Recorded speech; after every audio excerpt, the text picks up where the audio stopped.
Welcome to Fiction Audiobooks. If you enjoy the content, like and subscribing would be greatly appreciated. If you have any recommendations for novels, comment below. Please join my Patreon at https://www.patreon.com/fictionaudiobook. Chapter 695, Chapter 693, The Chained God's Self-Rescue Attempt. Join the Church of Miss Raven and become a Sequence 9, readerpatreon.com/keyoffstars for more chapters. The enemies that Hobert and Archibald could think of had all been mobilized. Now, the key was to see which side could get the first kill first. Tamara and the Beverly siblings, Trunsoist and Lilith, as well as the sanguine angel Olmer and the demoness Sex Sherry, were locked in a battle that would be difficult to resolve for the time being. The key to the battle lay in the fight between the abomination Sua and the Holy Infant King, and the Duke of Entropy, as well as Hobert and the Hundred-Eyed Devil Monarch, Siege of Barana. Initially, Hobert's side had the upper hand. Hobert and the Hundred-Eyed Devil Monarch had already wounded Barana. But soon, Sua suppressed the two tool people summoned by Hobert and could help Barana, whose spirituality was becoming increasingly weak, out of the predicament. So the battle situation became anxious again, and Hobert had to shout towards the shelter of the Beyonders, Sharon. Sharon understood and immediately summoned her teacher. The space at the edge of the battlefield suddenly became illusory. Rainet Tyneker, wearing a complicated black dress and carrying 4 golden-haired, red-eyed heads, rushed from the spirit world. His 4 heads stared at Sua together. A black crystal-like charm suddenly appeared in the mouth of one of the heads, yesterday. The 4 golden-haired, red-eyed heads returned to his neck together, making his body complete and his strength temporarily restored to its peak state. Rainett's fingers suddenly lengthened and pierced into his chest, and blood flowed immediately. A wound immediately appeared on Sua's chest, and a line of black, thick blood flowed out. The Duke of Entropy immediately performed magnification, and Sua's injury immediately turned into a large hole. Even Sua in the abomination state was obviously affected. This forced Sua to withdraw his energy and concentrate on dealing with Rainet Tyneker, as well as the 2 tool people, the Holy Infant King and the Duke of Entropy. Hobert took the opportunity to launch a fierce attack on Barana. Barana, whose stone-like black skin was gradually returning to normal skin, already had the intention of retreating. The leader of the Rose School of Thought obviously had no way to provide him with help. Did he still expect those angels he invited to help him? But running away at this time would only make his situation worse, so he turned into a wraith and rushed towards Hobert, hoping to find a breakthrough to escape the battlefield. But when the illusory figure wearing a Southern Continent wizard's robe just appeared in Hobert's eyes, he exploited Barana's wraith possession, prematurely ending the opponent's ability and instantly removing Barana from the wraith state. At the same time, Hobert's shadow appeared in Barana's eyes. The angel-level exploit ability allowed him to briefly use the ability that had just been exploited. Normal possession will immediately attack oneself, exchanging injuries with the enemy, because the physical and spiritual bodies of the prisoner pathway Beyonders are very strong, so they are not afraid of injury at all. Especially after reaching Disciple of Silence, using the ability of Source of Curses can only injure the enemy without injuring oneself. Hobert did not have such an ability, so he just made Barana stand still. That was enough, because at this time, the Hundred-Eyed Devil Monarch reproduced a tall figure. He could not see the face of this figure clearly, but could only see that he wore a very retro cross on his chest. This huge figure opened his arms, as if embracing the sun. Hobert quickly left Barana's body. The moment he left, he felt that his soul had been scorched to a certain extent. Barana had just recovered when a very pure white light fell from the sky and landed on him. Ah! In Barana's scream, his physical and spiritual bodies were purified. Unfortunately, this purification was fleeting and failed to completely eliminate Barana. His whole body was burning with pure white flames, and his physical and spiritual bodies were severely damaged. Magnify. Of course, Hobert would not miss this opportunity and immediately magnified Barana's injuries. Just when only the final blow was needed to kill the opponent, Sua suddenly let out a scream, which made Hobert's spirit body stagnate. Then, Sua, enduring the attacks of Rainet and other angels, let out another scream. His scream was a bit strange. It did not cause much damage to the spiritual bodies of the surrounding angels, it only made the spiritual bodies and bodies feel a bit separated. But after the second scream, a space in Yason City suddenly became illusory, and a monster that looked a bit like a giant conch suddenly appeared from the spirit world. However, at the tail of the conch, in addition to some legs like crabs and other creatures, there was also the upper body of a blood-red human being surrounded by the legs. Its appearance caused the surrounding ground to be covered with a layer of white frost, as if the air immediately became evil. At the same time, the residents of Yason City around the monster immediately mutated. Some turned into large trees, but human facial features grew on the trunks. Or they turned into patches of grass, and the swaying grass blades formed the shape of human facial features. Some became similar to the monster, with the body of a sea beast but the head of a human. They were tormented by extremely distorted spiritual bodies and wailed in pain. Hobert recognized this monster. When he attacked the Tamara family's gathering place before, Petty Tamara had summoned this monster from the spirit world to block the creator. Later, Hobert thought about it and believed that this monster should have been polluted by the Mother Tree of Desire before it became such a creature that was neither human nor sea monster. Now that he encountered this guy again, Hobert was slightly relieved, because with the uniqueness, he could mobilize enough power from the Nation of Disorder to temporarily seal the corruption emitted by the monster. Moreover, the corruption of the Mother Tree of Desire is not as impossible to remove as the corruption of the Mother Goddess of Depravity. Hobert can tamper the corruption onto other objects in the Nation of Disorder. At this time, the spirituality of angels such as Trunsoist and Lilith felt that this monster was very dangerous, and they all tried to stay away from Yasin City. This monster is definitely the Rose School of Thought's trump card, because even Rainet Tyneker was afraid of being polluted and quickly retreated backward. Only the abomination Sua was not afraid of such corruption. Just as Hobert was about to deal with that monster, he heard Rainet say in surprise, "Chained God." Hobert was stunned. Could this monster be the Chained God? This is too weak. Sua took advantage of the angel's retreat and showed a very ugly smile. This is just a dying struggle of Tolsna, but it can be used to stop the creator's forces. At this time, the monster ignored the angels and was slowly heading towards the center of the city. Hobert did not continue to think about Sua's words and shouted to the Holy Infant King, "Go." The Holy Infant King immediately used the ability to distort space to come to the top of the monster's head. Its form became illusory and gradually extended into a black shield, slowly falling towards the conch monster. In this war, it is very likely to encounter the corruption of the Mother Tree of Desire, so Hobert certainly made some preparations in advance. Of course, these preparations are inseparable from the power of the Nation of Disorder. After all, only the power of the Nation of Disorder can resist the corruption of the outer deities. But the problem is that Hobert cannot gather massive amounts of power in the real world in a short period of time to complete a certain seal. So he thought of this method, using 3 Tool People angels to create the seal. These 3 Tool People were charged by Hobert in the Nation of Disorder in advance. When they needed to appear, he pulled them out of the Nation of Disorder. Each tool person is equivalent to a huge energy aggregate, and they can be used to simply seal the power of the Mother Tree of Desire. After letting the Holy Infant King attack, Hobert attacked Barana again, who was only left with a bloody skin. He distorted the life state of this ancient Bane, distorting it from alive to dead. In that instant, both the real world and the spirit world thought that Barana was dead, and even the weak Barana himself thought that he was dead. Such distortion is only effective when the target is weak enough. If Barana's state is normal, he can use the ability of Puppet Substitute to avoid it. The battle became more intense than before. Just when Hobert was about to exploit the relevant rules to instantly extract Barana's Beyonder characteristics, at the same time, the abomination Sua avoided the attack of the Duke of Entropy, and was about to stop Hobert's final blow, the monster in Yasin City suddenly made a cry similar to blowing a conch. Although the shield formed by the Holy Infant King covered the monster, the black liquid it kept spraying out prevented the shield from completely closing. This cry suddenly made the entire Yasin City silent. Hearing this cry, the spirituality of all the angels realized that something bad was about to happen. Medici in the distance immediately ordered the extraordinary troops to hide further away. Only Sua's face showed a very ugly smile again. Suddenly, a large amount of black mist exploded out around the center of Yasin City, covering the entire Yasin City almost instantly. There were wails of residents of Yasin City and Beyonders everywhere. As they fled to the outside of the city, they turned into strange monsters after being shrouded in black mist.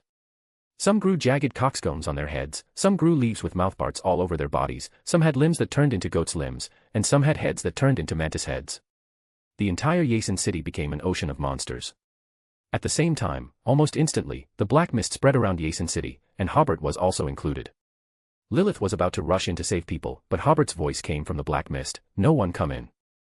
I have a way to block the corruption here, you." Just as he said this, Hobert's voice suddenly disappeared, and the black mist also stopped spreading.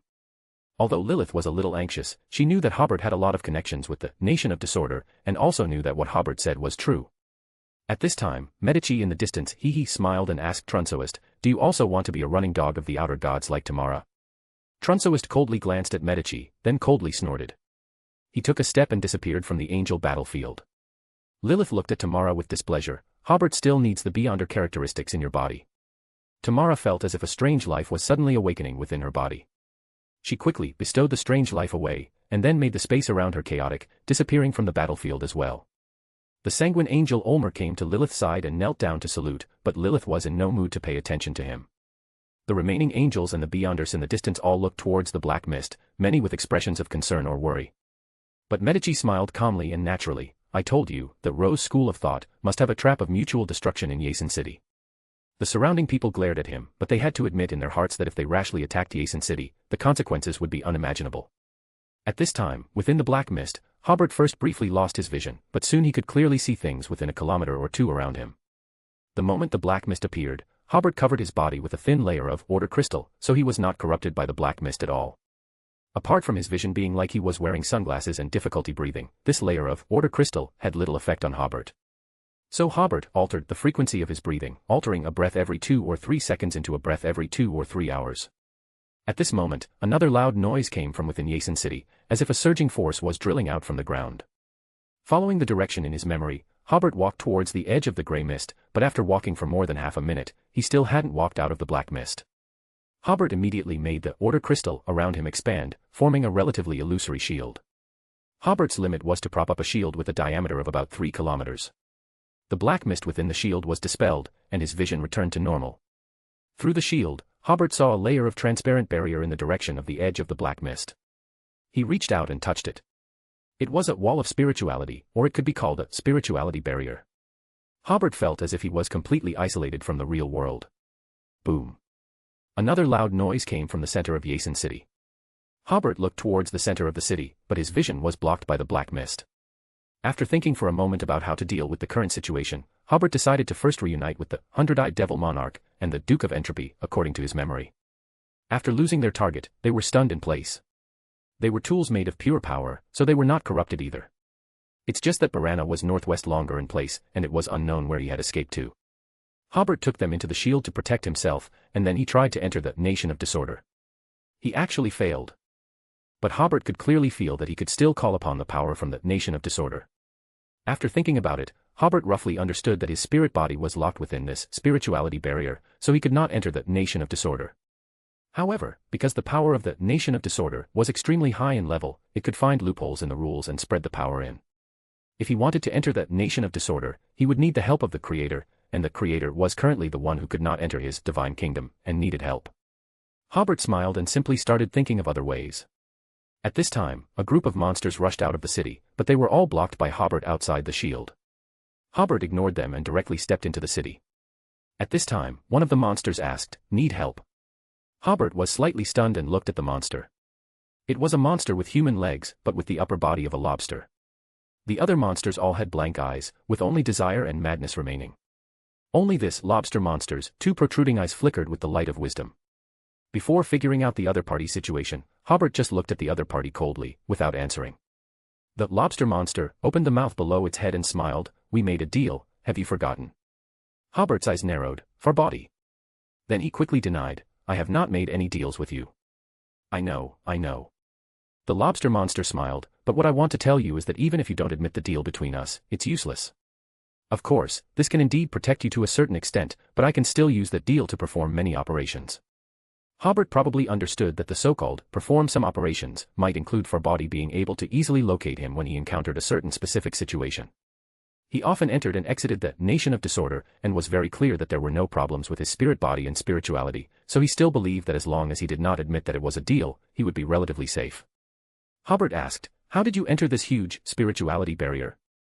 The lobster monster, or rather, the devil monarch Farbody, replied, "No need to enter, I was originally in here." Hobert was slightly stunned. "You had arrangements in Yasen City long ago." The Rose School of Thought never noticed.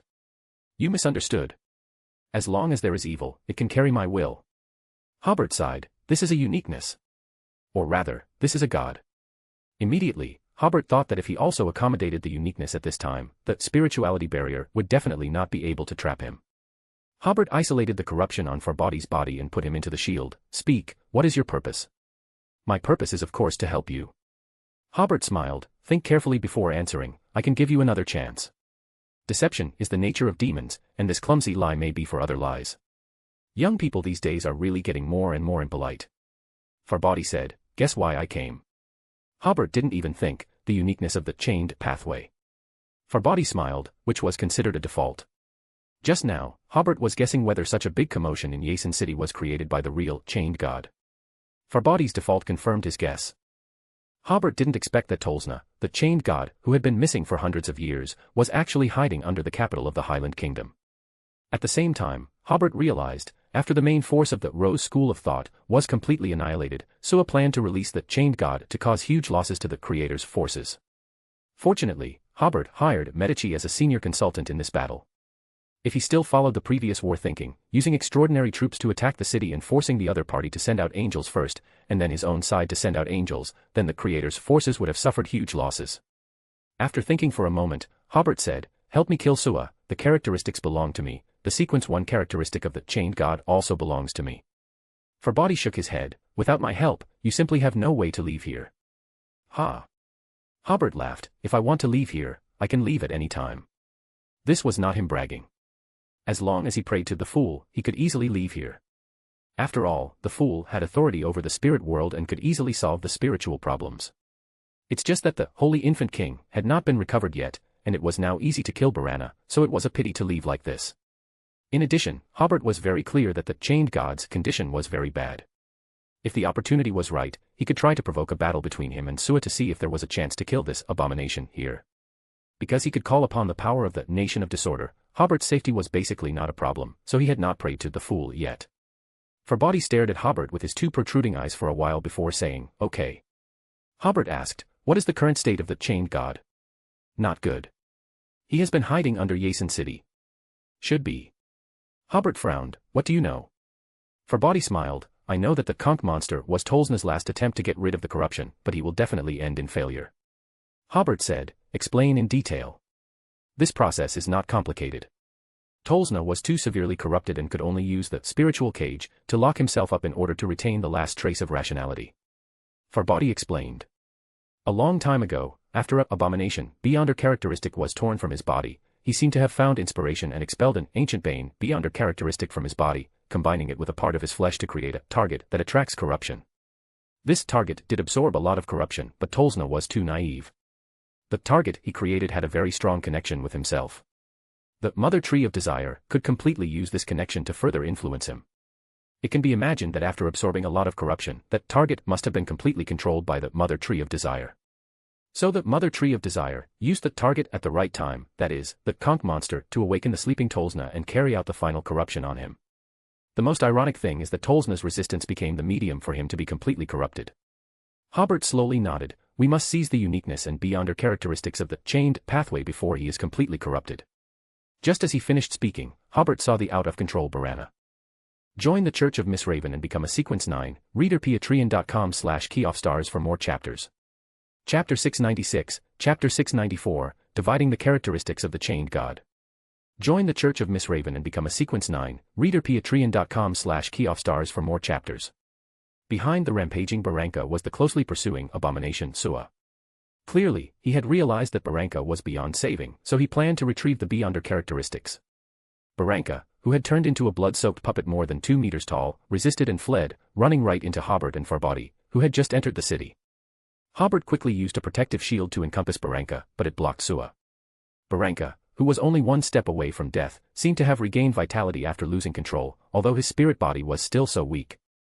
Considering that Barranca had little reason after losing control, Hobert used the ability of Charm to make the bared fangs and brandishing claws Barranca lose hostility towards him and instead attack Farbody. Hobert glanced at the ugly Sua. This abomination, whose condition had never been very good, was in better condition now in the corruption of the black fog than when he was in the spirit world. Sua looked at Hobert through the thin film-like shield, and then at Farbody, who had the appearance of a lobster monster and was frantically dealing with Barranca. In the end, Sua took a step back and disappeared into the black fog. Only then did Hobert withdraw his gaze and smile at Farbody, "With your level of skill, what help can you provide?" Farbody, who had a large claw foot slapped away by Barranca, fled in a disheveled manner and said, "Although the power of my descent is limited, it will have a miraculous effect against Tolsna." Hobert smiled and used the ability of Exploit, and Barranca's vitality rapidly weakened. Theoretically speaking, loss of control is an uncontrollable reaction caused by a beyonder power or beyonder characteristic. Therefore, for Hobert, he could fundamentally disintegrate Barranca's power source by ending this reaction in advance. After Barranca became very weak, Hobert then used the ability of Disorder to make the monster's state chaotic. Barranca, who had little sanity, would be normal for a while, then turn into a monster, and then turn into the process of losing control. Just when the other party's state was slightly more normal, Hobert seized the opportunity to magnify the purification trauma that Barranca's spirit body had just suffered. In a wail, Barranca's already very weak spirit body was completely shattered. His body struggled for a while before finally falling to the ground. Hobert was about to accelerate the precipitation speed of the Beyonder characteristics when he discovered that the Beyonder characteristics had combined with Barranca's heart, forming a sealed object with the appearance of a black heart. He first checked the negative effects of the sealed object. Because it was not sealed in the Nation of Disorder, the negative effects were very strong. Every half-minute, it could turn creatures within a dozen kilometers into sheep, and the safe usage time was only about 20 seconds.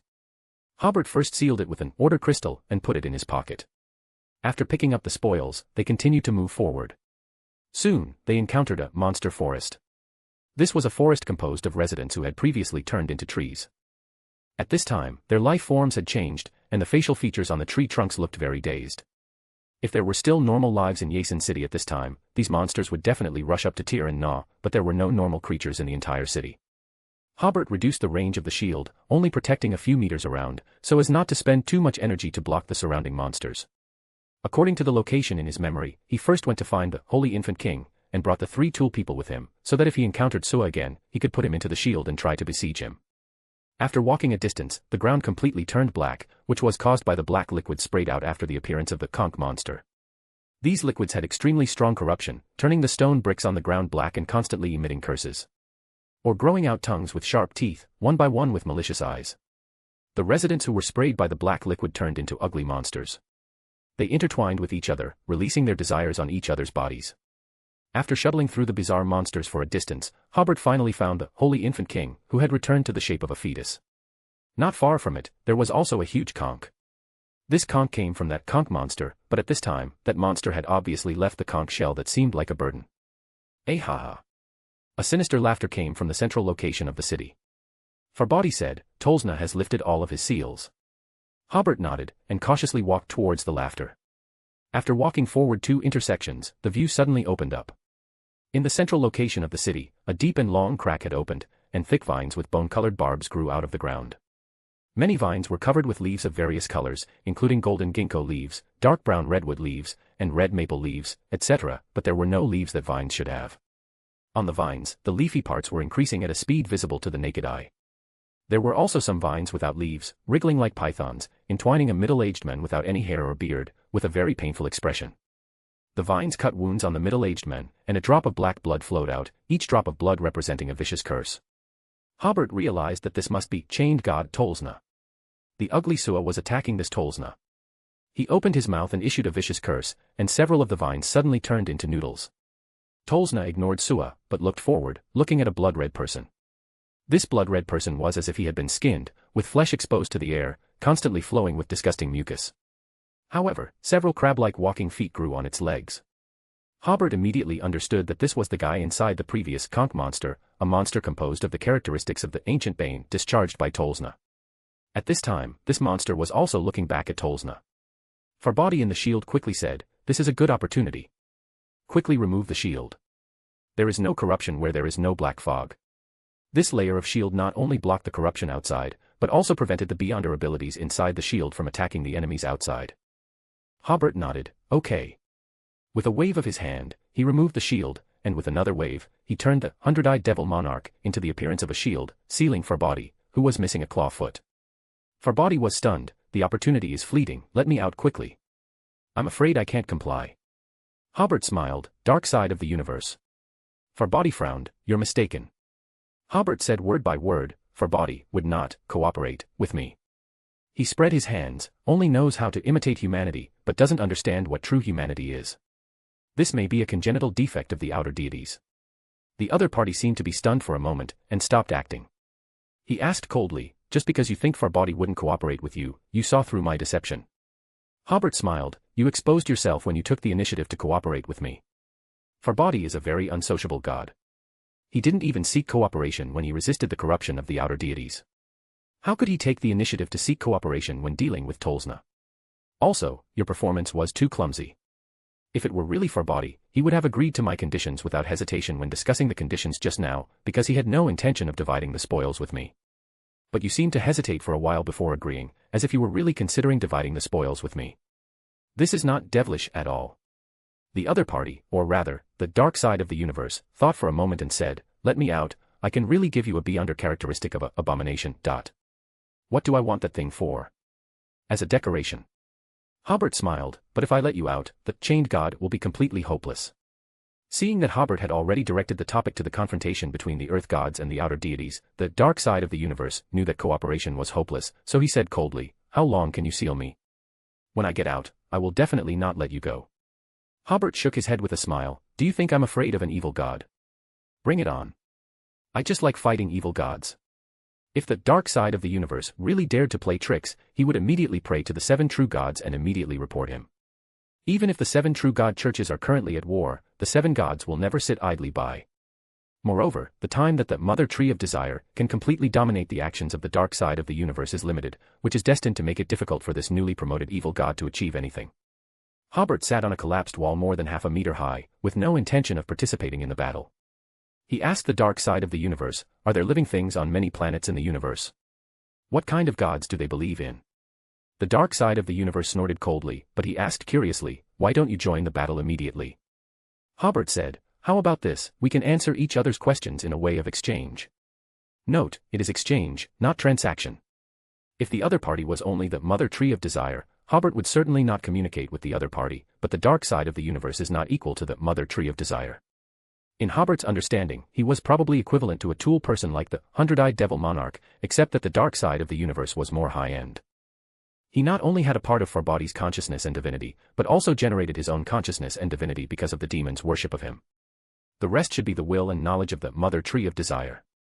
That's why the dark side of the universe has some characteristics of outer deities, but it is not as cold as outer deities. Okay. The dark side of the universe said, "Indeed, there are many planets with living beings. Some intelligent beings will worship the gods they create. This phenomenon is very peculiar. Obviously, the gods they create will not have any response, but they will still persist in their belief. Sometimes, their beliefs will also be transmitted to the gods of Earth. For example, creatures who believe in the cosmos, if there is no barrier on Earth, can establish contact with the Evernight goddess. Some intelligent beings will worship the Beyonders who appear on their planets. Not every planet knows the potion formula. Some civilizations, with a very small probability, obtain relatively safe demigod potion formulas through trial and error, and will worship these powerful Beyonders. There are also some intelligent beings who will worship outer deities. Hobert nodded. "I am not participating in the war because there is still a very important actor who has not arrived." The dark side of the universe immediately understood, is Farbody really coming? The dark side of the universe is Farbody's split-off vest, to resist the Mother Tree of Desire. He can use the connection with Farbody to learn some of Farbody's thoughts, so he replaced Farbody in using Hobert to approach the chained god. After all, it is difficult for the main body of the dark side of the universe to break the spiritual barrier in a short time. At this time, Hobert, inside the spiritual barrier, is very crucial and can allow the dark side of the universe to descend part of its power very accurately. But even though there is such a good opportunity, Farbody has not shown up. The dark side of the universe has already determined that Farbody will not show up. Farbody has always been very cautious, and Farbody has deceived with his own ideas more than once or twice.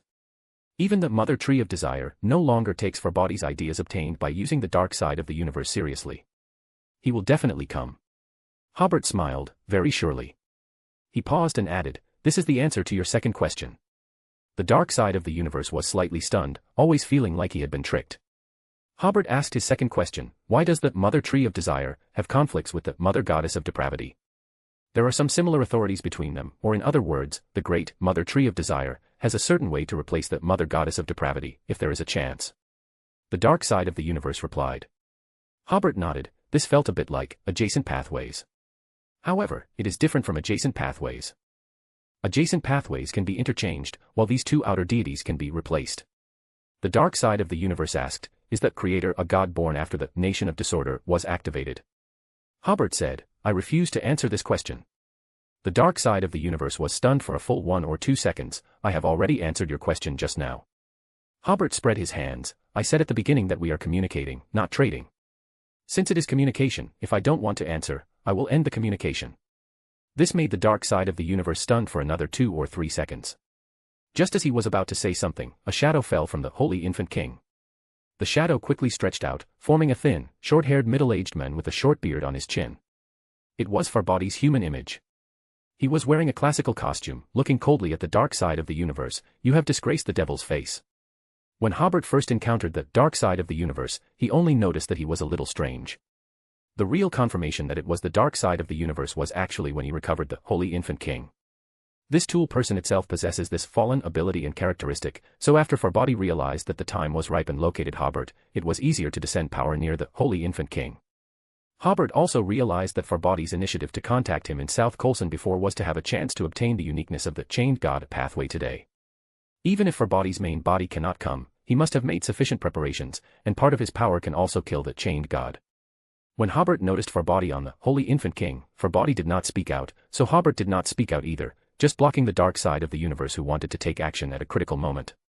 Hobert glanced at the dark side of the universe. He thought, it's just that the upper body of the dark side of the universe is a lobster, otherwise his expression must be very exciting. While thinking, he jumped down from the broken wall, preparing to fight. Since Farbody is preparing to take action, it means that the situation there has reached a critical moment. Farbody glanced at Hobert. You can't help. Hobert smiled. Who said I was going to help? If Farbody can really kill the Chained God today, he can always grab something. Farbody didn't say anything, turned into a mass of black liquid, and rushed towards Tolsna, who was entangled in vines. Hobert followed closely behind, letting the Duke of Entropy stand in front of him to avoid being accidentally injured. At this time, Hobert's spirituality suddenly felt that although Farbody was rushing towards Tolsna, he was using the power of depravity to attack the crab-footed monster with the characteristics of an ancient bane. Then Hobert noticed that Tolsna, who had a painful expression, suddenly showed a hint of relief after seeing Farbody. He suddenly closed his eyes, and the whole person immediately exploded. This explosion caused a violent agitation of spirituality in the surrounding area. Hobert felt his spirit body being blown by a gust of wind. Just as he subconsciously covered his eyes with his hands, he found that he had appeared in a closed room. Farbody, Tolsna, Sua, etc. were all gone. This room has a tall and wide bookcase standing, a messy bed, a wardrobe, and a slightly messy desk. Hobert was stunned for a moment before realizing that this was actually his single dormitory before time traveling, except that there were no modern products such as computers and mobile phones in the room, and the original window was replaced by a wall. He was dressed in classical-style clothes, which was out of tune with everything around him. Immediately afterwards, Hobert looked at the only door in the room. He didn't rush to open it, but considered why he suddenly appeared here. Could it be that the Chained God has authority or ability in space? Not only must he have the ability of space, but also transmigration. Hobert shook his head, which was obviously unlikely. He sat on the edge of the bed, looked at everything around him again, and then thought of another possibility. This is a cage built using his own memory. So Hobert once again focused his attention on the direction of the door. Although it was difficult to guess what was outside the door, that was the only clue to leave this cage at present. Squeak. Hobert got up and opened the door. Outside was another room with a messy single bed, a bookshelf, and a wardrobe. He looked back and saw that it was exactly the same as the scene behind him. Hobert frowned. What the hell is this ability? Basically, it can be ruled out as a hallucination because the lawyer pathway has a high resistance in this regard. Hobert tried to distort the boundary between the spiritual world and the real world, but he couldn't find where the boundary was. This kind of reaction is not like space magic either. Hobert changed his thinking. Whether it is hallucination or the ability of space, it should not be the main authority of the Chained God. We still have to start with the authority of the Chained God. Obviously, the most important clue is cage. Hobert suddenly recalled a sentence: the body is the cage of the heart, and the world is the cage of the body. This seems to be the best description of the Chained God's authority. He stood at the door, glanced at the two identical rooms on the left and right. This is very likely my spiritual cage. So how do I get out of here? Hobert pondered for a few seconds with his arms folded, and suddenly looked in the direction of the window. He quickly approached and punched out suddenly, smashing a fist-sized hole. Hobert smiled slightly. The window of the mind can break the cage of the mind. Obviously, the attack he suffered was an cage with abstract meaning, so of course the attack with abstract meaning must be cracked in an abstract way. Immediately afterwards, he pushed hard, and the entire window was pushed open. Light shone in, and Hobert instantly returned to Asong City. Surrounding him were houses destroyed by monsters, and monsters hiding in the corners, fearing the angels and gods. In front of him, more and more vines grew leaves, and they were about to touch Tolsna. But Tolsna did not explode. He just closed his eyes, and the expression on his face was still very painful. Except for the imprisoned dark side of the universe, and the two tool people, Holy Infant King, and Duke of Entropy, Sua, and the crab-footed monster, even Farbody was gone. Hobert was stunned. Could it be that even Farbody has a spiritual cage? Although it was not Farbody's main body that came here, he was also locked up by the spiritual cage, which was somewhat beyond Hobert's expectations. This made him think of the oil painting made of Farbody's dream. Hobert was very strange at the time. A demon, a devil, why was his dream a meadow and a sea of flowers? But now is not the time to think about this. Hobert looked at the vines that were growing leaves rapidly, which should represent the corruption of the mother tree of desire. Hobert raised his hand to tamper with the speed and direction of the corruption. However, it had little effect. After all, the level of this corruption was too high. So Hobert went to distort Tolsna's position but was blocked by the barrier formed by this chained god with spirituality, preventing the power of distortion from entering. When it came to uniqueness, when it came to the level of gods, Hobert, as an angel, still felt a little powerless. At this time, the leaves had reached Tolsna's feet, and this chained god still had his eyes closed, and the painful expression was gradually easing. The sealed dark side of the universe laughed and said, "If I had known that he would give up resistance on his own, I wouldn't have bothered to get so close to him." Hobert suddenly had inspiration, and waves of black tide spread out from under his feet, which was a power he rarely used after becoming an angel, corruption. From the level of frenzied mage, corruption already had a certain entity, and at the level of angels, this ability was strengthened again. Although not as powerful as the corruption of the demon pathway and the secret supplicant pathway, it was also a very good group attack ability. At the same time, Hobert also asked the Holy Infant King to use the same ability, and the black tide became even more surging. Hobert also used the ability of magnification, and the surrounding power of corruption was strengthened again. Many monsters who did not have time to escape were swallowed by the black tide of corruption, and died in the double corruption of the spirit body and the physical body. In the black tide, a bubble-like shape suddenly bulged, and this bubble quickly became taller, eventually outlining Farbody's figure. He looked at the surging power of corruption around him, then looked at Hobert, and finally took a deep breath. The surrounding black tide of corruption immediately surged towards him, as if he was not breathing air, but the surrounding corruption. When Hobert realized that his power might not be able to change the situation, he thought of this method to help Farbody escape from the spiritual cage. At this time, the leaves had grown to Tolsna's calf, and Farbody's body suddenly became taller, with curved goat horns growing on his head, covered with countless illusory and mysterious patterns, and a pair of bat-winged giant wings growing from his back. He had a blue steel fork in his hand, and his body was surrounded by crimson and light blue flames, emitting a strong smell of sulfur. This was a god-level demonization with a kind of sacredness in the evil. Hobert felt that his spirituality had been impacted to a certain extent, and many depraved thoughts arose in his heart. At this time, Farbody was as tall as Tolsna, who was lifted up by the vines. The huge steel fork in his hand pierced forward, piercing a big hole in Tolsna's heart. Tolsna trembled all over, and the skin all over his body quickly turned black, rotted, and fell off his body, soon leaving only a black and strange skeleton. In the skeleton's chest, there was a blood-red eye, a rag doll covered with blood and mysterious patterns, and a puppet image covered with thorns. This was the uniqueness of the chained pathway, and a sequence 1 abomination characteristic. Under the feet of the chained god, the vines covered with barbs or leaves quickly withered, which also indicated that this chained god had fallen, and the power of the mother tree of desire had no target to continue polluting. Farbody stretched out his hand, and a black tide went to devour the rag doll covered with blood and the puppet with thorns. But at this time, the body of this strange black skeleton suddenly tilted, and the uniqueness and sequence 1 characteristics in the chest cavity actually fell out. At this time, Hobert appeared opposite Farbody and pointed to the abomination characteristic. It was he who had tampered with the mechanical structure of the black skeleton, causing the skeleton to skew. The rag doll covered with blood was now crawling up by itself, jumping down from the dry vines. As time went by, the activation of uniqueness would only become more and more powerful. Farbody had no choice but to control the black tide to grab the uniqueness first. And Hobert came to the front of the abomination beyond her characteristic, and while it had not been attracted by the uniqueness, he wrapped it in a layer of order crystal. Boom. Hobert heard an explosion originating from spirituality. The surrounding spiritual barriers quickly cracked, disappeared, and black mist began to spread outside the city. Hobert first put the spoils into the Nation of Disorder, and then immediately hid in a corner, entering the Nation of Disorder himself, and wearing the uniqueness on his head. The image of the Creator quickly appeared in the mid-air of Yasin City. He gently pulled in the void, and the black mist representing corruption quickly formed into a dense black ball, and then the black ball flew into the air. The reactions of the angels outside the city were different after seeing the Creator. Lilith seemed to understand something and showed a knowing smile. Beverly and her brother felt the surging power of the Creator and bowed to the Creator. Medici in the distance looked at the majestic figure in the mid-air and frowned. What is his background? How can he control even such high-level corruption? The image of the Creator quickly disappeared, and Hobert hurriedly went online. He jumped up and magnified his upward jumping ability, and soon caught up with the black ball composed of dense black mist. Using the same method as last time to deal with the corruption of the mother goddess of depravity, Hobert prayed for the power of the goddess within the barrier, asking her to send the corruption into the cosmos. After the ritual, Hobert hurried back to the ground, took out the sun scepter from the nation of disorder, and summoned the power of the sun to purify the entire Yasin city.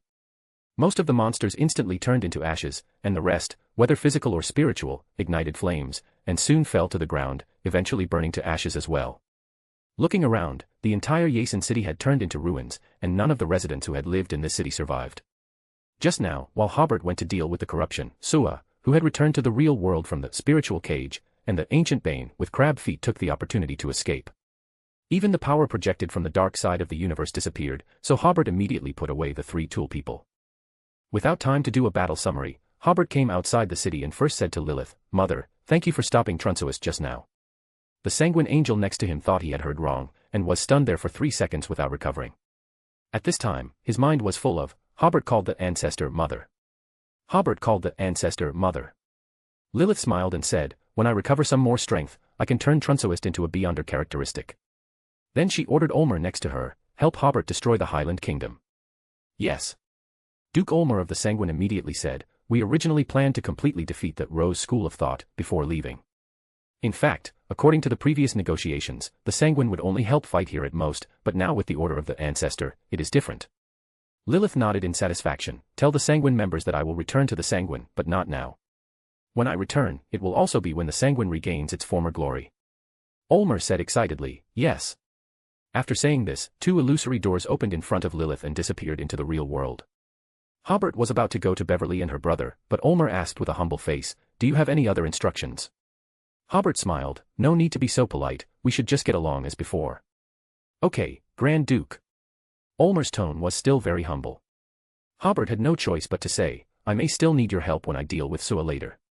Before that, you can go back first, just leave the Sanguine members here to help. With such a batch of free Beyonder labor, it would be a waste not to use it."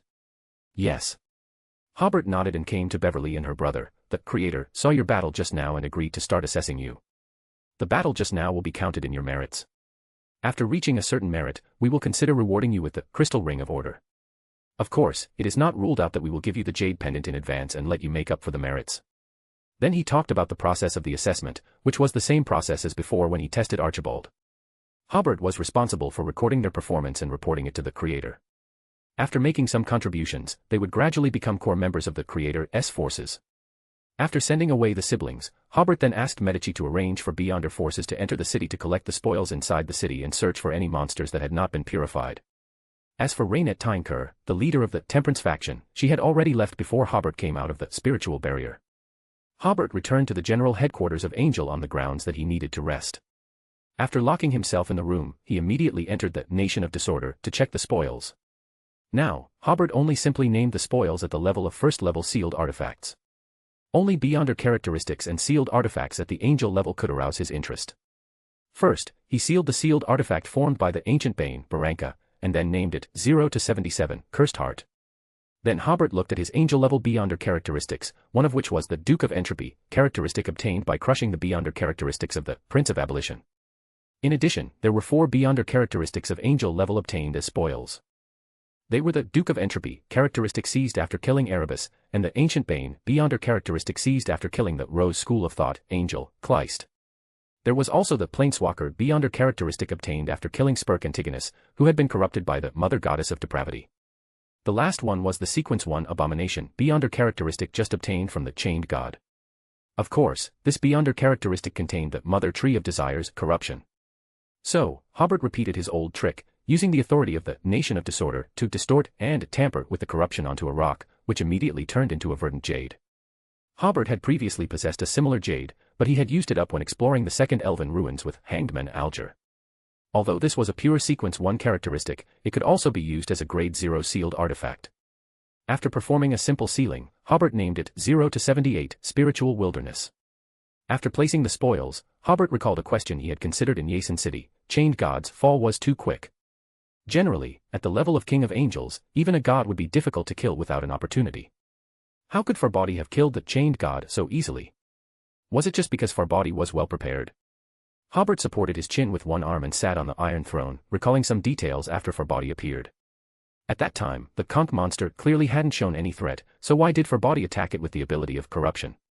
Why did the chained god close his eyes and give up resisting after seeing Forbody? Recalling one by one the details about the chained god, about Forbody, about the dark side of the universe, Hobert had a rough guess: the chained god had not completely fallen. Whether in Hobert's memory or according to the description of the dark side of the universe, the chained god's state was quite bad. Otherwise, the Mother Tree of Desire wouldn't have been able to seize the opportunity to tear off a Sequence 1 characteristic from him. Although there was definitely a trick to it, the mere fact that such a thing happened was enough to illustrate the problem. If he had the ability to resist, how could a king of angels allow someone to tear off a Sequence 1 characteristic? Through his conversation with the dark side of the universe, Hobert learned that the chained god had expelled an ancient bane beyonder characteristic himself and used it to create a clone of himself, which bore most of the corruption. However, because this clone had a strong connection with the chained god, it was used by the Mother Tree of Desire to summon the chained god's main body when the time was right today, and was preparing to completely corrupt the chained god. The development of the matter also proceeded according to the Mother Tree of Desire's plan, except that there was a problem in the final stage. The chained god was killed by Forbody before being completely corrupted. With just one step left, the Mother Tree of Desire would have obtained the uniqueness and beyonder characteristics of the chained pathway that he had been longing for, but at the last moment, it was divided up by Forbody and Hobert. All of this seemed to have no major problems, and the result was basically logical. However, Hobert noticed through recalling the details that the conch monster did nothing when it saw the chained god. It just stared at the chained god. Since this monster was completely controlled by the Mother Tree of Desire, it should have been attacking the chained god with all its might like Sua. Hobert guessed that it was very likely that the chained god was helping the conch monster resist the corruption, or simply that the chained god was absorbing the corruption from the conch monster. That was why the leaves symbolizing the Mother Tree of Desire's corruption were increasing at a visible rate. The reason why the chained god wanted to absorb the corruption was because he wanted to turn the spirit body in the clone into his main spirit body. Tolzna had already called himself the god of spiritual creatures in the second epoch. Even objects could be turned into spiritual objects, so the operation of transferring life forms was not difficult for him. Forbody realized this, so he used the ability of corruption to strengthen the idea of corruption, or to help the chained god awaken the main consciousness in the conch monster by strengthening humanity. After completing this exchange process, because the spirit body in the chained god was already very weak, it was naturally difficult to resist the Mother Tree of Desire's invasion. It looked like he had given up resisting, but in fact, he didn't have enough will to resist. And the subsequent mind cage was to cover the escape of the conch monster, or rather, Tolzna. Hobert believed that there might be some discrepancies in his speculation process, but the result should not be much different. Tolzna had not fallen, but had been reborn at the level of ancient bane. Another certainty was that the corruption in his body had been reduced to a controllable range. Join the Church of Miss Raven and become a Sequence 9, reader patreon.com/keyoffstars for more chapters. Chapter 697, Chapter 695 Backlund at War. Join the Church of Miss Raven and become a Sequence 9, reader patreon.com/keyoffstars for more chapters. After reaching the conclusion that chained god Tolzna had been reborn, Hobert turned his attention to the matter of Devil Monarch Forbody obtaining the uniqueness of the chained pathway. This god had a supreme special skill, super survivability. Having lived from the second epoch to the fifth epoch, if nothing unexpected happened, perhaps he could continue to live on. Throughout the long years, he should have had the opportunity to come into contact with ways to become a great old one and strive for it. This should be his core plan to fight against the Mother Tree of Desire, to become a great old one himself. Only by becoming a great old one could he possess the authority and ability to deal with a great old one. Forbody already possessed the uniqueness and Sequence 1 characteristics of the Abyss pathway and had now obtained the uniqueness of the chained pathway. Moreover, during the War of the Gods between Sanguine Ancestor Lilith and Annihilation Demonic Wolf and Mutant King in the second epoch, Forbody had already obtained a portion of the beyonder characteristics of Abomination, and he probably didn't truly offer it as a sacrifice to the Mother Goddess of Depravity. Then, the preparatory work in terms of uniqueness and beyonder characteristics had been completed. The only unknown was whether he had found clues corresponding to the origin substance, Tenebrous World, in the long years. As long as it wasn't someone from his own pathway or an adjacent pathway wanting to become a great old one, Hobert would support the emergence of more outer deities from the earth gods, even if this old one symbolized evil and demons, it was acceptable. Taking another look at the spoils of this battle, Hobert took a deep breath and left the Nation of Disorder. It wasn't until the next day that the Beyonders completely finished exploring and cleaning up Yasen City. Indeed, some underground buildings still harbored some monsters. In fact, they weren't originally monsters, they were just residents hiding from the flames of war in their own basements. During yesterday's battle, it wasn't that Hobert didn't want to save people, but that he simply didn't have the ability or the time to save them. Whether it was the Mother Tree of Desire, the Chained God, or the Abomination Sua, they didn't care about the lives of these ordinary people. Under their efforts, the people of the entire city had been turned into monsters. After Hobert's subordinates gathered the spoils of war, the Beyonder responsible for counting the spoils noticed that 3 demigod-level Beyonder characteristics were missing from the expected amount, meaning that 3 demigods had escaped from the city yesterday. In the hands of the official Beyonders of South Balam, there was a detailed intelligence report on the demigods of the Rose School of Thought, which Zio had provided. The period from the civil war in the Duchy of South Balam to the start of this war of national annihilation was Zio's main battlefield. Zio, who had obtained the opportunity to digest her potion in advance by judging George III, was now a imperative mage. Before the War of National Annihilation, she repeatedly led teams to infiltrate the Highland Kingdom, conducting on-site surveys to create a map of the Highland Kingdom, which was even more detailed than the maps used by the Highland Kingdom itself. Upon receiving this map, Hobert suddenly lamented, "Only invaders are so enthusiastic about other countries' territories." Archibald, who was beside him, was about to remind Hobert that they were going to liberate the people of the Highland Kingdom and shouldn't call themselves invaders. However, he discovered that Grand Duke Hobert's emotions seemed off. He only heard Hobert say, "Fortunately, we are that invader. Fortunately, we don't adhere to the concept of racial evolution. Fortunately, we are not trying to establish some bullshit co-prosperity sphere." Archibald didn't know why the Grand Duke would express such sentiments, but he swallowed back the reminder he had prepared. Zio had also obtained a large amount of extraordinary intelligence by bribing nobles of the Highland Kingdom, which included an information table summarizing the number and names of the existing demigods of the Rose School of Thought. By comparing the spoils of war with the information in this table, it was easy to find that 1 disciple of silence and 2 puppet Beyonder characteristics were missing. Perhaps these 3 demigods didn't flee in a panic during the chaos but knew Sua's plan, so they left immediately when that conch monster was summoned. Hobert didn't take it too seriously because there would be opportunities to kill these demigods in the ensuing second phase of the war. When Hobert first met Medici, Medici frankly said, "The current Beyonders are no longer clear about what national annihilation represents. National annihilation is not just driving away the rulers. The most difficult thing to deal with is the Beyonders of that country." Medici's remarks afterward made Hobert realize what professionalism meant. According to Medici's plan, after eliminating the enemy's main force in the first phase of the war, the most urgent task was to uproot the Beyonders everywhere. To put it bluntly, the local Beyonder forces were the local nobles. They, together with the Rose School of Thought, monopolized the resources of the Highland Kingdom. If they were not eliminated during the war, they would have to be won over after the war by making political compromises to them. To prevent such a situation from occurring, Medici proposed the Give Them Time plan, which was also the core purpose of besieging Yasen City without attacking. First, give the reinforcements composed of nobles from various places time to come to support, trying to annihilate them under Yasen City. When the local nobles no longer had Beyonders as their power support, once South Balam's current national policy was implemented after the war, it would be easier to make them lose their ruling foundation. Medici gave the nobles of the Highland Kingdom a total of 1 week. The Beyonders of the nobles from various places basically gathered in the capital of the Highland Kingdom and were all wiped out in yesterday's Angel War. Secondly, during the same week, the subsequent conventional army of the Duchy of South Balam occupied the Highland Kingdom, causing the nobles from various places to flee north, and the remaining few nobles could be immediately controlled. This completely cut off the nobles' extraordinary potential in various places. When these small Beyonder families suddenly lost their territory and source of income, they basically had no future prospects. This idea was like Hobert forcing the lone proxies to rebel. The foundation of establishing a country was to eliminate all Beyonder forces within that country except for oneself. The above was the combat mission of the first phase. Medici also prepared a second package for the Highland Kingdom and the Rose School of Thought. That was the combat plan for the second phase. Medici planned to repeatedly capture Cologne City in the northern part of the Highland Kingdom in the next 3 to 4 months. Cologne City was an important hub in the north. Capturing it would divide the remaining 1/3 of the Highland Kingdom's territory into 2.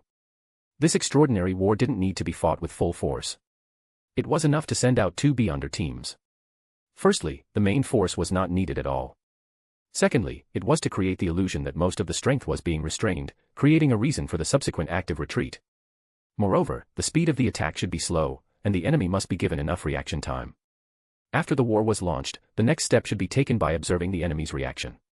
If the enemy concentrated the remaining forces in Cologne City, it meant that they wanted to protect the last piece of territory. After all, a Beyonder organization without a base would be greatly reduced in terms of financial resources and potential. At this time, Cologne City should be attacked slowly, bit by bit. The city walls couldn't stop the Beyonders. In Medici's view, they could constantly sneak into the city, exhausting the enemy's gathered forces as much as possible. Although the Rose School of Thought had been badly damaged, according to Medici's experience, such an organization with a base had enough financial resources to set up its strongholds in various countries of the northern continent. Constant fighting was to force them to recall the forces in their strongholds in various countries. In addition, the nobles of the Highland Kingdom would definitely work harder than the Rose School of Thought in this battle. After the Rose School of Thought left the Highland Kingdom, there was still Sua. With this abomination present, no matter where they went, they were an organization that other forces would not dare to underestimate. But the nobles were very clear that they would be nothing after leaving the Highland Kingdom. Therefore, in this war, they would contribute as much strength as they had. Medici planned that the first attack time would be 10 days. After these 10 days of continuous attacks, if they could not capture Cologne city, they would temporarily retreat. After resting for a few days, they would continue to attack the city with another 2 Beyonder teams. If they captured the city, they would plunder it and then find a seemingly reasonable reason to withdraw, waiting for 10 days or half a month before attacking again. Medici believed that the second phase of the war would take at least 3 months, and Cologne city would have to be captured at least 5 times. After 5 months, it would definitely be very easy to occupy the remaining 1/3 of the Highland Kingdom's territory. By then, the Rose School of Thought would probably only have Sua Tot and some low-sequence Beyonders left, and all the nobles would have no extraordinary power to speak of. In Medici's words, this is a perfect war of national annihilation. Of course, the Rose School of Thought must still have Beyonder forces left in the Highland Kingdom, but these forces were already very weak. When they secretly cultivated a batch of mid-sequence Beyonders again, they would find that the Duchy of South Balham had already established a solid extraordinary order. Although their strength had been somewhat restored, they still had to continue to survive secretly. This was the most perfect plan, but if Cologne city was captured once, the enemy would be unwilling to defend it when attacking Cologne city for the second time. Or if the enemy didn't plan to defend the city when the first attack occurred, then all forces should be immediately dispatched to occupy the remaining territory. This meant that whether it was the Rose School of Thought or the nobles of the Highland Kingdom, they had already prepared to abandon the Highland Kingdom. At this time, they had to race against time, occupy the remaining territory as soon as possible, and build an extraordinary order as soon as possible. Because the members of the Rose School of Thought and the nobles of the Highland Kingdom will definitely establish a government in exile.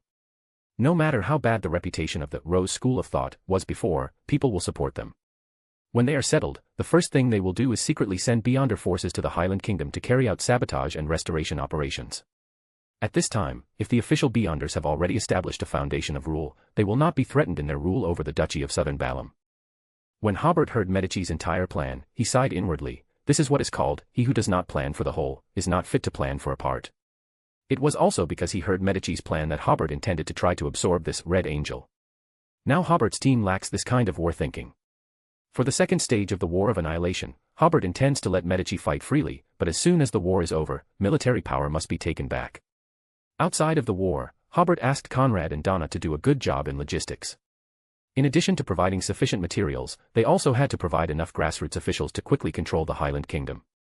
Theoretically speaking, the Duchy of Southern Balham has just completed land reform and occupied so much territory, and there are not enough people at all. However, the universities that have been moving in since the beginning of the year have brought enough senior intellectuals to the government. Donna then proposed a talent transition plan for college students to enter grassroots work, sending people to universities to promote national policies, and organizing them to study in various parts of the Duchy of Southern Balham, and finally recruiting graduating college students. After seeing the national policies of the Duchy of Southern Balham, many young people will definitely be willing to devote themselves to this vigorous transformation. Hobert was quite satisfied with this plan. At the same time, he suggested that such publicity should be normalized, and that all universities should offer relevant courses in political science, so as to continuously provide fresh blood to the government. With the problem of officials solved, as long as 1 or 2 months are spent completing the land reform, the crippled Highland Kingdom will no longer want to take back its rule. In addition, Hobert ordered Zio to investigate the transfer of property by the nobles of the Highland Kingdom. In the spoils seized in Yasen City, there are also massive amounts of gold and a large number of gold pounds. Hobert didn't expect that the nobles of such a semi-colonial and semi-feudal country would be so rich. Previously, in the first stage of the war, a large number of nobles fled north. When Medici carries out the second stage of the operation, they will definitely transfer their assets abroad as soon as possible. The ways to transfer assets abroad are nothing more than buying land, buying mines, or exchanging gold for gold pounds. As long as a transaction occurs, it is easy to find the process of asset transfer. Then, after the domestic battle is over, it will be Zio's intelligence department's turn to start working. Hobert's plan is to find these nobles and discuss with them to donate all their assets to the country. If they are willing to donate, they can be spared their lives. If they are unwilling to donate, then they may drown while taking a bath, or they may fall to their death while riding a horse, or they may be inexplicably beaten to death while walking on the street. After resting for a few days, as Medici led more than 100 beyonders and dozens of logistics personnel to march north openly, the second stage of the war officially began. Hobert, together with Conrad and Donna, who arrived later, discussed the matter of repairing Yasen City. This city has convenient transportation in all directions, and it will definitely be able to prosper again in the future. However, Conrad suggested that some office spaces should be repaired first, and large-scale repairs should be carried out after there are enough people. After all, the construction of Angel City will not be completed for more than a month, and building materials from all over the country are being transported there. In the newly occupied areas, the priority is to solve the problems of measuring land, registering assets, and completing the land revolution as soon as possible. Fortunately, for the Duchy government, this kind of thing is already familiar, and Hobert simply discussed a few words with them, and did not continue to ask. In the next 10 days or so, Hobert stayed in Yasen City, and if he encountered tricky problems, he could quickly organize relevant personnel to solve them. Medici's first round of attacks ended as scheduled. In the past 10 days of fighting, they successfully killed 2 more demigods and dozens of other sequence beyonders from the other side. Medici did not capture Cologne City, leaving it for next time. According to his estimation, it may not take 5 times. As long as Cologne City is attacked 3 times in the current mode, the extraordinary potential of the Rose School of Thought and the nobles of the Highland Kingdom can be squeezed dry. Since the second round of the war went smoothly, Hobert left Yasen City with peace of mind and returned to Backlund for a few days of rest. The countries of the northern continent have different evaluations of the Duchy of Southern Balam's capture of the capital of the Highland Kingdom in a short period of time. First of all, the first reaction of various countries was surprise. After all, Lone, Fasak, and Intis all tried to invade the Highland Kingdom from different directions, so as to destroy this kingdom whose territory has shrunk severely compared to more than 100 years ago. But without exception, they all failed, because this country has the support of the Rose School of Thought, or the support of angels, and can always hold on to a piece of territory. Therefore, the Duchy of Southern Balam has achieved such a great victory in a short period of time. Everyone was surprised first, and then showed different reactions. The kingdom of Fainapotter was very fortunate that it did not respond to the call of the Fasak Empire to join the Allied forces during the civil war in the Duchy of Southern Balam. If they really joined the Allied forces, they would have to face the increasingly strong Duchy of Southern Balam at this time, and before the end of the full-scale war in the northern continent, no country has the strength to open up a new battlefield in the southern continent. The Fasak Empire breathed a sigh of relief. Fortunately, it had completed the peace talks with the Duchy of Southern Balam.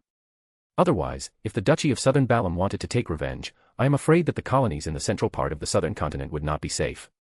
Now that the Duchy of Southern Balam has chosen to avenge the Highland Kingdom first, then they have enough strategic space. According to the speculation of the Empire's strategic department, in the next year or two, the main force of the Duchy of Southern Balam will not be able to withdraw from the Highland Kingdom. When the Intis Republic heard that the Duchy of Southern Balam had begun to attack the Highland Kingdom, it wanted to join forces with the Fasak Empire again to organize a counterattack from the southern colonies. However, the news that the Duchy of Southern Balam had defeated the main force of the Rose School of Thought soon came out, which caused Intis's plan to be cancelled as soon as it started. Now they also plan to negotiate peace with the Duchy of Southern Balam through the Earl's Light. Only the Kingdom of Lone is not optimistic about this victory, and some newspapers even commented, the Duchy of Southern Balam has used its power in the wrong direction. The implication is, since the Duchy of Southern Balam has this strength, why not attack the colonies of the Fasak Empire and the Intis Republic? Why not come to support the battle in the northern continent? The Kingdom of Lone is about to be unable to hold on. At this time, the Church of Steam and Machinery, which has always been neutral, seems to have realized that Lone's only ally has also fallen into the quagmire of war. So they suddenly declared that they would provide technical support for the Intis Republic's army in terms of weapons. This is equivalent to announcing that the Steam Church has finally chosen to support the Intis Republic. The next day, the figures of Steam Church Beyonders appeared on the western battlefield of the Kingdom of Lone. Before long, the western front of the Kingdom of Lone, which had been holding on for more than 3 months, was breached, and then the army was defeated like a mountain. The Lone army was quickly driven out of the central plateau and could only concentrate its forces in the Intis Republic and quickly establish a defense line on the Tucker Plain. But everyone knows that fighting on the plains is about the number of troops, and Lone is currently at a huge disadvantage in this regard, and this plain will soon be lost. Backlund in March has begun to warm up, and because there is wind, it can temporarily disperse the fog of this international metropolis. In the Duke's mansion, Hobert sat on the terrace on the second floor, reading the newspaper leisurely. There are few reports in the newspapers about the situation on the Western Front, only saying that the defenders will definitely be able to continue to hold their ground. Hobert smiled slightly. In the blink of an eye, the war has been going on for half a year, and Lone has done a good job to be able to hold on until now. Dang dang dang. At this time, the clock in the study rang. Hobert put down the newspaper and used distortion space to come to the office of the financial director of Earl's Light. Audrey had already changed into relatively simple clothes and changed her appearance with sealed artifacts. Hobert asked with a smile, "Are you ready?" "Ready," Audrey said in a clear voice. Today, Hobert will accompany Audrey to participate in an anti-war parade and take the manipulator potion in the midst of everyone's anti-war emotions. Hobert was about to distort space, but Audrey suddenly asked, "Hobert, I heard that the Backlund night market is closed." "Yes." Hobert nodded, "I heard that it was forcibly closed at the beginning of the war." Audrey said, "Oh," and took Hobert's arm. Hobert raised his hand, and they disappeared from the office in an instant, appearing the next second in the corner of a street in St. George's district, Backlund. Not far away were crowds of people constantly shouting anti-war slogans. Hobert temporarily distorted their vision so that they did not notice himself and Audrey. Then the two naturally joined the marching team, which had enough 10,000 people from the beginning to the end of the street. The ritual required for Audrey's advancement is, in a specific occasion with at least 10,000 people, take the potion in the great resonance of their emotions. And now everyone's emotions have great resonance. Hobert said, "Take the potion as soon as possible, the police may come to disperse them in a while." Audrey nodded, took out the prepared potion, and drank it all in one gulp. In that instant, she was surrounded by intense dissatisfaction and sorrow, which also kept her consciousness very clear, and she quickly regained herself under the influence of the potion. After only about a minute of confrontation, Audrey had controlled the overflowing spirituality. Hobert smiled and said, more smoothly than expected. As he was about to leave with Audrey, Audrey suddenly looked at the crowd chanting slogans and said, "Hobert, can you help them?" Hobert looked at the long procession and took a deep breath, saying, "Unless they are willing to immigrate to the Duchy of Southern Ballum." The people participating in the parade were the unemployed in the war and those who had lost their loved ones in the war. The loss of the industrial zone on the southern coast of Mid-Seashire meant that a large number of factories lacked corresponding raw materials or parts, and factories that did not involve military industry were shut down. A large number of workers lost their jobs and could not even afford bread, and could only go to relief stations to receive some bread to fill their stomachs. So even though the price of food in Backlund is not high at present, the number of vagrants sleeping on the streets is increasing, and the number of people suffering from hunger is also increasing. Those who were willing to immigrate to the southern continent to gamble have already moved away, or are in the process of immigrating. And there are two types of people participating in the parade today. One type is those who still have hope for this country. They are unwilling to start over in the wild southern continent. The other type is those who have lost loved ones in the war. They want to vent their grief and indignation by shouting in the procession. Hobert couldn't help them. Audrey also understood the reason, so she didn't say anything more.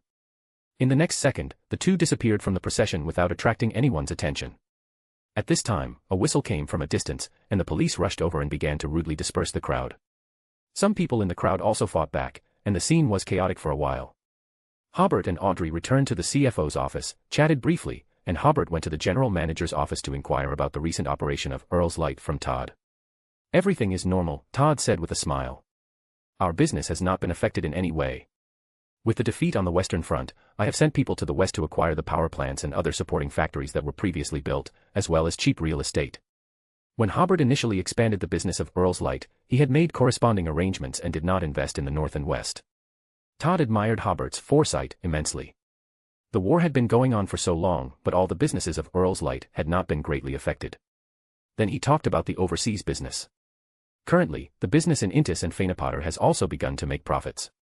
Earl's Light has not only not been affected by the war, but has become more and more wealthy. They talked until about 5 o'clock in the afternoon, when Hobert and Audrey got off work together and then took Audrey's carriage home. They had agreed to be guests at Earl Hall's house today. In the carriage, Hobert saw that Audrey seemed to have something on her mind, so he asked, "Are you having any problems at work?" Usually, Audrey hides her inner thoughts very well, but this afternoon, because she had just advanced, her spirituality was not very stable, so she sometimes deviated from the spectator state. "No," Audrey took a deep breath and said, "This morning I met a vagrant. I remember she was a stall owner at the night market." Only then did Hobert understand why Audrey had asked about the night market before. Audrey added, "I asked her about it and found out that many of the night market stall owners have gone bankrupt due to the loss of their source of income." "This is inevitable," Hobert comforted. "The war is affecting everyone on both sides of the conflict." He hadn't felt this way before, but today, sitting in the carriage, he noticed that there were so many idle people on the streets. Soon, they would also become vagrants because they couldn't afford bread or pay rent. In the grain war around the new year, the price of grain in Backlund was almost the same as before the war. Now, more than 2 months have passed, and the price of grain has increased slightly again. Before this, Hobert optimistically estimated that most of the citizens of Backlund had grain reserves, and that all the grain shops in Backlund still had a lot of grain. This international metropolis should not experience any tragedies due to lack of food. Now Hobert realized that he had overestimated the governance ability of the lone government. At this time, if they don't quickly start some public welfare construction projects to absorb these unemployed vagrants, sooner or later they will become unstable factors. Audrey added, why is it that the Duchy of Southern Balham has been almost unaffected even though there is also a war? The immigration campaign in the Duchy of Southern Balham is still continuing, and a large amount of food is being distributed every day. The two huge construction sites are also operating normally, consuming a large amount of vegetables and bread every day. Audrey sometimes couldn't understand how this country could operate normally while supporting hundreds of thousands of people with no source of income. Hobert smiled and said, because our strategic thinking is different. I had the confidence of victory before I launched the war. The countries of the northern continent are different. The wars they launch are more like a gamble with all the bets on the table. Strategic thinking is always a bit impulsive. In addition, the governments of various countries are not adequately prepared for a series of reactions caused by the war. Even if they are adequately prepared, they don't take the lives and deaths of ordinary people too seriously, so they simply pretend not to see the situation on the streets. Speaking of this, Hobert looked out the car window and said, it's still the same sentence, unless they themselves are willing to immigrate to the Duchy of Southern Balham, I can't help them. Audrey sighed, maybe I should change my thinking. Fortunately, there is still the Duchy of Southern Balham, providing survival guarantees for those who are willing to immigrate. Hobert smiled, the situation in the northern continent has developed to this point, we do need to be more optimistic. During the conversation, the carriage arrived at Earl Hall's mansion, and Hobert was warmly welcomed by the Hall family. During dinner, they inevitably talked about the war on the Western Front. The lone military has begun to build positions in the Balkis Mountains west of Backlund, Earl Hall said to Hobert. Pay attention to the risk of investment. The Balkis Mountains are at the end of the Tucker Plain and are the last barrier west of Backlund. In other words, the lone high command has prepared to abandon the Tucker Plain. Hobert smiled and said, thank you for your reminder, I will pay attention. Earl Hall was reminding Hobert of the investment in those areas that were about to become occupied territories. In his opinion, the investment risk was too great. Hobert continued to eat. He thought of another thing, when this international granary falls into the hands of the enemy, the price of grain in Backlund will skyrocket again. Thinking of this, Hobert smiled and shook his head. The Duchy of Southern Balham still has a lot of things to do, and there is no time to take care of the ordinary people of Backlund. Previously, he promoted Longtail Island on the one hand and suppressed grain prices on the other. He had done everything he could. If the people who believed in the advancement of Longtail Island would think of immigrating to the Duchy of Southern Balham when they went bankrupt. If the people who bought cheap grain were grateful to Hobert for providing them with affordable food, then out of basic trust, they would also think of immigrating to the Duchy of Southern Balham after accidentally going bankrupt. And now, the people who are still unwilling to immigrate and stick to Backlund are those who neither believe in the advancement of Longtail Island nor appreciate Hobert's kindness. That's why Hobert has been emphasizing to Audrey that he can only help them if they are willing to immigrate. The following conversation revolved around the war in the Duchy of Southern Balham. Like the previous civil war, the people of the northern continent hardly knew the details of this war. Of course, Hobert couldn't tell them about the battle of extraordinary powers. He lied that he had found a military genius, so the war had been very smooth from the beginning. Audrey, who was listening, took a deep breath. The god of war is of course a military genius. After dinner, the family took a walk in the garden as usual. This time, Earl Hall suddenly proposed to talk to Hobert alone. Hobert was slightly stunned and had to follow, discussing some business issues of Earl's Light with Earl Hall. After talking for a while, Earl Hall brought up a topic about nobles.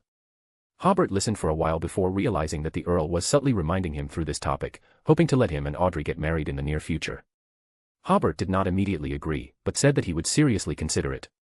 It's not that he deliberately made things difficult for Earl Hall, but in this kind of matter, he should tell Christian first before agreeing, both emotionally and logically. Hobert bid farewell to the Hall family at more than 9 o'clock in the evening and returned to the Duke's mansion. Hobert continued to pick up the newspaper on the terrace, sighing as he read, "War is affecting everyone on all sides of the conflict, including me." At this time, his vision was suddenly covered by a cosmos, and a soothing female voice came from his ear, "Get ready, complete the task owed before tomorrow." Previously, Hobert prayed for the help of the Evernight Goddess, and the Evernight Goddess said that the reward she needed was to help him complete a task.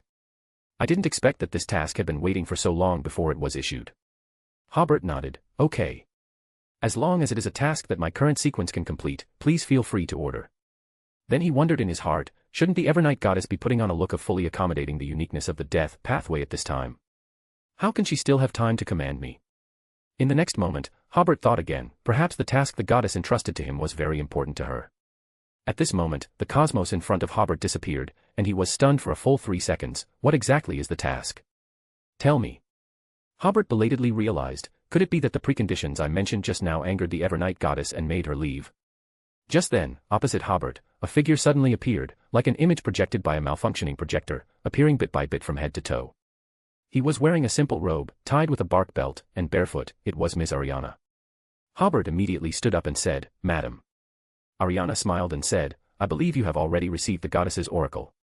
Hobert sighed inwardly, are all gods like this? They are unwilling to say even one extra word.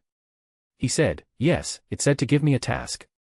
Ariana raised her hand, and Hobert's spirituality felt the surrounding space enter a state of concealment.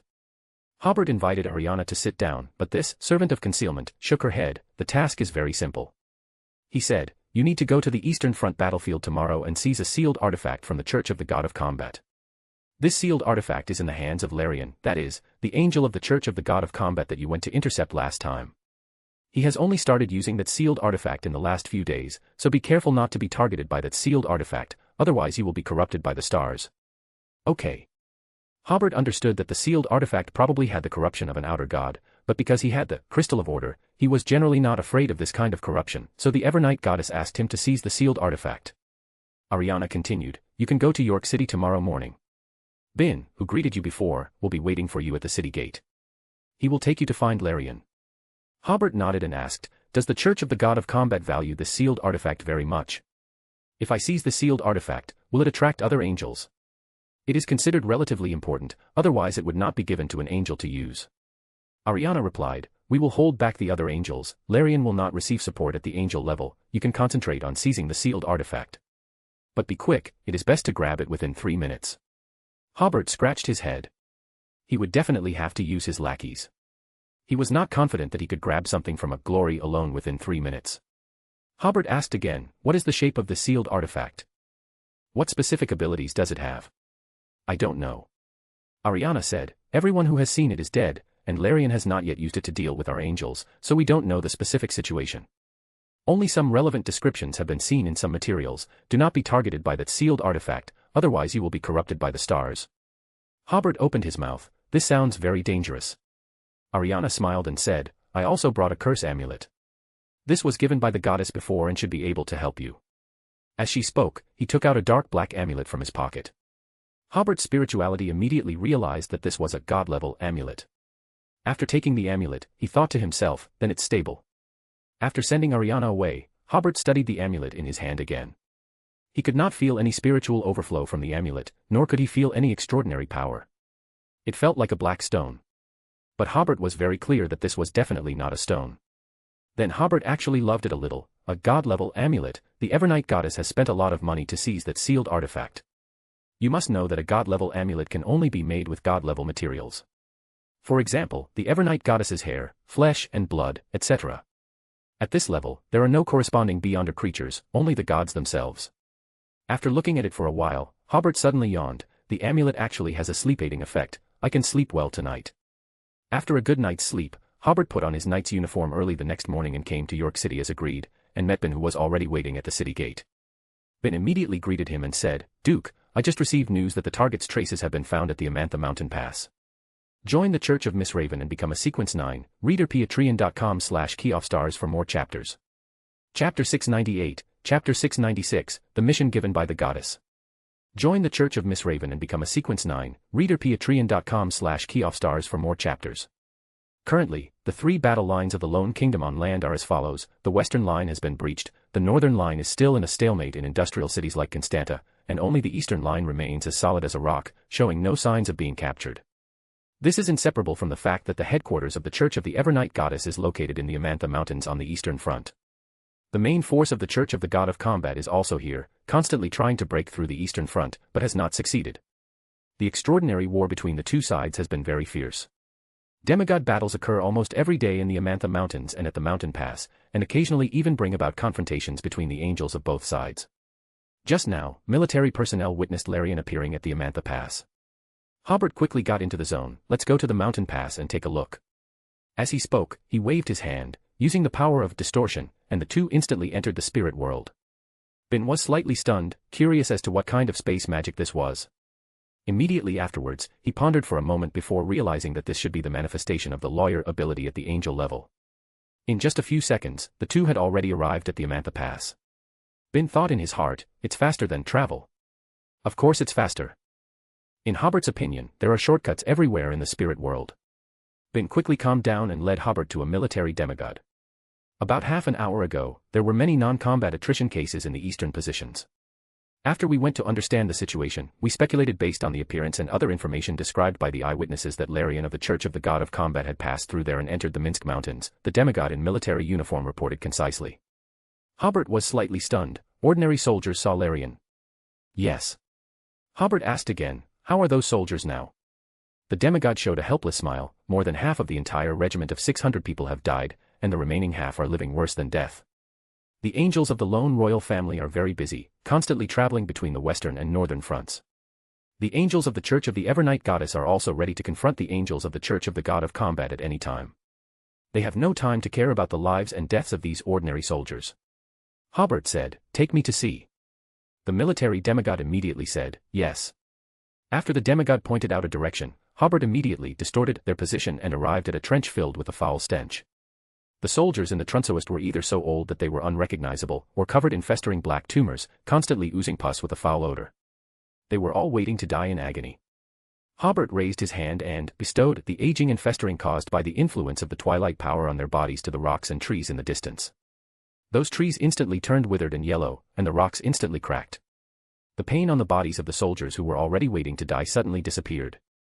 Some of them couldn't believe it, repeatedly touching their rejuvenated faces, and immediately cheered. The military demigod said to them, come and thank Duke Hobert. He brought the special medicine that saved you. Previously, they had lied that these soldiers had been harmed by some kind of poison gas, which was why they had become like this. Hobert smiled and waved, responding to the soldiers' gratitude, and then learned about the scene they had just seen from them. After the three returned to the command post, Hobert asked the military demigod, does Lone have any strongholds or defense lines in the Minsk Mountains? The military demigod replied, no, what we just saw is already the easternmost position. Hobert frowned, then it's strange. Why would Larian show the influence of an angel level in front of ordinary soldiers? This is equivalent to telling us that he has entered the Minsk Mountains. The military demigod was stunned for a moment before saying, Duke, you may not understand very well, but currently, the angels and demigods on both sides will definitely pollute or influence ordinary soldiers if they have the opportunity, so as to weaken the opponent's power.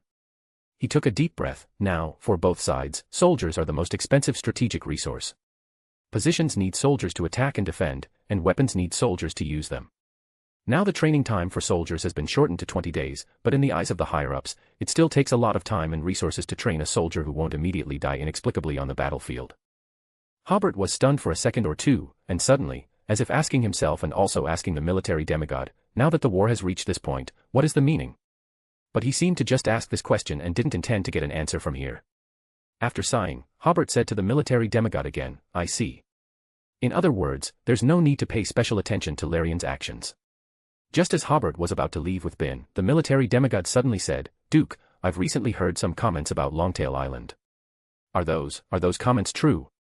You can go find Locker of the Air Force, Hobert said. He has a special pass that can take you to Longtail Island for a visit. The military demigod was slightly stunned before nodding, okay, I'll go take a look. Previously, because of the sneak attack on St. Millen, a group of Creator believers, led by Locker, emerged in the Air Force. Later, Hobert assisted in defending Pritz Harbor, and another group of Creator believers joined the Navy. Not long ago, Hobert heard Locker say that there was also a group of officers in the army who yearned for the southern Balam Duchy. This is not difficult to understand. With the death of a large number of soldiers, the officers will definitely think about the meaning of this war, and then they will find that this war is meaningless. If there were no publicity about Longtail Island, they would still be looking for a way out in confusion. Now the Longtail Island model provides them with a new idea, and of course they will do their best to learn more about it. Hobert left the position with Bin and quickly entered the Minsk Mountains. This place is sparsely populated, and the ice and snow in some places have not yet melted. Hobert stopped on a ridge. In front of him was an endless primeval forest, and there was no trace of Larian at all. Just as Hobert was preparing to wait for an opportunity again, he found a team of lone soldiers in the valley, searching forward very vigilantly. Hobert brought Bin to the front of them, creating the illusion of an encounter. Of course, encountering a lone duke and the Archbishop of the Church of the Evernight Goddess in this kind of place sounds a bit unbelievable. However, Hobert used the ability of charm, which greatly increased their goodwill towards Hobert and did not notice this problem. The leader of this team of soldiers was a Captain Egbert, a Sequence 7 interrogator. He looked to be in his 20s, very strong, and with a shrewd look on his face. I didn't expect to meet the Duke and Archbishop here, the young Egbert smiled. With the blessing of the goddess, our mission will definitely be completed smoothly this time. Hobert twitched the corner of his mouth. The goddess used to be the goddess of misfortune. I seriously doubt whether she can bless successful completion of the mission. Hobert looked at the other 12 team members. Their equipment was good, and they all looked like veterans. While the commander was talking to Hobert, they were constantly guarding the surroundings with a clear division of labor. In addition, there were 3 Beyonders among them, with sequences 9 and 8 respectively. He asked, "What mission do you have in the deep mountains?" While asking, he re-examined the soldiers. His spirituality told him that something seemed wrong here, but he couldn't say what was wrong. Under the effect of charm, Captain Egbert did not hide anything and pointed to the top of the mountain over there. There is a hidden watchtower across 2 mountains, responsible for watching the situation in mid-seashore, and then using telegrams to report the observed information. This watchtower has provided a lot of valuable information for the northern battlefield, but about a month ago, the watchtower was discovered by the enemy. After several rounds of fighting with the Fasak army, we finally abandoned it 5 days ago. But just 2 days ago, we actually received a distress signal from the watchtower again. It is very likely that during the previous battle, some soldiers were forced to hide in the forest, and now they don't know that we have abandoned it. After we sent a retreat order via telegram, the other party sent another distress signal. We suspect that their telegraph machine may be broken and unable to receive telegrams. So the headquarters ordered our 12 people to bring the other party back. Hobert felt that something was wrong again, which made him realize that there must be a problem with this mission. He looked at these young faces, and then thought of the soldiers who had been wailing in the Trunsoist just now. Hobert took a deep breath and said to Ben, "Let's accompany them to the watchtower first. Tell me immediately if there is any new eyewitness news." Generally, after there is an eyewitness report, it will first be reported to the angel of the Church of the Evernight Goddess in a prayer, and then Ben will be notified by the angel. Ben was slightly stunned, but immediately nodded and said, "Okay." Hobert asked Captain Egbert, "You just said, which direction is the watchtower in?" "It's in that direction." Egbert pointed out a direction. "You have to cross 2 mountain peaks." Hobert smiled. "You remembered wrong. Look, isn't the watchtower right in front of us?" He distorted the surrounding space, and the scenery on both sides flashed backwards. In an instant, he crossed 2 mountain peaks and arrived in front of a watchtower with obvious traces of battle. The soldiers were all stunned. Hobert tampered with their thinking, making them feel that this process was very reasonable.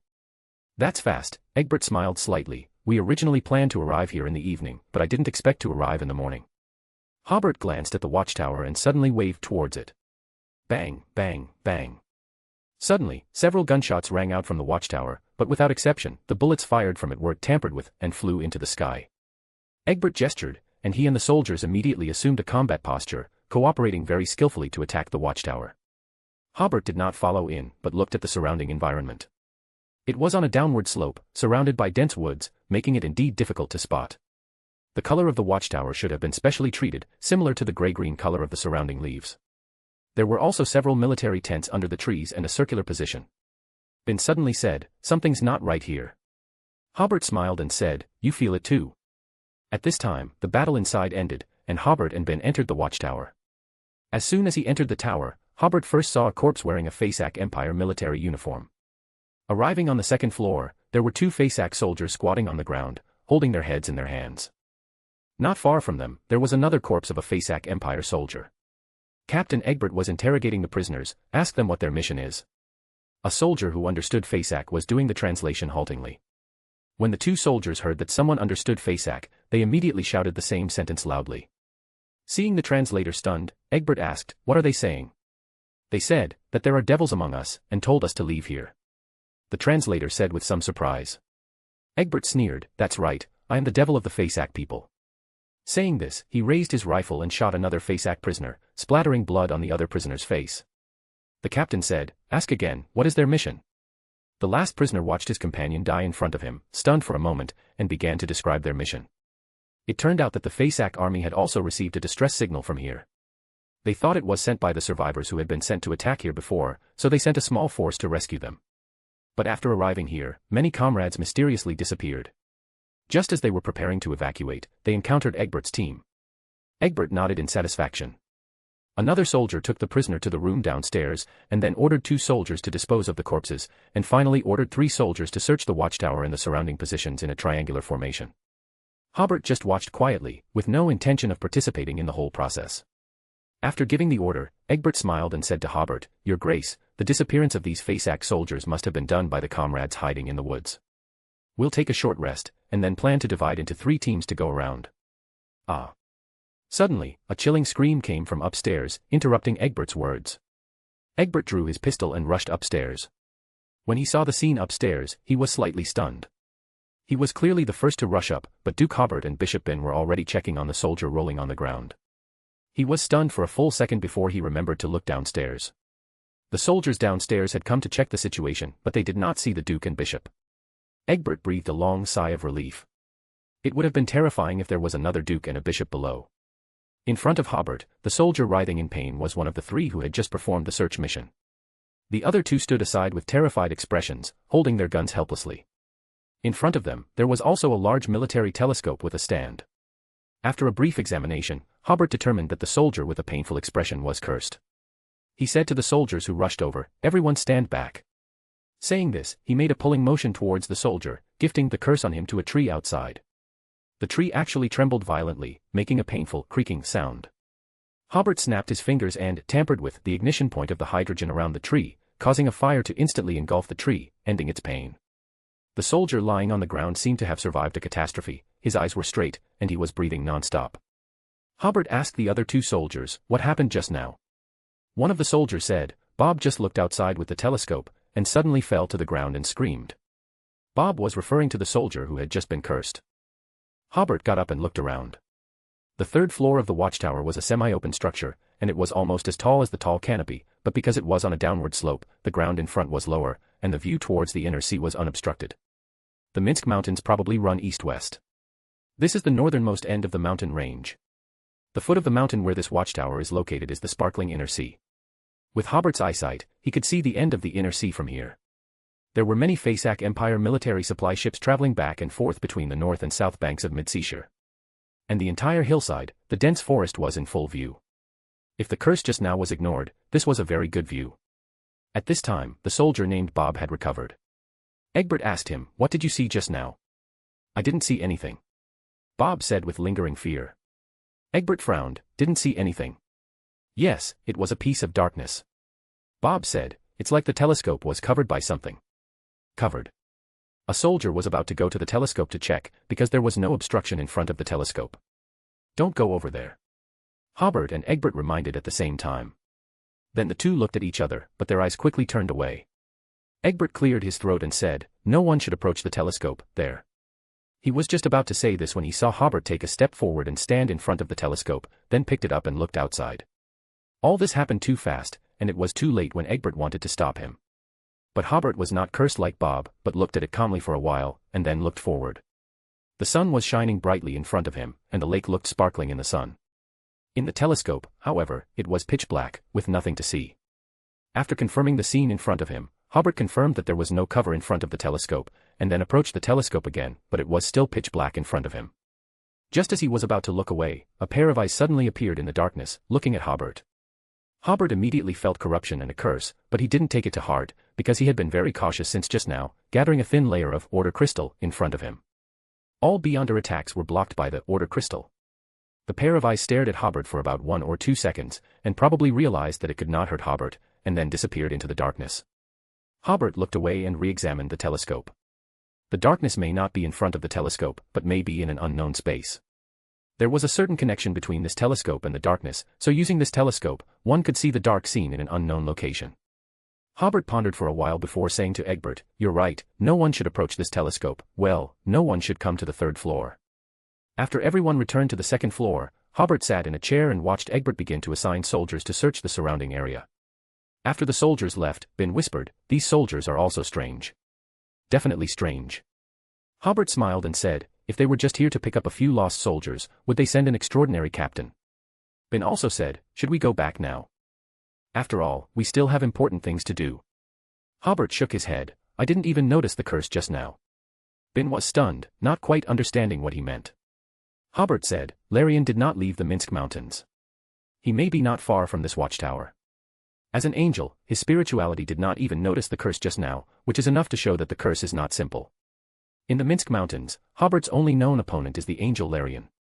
He believes that everything that happened in this watchtower may have something to do with Larian. Bin was very surprised by this conclusion, but seeing that Hobert was not joking, he chose to believe the angel's judgment. Hobert also said to Bin, "You guard the surroundings, I will use some special methods to see if I can find the source of the curse." Bin nodded and kept watch around as Hobert instructed. Hobert lowered his head, pretending to think intently, and his spirit body entered the nation of disorder, sitting on the Iron Throne and looking around with true vision. Under true vision, he saw a faint green mist in the forest around the watchtower. These mists did not seem to be very dangerous, but they could block true vision. It also blocked the spirituality of an angel to a certain extent. Hobert realized that unless it involved his own danger, he might not be able to have a premonition in advance. He was about to withdraw his gaze when he suddenly noticed something was wrong, and a strange aura seemed to be spreading around. Suddenly, he saw several corpses of Fasak soldiers covered in soil, with slight signs of decay on their faces, crawling out of the tents not far away. The lone soldier should have searched those tents just now. Didn't they find these corpses? Hobert waited for a while and discovered that the target of these corpses was the watchtower. The soldiers guarding the prisoners downstairs had already noticed the abnormality and were shooting outside in a somewhat flustered manner. Only then did Hobert return to the real world.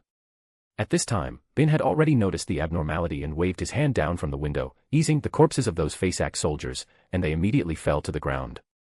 Hobert got up and glanced at the corpses downstairs. "I didn't feel the power of the death pathway." Bin frowned and said, "Me neither." Because of the gunshots, the team that went out to explore quickly returned. After Egbert understood the situation, he ordered everyone to return to the second floor first. Over there are corpses." At this time, the last soldier to return ran back in horror and shouted. Egbert said with a gloomy face, "Let's go upstairs and talk about it." When they came upstairs, everyone did not avoid Hobert and Bin and began to discuss the problems they were facing. Egbert did not ask about the corpses first, but first asked the last soldier to return, "Didn't I order you not to separate under any circumstances? Why did you leave the search team?" The soldier said with a mournful face, I just went to the toilet and found that Bruce and Sack had disappeared. I quickly chased after them along the footprints, but in a place where the ice and snow hadn't melted, I found 3 rows of footprints ahead. I was wondering at the time, why would there be 3 rows of footprints?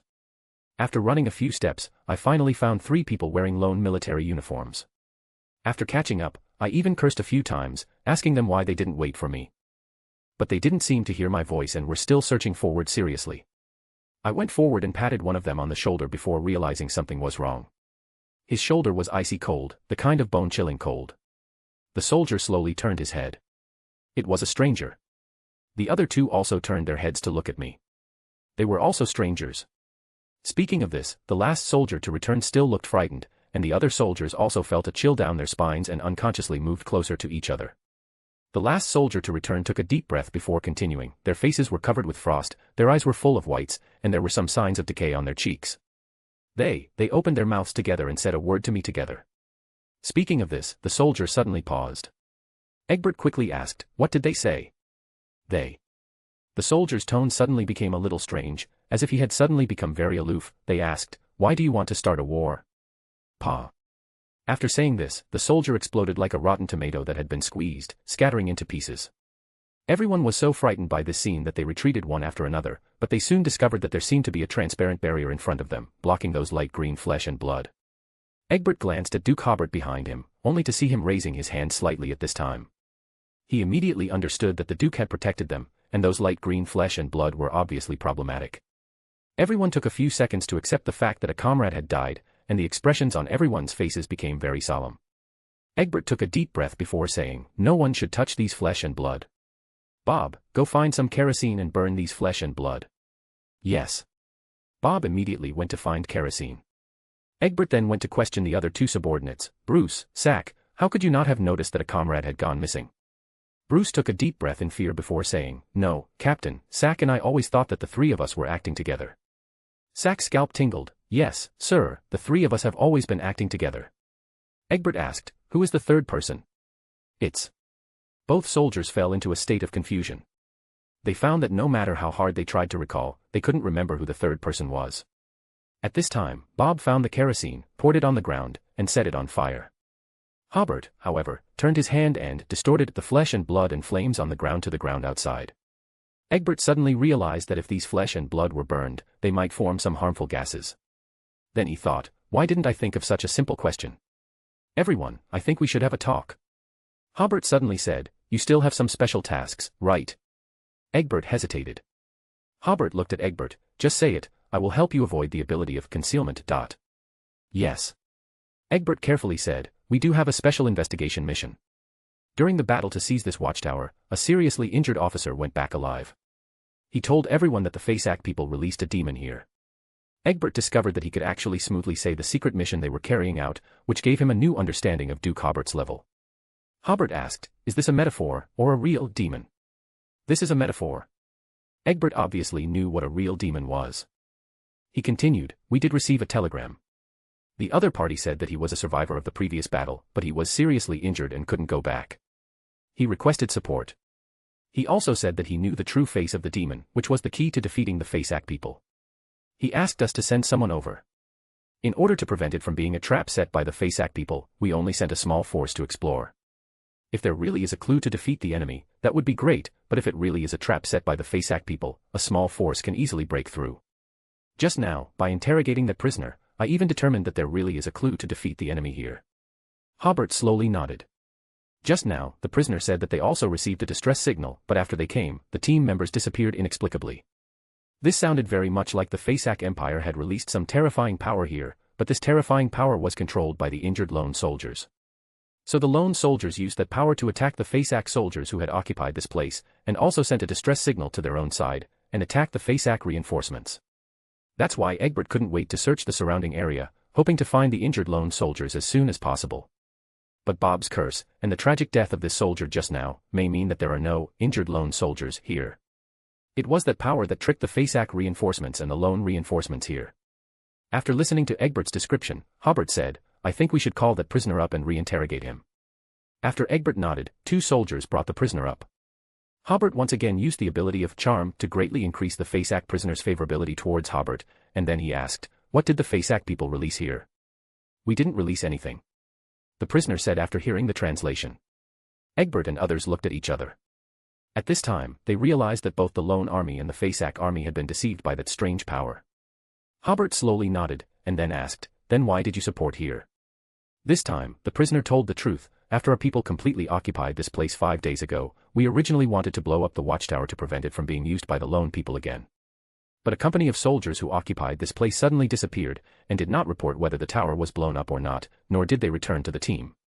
Just the day before yesterday, we suddenly received a distress signal, saying that a soldier saw something he shouldn't have seen with the telescope on the 3rd floor, and needed a special investigation team to support him.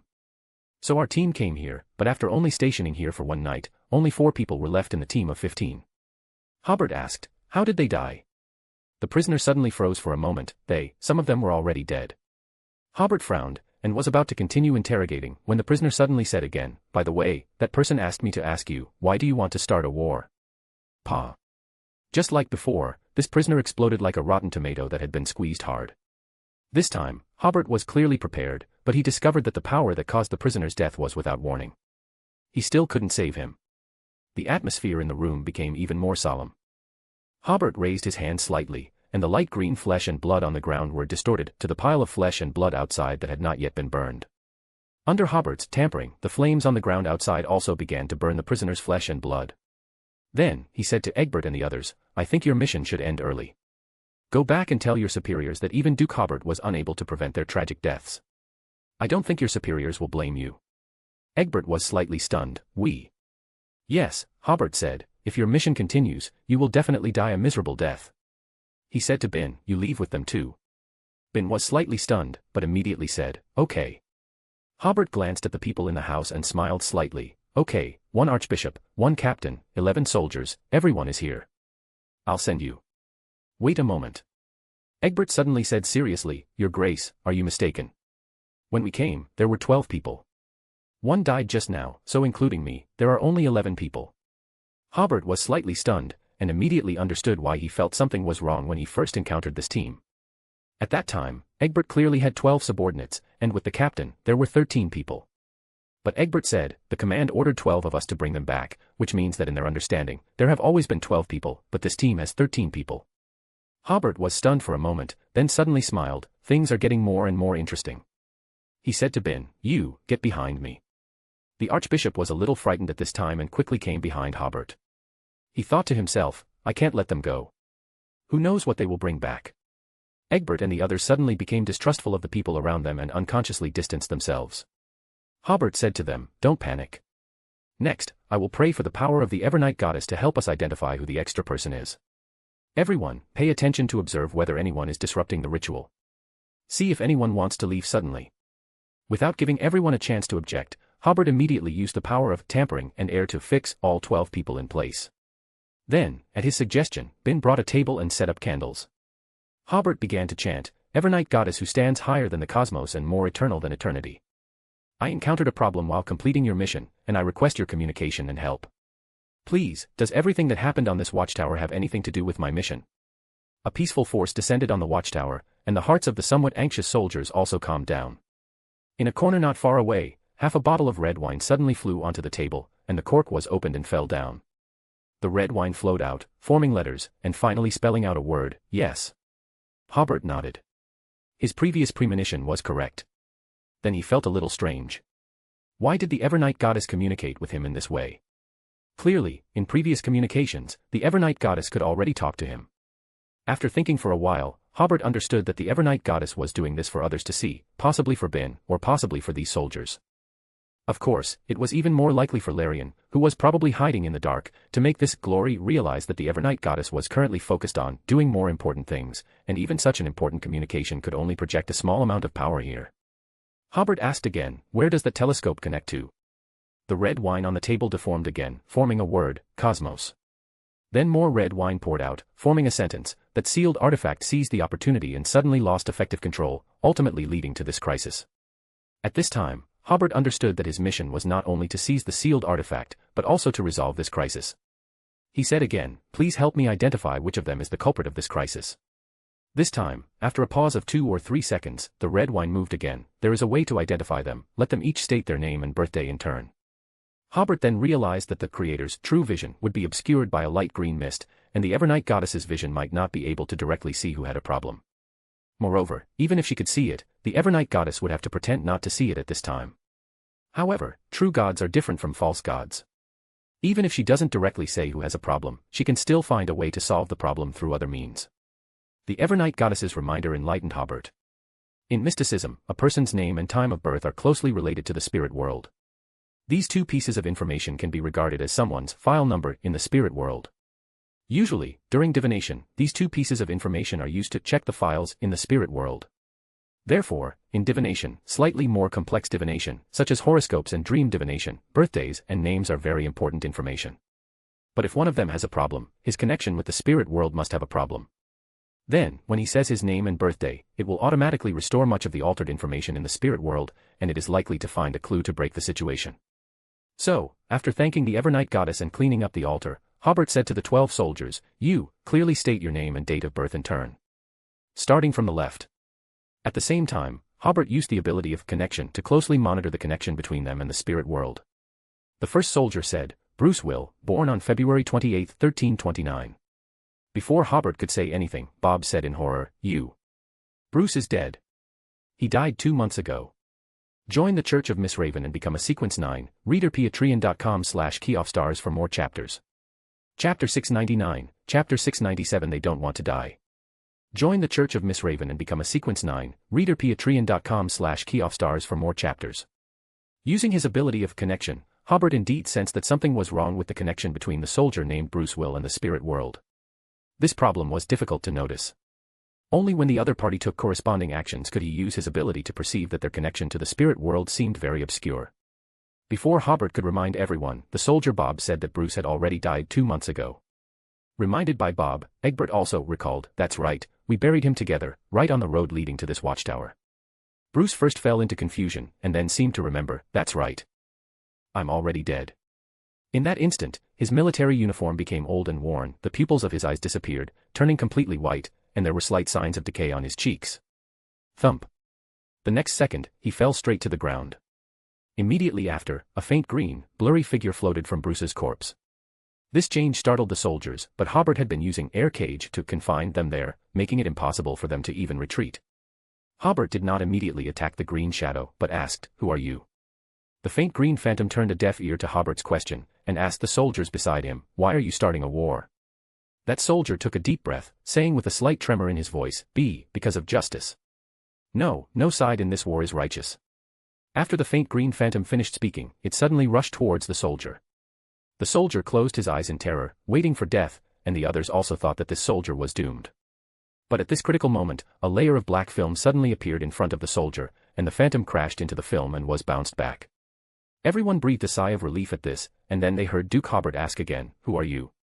Where do you come from?" The soldiers immediately understood that the layer of black film was Duke Hobert's ability.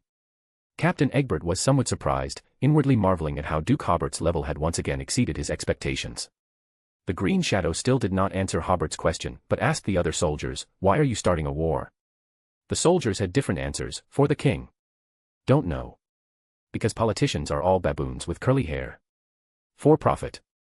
Finally, when it was Egbert's turn, he replied, "If we can win, I can receive an officer's allowance, and my family can live a prosperous life from then on."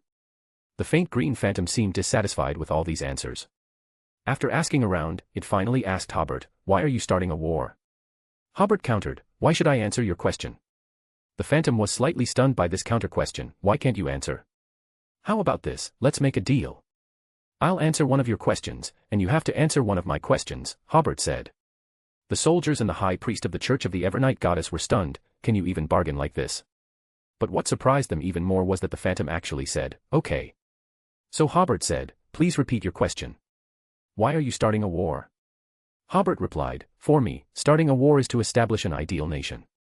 The phantom seemed quite interested in this answer, and it continued to ask, "Why must you use war to establish an ideal nation?" "It's my turn to ask," Hobert said with a smile. "You need to answer my first question before I can answer your question." "Please ask." Hobert asked, "Who are you?" "I am the epitome of your war." Hobert immediately said, "Please explain more clearly." The phantom didn't fall for it. "Is that your second question?" "No," Hobert looked at the phantom. "But you have already asked the second question, and I have already answered it." Egbert and the others were stunned. Duke Hobert, even Swindle's monsters. Beside him, Ben almost laughed out loud. This is the consequence of playing word games with a lawyer. The phantom froze on the spot, obviously not expecting to have made such a low-level mistake. Hobert continued, "My answer is very clear, but your answer is very difficult to understand. Such an answer is obviously not acceptable. I demand that you explain clearly before we can continue the Q&A. Also, if you don't know the answer, you can automatically skip to the next question. In addition, you currently owe me an answer to one question." The phantom clearly paused again before saying, "I originate from the unwillingness, helplessness, and the stench of decaying corpses in war." Hobert and Ben suddenly understood, so the phantom was manipulating the corpse through the stench of decay just now. No wonder they didn't feel the power of the death pathway. "You see, if you don't explain it, it's completely different from your previous answer," Hobert said. "Then I'll ask the second question, are you a collection of undead created by war?" This time, the phantom did not answer immediately, but seemed to think for a moment before answering. "I am more like an emotional resonance generated by war, and then formed with the support of external force." It paused and asked, "Why would you rather start a war and kill so many people than establish an ideal nation?" "Because that is sacrifice, the darkness before dawn," Hobert said. "First of all, I want to make one thing clear, everything has two sides. I am very disgusted with that kind of mindless anti-war behavior, because some wars are inevitable, or rather, war can temper human society. For example, the war I launched in the southern continent is different from the war in the northern continent. The southern Balam Duchy will undergo large-scale construction after the war, allowing more people to survive and live better. And the war in the northern continent is just a few people, or a group of people, fighting for interests. The meaning of the war is different, and the results are of course different. So, in my opinion, in order to kill fewer people in the future, we must start a war now. Some wars are bound to come sooner or later, so it is better to find an opportunity to fight that can kill as few people as possible. In addition, from the civil war in the southern Balam Duchy to now, we have saved hundreds of thousands of people who would have died of hunger and cold, and from the war against the Highland Kingdom to this day, we have also saved thousands of slaves and young girls who were about to become sacrifices to evil gods. This is the meaning of war. We don't want to fight, but there are always reasons why we have to fight." These words not only stunned the phantom, but even the soldiers like Egbert and the high priest Ben fell into deep thought. Hobert then asked, according to your description, you should appear on the battlefields of those tragic stalemates. Why did you appear here? The Phantom replied, because this place has the opportunity for me to form. Then it explained, this opportunity just appeared a few days ago. The Phantom asked again, then why does the war in the northern continent, which has killed so many people, still make people feel that it is not as meaningful as the war in the southern continent? Because they are not starting a war for the welfare of ordinary people, Hobert also explained. Or rather, the people who start the war don't care about the life or death of ordinary people. The meaning of their war is for cold things like profit, and the consideration of the meaning of war is only carried out by people with warmth, so there is no way out for this kind of war. Then he asked, is the opportunity you mentioned coming from the cosmos? When asking this question, Hobert raised his hand and distorted everyone's hearing, so Egbert and the others did not hear the word cosmos. The Phantom replied, I'm not sure either, but I did receive some support from the power of the cosmos. It asked, you just said that the southern Balam Duchy saved so many people, so how many people died in the war on both sides? Hobert said, our current losses are that more than 30 Beyonders have been sacrificed, and more than 50 ordinary soldiers have been sacrificed. This number shocked Egbert and the others again. They only lost so few people and they attacked the capital of the Highland Kingdom. As for the enemy, their losses are relatively large, Hobert said. Just the Beyonders alone have died 400 or 500 people, and the number of deaths of ordinary soldiers is probably around 800. They serve the nobles. After the nobles flee or surrender, they also collapse, so the casualties are not large. But many civilians died. In Yasen City alone, more than 300,000 civilians died. Hobert then asked, where is the telescope on the third floor connected to? Don't know, the Phantom said. You can change the question. Hobert asked again, where is Larian currently? I don't know either. Hobert spread his hands, let's end our Q&A here. As he spoke, a mass of black crystal wrapped the faint green phantom. But immediately after, another phantom of the same color appeared outside the window. It floated outside and said, it's useless. Too many people have died in this war. Every decaying corpse represents one of my avatars. Your body will decay sooner or later. Why don't you let me help it decay now? Hobert said, I'm different. If it weren't for external forces, I could live for a very, very long time, so I don't need your help. As he spoke, he used distortion to leave the watchtower with everyone. In a few breaths, they arrived on the south side of the mountain range. Hobert said to them, continue to say your names and dates of birth. Since this verification method is so simple, it must be used to verify the remaining people again. Fortunately, the others smoothly provided their relevant information without encountering problems like Soldier Brook. Hobert said to them, you guys leave first, I'll try to deal with that fellow. Without waiting for everyone to reply, Hobert hurried back to the watchtower. At this time, the watchtower no longer had any signs of life, and even the phantom was gone. Hobert arrived at the third floor, stood in front of the telescope, and with a forceful effort, pulled it off the stand.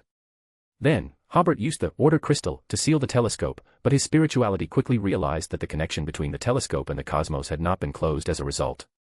In the beginning, this telescope was indeed a channel, turning it into a grade 3 sealed artifact capable of releasing curses to those around it. Using the telescope for too long could also lead to unknown corruption. However, after the channel was established, its existence became irrelevant. Standing in front of the empty stand where the telescope had been, Hobert pondered how to deal with the phantom. First of all, this phantom doesn't have a physical body, so physical attacks are ineffective. The key is that this phantom has a high degree of intelligence, making it difficult to trick it into concentrating all its avatars together, so sealing it with the order crystal is also a dead end. The only method Hobert can currently think of is to cut off its source of power. But how to cut it off is a problem. According to the phantom's own description, it originates from the unwillingness, helplessness, and the stench of decaying corpses in the war. Currently, Hobert doesn't have enough energy to end the war and burn all the corpses that died in the war. This idea is obviously unfeasible, so Hobert changed his approach. Where does this phantom's power come from? It admitted itself that part of its power comes from the cosmos. Hobert first thought of the outer god related to the aura of decay, the monarch of decay. Although Hobert doesn't know his specific authority, it sounds somewhat similar to the god of combat. This outer god also seems to symbolize decay to some extent. This made Hobert think of the ice blue metal cylinder in the Nation of Disorder, which was suspected to be related to the monarch of decay. That cylinder was seized by Hobert when he killed Vin Rambis of the Psychology Alchemists. At this time, Hobert thought of what the Phantom said earlier, that it originates from the unwillingness and helplessness in the war, which are all expressions of emotion. This is obviously not the same as the authority of decay, but is somewhat similar to the authority of the spectator pathway, but with obvious differences. At the time, Hobert was still wondering, if the ice blue metal cylinder was related to the monarch of decay, why would it seek out a beyonder of the spectator pathway? Now it seems that the Monarch of Decay may also have certain authorities similar to the Spectator pathway, which is why this sealed artifact fell into the hands of the psychology alchemists. Hobert shook his head, temporarily putting this question aside, and followed the previous line of thought. Could the trigger for the Phantom's appearance be when the sealed artifact in Larian's hand showed signs of getting out of control? This is very likely. That sealed artifact may also be related to the outer god, Monarch of Decay, so its loss of control allowed the decay of corpses on the battlefield, as well as the emotions of unwillingness and helplessness, to connect with the Monarch of Decay in the cosmos through this telescope, forming the Phantom. If this guess is correct, then finding that sealed artifact may provide an opportunity to cut off the source of the Phantom's power. As for how to find that sealed artifact, Hobert had a good idea. He took out the crystal box containing the ice blue metal cylinder from the Nation of Disorder, opened the seal, and held the cold cylinder in his hand, using it to connect to the sealed artifact in Larian's hand. As Hobert expected, he quickly found a connection. The sealed artifact in Larian's hand was indeed not far away. After basically determining Larian's location, he made some simple preparations and immediately set off. Following the connection between the two, Hobert quickly found Larian in the dense forest, his whole body emitting a twilight glow. He was sitting cross-legged on the ground. In front of him was a fleshy crystal stone that was constantly changing its shape. If it weren't for the reflective surface of the stone, it would look more like a piece of constantly wriggling rotten meat. At this time, a circle of twilight glow emanated from the surrounding area of the stone, causing the surrounding trees to quickly wither and decay. Obviously, Larian was trying to seal this sealed artifact. Hobert was about to snatch it, but Larian suddenly retreated, stopping his control over the sealed artifact. Hobert was slightly stunned, but immediately realized that this guy was about to lose control of the sealed artifact in front of him, and couldn't wait for someone to take over at this time. But why didn't Larian pray for the power of the god of combat? While thinking, Hobert condensed an order crystal and placed it on the fleshy crystal stone, and the sealed artifact immediately became docile. Larian was stunned by this scene. He seemed to hesitate whether to come back and snatch the sealed artifact. Hobert did not immediately put away the sealed artifact, but asked, why has the sealed artifact been so active recently? Before this war, there had been 3 large-scale wars in the 5th epoch alone, and they were all wars with very long cycles. If the Phantom really appeared because of large-scale wars, then it should have appeared long ago. After all, classical wars also killed many people, as well as the plagues and famines after the war, especially civilians, who would die in large numbers. If it was only because of the war, the Phantom should have appeared long ago. Combining the fact that Larian was trying to seal the fleshy crystal stone, just now, Hobert believed that this sealed artifact being too active recently was the main reason for the Phantom's appearance. Larian sneered and didn't intend to answer. Hobert then said, if I fail to properly seal this sealed artifact due to insufficient information, then I will throw it onto some angel of the god of combat church while you are fighting the church of the Evernight goddess.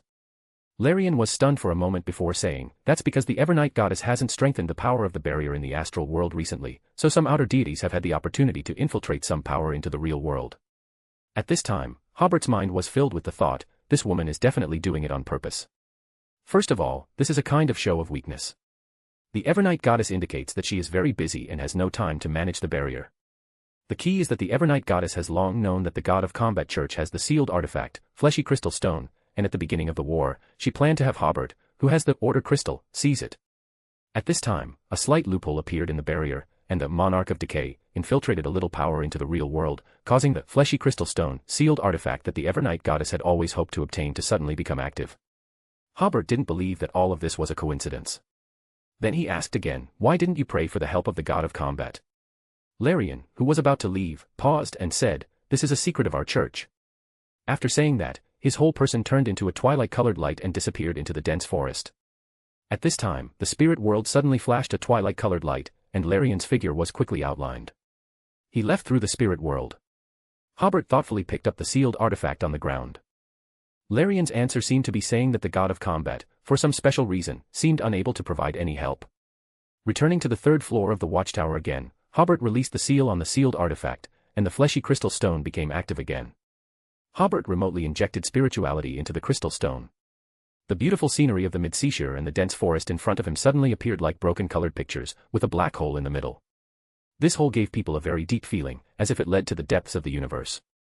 Hobert magnified and distorted the power of the real world, as if piling the surrounding space towards the black hole, and soon filled the hole. It's useless. The power from the cosmos is only to form my initial power. I don't need it anymore. At this time, the Phantom floated outside the 3rd floor again. Unless you end the war, unless you burn all the decaying corpses, I will always exist, and the power will become stronger and stronger. Hobert temporarily sealed the fleshy crystal stone. He frowned tightly. This doesn't work either. Things are really a bit difficult now. The phantom source of power is really too much. Moreover, as the war continues, it will indeed provide it with more nourishment. The phantom knew that it couldn't harm Hobert either, so it surrounded Hobert, constantly saying some words to make Hobert give up. Hobert thought for 2 or 3 minutes, but couldn't think of a good way. He was about to ask the Evernight goddess for help again, but suddenly recalled the method of screening the soldiers just now. Then he had a very good idea and smiled at the phantom. For the real world, you are very redundant. While speaking, Hobert first prayed to the Creator, and then began to seriously arrange the wall of spirituality, and added a layer of order crystal barrier outside the wall of spirituality. Only then did he enter the nation of disorder with peace of mind, took the 0 to 78 spiritual wilderness that had just been seized from the stone platform not long ago, and projected the power of the Creator to the real world through his own stars. Seeing the phantom still fearless, the Creator picked up the spiritual wilderness full of barbs and began to establish a spiritual cage between the spirit world and the real world around the phantom. The phantom seemed to encounter something wrong and immediately wanted to escape from the cage. The Creator made a magnification, and instantly 1/3 of the entire Minsk Mountains was covered by the spiritual cage. Seated on the Iron Throne, the Creator grasped the spiritual wilderness and began to use the power of connection to quickly locate the connection between the Wraith and the spirit world. As Hobert had expected, its connection to the spirit world was very abnormal. At this moment, these connections were blocked in the real world by the spiritual cage. Hobert used the spiritual wilderness to manipulate spirituality, dismantling these connections bit by bit. Even if the Wraith shuttled between one avatar and another, it was to no avail. Hobert could always follow the spiritual connection and continue to dismantle. Only after the Wraith's connections with the entire world in terms of spirituality and the spirit world were severed did Hobert leisurely arrive at the clock tower. At this time, although the Wraith could still use the decayed avatars to shuttle inside the spiritual cage, it could clearly feel that the entire world was becoming more and more repulsive to it. Dong. At this moment, a distant bell sound suddenly rang in the air. The bell sound stirred up flocks of birds in the forest, adding a touch of agility and vitality to the mountains that were just beginning to sprout. The Wraith stood there blankly. Suddenly, a young face appeared in the Wraith. I can't die here, my mother is still waiting for me to go home. Immediately afterward, a 27 or 8-year-old military officer appeared in the Wraith. Am I going to die? Will I never see my wife and newborn daughter again? The Wraith's image kept changing. Why? Instead of walking into the hall of marriage with my fiancée, I have to die in this mud pit. Why are they still killing me even after I surrendered? The war wasn't started by me, so why do I have to die? Hey, this world, why is there only coldness? Child, did you escape safely? You're only 7 years old, what will you do in the future? What will you do? At this moment, Hobert in the clock tower was reluctant to continue pushing the bell hammer, but in the next second, he gritted his teeth and rang the bell of order again. Dong. The Wraith, which should not have existed in this world, disappeared instantly. Join the Church of Miss Raven and become a Sequence 9, reader patreon.com/keyoffstars for more chapters. Chapter 700, Chapter 698 The reason why the City of Calamity is active has been found. Join the Church of Miss Raven and become a Sequence 9, reader patreon.com/keyoffstars for more chapters. Using True Sight, Hobert saw thin green mist in the dense forest, dispelled by the chimes of the bell. Within the mist, it seemed that countless souls filled with unwillingness and helplessness were being driven back to the underworld. The world returned to normal, as if they had never existed. After a few seconds of daze, Hobert returned to reality. Seeing the magnificent scenery of the mid-seashore and the dense forest from the 3rd floor of the watchtower again, Hobert felt a sense of boredom. He took the sealed artifact back to the 2nd floor and relit the candle on the table. The Evernight goddess stands higher than the cosmos and more eternal than eternity. I have completed the task you entrusted to me and obtained this sealed artifact. I hope you will open the gate of sacrifice and accept my offering. The altar was immediately covered by a surge of tranquil power. At the same time, Hobert also felt a portion of hidden power within it, which was absent when he had sought help from the Evernight goddess earlier. First, a gate of sacrifice with specks of starlight appeared in front of the altar, and the fleshy crystal stone was immediately sucked in by a huge force. Hobert looked at the empty altar and asked, "Respected goddess, is there still a need to continue this war? So many people have died tragically, even the outer deities can't bear to watch." Hobert heard that soothing female voice in his ear again. This is a very helpless aspect of the Beyonder world. This war has reached a point where no one can stop it if they want to. Hobert seemed to hear the helplessness in the Evernight goddess's tone. This is the Beyonder world, even becoming a deity only allows one to protect oneself. He took a deep breath, adjusted his emotions, and asked, why can't the god of combat continue to seal that fleshy crystal stone? If Badhile comes into contact with the sealed artifact again, he will easily be corrupted by the monarch of decay. The Evernight goddess replied, during the fourth epoch, Badhile once hoped to use the power of this sealed artifact to try to find and approach the river of eternal darkness. Hobert asked, can you tell me more about this? Does this sealed artifact really come from the monarch of decay? Is this outer god looking for the river of eternal darkness? Why did the god of combat's plan fail later? It is indeed a kind of intrusion of the monarch of decay into the real world. The Evernight goddess replied, in the past few millennia, almost every outer god has projected a small amount of power into the real world in various ways. I speculate that the monarch of decay should be looking for the river of eternal darkness, but he seems to only be interested in Badhile's beyonder characteristics. Hobert thought, perhaps it is because the beyonder characteristics of the warrior pathway were torn from the monarch of decay's body.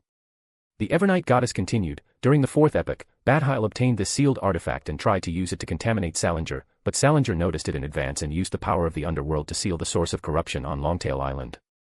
Hobert was stunned, mountain god Megalai. Previously, he had obtained information from Trunsoist that Megalai was sealed by the Underworld Emperor because she carried the Underworld Emperor's corruption. Moreover, this seal was very strict. Even in the fifth epoch, the angels of the lone royal family failed to find Megalai's whereabouts.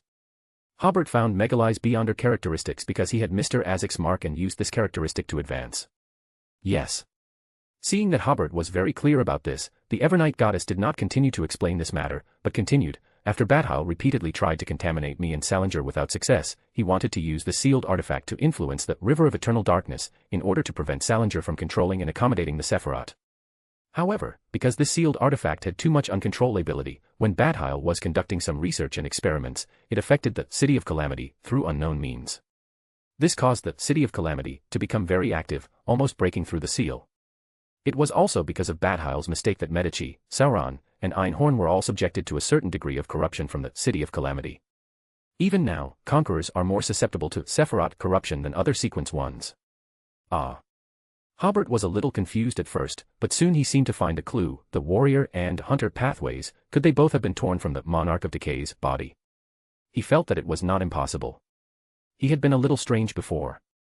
Generally speaking, the god of combat not only refers to being very good at fighting but also refers to outstanding achievements in war.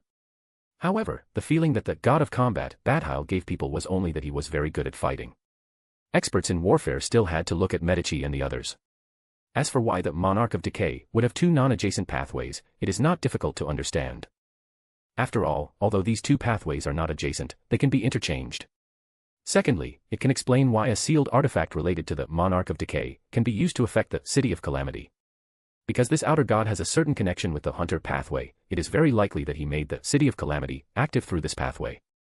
The only thing that doesn't make sense is that if the monarch of decay is looking for the river of eternal darkness, he is likely to become a great old one through the warrior and other pathways. Then, how could he accommodate the beyonder characteristics of the hunter pathway when he first became a great old one? Could it be that the physique of the outer deities is different from that of earthlings?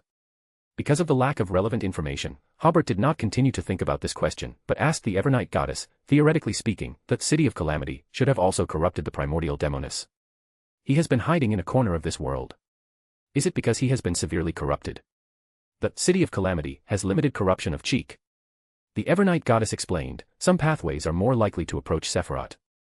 Just like the river of eternal darkness has almost no corruption for Salinger, but it is a kind of corruption for me and Badhile. We need certain means to avoid it before we can try to approach Sefirah. Hobert nodded. He had heard Trunsoist mention this concept as well. Then he suddenly thought, then, could the primordial demoness be hiding in a corner, secretly accommodating the City of Calamity? The power of the City of Calamity must be helpful to Cheek. The Evernight goddess replied, but Cheek's state makes it difficult for him to accommodate Sefirah. At this time, Hobert was very grateful for the first time that the primordial demoness had not died in the fourth epoch. The City of Calamity is so active, and the corruption of the witch pathway is not significant. If Cheek had died and a new primordial demoness had appeared, then in the long years of more than 1,000 years, he should be able to find a way to accommodate the City of Calamity. Then Hobert would have to continue to endure and perhaps even actively accept the demoness sect until he became a great old one before he would find an opportunity to turn against them. Hobert had no other questions and said to the Evernight goddess, thank you for your answers. The surging tranquil power disappeared, and the Evernight goddess returned to his divine kingdom. Hobert looked around, buried all the corpses and ashes underground, and then entered the spirit world and found Bean, who was waiting at the headquarters. I have completed the task assigned by the goddess and sacrificed the sealed artifact to the goddess. Bean did not expect the task to be completed so quickly and praised Hobert a few times. After chatting for a while, Hobert said goodbye and left. He did not return to Backlund, nor did he go to the southern continent, but came to the fields of Longtail Island alone. Looking at the vibrant fields and the orderly society, Hobert's heart became very comfortable. Suddenly, a thought popped into Hobert's mind: fight to the northern continent and liberate all mankind. Then he smiled: wait until I become a great old one, otherwise I will be beaten to death by the 7 gods. After wandering in the fields until lunchtime, Hobert went to the governor's mansion to have lunch with Furs. While eating, the two talked about the changes in Longtail Island. Now that the Ocean University is on Longtail Island, the sudden appearance of such a higher education institution seems to have transformed Longtail Island from a desolate and backward colony to a place where culture and economy can rival the countries of the northern continent. At the same time, professors and students are also very interested in Longtail Island. Professors often take groups of students to the fields to investigate and feel the very unique political atmosphere here. Although this has brought many inconveniences to security management, Hobert and Furs believe that they should gradually adapt to accepting more people from outside Longtail Island. In the future, it will become more and more open and become a window to showcase the achievements of the Southern Balam Duchy. After talking about the changes in Longtail Island, Furs, wearing a light dress, changed the subject: the Abraham family has officially pledged allegiance to Mr. Fool. Furs wiped his mouth with a napkin and continued: Mr. World has completed a transaction with the Abraham family. The reward the Abraham family received is that they can be protected by Mr. Fool and avoid the curse of the blood moon. Hobert nodded: that's not surprising. At the previous tarot gathering, Klein launched a transaction with Furs, expressing that he hoped to obtain the Planeswalker potion formula from the Abraham family.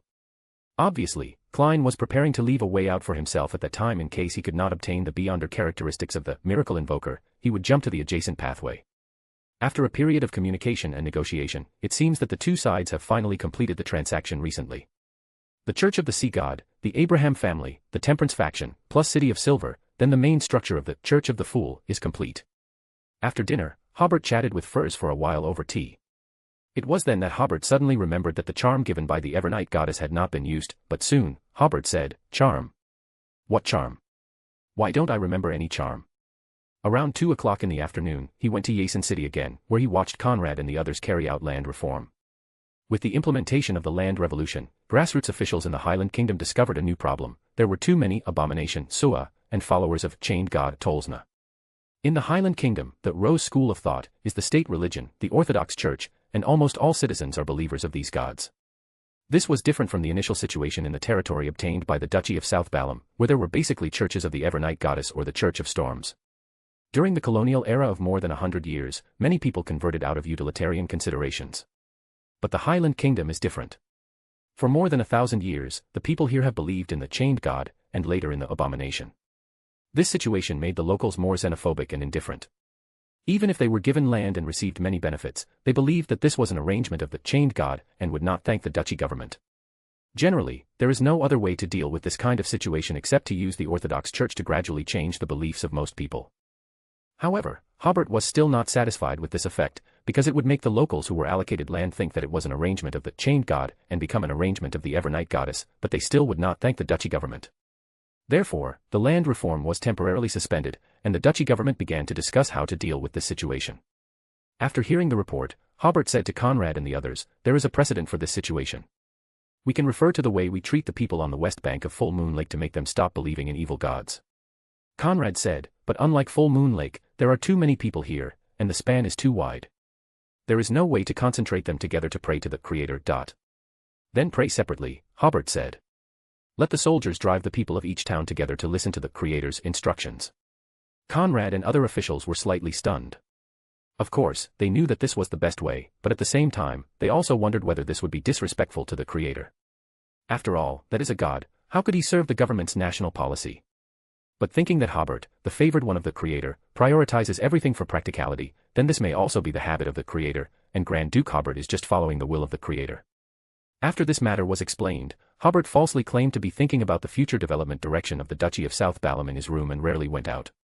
In fact, he did this in order to be able to quickly respond to the prayers of grassroots officials. With the help of soldiers, regardless of whether the local residents were willing or not, they were driven to the streets of the town or a wilderness. The residents of the city were driven to the square, and then local officials prayed to the Creator. So the Creator had to rush around to respond to the prayers of the officials. The reactions of the people everywhere were similar. First of all, they were surprised by the great pressure shown by the Creator, and they all trembled and knelt down or prostrated themselves on the ground. The Creator would tell them in a solemn voice, "The abomination killed the chained God."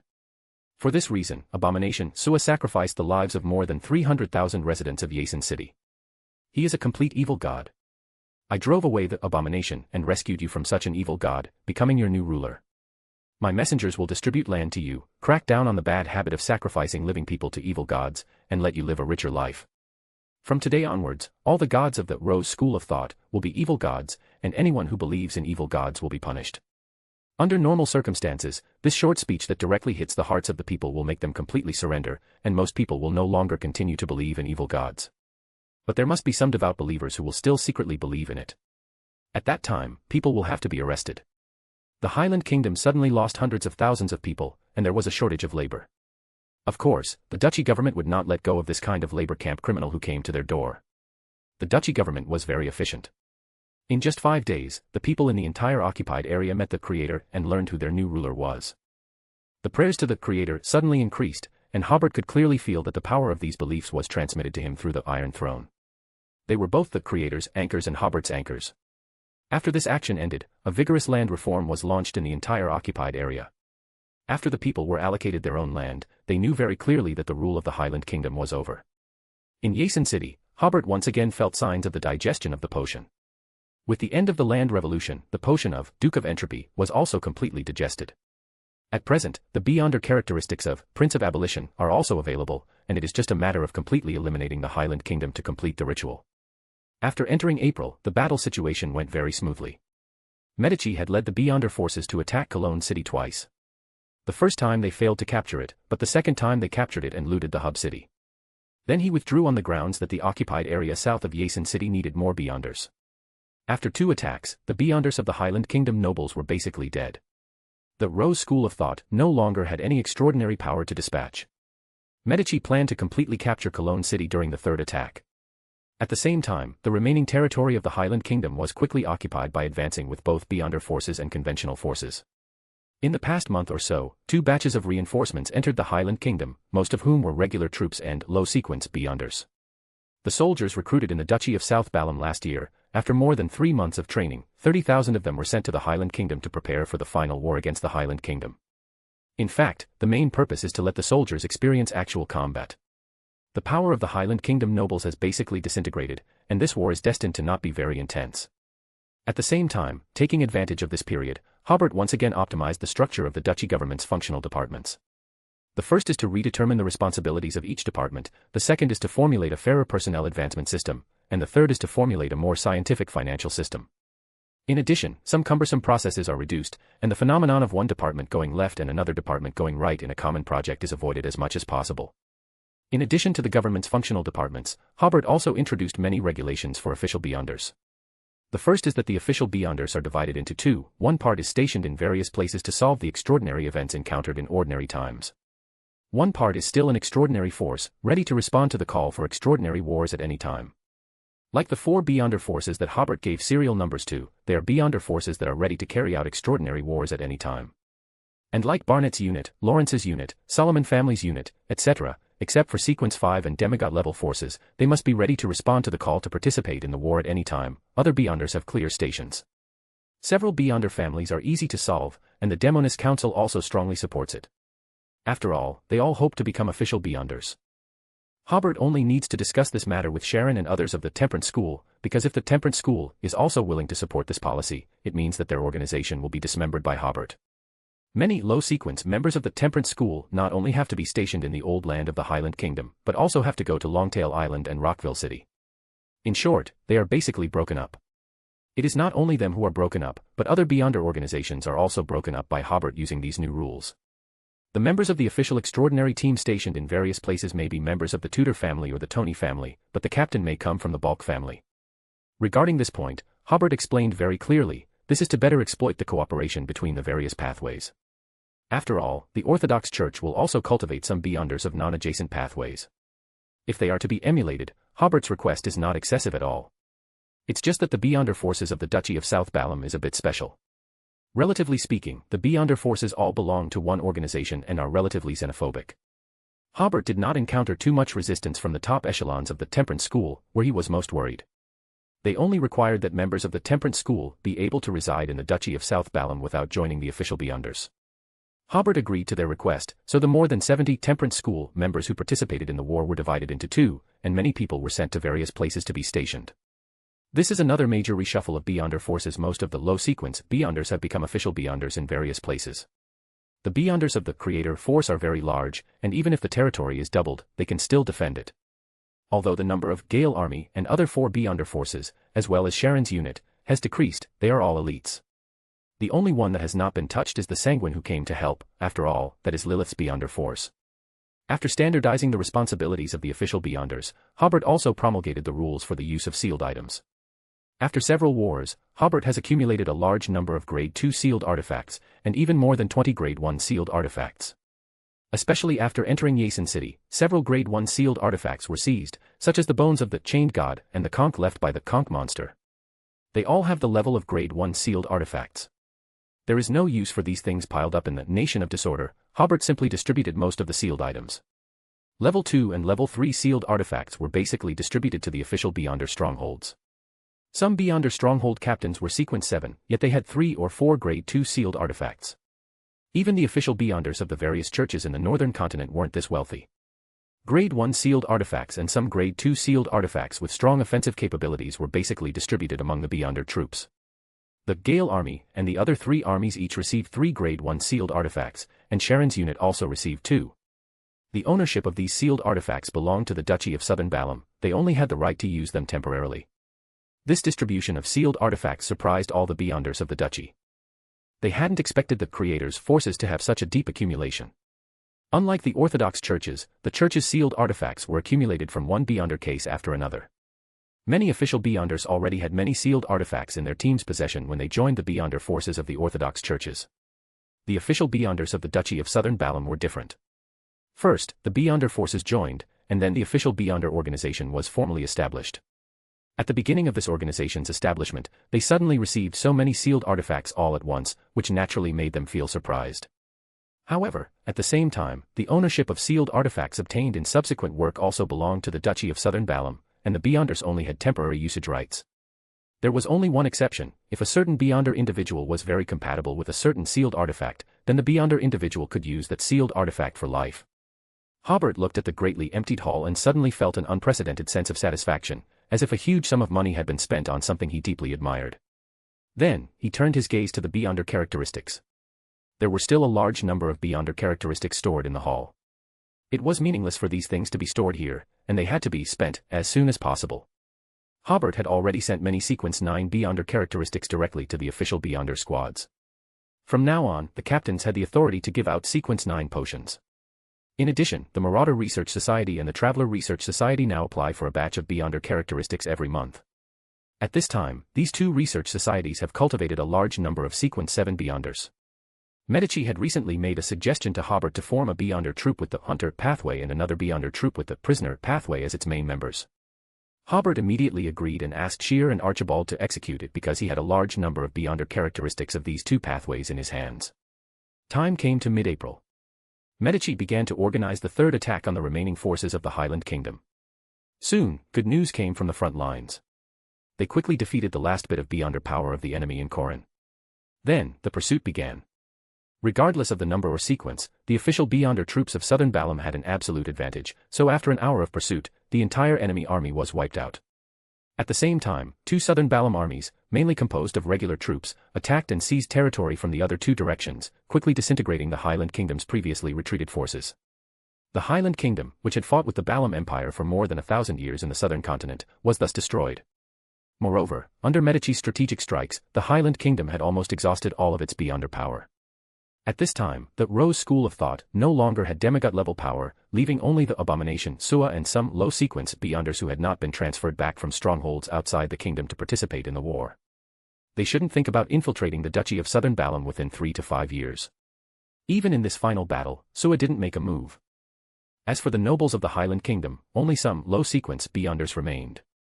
Because there was not enough power to protect their wealth, many nobles were killed and robbed by adventurers and Beyonders of the Balam Empire waiting around as soon as they left the Highland Kingdom. When launching the final war, the Balam Empire, preparing to take advantage of the situation, also sent a batch of Beyonders and an army to seize the fruits of victory. Medici didn't confront them head-on but sent enough troops to block their two retreats. Because the troops sent were sufficient and the speed was fast enough, the higher-ups of the Balam Empire were shocked and immediately sent diplomatic personnel to negotiate. After a simple negotiation, the Balam Empire army quickly retreated in disgrace.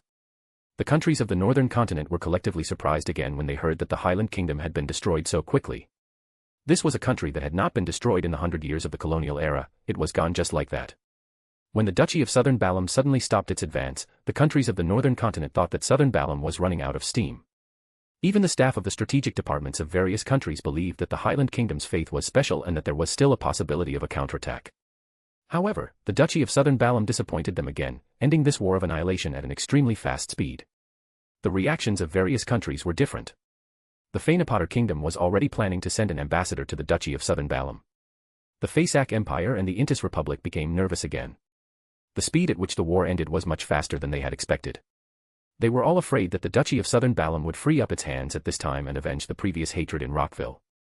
At this time, the war in the northern continent had reached its most intense stage, and they no longer had any power to deploy to the southern continent. The Lone Kingdom, which had been criticizing the Duchy of Southern Balam in the newspapers, no longer had any critical remarks but instead began to praise this victory. Because after the Duchy of Southern Balam occupied the Highland Kingdom, it had a way to attack the hinterland of Eastern Biam. Even if the lone royal family had opinions on Hobert, they would not complain in the newspapers.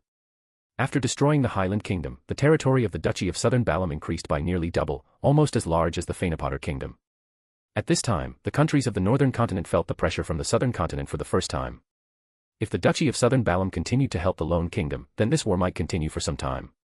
And if the Duchy of Southern Balam turned to the Intis-led Allied forces, then the Allied forces would definitely be able to reach the capital of the Lone Kingdom within 2 months, at least ending the war several months in advance.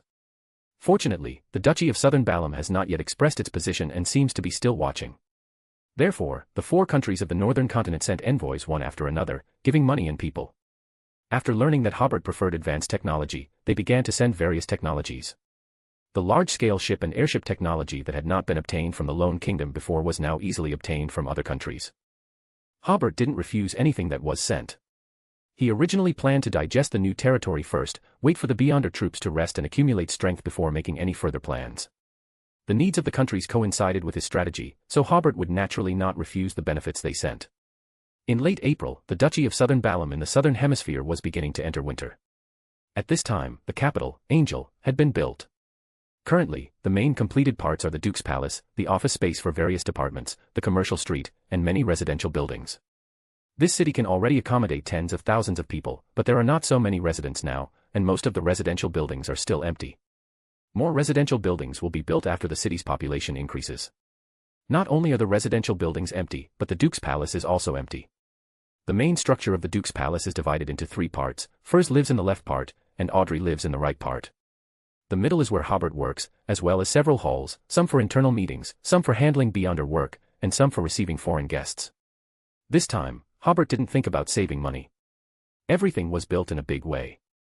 Now it's the Duke's Palace, and in the near future, it will be the Royal Palace, the Imperial Palace. For the Duke's Palace, the scale is definitely a bit large, but for the Imperial Palace, the scale is not large at all. Hobert sat in the huge office, which was connected to the lounge and study. The area was so large that Hobert wanted to use the distorted space to reach his destination. This suddenly reminded him of the scene when he first arrived in Jeffrey territory the year before. On the first night of arriving there, Hobert spent the night in an old house with weeds growing on the roof. Thinking about those days, it was quite similar to the passion of starting a business. After thinking wildly for a while, Hobert glanced at the clock. It was almost 3 in the afternoon. He leisurely came to the lounge, drew the curtains, and lay down on the spacious solid wood bed. Today was another day for holding the tarot gathering. At 3 o'clock, Hobert's vision was covered by grey fog, and he appeared beside the bronze long table. "Good afternoon, Mr. Fool." Audrey, Justice's, greeting sounded as usual. As Hanged Man, Emperor, and Son greeted one by one, Audrey suddenly noticed that Mr. Moon seemed a little uneasy during the process. So, when greeting Moon, she carefully observed, Moon looked at Hobert strangely, with some unease and some humility. Why humility? Moon has always been very proud. Audrey and Furs were not present during the Angel battle in Yason City. At that time, no Angel present dared to actively spread the matter, so they didn't know the truth about Lilith and Hobert recognizing each other as mother and son. After the greeting session ended, Fool Klein said in a heavy voice, "You can begin." Derek, son, said first, Thank you for everyone's help. I have successfully advanced to Unshadowed. In the previous 2 weeks of the tarot gathering, everyone helped him improve the form of the ritual, and Derek finally succeeded in advancing a few days ago. He then continued, Elder Lovia also completed her advancement not long ago, and we are preparing to explore the Giant King's court again. Klein, manipulating the world, said in a hoarse voice, tell your chief that I will provide some assistance in this exploration. He was very interested in the situation inside the Giant King's court. Derek said happily, thank you, Mr. World. After the gathering, I will tell the chief this good news. Hobert pondered for a moment and suddenly said, if you are willing to give me the characteristics of the 2 silver knights guarding the gate, I can also provide some help. He wanted to see what the first blasphemy slate looked like. Really? Mr. Emperor. For Derek, that would be wonderful. Being able to invite an angel to help would ensure the success of this exploration. Seeing that Mr. Emperor didn't seem to be joking, he immediately said, okay, Mr. Emperor. After the gathering, I will immediately ask the chief for instructions. Hobert nodded, then turned to ask the world, where do you plan to place City of Silver? Klein was slightly taken aback before saying, Rorsted Archipelago. Why not place it in the Duchy of Southern Balam? Hobert said with a smile. I can build a city for them in the scenic Lanagua port. There is also a very nice place surrounded by 3 mountains where a grand cathedral can be built. Listening to the conversation between the two, Derek had already begun to yearn for life away from the forsaken land of the gods. The other members realized that after this city was built, it would definitely become another cooperative project between the creator and the fool. Klein did not immediately give a response to this. Hobert then continued, the duchy will also accept Beyonders who believe in Mr. Fool, making them official Beyonders. In other words, if the people of City of Silver are willing, I can also help them solve employment problems. Listen to me on work matters, and listen to you on matters of faith. This is not contradictory. Only then did Klein have the world nod, yes, this is not contradictory. It's like having a group of people with 2 uses. After discussing this matter, Hobert said to the world, I have already begun building churches for the Church of the Fool in the Highlands County, which is the former territory of the Highlands Kingdom. Please send a group of church members to reside there. The great creator has already announced to the people there that he has incorporated the Highlands Kingdom into his rule. Currently, the Church of the Earth Mother is very interested in that place. So, I built churches for the Church of the Earth Mother and the Church of the Fool in a 1-to-1 ratio. In fact, the Church of the Evernight Goddess was also very interested in this, but because they were busy fighting a war, as well as some unspeakable reasons, the Church of the Evernight Goddess did not plan to send missionaries there for the time being. Hearing this, the hanged man Alger realized that in the future Duchy of Southern Balam, the Church of the Fool would definitely have a unique position. The hermit Katlia still found it a bit unbelievable. She never expected that the Church of the Fool, which she had never heard of before, would suddenly have the same status as the Orthodox churches in the Duchy of Southern Balam. The world seemed to think for a moment before saying, okay, I will send people there quickly. He had just thought about which people to send. After all, through more than a year of development, the Fool also had some usable power. The other members also felt that their hearts seemed a little unbelievable. The communication between the Emperor and the world was already something that could affect a country. So, in the next few seconds, the entire hall fell silent. With the advancement of Little Sun, most of the Tarot Club members had already reached the level of demigods. Only, the Magician, Furs and the Star Leonard were not yet demigods, but they were both already Sequence 5, and would soon be able to advance. Furs was because she had basically digested her potion. Even the auxiliary ingredients for her advancements beyond her characteristics and beyond her ritual had already been prepared for her. Leonard was because of the war, which gave him the opportunity to become a demigod. If it were in peacetime, the mortality rate of demigods would be very low, and Leonard's peak in this life might be Sequence 5. But the wartime was different. A large number of Sequence 5s had already taken this opportunity to advance to demigods. With Leonard's qualifications and merits, he would also get such an opportunity in the near future. It was because everyone's level was high that they rarely initiated transactions, so the current transaction and communication links had been mixed together. After a few seconds of silence, Katlia asked Hobert, I heard that the commander of the Duchy of Southern Balam who destroyed the Highlands Kingdom is called Medici. Is he from the Medici family? Hobert replied, no, he is Medici. Join the Church of Miss Raven and become a Sequence 9, reader patreon.com/keyoffstars for more chapters. Chapter 701, Chapter 699, talking about the Chaos Sea at the Tarot Club. Join the Church of Miss Raven and become a Sequence 9, reader patreon.com/keyoffstars for more chapters. The War of Annihilation that occurred in the southern continent, like the previous civil war in the southern Balam Duchy, was not well understood by the outside world in terms of the specific war process. However, compared to the civil war, this War of Annihilation had many nobles who fled, so the outside world knew some of the war situation. But all of that was from the perspective of the Highland Kingdom in narrating this war. In the eyes of these nobles, it was precisely because the southern Balam Duchy had an overwhelming advantage that they were defeated so quickly. However, many people analyzed from their descriptions that the southern Balam Duchy fought brilliantly in this war of annihilation. The Highland Kingdom was not entirely defeated by a lack of beyonder forces. It was just that the southern Balam Duchy's tactics brought their advantages to the extreme. After much inquiry, the outside world learned that the southern Balam Duchy's army had changed to a military commander named Medici. However, all those beyonders who knew the Angel family believed that a descendant of Medici had defected to the southern Balam Duchy, and they were currently commanding the beyonder forces of the southern Balam Duchy. The hermit Katlia also thought so she confirmed this matter with the Emperor at the Tarot Club. Who knew that? The Emperor, Hobert would answer, he is Medici. The members other than Justice Audrey and the magician first were stunned for a full 4 or 5 seconds before the moon Emlyn said, no wonder every word he says is so annoying. The Sanguine and Temperance school who participated in this war also thought that the commander of this war was just a descendant of the Medici family. After all, Medici was a figure who only appeared in ancient documents. The hanged man Alger also reacted, is it Medici himself? Hobert smiled and nodded, that's right. The star Leonard also reacted at this time, he is still alive. Hobert said meaningfully, many ancient angels are still alive, but their state is a bit strange. Klein then manipulated the world to ask, why would he cooperate with you? Hobert did not hide this, because the great creator recently obtained a conqueror beyonder characteristic. Everyone suddenly understood, this makes sense. Klein then sighed, creator has good luck. When will the fool also have such good luck? At this time, Katlia seemed to have just reacted and said, in other words, this war of annihilation was commanded by Red Angel Medici himself. Yes.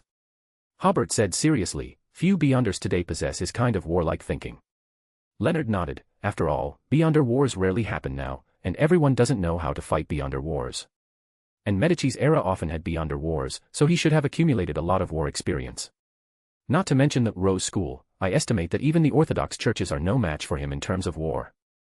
The other members nodded in agreement. After ending this topic, the world suddenly said, Honorable Mr. Fool, I would like to communicate with the Emperor alone. After Hobert expressed his agreement, the fool at the head of the bronze long table nodded pretentiously, creating a separate space for the two to communicate. In the past few days, I explored Chernobyl. Klein manipulated the world to say, there are many amazing discoveries there. He took a deep breath and said, before all the extraordinary occurrences, it seems that the world suddenly ran out of oil. Chernobyl then had a huge, bottomless pit, where people built a research institute, conducting some kind of research. According to some of the written materials I found, many researchers turned into oil, and more people became crazy, with their minds undergoing mutations. Only after hearing the other party's first sentence did Hobert understand that Klein wanted to share his exploration experience with him. That is the Chaos Sea. Klein continued, do I need to explain to you what the Chaos Sea is? He had recently obtained a lot of high-end information.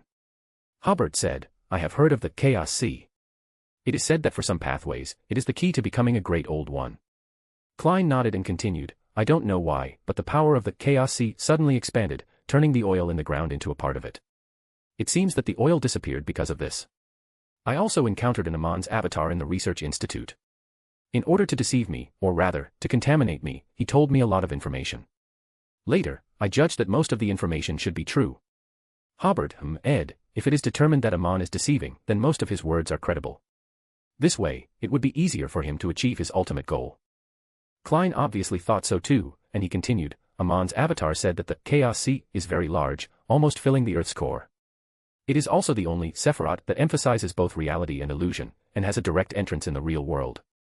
He also said that the first blasphemy slate was conceived and produced there, and it is said that the ancient sun god also crawled out of there. Hobert slowly nodded, in other words, the ancient sun god was likely one of the researchers there. But why would he have a cross from the common era? What Hobert was talking about was the classic cross he got from a lone royal court viscount when helping Zio investigate her father's case. That cross obviously came from the common era.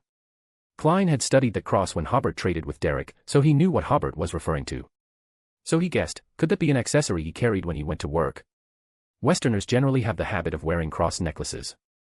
Hobert smiled, maybe I'm too sensitive. I always feel that the research institute and this thing are a bit mismatched. Klein also recalled that the relationship between Christianity and the scientific community seemed to have both opposing and integrated aspects. It would be nothing to find a cross in other places, but it was indeed a bit strange for the staff of the research institute to have a cross. Perhaps the ancient sun god was not a researcher at all, but a pastor. Hobert smiled and said, otherwise, the third epoch would not be filled with so many elements about the cross.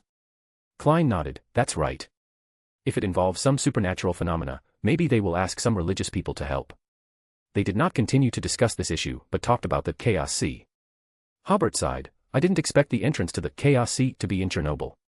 Is this a coincidence? Or did the nuclear leak attract the Chaos Sea? If it's just because of the nuclear pollution problem, it may also appear in Japan and the United Kingdom. Why would it appear in Chernobyl? Klein was slightly stunned, Japan and the United Kingdom. Hobert smiled, when you traveled through time, the nuclear power plants in these two countries had not had problems yet, and they were very unethical in discharging nuclear wastewater into the sea. In terms of the handling process, Chernobyl's handling is simply textbook level. Klein recalled, I remember the Fukushima nuclear leak. Hobert nodded, yes, that nuclear leak seems to have happened a long time ago, and the problem has not been completely resolved. The two were silent for a while, and then Klein suddenly said, the first time. The Chernobyl accident was the first nuclear reactor accident. Could this be a sign? Hobert pondered for a moment, it's possible. After all, abstraction begins at the level of uniqueness. Higher-level Sefirah should also have certain abstract manifestations, so the first nuclear leak may have some abstract meaning. Then he said, the question is, what does Chernobyl represent? That seems to be an accident in the 1980s, right? Why did extraordinary elements only begin to appear 20 or 30 years later? The two fell silent for the second time. After a long while, Klein said, perhaps, that's just the beginning. That's right. Hobert smiled, the process of extraordinary awakening may take time. Indeed, we should not use the human concept of awakening to understand the extraordinary awakening. He then added, I suddenly recalled something just now. Before the first atomic bomb was tested, some people even worried about igniting the hydrogen in the air, thus destroying the whole world. This is not an ordinary person's fantasy, but a concern raised by physicists. Hobert spread his hands and continued, humans have all kinds of worries and misunderstandings about the unknown. And the effect presented by that unknown thing may completely exceed people's imagination. His expression gradually became solemn, many times I think that our understanding of beyonder characteristics is actually too superficial. We don't even know what kind of substance this is. Just like before the atomic bomb exploded, people had all kinds of fantasies about it. Why are beyonder characteristics different from other substances we find in the real world? Why does it give life beyonder abilities? Just now when we talked about Chernobyl, I had an idea. Is what beyonder characteristics represent the creator? The entire universe is made up of various basic particles. This is the creator. And when nuclear energy appears, whether it is nuclear fusion or nuclear fission, lighter or heavier atoms can be artificially formed. Does this mean that humans already possess some of the characteristics of the creator, so nuclear energy awakened the original creator? Klein's scalp tingled as he listened, and after a long while, he said, you are an excellent scholar. At this moment, he once again marveled at Hobert's scholarly thinking, so many scattered clues, yet he managed to connect them together. However, Klein did not evaluate whether Hobert's conjecture was right or wrong, because with limited information, no one knew if it was correct, he could only say that this guess was very reasonable. The two people's conversation fell into silence for the third time. After a minute or two, Klein said again, the appearance of the Chaos Sea should mean the arrival of the extraordinary. It should be like this. Hobert also deduced, after the extraordinary descends, everyone will become. Speaking of this, he suddenly paused, you just said that the Chaos Sea almost fills the Earth's core. Amon's avatar said so. Could the original creator have been sleeping in the Chaos Sea during the Common Era? Hobert had a sudden whim, I suddenly thought of a science fiction novel I read before. In that novel, the entire planet is a life form. So, can the awakening of the original creator be seen as the awakening of the Earth? Klein was stunned for a long while before saying, this conjecture is very interesting. Hobert thought seriously, in his memory, the description of the original creator awakening was also very vague. He felt that since he had started guessing, he might as well guess boldly. Chaos and creation are linked together, what is the first thing you think of? Klein blurted out almost immediately, Pangu. Hobert smiled, yes, if the myths we know have a certain degree of credibility, does it mean that the original creator has already awakened more than once? Klein was stunned, and once again felt that he didn't know what to say. And Hobert remembered that this was indeed not the first time the original creator had awakened. Because the information about the original creator was very limited, the two people could not continue the discussion here. Klein changed the subject, he sighed, without oil, it means that the second industrial revolution will be difficult to complete, and the development of this world in terms of technology will be very limited. Not necessarily. Hobert smiled, have you heard of soybean plastic? Klein smiled, soybeans can also be made into plastic. I didn't think of it before either. Hobert replied, but in the past year, the research center I jointly established with the Church of the God of Steam and Machinery has already found a way to stabilize soybean plastic. Unlike chemical plastics, this plastic can be completely degraded. The problem of white corruption that plagued us before has been basically solved in the absence of major raw materials. Klein opened his mouth and sighed. It feels like hearing about a kind of futuristic technology. Hobert also sighed. Yes, who would have thought that in an era where science and technology are roughly similar to World War I, there could be such a high-end technology, like. Klein thought for a while and compared. It's like talking about braised chicken rice during the Republic of China period. He explained, during those years in college, I always thought that braised chicken was a way of eating that only existed in the 21st century. Later, I checked and found that it actually existed in 1927. Hobert smiled, as expected of you. Then he said, this analogy is indeed quite appropriate. Hobert paused and then said, this should actually be a misunderstanding of technology. We always think that the later a technology appears, the more advanced it is. In fact, this is not always the case. Many technologies can be traced back to a very early period. They did not become mainstream at that time, simply because people did not have the demand, or the needs designed by the inventor deviated from the needs of the user. Klein pondered for a moment before saying, I understand what you mean that the technology of this world may not just stop there. That's right. Hobert said, however, in our opinion, the technology tree of this world in the future must be very distorted. But this is just our understanding. Perhaps in the eyes of an alien, the technology tree of mankind in the common era is also distorted, but we just can't feel it. Klein nodded and said again, another point is that this world still has beyonder power, which is also different from the common era. Hobert took a deep breath. Yes, this is destined that this world will be dominated by the extraordinary, not by technology. The two people fell into silence for the fourth time. After a long time, Klein came back to his senses. I am ready on my side and can hunt the dark demonic wolf Kotar at any time. Hobert nodded. Wait for me for another 2 weeks, when it is mid-May, we will act again, so that the probability of success will be higher. Klein seemed to realize something and nodded, okay. Then, they indicated to Mr. Fool that the separate exchange was over. World and Emperor both became solemn after the separate exchange, which made the atmosphere of the Tarot meeting also become solemn. Everyone discussed the situation in the northern continent, and also discussed the consequences of Lone's defeat. Hobert and Klein did not participate in the discussion of these topics until Alger shared an intelligence he had obtained, then Hobert seemed to come back to his senses and joined the exchange. Alger said, I got a message that a group of Beyonders in classical costumes appeared in Caesar Harbor. According to reliable sources, they are going to help Intis compete with the Lone Kingdom for the Paz River Valley in the southern continent. Caesar Harbor is a famous port in the northern part of the southern continent. As the name suggests, it belongs to the colony of the Intis Republic. The Paz River Valley is one of the earliest areas developed by colonists in the northern continent. The climate there is very suitable for planting various crops, with large plantations and abundant forest and mineral resources. It has always been the most competitive place for the 4 major countries in the northern continent to compete for colonies. Even if the Lone Kingdom's war in the northern continent is tight, it is unwilling to give up its interests in the Paz River Valley. A part of the colonial army and the military's Beyonders are still stationed here. After hearing Beyonders in classical costumes, Hobert immediately asked, can you find out the details of those Beyonders? Alger pondered for a moment before saying, I can try. Okay. Hobert said, after there is a result, I will pay the corresponding remuneration. After ending the discussion of this topic, everyone no longer initiated new topics. As usual, after helping son Derek learn some ancient Fasak language and the geography of the North and South continents, Klein announced the end of this tarot meeting. Hobert returned to the real world and sighed after a long silence. Perhaps the essence of the extraordinary world is that there is no corresponding theory to completely explain the extraordinary. He took a deep breath. Regardless of whether some problems can be understood, advancement is the most important thing at present. After destroying the Highland Kingdom, Hobert ushered in the opportunity for advancement, and did not need to make so many preparations as when he was promoted to Duke of Entropy. At that time, at most Tamara, Trunsoist and other sequence ones of the same path and adjacent paths can feel his advancement, but if he arranges a barrier formed by Order Crystal in advance, he can completely block their interference. The difficulty of this advancement may lie in the advancement itself. After all, this is sequence 1, and the advancement at this level is of course very dangerous. Moreover, after the advancement, divinity must be higher than humanity again, so some preparations must be made in advance to avoid becoming the kind of gods he hates most for a long time. In fact, Hobert had been preparing for advancement when the first round of war against the Highland Kingdom ended, and Earl Hall had done him a great favor. Finally, prepare auxiliary ingredients, 30 grams each of 5 specialties that the public can connection with the promoter. Angel City ushered in the first snow of the year, and the newly built city suddenly became a white expanse. Firs, wearing a thick Lone-style long skirt, looked at the snow scene in the yard and exhaled.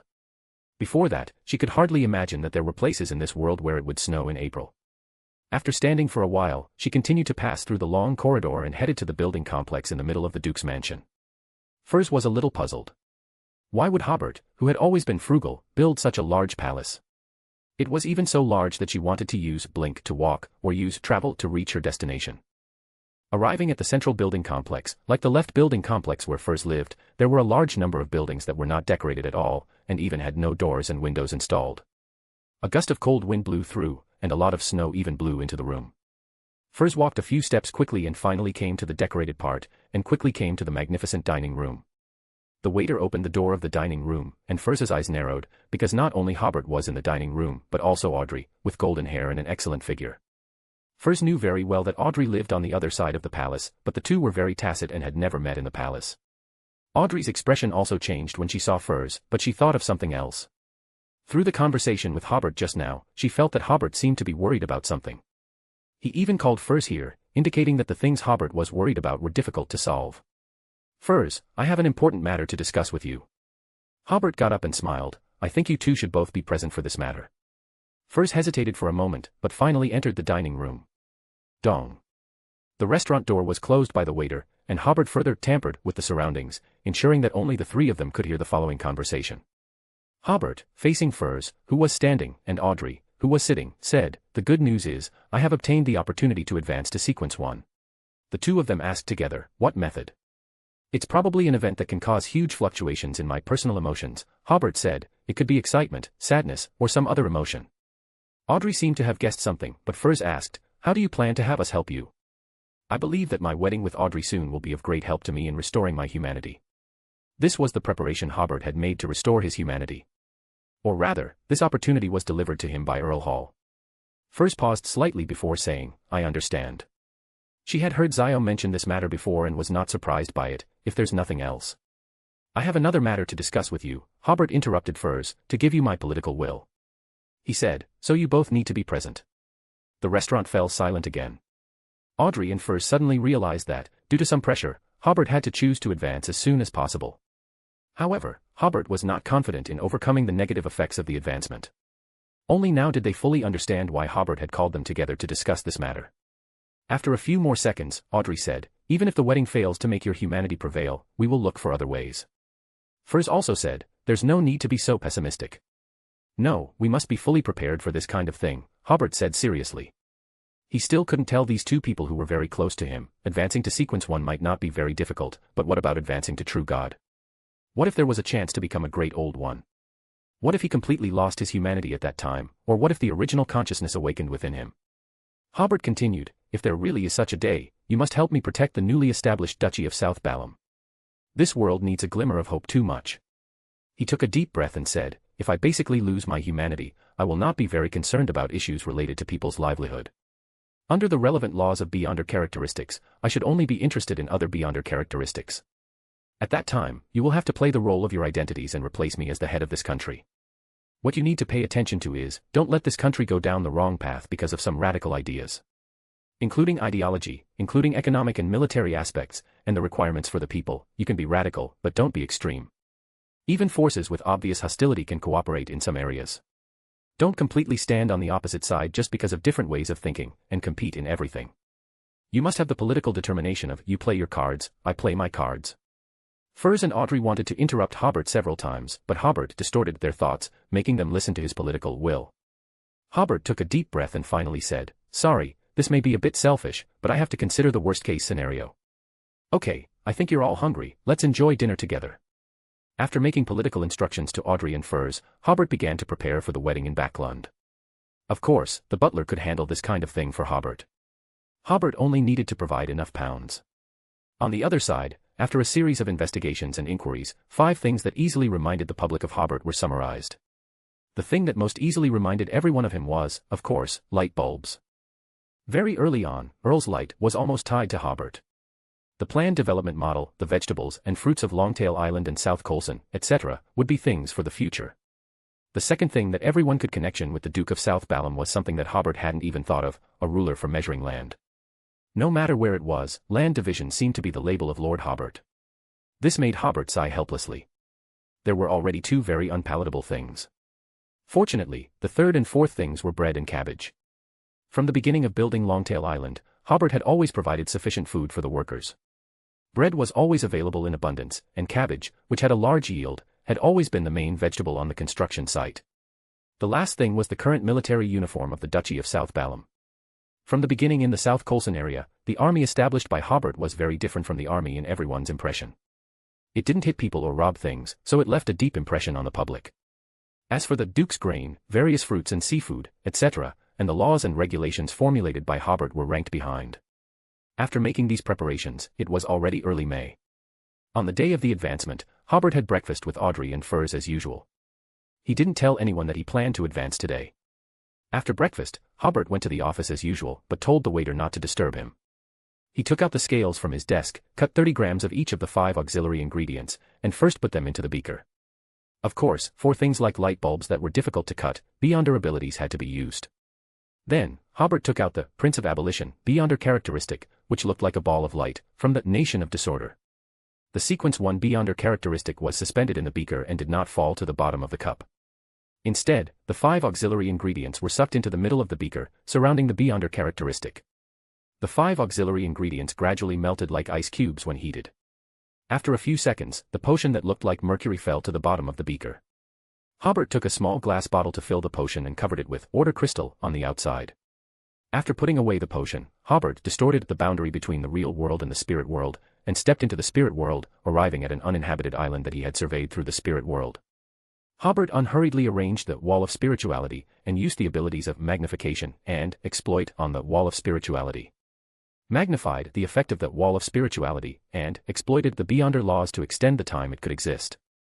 Then, Hobert used the Order Crystal to create another layer of black barrier inside. Under his prior manipulation, the Nation of Disorder could continuously supply power, and this barrier could exist for about 15 minutes. After doing all this, Hobert took out the potion, first recalling the ritual for advancing to Prince of Abolition, overthrow the rule of a country, or establish a country through rebellion. Create a set of systems in the established country that violate the common sense of this world, and establish a culture and order that is unacceptable to everyone in the territory. He confirmed again that the 2 requirements of the ritual had been met. Not long ago, he had just overthrown the rule of the Highland Kingdom by force. And the order he formulated for immigration, land distribution, industry, and agriculture, etc., was all violating the common sense of this world. After briefly recalling it, Hobert opened the seal on the outside of the potion and drank it in one gulp. Unlike the previous Duke of Entropy potion, the Prince of Abolition potion seemed very heavy. Whether it was the esophagus or the stomach, it seemed like a force was pulling them down. Then, Hobert felt as if his abdomen was about to explode, and there was a huge force pulling in his stomach. The intense pain caused Hobert to fall to the ground. In an instant, he had appeared in a wonderful scene. In front of him was a grassland, but it presented 4 different situations. On the leftmost grassland, the weeds had just sprouted and looked vibrant. On the second grassland, the weeds were very lush, with tall leaves and stems swaying in the wind. On the third grassland, the weeds had seeded, and the leaves had turned yellow. The fourth patch of grassland had blades of grass drooping to the ground, covered with a layer of white snow. In the sky above, another scene unfolded, with clouds drifting and swirling, thunder rumbling one moment and snow falling the next. And in the air, there was a bizarre and dazzling cosmos, containing fixed stars, satellites, planets, and nebulae. Looking at the scene before him, Hobert vaguely understood that it represented the laws of the universe, or rather, the laws of nature. He seemed to sense something and turned to look behind him, revealing a different spectacle. In a room piled high with documents, codes, and books, there were layers of people stacked like acrobats. The people at the top were dressed in aristocratic attire or as judges and wealthy merchants. Beneath them were figures dressed as gentlemen and ladies, using their shoulders to support the nobles above. The next layer down consisted of people dressed as farmers, workers, small traders, and the like, struggling to support the 2 layers above them. And at the very bottom were people who were gaunt and ragged, their backs bent from carrying the 3 layers above. Hobert realized that these people represented the order of human society, while the surrounding documents provided the legal and ideological basis for this order. He stepped forward and pushed against the wall made of documents, which looked precarious but turned out to be as solid as a rock. Finally, Hobert looked down at his feet, where there were clusters of vibrant colors, distorted together in a complex and confusing manner. Hobert felt a moment of dizziness and quickly looked up, withdrawing his gaze. Immediately, he understood that the scene beneath his feet symbolized the distorted and chaotic extraordinary, and it was also the base color of this world. After seeing these scenes, Hobert realized that this advancement had made his consciousness very clear, but he was surrounded by rules, unable to find any clues to break the situation. Just as Hobert was about to try to push down the stack of people, one of the nobles at the top suddenly spoke, "Why do you want to attack our Highland kingdom?" Then, the nobles at the highest level all looked at Hobert. "Why do you want to destroy our rule? Under our rule, the Highland kingdom is clearly a prosperous and thriving place." Suddenly, Hobert realized that this ritual was not like the previous ones, helping him stabilize his state, but rather, in these scenes representing abstract order, helping him find a breakthrough. Relatively speaking, the order established by humans is easier to find flaws in than the laws of nature and the laws of beyonder characteristics. Hobert coldly said to the nobles, "In my opinion, your existence is the biggest unreasonableness in this world. Do I need to seek your opinion to get rid of you?" Amidst the angry curses of the nobles, these people in gorgeous clothes disappeared one by one. At this moment, the surrounding documents shook a few times, looking as if they were about to collapse. And the gentlemen and ladies on the second layer began to look at Hobert one after another. "Have we committed a crime? Why do you use Earl's Light and Duke's Grain Shop to harvest us again and again? I even sympathize with the people at the bottom and hope to do something for them, but I still feel your malice towards me. We are the main body of this world, we have insight, knowledge, and technology, you need us." Hobert smiled and said, "Ladies and gentlemen, what I want to tell you is that you are a group that wavers back and forth. We can cooperate with you, but we must be wary of you." Amidst the angry curses or pleas of this group of people, their figures gradually disappeared. The surrounding documents were already tilted very badly, but they still did not fall. Hobert said to the remaining people, "Don't stand on the shoulders of others, unite, and I will build a country and regime that belongs to you. In this country, there will be no hunger, everyone can have cotton clothes for the winter, follow behind me, and I will lead you to shatter this world." The people dressed as farmers, workers, etc., jumped off the shoulders of others and worked together with the poorest people at the bottom to shake the surrounding documents vigorously. With a crash, the order composed of these manuscripts was broken, and a blink of light flashed before Hobert's eyes. When he came back to his senses, he had once again appeared on the deserted island in the real world. Hobert's body was now slumped on the ground like a pile of mud. Outside the barrier he had previously set up were 4 archangels, Tamara, Trunsoist, William I, and Philip I. Join the Church of Misraven and become a Sequence 9. Reader patreon.com/keyoffstars for more chapters. Chapter 702, Chapter 700, Promoted to Prince of Abolition. Join the Church of Misraven and become a Sequence 9. Reader patreon.com/keyoffstars for more chapters. Having initially passed through the most dangerous phase of his advancement, Hobert, separated by the barrier of the Crystal of Order and the previously constructed Wall of Spirituality, gazed at the 4 archangels outside while diligently gathering his spirituality. It was akin to being watched by 4 old men while taking a bath, yet Hobert wasn't afraid of being seen. During this advancement, his consciousness was exceptionally clear, but his body lay on the ground like a pile of mud. After slightly gathering his spirituality, Hobert understood that he needed to use his spirituality to mold his body back together. At this moment, Tamara, looking like a wax statue, and Trunsoist, with his bronze-colored hair, were very close to the barrier, both studying the black barrier in front of them from different directions. Meanwhile, William I, appearing quite dignified, and Philip I, with a very amiable appearance, were at a distance, quietly observing from 2 different directions. Hobert began to concentrate on molding his body, gaining a new understanding of the Prince of Abolition. Although his physical body had undergone qualitative changes after advancing to Sequence 2, Duke of Entropy, it still hadn't escaped the category of living beings. After advancing to Prince of Abolition, Hobert would be able to perform many operations on the aspect of order, and natural order would basically have no way to affect him. It could also be said that he had basically escaped the category of living beings at this time, and was no longer bound by the universe and nature's constraints on living beings most of the time. Consequently, Hobert's body lost all order and turned into a pile of mud. The process of using spirituality to mold himself back together was equivalent to distinguishing himself from living beings in the natural world, completing the process of disordering himself first. Soon, Hobert first molded his internal organs, then his head, torso, and limbs gradually took shape. With a wave of his hand, he tampered with the air in front of him into crystals, forming a full-length mirror. Hobert carefully looked at his reflection, and in terms of appearance, he looked exactly the same as before his advancement. Then, he sat down cross-legged and began to diligently gather his spirituality. During this advancement, his spirituality was particularly exuberant, requiring him to gradually categorize and gather it.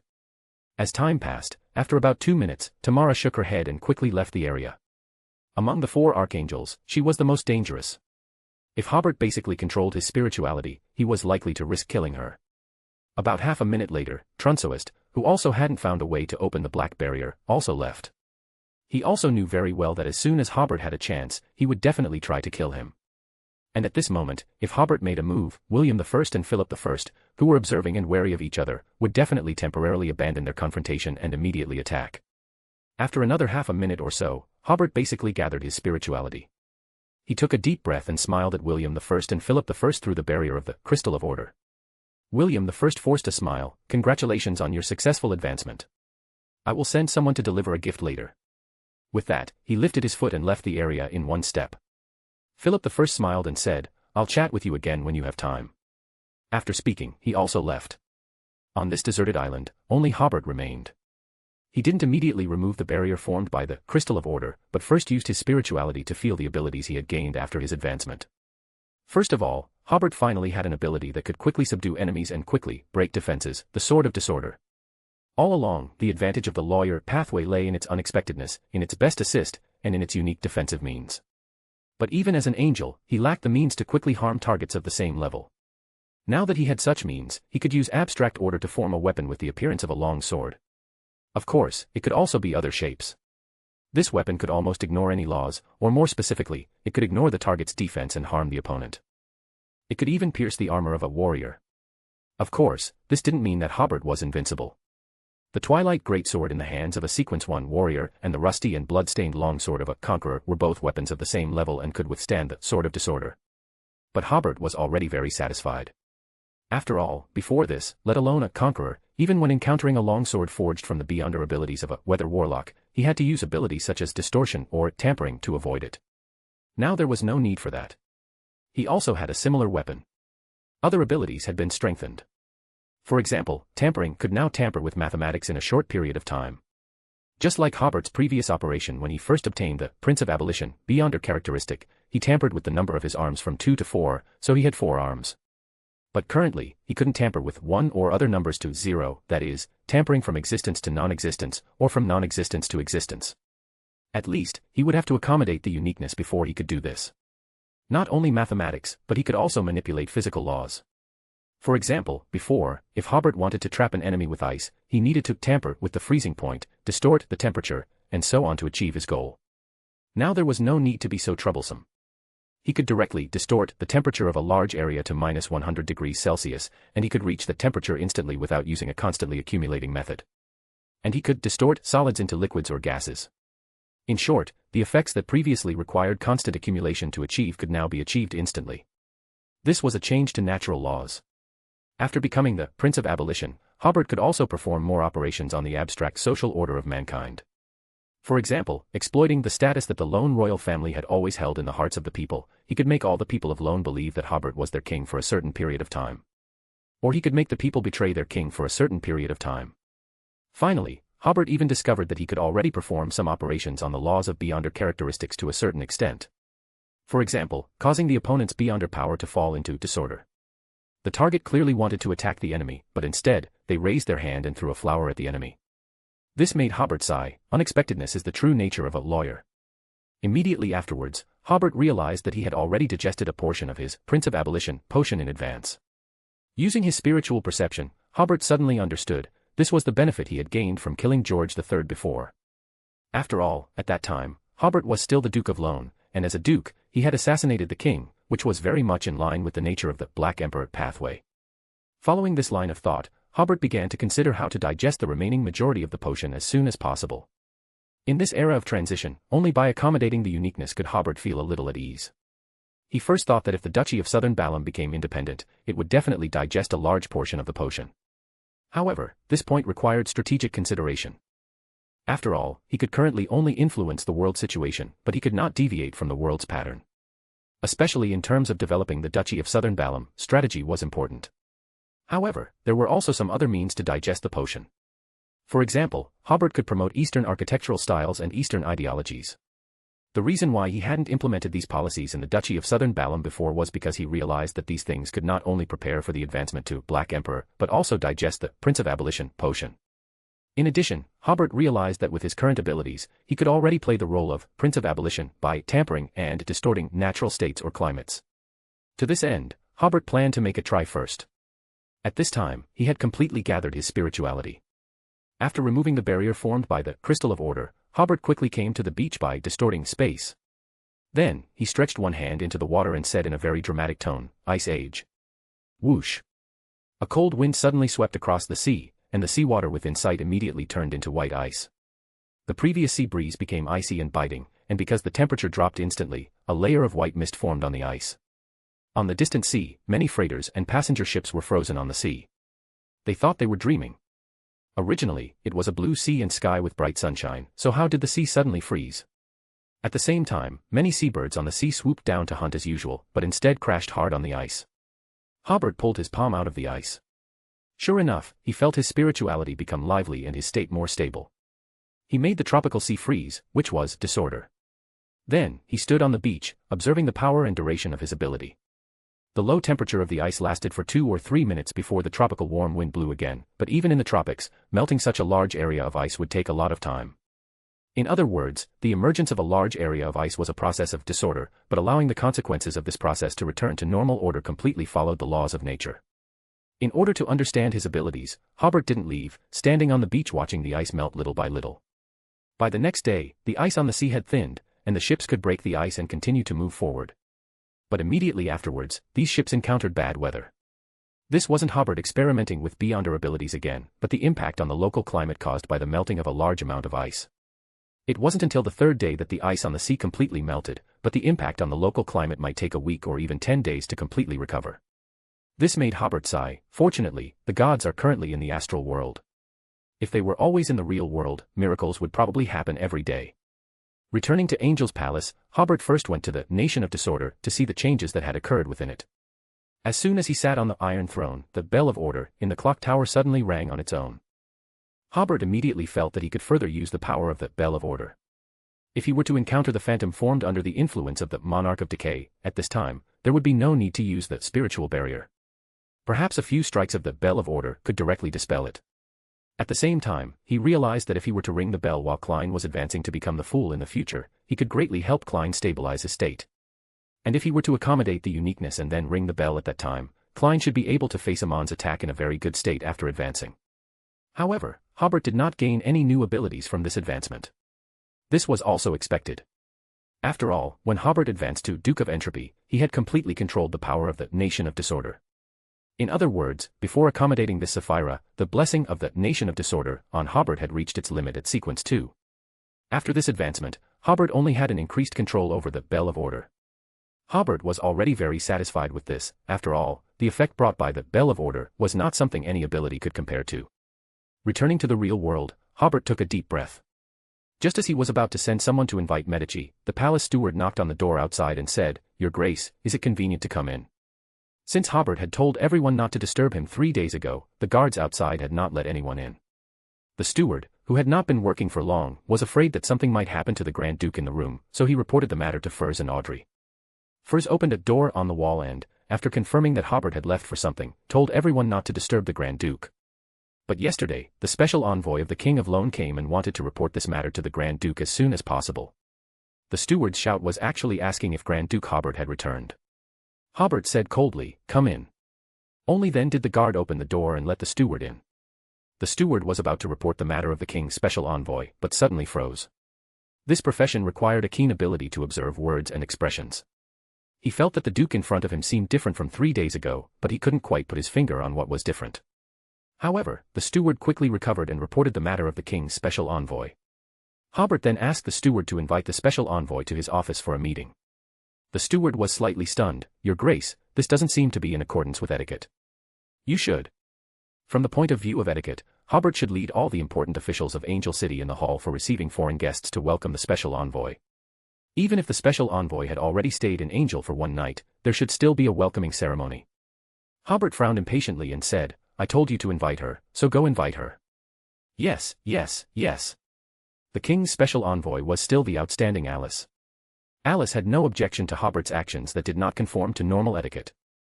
After all, Hobert's political status was there, and the strength of the Duchy of Southern Balam was there. When she entered the door with a smile, she was also slightly stunned. Hobert's face was cold, giving people a very unfamiliar feeling. Alice quickly adjusted her state and also put on a businesslike appearance. She had 2 things to do this time. The first was to represent the king in granting some of the industries and rights of the Eastern Balam Company to Hobert. Without exception, those industries were all located in the Salto region in the south of the Duchy of Southern Balam. In fact, this was equivalent to granting this colony to Hobert. The lone agent in the Salto region was a Balam Empire noble. Now that the rights and interests of the Eastern Balam Company had been given to the Duchy of Southern Balam, it was equivalent to that place being a colony of the Duchy of Southern Balam. After obtaining that colony, the territory of the duchy reached the southernmost tip of the southern continent. If the colony of the Intis Republic, which was also located at the southern end, was also seized, then the entire southern part of the southern continent would belong to the Duchy of Southern Balam. The second thing Alice was here to do was to grant Hobert the title of prince. Currently, Lone only had two princes, both of whom were high-level beyonders from the Lone royal family. At this time, Lone giving Hobert the title of prince had a bit of a feeling of nothing more to grant. However, Hobert knew that this was actually the bestow of advancement that William I had mentioned before. Hobert accepted those industries and privileges of the Eastern Balam Company, but did not accept the title of prince. He said with a serious face, "If I become a prince, the nobles of Backlund will definitely object. Let's just be a Grand Duke." In fact, he was considering that if he was named prince, the effect of digesting the potion might not be so good when the Duchy of Southern Balam became independent in the future. Although Alice felt that Hobert's reason was very far-fetched, she did not continue to insist because the other party's tone was unquestionable. That night, Hobert held a grand banquet to entertain the king's special envoy, but Alice could not feel any enthusiasm. Audrey, who attended the party, immediately understood after seeing Hobert's expression that he had completed his advancement. Audrey quickly asked the maid Annie to inform Furs of this matter. Before this, they had discussed that during the period from Hobert's advancement to the wedding, they would take turns staying by Hobert's side to avoid him doing anything out of line. The next day, during the formal talks between the Duchy of Southern Balam and the king's special envoy, Alice proposed the request that the Duchy of Southern Balam support the western front of Lone.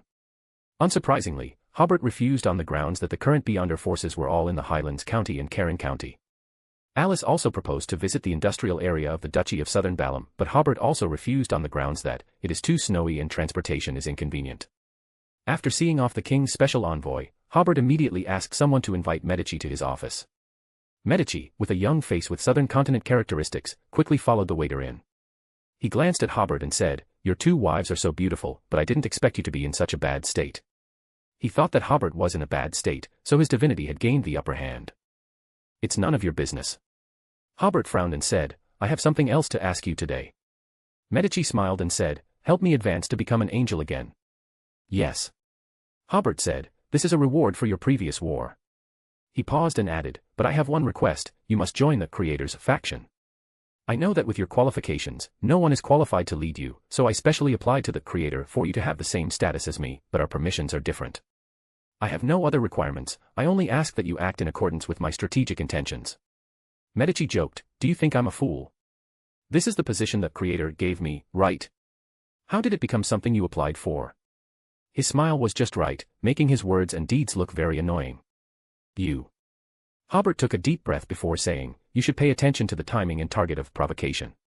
Medici said, "You should also pay attention to who you are talking to and whether you have basic morals of respecting the old and loving the young." Hobert was immediately amused, "Okay, child, I will love the young. In terms of seniority, Lilith has helped you a lot." Medici had been hovering around the periphery of the angelic battlefield, so he already knew that Hobert was Lilith's child, but I am still very curious, why would Lilith have a child at this time? But this should be her nature, after all, her profession is having children.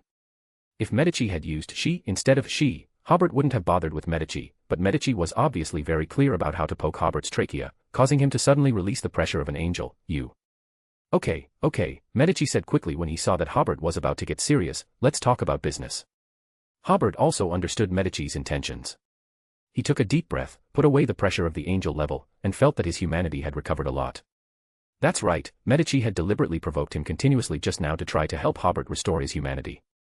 When having dinner that day, Audrey was surprised to find, "Hobert, you seem to have overcome the divinity after the advancement yourself." Hobert said with emotion, "I feel much better indeed." Furs on the other side asked, "How did you do it?" Hobert smiled wryly, "If you have a colleague who is very good at annoying people, you can easily do this. Backlund is now in chaos. A large number of people have lost their jobs and sources of income. The number of homeless people and streetwalkers on the streets has increased several times compared to usual. And the large amount of grain that the Duke's grain had previously sold in Backlund has been purchased by the military in a way that is almost forced buying. The speed of the collapse of the Western Front is faster than expected. Lone didn't have time to transport too much grain. The loss of this large granary, coupled with the fleets of the Fasak Empire and the Intis Republic harassing Prince Harbor in turn, has led to a shortage of military supplies. In order to raise enough military grain, the lone military had to purchase grain in this way.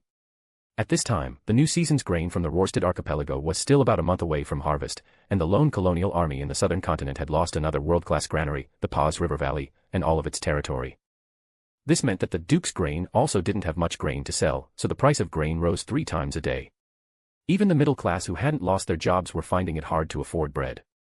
As a result, robbery and theft became commonplace in Backland.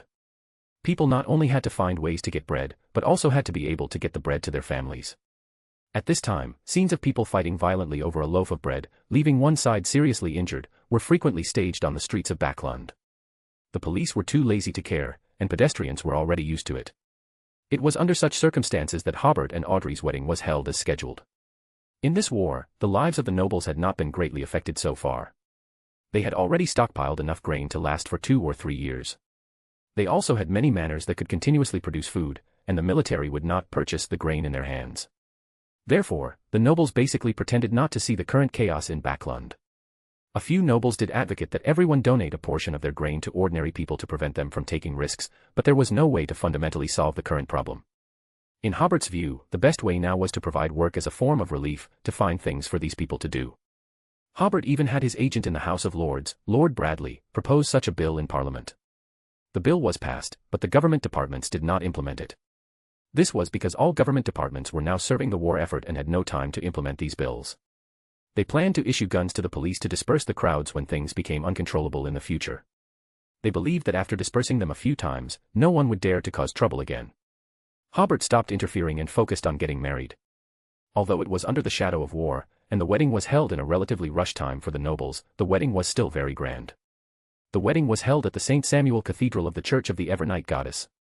Preparations for the venue had to begin 2 days in advance, and the carpets, candlesticks, and decorations were almost completely changed.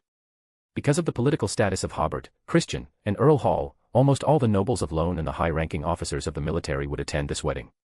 On the day of the wedding, around 7 o'clock in the morning, as soon as the doors of the cathedral hall opened, nobles in full dress arrived one after another. There were so many nobles attending the wedding today that the earliest batch of nobles were basically not qualified to sit. They could only be arranged to stand behind the seats or by the windows. Gradually, more and more nobles and military officers came to the church, and Hobert's butler, Chorus, and others were extremely busy. It was not until after 8 o'clock that important guests arrived at the church. They were either holding important positions or were some earl or duke. In short, as soon as they came in, some of the guests who had already sat down had to stand up and greet them honestly. Around 9 o'clock, Georgina, Alice, and other members of the royal family arrived. Immediately afterward, Hobert, dressed in a black formal suit, entered from the back door and came to the altar at the front of the church. At this time, the Empress Dowager, the King, and the Queen arrived one after another. Everyone present stood up to greet them, and Hobert at the altar also expressed his gratitude to the king and the other 2 for attending his wedding. At this time, the entire church was already full. The last time the lone nobles gathered so completely was at the ceremony where Christian was conferred the title of Duke. The orchestra began to play music. Hobert heard the music mixed with the chaotic chatter of everyone and suddenly felt that getting married was really troublesome. The sound of horses neighing rang out again outside. The bride Audrey, dressed in a white wedding dress, elegantly stretched out a hand from the carriage. Earl Hall, who had already gotten out of the carriage, held his daughter's hand and helped her out of the carriage. Audrey's golden hair was covered by a white veil, and her stunning face was faintly visible under the thin wedding dress, adding a layer of mystery to her beauty. Seeing Audrey walking towards him on the carpet, Hobert took a deep breath. A little trouble is fine, I guess. Behind Audrey were the flower girls, also dressed in white dresses, and the ring bearer in a black tuxedo, followed by several bridesmaids also dressed in white dresses. Earl Hall led Audrey to the altar and solemnly placed Audrey's hand in Hobert's hand. The Earl's eyes were slightly red as he said, "My most beloved daughter, I will leave her to you from now on." Hobert took Audrey's hand. "Don't worry, I will definitely live up to our feelings." At this moment, he suddenly felt that his humanity had once again suppressed his divinity. Join the Church of Miss Raven and become a Sequence 9, reader patreon.com/keyoffstars for more chapters. Chapter 703, Chapter 701 Wedding with Audrey, R18. Join the Church of Miss Raven and become a Sequence 9, reader patreon.com/keyoffstars for more chapters. Finally added LOL. Archbishop Anthony of the Church of the Evernight Goddess personally officiated the wedding for the couple. When he stood between Hobert and Audrey, the church immediately fell silent. Dressed in magnificent archbishop's robes, Anthony said in a solemn voice, "Dear guests, we are gathered here today to witness this grand event of love. Groom Hobert Geoffrey, with his steadfast character and profound wisdom, has earned the admiration of countless people. Bride Audrey Hall, from the Hall family of East Chester County, with her noble, beautiful, and elegant temperament, and kind character, has won the love of everyone. At this moment, they will entrust themselves to each other, vowing with sacred marriage vows to stay together for life." Archbishop Anthony stepped forward, paused, and then said, "Hobert Geoffrey, are you willing to enter into a marital relationship with this woman and live together? For the rest of your life, will you love her, comfort her, respect her, protect her, in health and in sickness, willing to face all else, and be forever faithful to her?" "Hobert, I do." Archbishop Anthony then turned to the other side and said, "Audrey Hall, are you willing to enter into a marital relationship with this man, facing the ups and downs of life with him, whether in good times or bad, willing to support him, understand him, and love him, forever?" Audrey also solemnly said, "I do." The Archbishop asked the guests, "Does anyone object to this union?" Hobert glanced at the guests. Several young nobles seemed eager to try, but in the end, no one stood up. Anthony held Hobert's hand and said, "Since there is no objection, the groom may recite his vows." The guests stood up to witness Hobert's vows. Hobert said solemnly, "I, Hobert Geoffrey, take you, Audrey Hall, to be my wife, from this day forward, for better or for worse, for richer or for poorer, in sickness and in health, to love and cherish each other. Before the Evernight Goddess, I make this vow to you." The atmosphere of the wedding was heightened, and Hobert's vows sounded particularly solemn. Anthony held Audrey's hand. "Bride, please recite your vows." Audrey also solemnly said, "I, Audrey Hall, take you, Hobert Geoffrey, to be my husband." After the vow exchange, at Anthony's prompting, the ring-bearer stepped forward, holding the rings beside the groom. Anthony continued, "May the Evernight Goddess bless this ring, bless him who gives it and her who receives it, that they may be faithful to each other, and be with peace and grace, forever loving each other." Hobert took the ring and placed it on Audrey's finger. "In the name of the gods and saints, with this ring as my witness, I take you to be my wife. With my body, I vow to respect you. Praise the goddess." Listening to Hobert's vows, Audrey revealed a sweet smile behind her veil. Anthony stood between them and said, "The Evernight Goddess, standing higher than the cosmos and more eternal than eternity, bestows upon us noble spirits and enjoys eternal life, will bless this couple. They will fulfill their vows, and this ring will serve as a testament, forever dwelling in peace and joy. Praise the goddess." Among the guests, the goddess's followers said together, "Praise the lady." Anthony placed Hobert and Audrey's hands together. "May those whom the goddess has joined together never be separated." Hobert looked at Audrey in her pure white wedding dress and suddenly smiled. At that moment, satisfaction and comfort filled his heart. The Archbishop concluded, "Inasmuch as Hobert and Audrey have consented to enter into marriage, and have exchanged vows and rings, I now, in the name of the gods and saints, pronounce them husband and wife." All the guests applauded together. Amidst the thunderous applause, Hobert lifted Audrey's veil, and looking at the beautiful face before him, he still felt somewhat incredulous. "I married Audrey." Hobert took Audrey's hand, kissed the back of her hand, and then they both raised their hands, accepting the applause of the guests. Next was the blessing ceremony.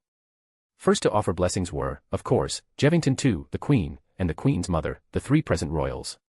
Because there were so many nobles present today, those below the rank of Earl were not qualified to step forward and offer blessings. After the blessing ceremony, the choir took the stage, blessing the bride and groom again with hymns. Finally, Archbishop Anthony read relevant chapters from the Revelations of the Night to pray for blessings, and the entire wedding ceremony finally came to an end. Next, Christian hosted the guests at his mansion. Before the luncheon began, a certain number of guards from Angel City accepted a review by Hobert and Audrey in front of Christian's mansion. This was the first time the people of the northern continent had seen the army of the southern Balam Duchy. The soldiers were full of energy, and every movement was clean and neat, demonstrating a moving military might. Many high-ranking military officers who attended the wedding fell silent. They seemed to see light in the eyes of these soldiers. The officers were very clear that it was the light of faith. These soldiers were full of a sense of honor for their mission and full of a sense of honor for their identity as soldiers. In the Kingdom of Lone, where a large number of veterans had already died in battle, no army had such a spirit anymore. Jevington II and the royal family members were also silent. They saw loyalty in the soldiers' eyes, the kind of loyalty that was willing to die generously for Hobert and the southern Balam Duchy at any time. Next, several civilian formations offered blessings. The simple immigrant formations blessed and praised the two newlyweds in simple and unadorned Lone language. Members of the Angel City formation wore Fainapotter clothing and Lone clothing. They praised Audrey for holding the duchy's capital during the Civil War and sincerely blessed the two newlyweds. The most enthusiastic were the indigenous formations. They wore exotic costumes and sincerely praised Audrey for bringing them a new life, and sincerely blessed the two newlyweds.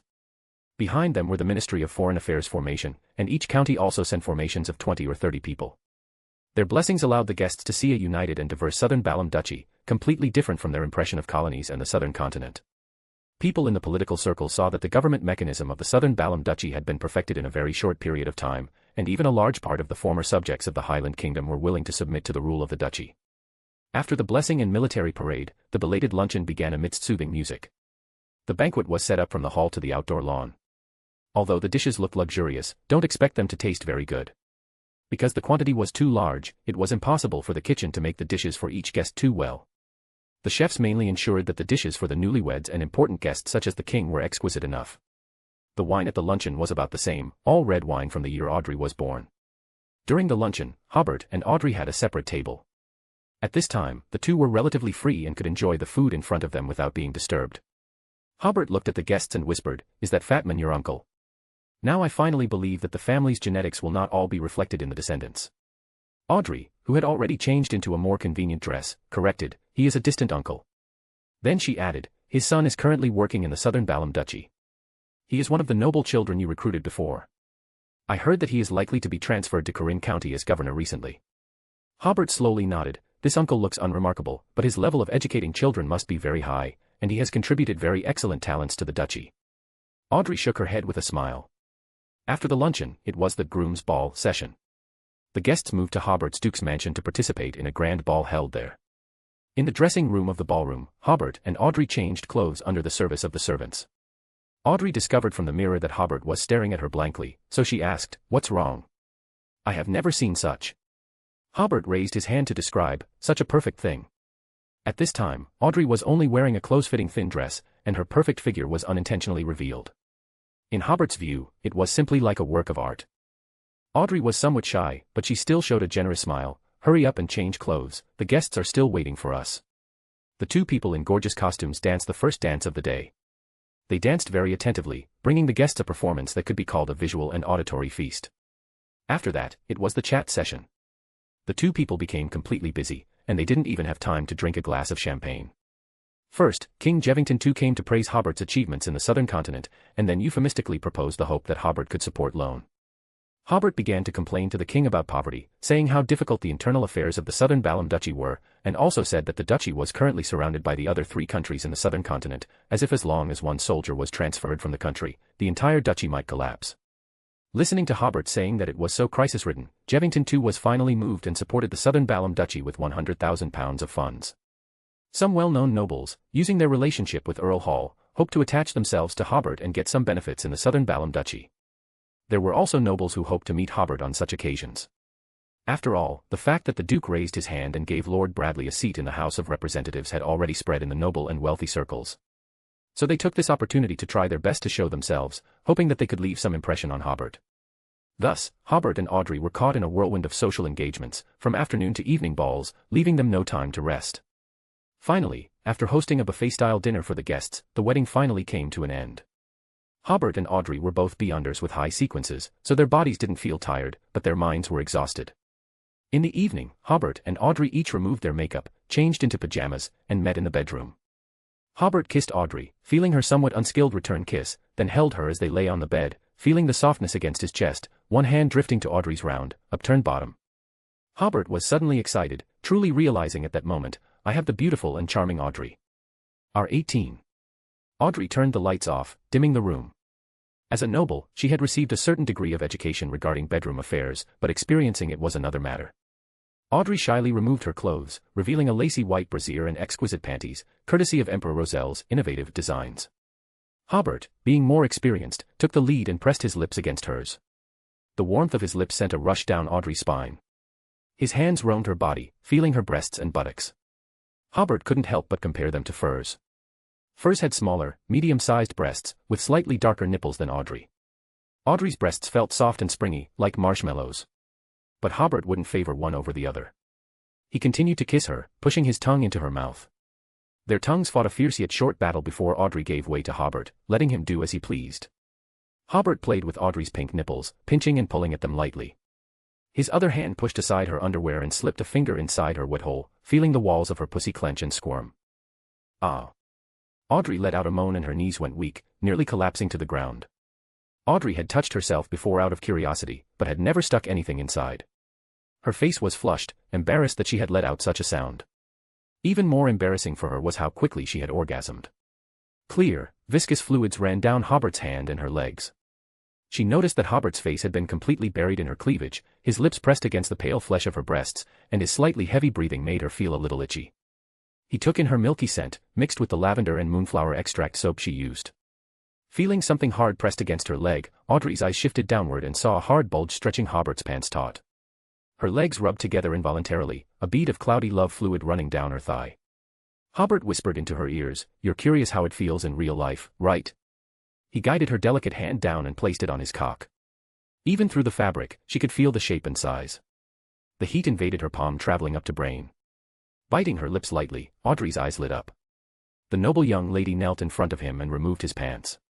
She carefully grasped the erect penis and jerked it up and down awkwardly.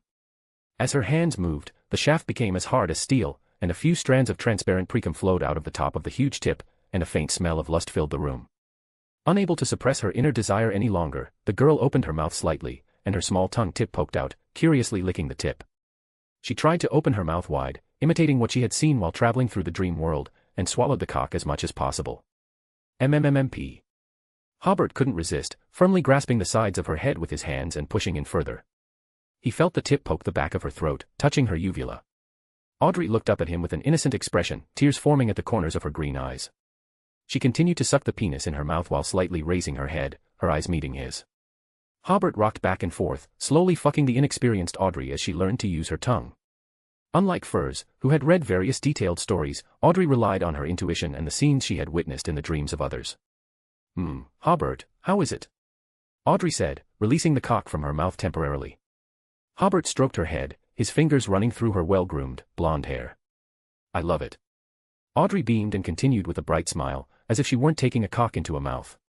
She continued with enthusiasm, finding Hobert's weak points. As a spectator, she only needed to observe Hobert's expressions and adjust. "Ah, that's good, use your tongue more. Don't be afraid of making noises, your voice is beautiful." Her tongue ran over the tip, lapping up the precum that was flowing out. The thick cock swelled in her mouth as she sucked, and she was almost unable to keep it in. "Audrey, I'm coming." Hobert warned right as he came, giving no time for her to pull away, even if she wanted to. Audrey relaxed her mouth and diligently sucked, swallowing as much of the thick cum as she could. Her cheeks ballooned as cum overflowed, spilling from her mouth. Pearly white drops of thick semen dripped from her chin onto her collarbone and chest, running down the gap between her breasts. She opened her mouth, letting the viscous fluid pool around her tongue. She swallowed it all, savoring the unfamiliar taste of her husband. Audrey hugged Hobert close and whispered into his ear, "Mr. Emperor, would you like for me to wrap my breasts around your penis?" Her most sacred space was filled by the swollen head, ready to erupt with cum.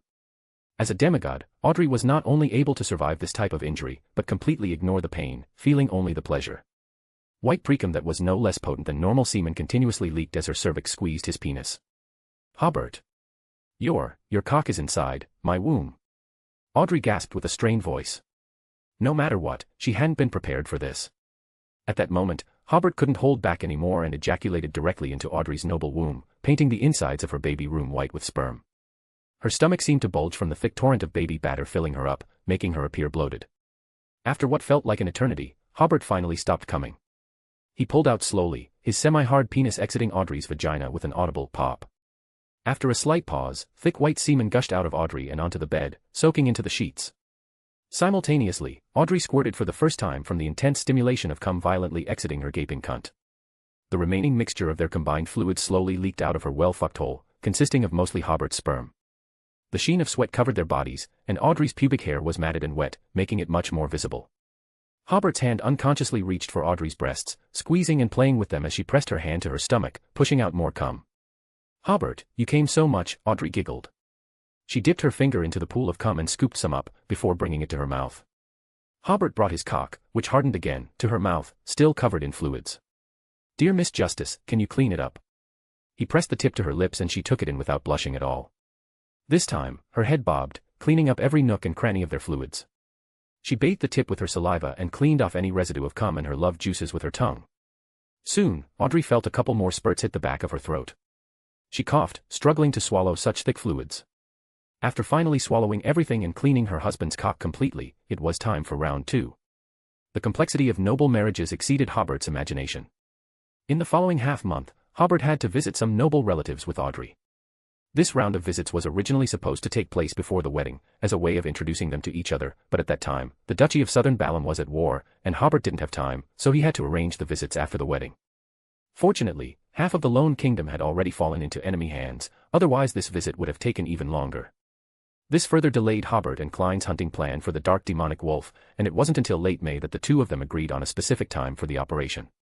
Hobert once again told everyone not to disturb him, and then prayed to the fool in the study, the fool who does not belong to this era.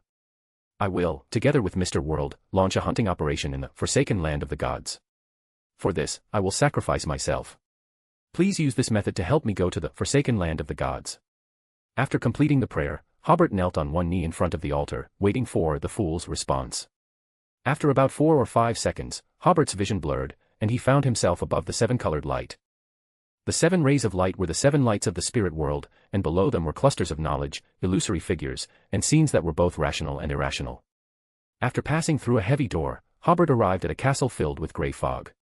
The surrounding grey fog was like tentacles, reaching out as if to entangle Hobert, but a force kept them out, protecting Hobert. Deep within the castle, a phantom figure sat in a high-backed chair, and he slightly raised his hand. Hobert immediately felt himself being stuffed into a shining door by a force. When he came back to his senses, he was already in a space dominated by darkness. Hobert was kneeling on one knee on an ancient altar, in front of him was Klein, also kneeling on one knee with his head lowered. As far as the eye could see, it was a barren wilderness. Occasionally, there were 1 or 2 creatures, but they also looked obviously strange. Retracting his gaze, Hobert looked at Klein, who was lowering his head. This action could very well conceal the fact that his spirit body had returned from the divine kingdom of the fool. The next second, Klein raised his head. How do you feel? Hobert got up and stretched before smiling and saying, it's a little cold in Mr. Fool's divine kingdom. Klein also smiled, meaning that there was no discomfort in coming to the forsaken land of the gods, in this way. Hobert looked at the lightning-filled sky. Little son and the others live in this kind of hellish place. Before Klein could say anything, Hobert took a deep breath. All right, we should get to work.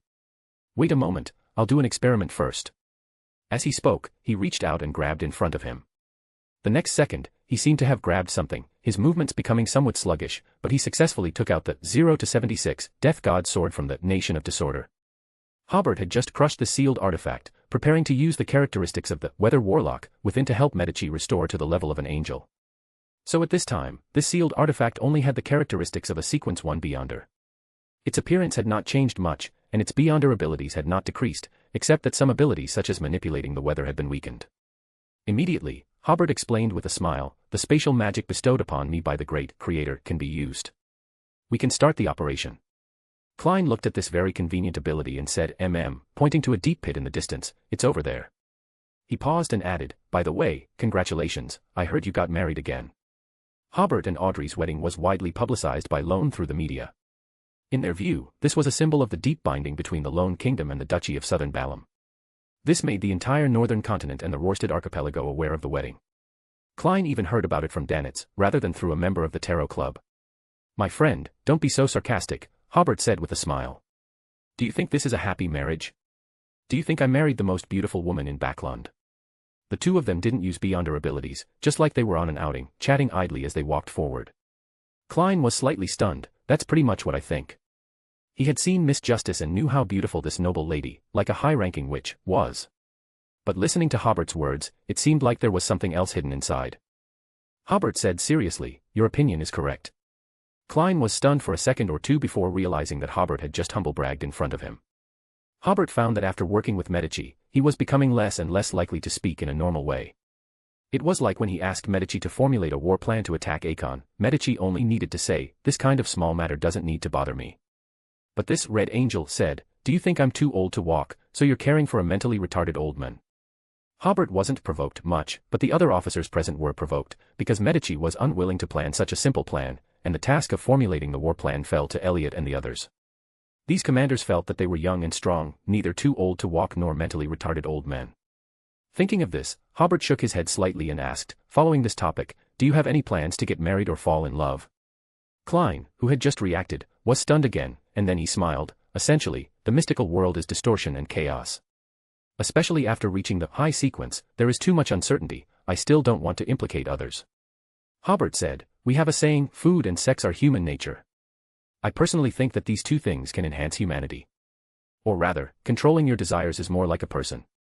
If you don't have any desires at all, it's not conducive to maintaining your state. Regarding this theory, Klein pondered for a while before saying, I don't seem to know how to handle the relationship between men and women well. Before the transmigration, he could talk freely in front of the computer screen, but when he really saw a woman, he felt very cramped. But it wasn't that he felt nervous, he just didn't know what to talk about. But if he didn't start a topic, he felt very embarrassed. This is a typical otaku syndrome. Hobert said seriously, maybe the more this is the case, the better it will be for you to maintain your humanity. Klein realized that Hobert was actually telling him that this was a way to improve his humanity. He seriously recalled that among the angels he knew, Mr. Azek and Hobert were in the best condition. And a big anchor for Mr. Azek himself was his memories of his lover and family in his previous resurrections. So Klein smiled and said, when I return to the real world, I will try it out. Hobert, Ed, and the two of them had already arrived in front of the giant pit. Klein described, according to the information I obtained, more than 2 years ago, a mountain here suddenly turned into this giant pit. Soon, the dark demonic wolf Kotar rushed over and took away a curtain-like beyonder item that caused this change. There should be the sequence 1 characteristic of my pathway in that curtain. Later, the dark demonic wolf took the curtain away and left here. Then he said, before the battle, we must discuss how to divide the spoils. If we only get this curtain, the sequence 2 characteristic inside must belong to me. According to the previous agreement, the sequence 1 characteristic inside will be given to you. I will find a way to find items of the same level for you to trade, unless our negotiations break down, otherwise, you cannot trade it to others. Hobert nodded, that's fine, we should help each other anyway. If we successfully hunt Kotar, his beyonder characteristics will be given to you, and the curtain you mentioned will belong to me. Afterwards, I will definitely give you a discount on the transaction of the sequence 1 characteristic inside.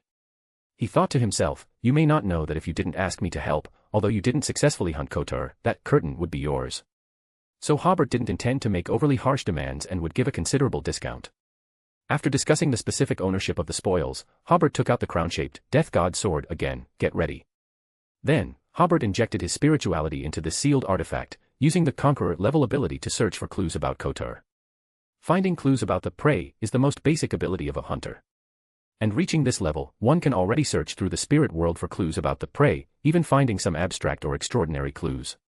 However, even a Conqueror would find it nearly impossible to locate a sequence 2 level dark demonic wolf using clues from over 2 years ago. This is where the ability of the strongest support comes into play. Hobert's ability can directly find Kotar through clues about Kotar. After searching for the better part of a minute, Hobert pulled out a very faint thread from the illusory spirit world. That was the spirit body thread that Kotar had once used here. He must have manipulated a marionette here. At this time, it was also the safe usage time for the Death God sword, and Hobert quickly put it back into the Nation of Disorder. He looked at the illusory spirit body thread in his hand and used the ability of connection. The faint thread in his hand suddenly became solid, leading to the distant darkness. Hobert immediately used the method of distorting space, bringing Klein from afar along the thread. At this time, Hobert's limit of distorting space at once was already around 500 kilometers. After distorting 3 times, they arrived in front of an ancient castle in a continuous mountain range.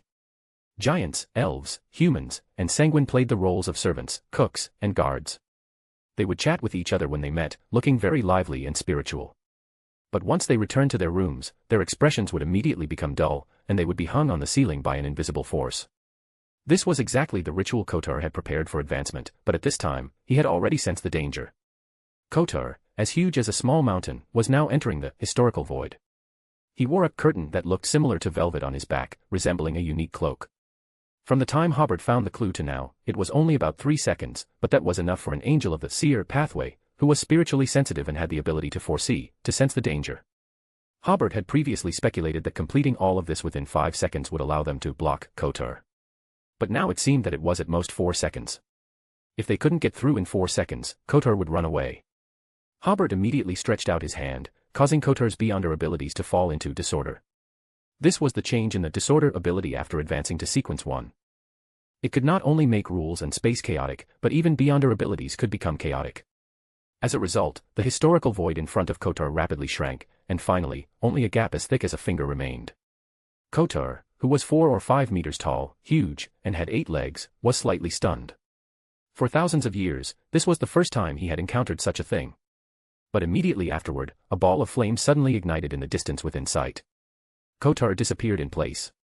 In the next second, the flame rapidly expanded, outlining Kotar's shadow. He was about to use the ability of flame again to escape to a farther place, but suddenly felt the curtain on his back tightening more and more. It seemed to have received some order, and strands of spirit body threads were connected to the spirit body threads of the dark demonic wolf. This was Hobert using the ability of exploit, manipulating that curtain to attack Kotar. At Hobert's level, as long as the target carried a sealed artifact, the ability and negative effects of that sealed artifact could be exploited by Hobert. Kotar immediately exchanged positions with a marionette. In the next instant, the curtain turned Kotar's marionette into his own marionette. That marionette rolled up the curtain and fled the battlefield. At the beginning of the battle, Kotar realized that his enemy was very powerful, so he abandoned the curtain to save his life. But Hobert didn't intend to let go of this dark demonic wolf. He tampered with the 8 legs of the other party, turning them into one. Thump. Kotar, who couldn't hop on one leg, suddenly fell to the ground. He simply lay on the ground, grabbing something from the void with his only remaining leg. In the next second, Hobert took out the 0-78 spiritual wilderness from the Nation of Disorder while appearing in front of the dark demonic wolf, holding the Sword of Disorder, and stabbed Kotar with it. Puff. Kotar turned into a substitute. He then appeared dozens of kilometers away. He was still grabbing something, until when he grabbed for the 3rd time, his movement suddenly became a little sluggish, as if he had grabbed something. Hobert was arranging spiritual barriers around him, while quickly causing Kotar's abilities to fall into disorder. As a result, Kotar's only remaining leg grabbed a piece of leftover cheese. Kotar obviously lacked the experience of fighting with the Prince of Abolition. This change made him slightly stunned again. Taking advantage of this opportunity, Hobert distorted Kotar's sanity, causing his brain to lose all reaction ability in the next 2 seconds. At this time, Hobert rushed up and stabbed Kotar with a sword, then slashed down, splitting this dark demonic wolf in half. At this time, Klein had just released the messenger Rainet Tinker from the gold coin. Rainet had just used the Yesterday Once More spell to restore herself to her peak state. After seeing the tragic state of the dark demonic wolf, the two were slightly stunned, feeling that they didn't seem to need to go over to help. Hobert did not continue to attack Kotar, but continued to arrange spiritual barriers around him with the spiritual wilderness. Soon Kotar regained his sanity. After feeling that he had suffered a fatal injury, he immediately used the method of substitution to avoid the damage. The piece of paper he used as a substitute split in half from the middle. At the same time, the injuries on his body were somewhat reduced, but after 2 or 3 seconds, the injuries returned to their original severity. Hobert simply ignored the dying struggle of the dark demonic wolf. After building a thick spiritual barrier around him, Hobert began to use the power of the Nation of Disorder to lay a thin layer of order crystals on the outside of the spiritual barrier. At this time, Kotar suddenly disappeared in place and exchanged positions with a marionette. Like that piece of paper, the marionette also split in half, but the injuries on Kotar's body still did not improve. Immediately afterward, he tried hard to use his only remaining claws to perform damage transfer. Not only did the original wound not improve, but deep wounds that could see the bone immediately appeared in the place that was transferred to. Finally, Kotar made a wish to himself, "I hope I can completely recover." The injuries did start to improve, but in a few seconds, the injuries started to worsen again. At this time, Kotar realized that his injuries could not be recovered. He could feel that his own order was rapidly collapsing. Kotar's feeling was right. At this time, his essence was injured. Unless he grasped enough authority, it would be difficult to recover with just beyonder abilities. At the same time, the attack of the Sword of Disorder also had the effect of entropy increase. Kotar's wounds began to turn into powder. By the time Hobert built the Order Crystal barrier, Kotar had turned into a pile of dust. Next was the most critical stage. Could the barrier formed by the spiritual barrier plus the Order Crystals block the process of Kotar's resurrection? This guy had lived for thousands of years, and he must have made many preparations for resurrection. He would definitely resurrect in some hidden place in the forsaken land of the gods, and would not choose to resurrect in place. Once resurrected, Kotar could cut off contact with everything before the resurrection. If he wanted to continue hunting, it would take a long time to find him again. If it weren't for a coincidence, it might take a year or 2 to find clues about him. Wah! A few seconds later, the powder of Kotar's corpse was suddenly rolled up by a strange wind. The strange wind reshaped Kotar's body. He resurrected in place. Hobert smiled. It seemed that the barrier he had spent a lot of time building was effective. It would definitely be effective. These spiritual barriers had the abstract meaning of cage, and things like spiritual bodies, mental bodies, and even light could be imprisoned. The ability of Order Crystals could isolate all mystical things. The miracle invoker's resurrection belonged to beyonder abilities, and theoretically, it was also within the range that could be isolated. Building these two layers of barriers was a method that Hobert had thought of before hunting. In addition, he could also use abilities such as exploit and distortion to affect Kotar's resurrection, but this was, after all, an angel-level resurrection, and Hobert did not have complete certainty. Since Kotar couldn't escape, he had to immediately carry out the second round of attack. However, as soon as Kotar resurrected, 6 of his 8 legs made pulling motions together. Hobert distorted part of his ability to summon historical projections, and did not have time to distort 6 times at once. Finally, he pulled out another dark demonic wolf from the historical void. At this time, Rainet had turned into a huge rag doll like a castle. This rag doll had bright red eyes, mysterious patterns engraved on its body, and was entangled with evil vines. Rainet immediately used the ability of Deformation Curse to turn Kotar into a sheep. Magnify. Hobert magnified the effect of the curse in a timely manner, turning Kotar into a real sheep for a certain period of time. At this time, Klein also came to the front and summoned the death knell from the historical void, firing 2 shots at the sheep, and Kotar died again. But Hobert noticed something was wrong. The fur color and patterns of the dark demonic wolf that Kotar summoned had obvious differences from his. He was definitely not summoning himself. But strangely, the summoned demonic wolf stood there motionless. Hobert raised a hand. Disorder. Suddenly, it was as if a mirror had been broken before the eyes of the 3 of them, and another scene came into view. The dark demonic wolf that had been summoned remained standing there, unmoving. However, Kotar had not been turned into a sheep. He remained in the form of a dire wolf, using a mystical item brimming with spirituality, summoned from the crevices of history, to attempt to break the spiritual barrier. Hobert believed that the summoned dark demonic wolf should be the former Mother of the Sky. After all, the goddess of misfortune of the past had already become the Evernight goddess, someone Kotar couldn't summon. He probably wouldn't dare to summon a Sequence 1 Antigonus either. The half-fool was in such a strange state, who knew what would happen if his historical projection was summoned. Frenzy. Hobert briefly plunged the historical projection of the Mother of the Sky into a state of frenzy. As a beyonder a sequence higher, this was easily done. In the next instant, the 3 reappeared before Kotar, their main target still being this God of Wishes. Actually, according to Klein's idea, after obtaining the curtain, hunting this dark demonic wolf was no longer such an urgent matter. However, Hobert still had an Scholar of Yore subordinate, who definitely hoped to obtain another Miracle Invoker beyonder characteristic. Under Hobert's lead, their offensive remained sharp. A huge doll figure suddenly appeared in Kotar's eyes. At the instant Rainet appeared before Kotar, she had already completed Wraith Possession. Hobert seized the opportunity to step forward and touched Kotar, tampering with the structure of his body. Kotar was like a toy that suddenly fell apart, his 8 legs falling off one by one. Rainet immediately left Kotar's body. At this time, Kotar's head and tail also fell off, his entire abdomen fell apart, and all his internal organs flowed out. Once this process reached this stage, it was difficult for Kotar to stop his own disassembly. At this moment, Hobert stepped forward and stabbed the head of the helpless Kotar with his sword. If he waited patiently, the process of Kotar's body falling apart would continue until the parts of his body were scattered beyond repair. Only through actual combat could Hobert feel the changes between a great angel and an angel. Although it couldn't be said that a huge change had occurred again, it was still very easy for a great angel to deal with a Sequence 2 angel. It's just that Sequence 2 angels have many ways to escape. For example, in this battle, if Hobert didn't have the help of the Crystal of Order, he could have killed Kotar relatively easily. After all, this God of Wishes was obviously very unfamiliar with the abilities at the lawyer angel level. But if he gave the other party a chance to revive, it would be difficult to find him again, and it would be difficult to kill him completely. With Kotar's second death, the Mother of the Sky he summoned also dissipated. A few seconds later, Kotar revived for the second time. He immediately exchanged positions with his marionette, creating distance between himself and the 3. He opened his huge mouth and said in an ancient language, "I wish to obtain a delicious fried chicken."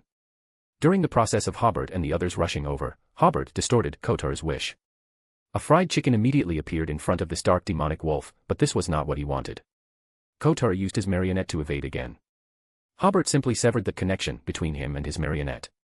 For the next 30 seconds, he would not be able to perform any operations on the original marionette. Then, with the cooperation of Hobert and Rainet, Kotar was possessed again. Hobert stepped forward and used the Sword of Disorder to kill this God of Wishes. This time, Kotar failed to revive again. Hobert accelerated the speed of Beyonder characteristic extraction. The Beyonder characteristic was really extracted, indicating that this Miracle Invoker's resurrection chances had been used up. Following behind the 2 angels, Klein couldn't help but imagine what he should do if he encountered a situation like Kotar's. In the end, he discovered that apart from using the power of the Sefirah castle, there was no other way. At the same time, Klein had a new understanding of Hobert's abilities after his advancement. It's just that he actually had some misunderstandings. Hobert could only kill a miracle invoker so easily with a partner. Although Miss Messenger didn't play a big role this time, this was a characteristic of the lawyer Pathway's abilities. If it was just Hobert himself, it definitely wouldn't have been so easy. Join the Church of Miss Raven and become a Sequence 9, reader patreon.com/keyoffstars for more chapters. Add/edit reference save reference. Chapter 704, Chapter 702, 3 Angels Pledge Allegiance to the Creator. Join the Church of Miss Raven and become a Sequence 9, reader patreon.com/keyoffstars for more chapters. Hobert handed Klein the Miracle Invoker characteristic, which resembled a crystal heart that constantly spewed forth illusory bubbles. He then sealed the curtain, which was manipulating a marionette to carry him around erratically but hadn't managed to escape far, with the Order Crystal. However, he didn't place it in the Nation of Disorder. Immediately afterward, Hobert gestured towards the ancient castle, and dozens of Beyonder characteristics flew towards him. These were the Beyonder characteristics of Kotar, the dark demonic wolves, marionettes. Although their sequences weren't high, for Hobert, who had a large Beyonder team, these Beyonder characteristics were an important reason why he was happy to join this hunt. Finally, Hobert put away the Spiritual Barrier and Order Crystal Barrier. Raynette once again used her Mirror Leap ability to return to one of Klein's gold coins. Hobert severed all the clues left at the scene, cutting off the connection between them. He used the method of distorting space to quickly leave the scene with Klein. It wasn't until more than half a minute after they left that two figures approached from the darkness in different directions. One was an Amon avatar wearing crystal-framed monocle, and the other was Steph, the profane presbyter, who was over 2 meters tall with completely white hair. They didn't communicate with each other, each searching for clues while being wary of the other. Ultimately, after confirming that Kotar, the god of wishes, had been hunted and that the hunter hadn't left any clues, they each left in the direction they came from. During his departure, Steph recalled the Scholar of Yore he had encountered when inspecting the Lord's divine kingdom earlier. And Amon's avatar, who had been searching for Klein, was almost certain that this must have been done by Klein and his helpers. Hobert once again used the method of sacrifice to return to the real world. He cleaned up the altar and then assumed a praying posture, entering the Nation of Disorder. Even if the fool's gaze hadn't left yet, it didn't matter.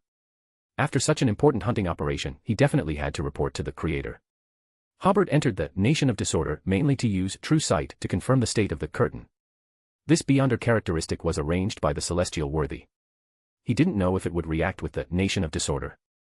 In fact, Hobert already possessed a certain degree of True Sight in the outside world. After all, he was already Sequence 1. If he felt that there was no problem outside, then there was basically no problem.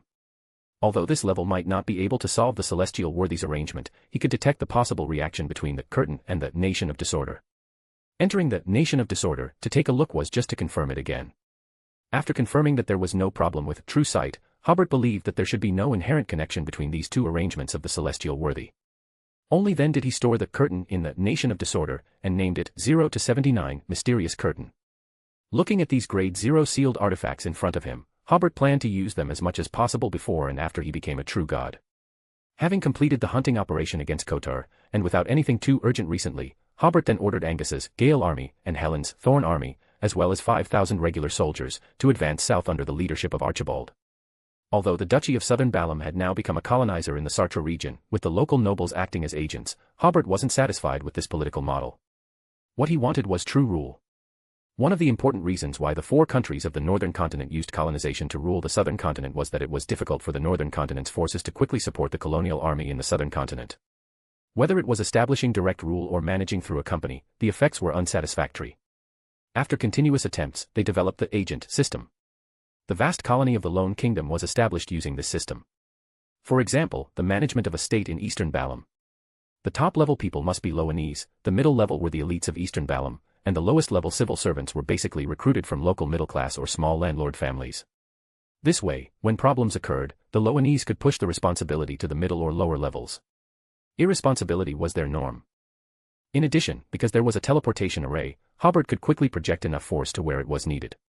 And the communication system established with the help of the Nation of Disorder could complete the process of information consolidation and dissemination in a short time, so there was no need to continue using agents to rule. So, the Beyonder troops and regular army of the Duchy of Southern Balam went on an expedition, and news of victory came 2 weeks later, completely controlling the Salto region. The territory of the Duchy of Southern Balam extended to the southernmost end of this continent. What puzzled the natives of the Duchy of Southern Balam was that June in previous years was probably the coldest month of the year, but this year, just entering June, the south wind actually began to warm up. By mid-June, the earth had already begun to thaw, and there were signs of wild grass sprouting on the plains. It was also at this time that the officials of the Duchy of Southern Balam began to organize the people to carry out spring plowing, because they had received a notice that this year's spring had arrived more than a month early. In addition, all the grassroots officials also received a strange notice, requiring them to keep records of uncultivated land, saying that this year's grain output in the second half of the year would be twice that of previous years. However, there would be no harvest in the first half of next year, but the uncultivated land would not be affected by this. All of this, of course, was Hobert playing the role of Prince of Abolition and creating opportunities to digest the potion. Changing the laws of nature was also a kind of abolition, but this was his own country, so he had to be careful when carrying out this kind of operation. He had sent people to investigate and had a comprehensive understanding of the normal climate in previous years. After deducing it, Hobert believed that if the climate warmed up early, the impact would be greater the further north. And the greatest impact on the Duchy of Southern Balam might be less rain and drought. But this was also difficult to stop Hobert. How much rain each county's agricultural department needed, he would just give it to them. With this deduction, Hobert stood at the southernmost end of the southern continent and made the cold south wind warm. After operating continuously for a day, the weather began to warm up, and then there was no need for too much operation, just occasionally resist the cold wind blowing from Antarctica and make the sun's rays more intense. Making the climate abnormal was abolition of natural climate, which was equivalent to acting. Then, the early spring plowing after the climate became abnormal violated the common sense of this world, which was enough for the Prince of Abolition's potion to be digested to a certain extent. As for the problem that crops would double, it also came from Hobert's large-scale tampering. He tampered with the original yield of 1 of the cultivated land to 2. This allowed him to continue tampering for the next 3 or 4 months, so the yield of the new season's crops would be twice that of last year.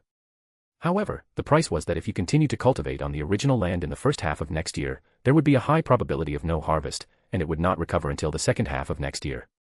Hobert was preparing to enter a mode of national construction after the harvest of this season's crops. Not only to build some factories and small towns, but also to greatly change the architectural style of all residences, forcibly popularizing the modern architectural style from the modern era. This plan could not only continuously digest the potion, but also prepare for the advancement to Black Emperor, killing 2 birds with 1 stone.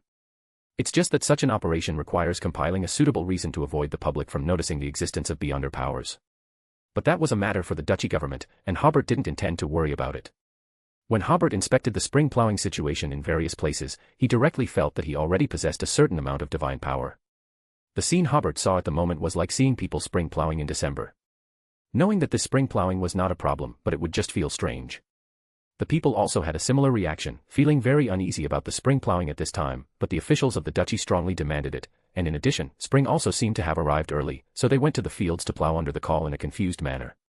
In any case, the large-scale early spring plowing began just like that. Even the initiator, Hobert, found it quite miraculous. This is the power of the gods. It can change a country's climate and grain output. In people's eyes, this is a miracle. It's just that the miracles of this world tend to appear to most ordinary people in terrifying and bizarre ways. There are hardly any miracles that take into account the livelihood of ordinary people. Perhaps only the miracles in the Duchy of South Balam are connected to livelihood. After roughly inspecting the St. Cern region, Hobert not only inspected this year's spring plowing situation but also gained a general understanding of the execution capabilities of governments at all levels. Hobert was generally satisfied with this bureaucratic system. Even orders that sounded as absurd as early spring plowing could be carried out, indicating that the execution was still acceptable. Of course, in the specific implementation, there will definitely be cases involving forced execution. But what Hobert currently needs is execution. If he wants to unite the strength of the entire country, the government's functional departments must be strong. When everyone has enough food and clothing, and when they are protected by a true God, it will not be too late to build a relatively relaxed political atmosphere. In addition to arranging some ways to digest potions, Hobert has recently devoted a lot of thought to the construction of beyonder forces. Firstly, the Werewolf Legion and Hunter Legion established in the military already have several werewolves and pyromaniacs. According to the usual practice, these 2 armies already have a certain combat capability. When beyonder wars happen again, a portion of them can be deployed to participate. Secondly, there are 2 ceremonies in preparation. Under the auspices of Elliot, Beverly and Raymond will swear allegiance to the Creator. Under the auspices of Angus, Medici will swear allegiance to the Creator. This is Hobert's delegation of power to the favored. In the future, more and more places will need the Creator to come forward. The key is that there are more and more demigod-level beyonders around Hobert.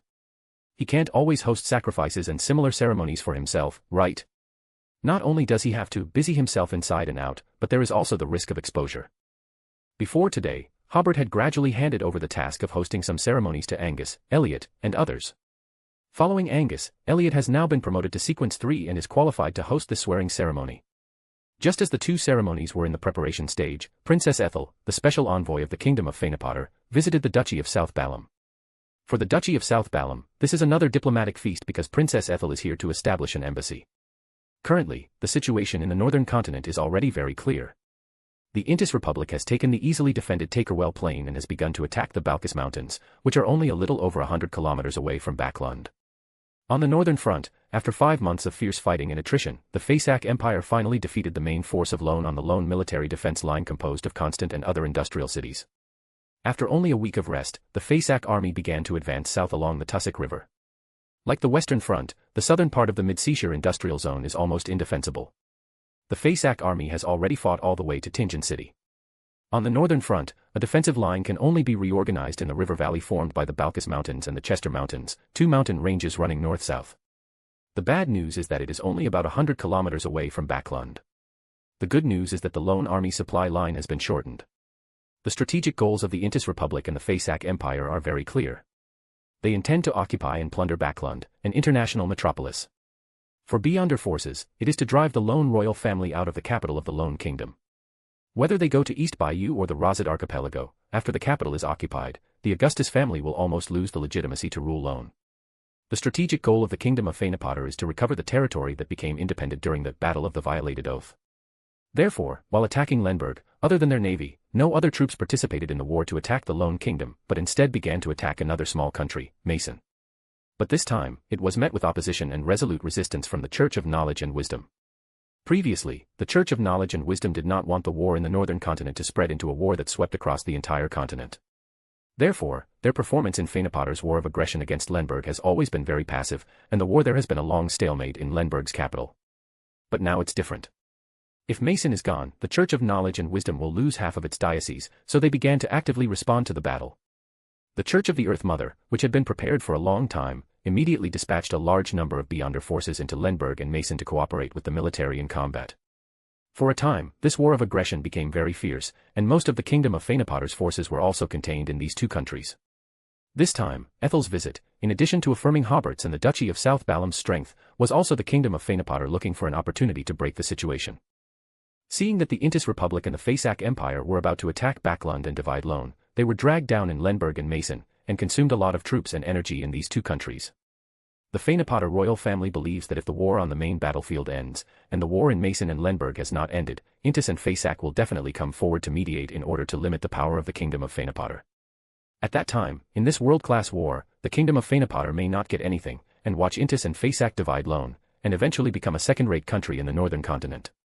Since there seems to be no opportunity in the northern continent, come to the southern continent to take a look.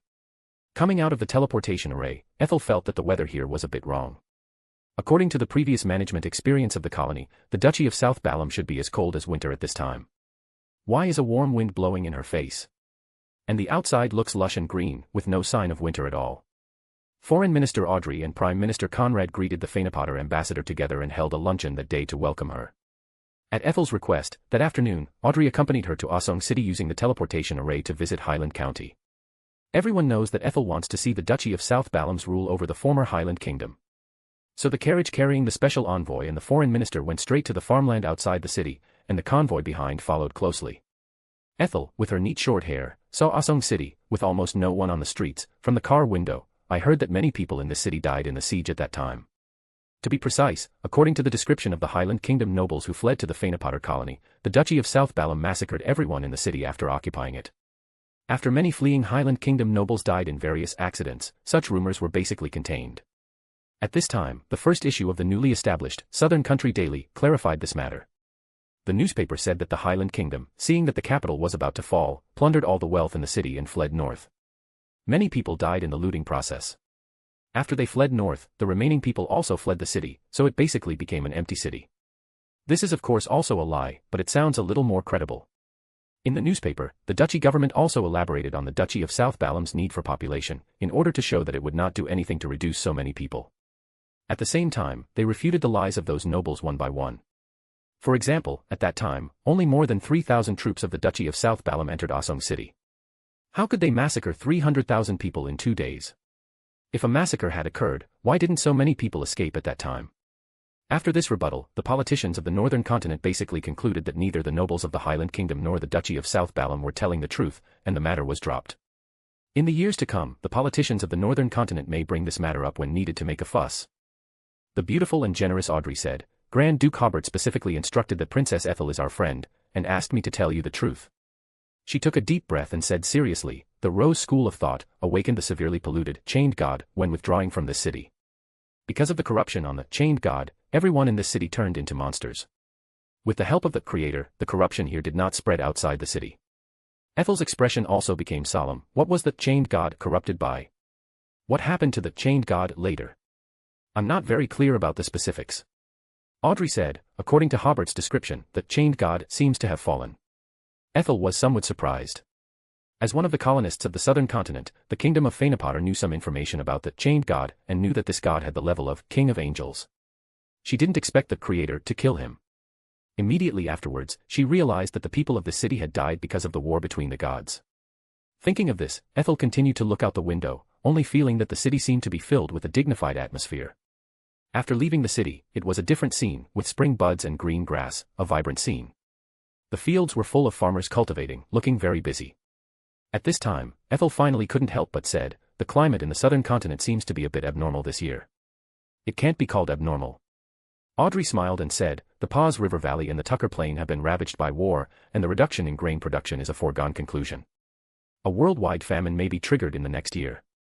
The Duchy of South Balam doesn't have much food reserves either, so the Creator asked everyone to start spring plowing in advance to avoid a famine.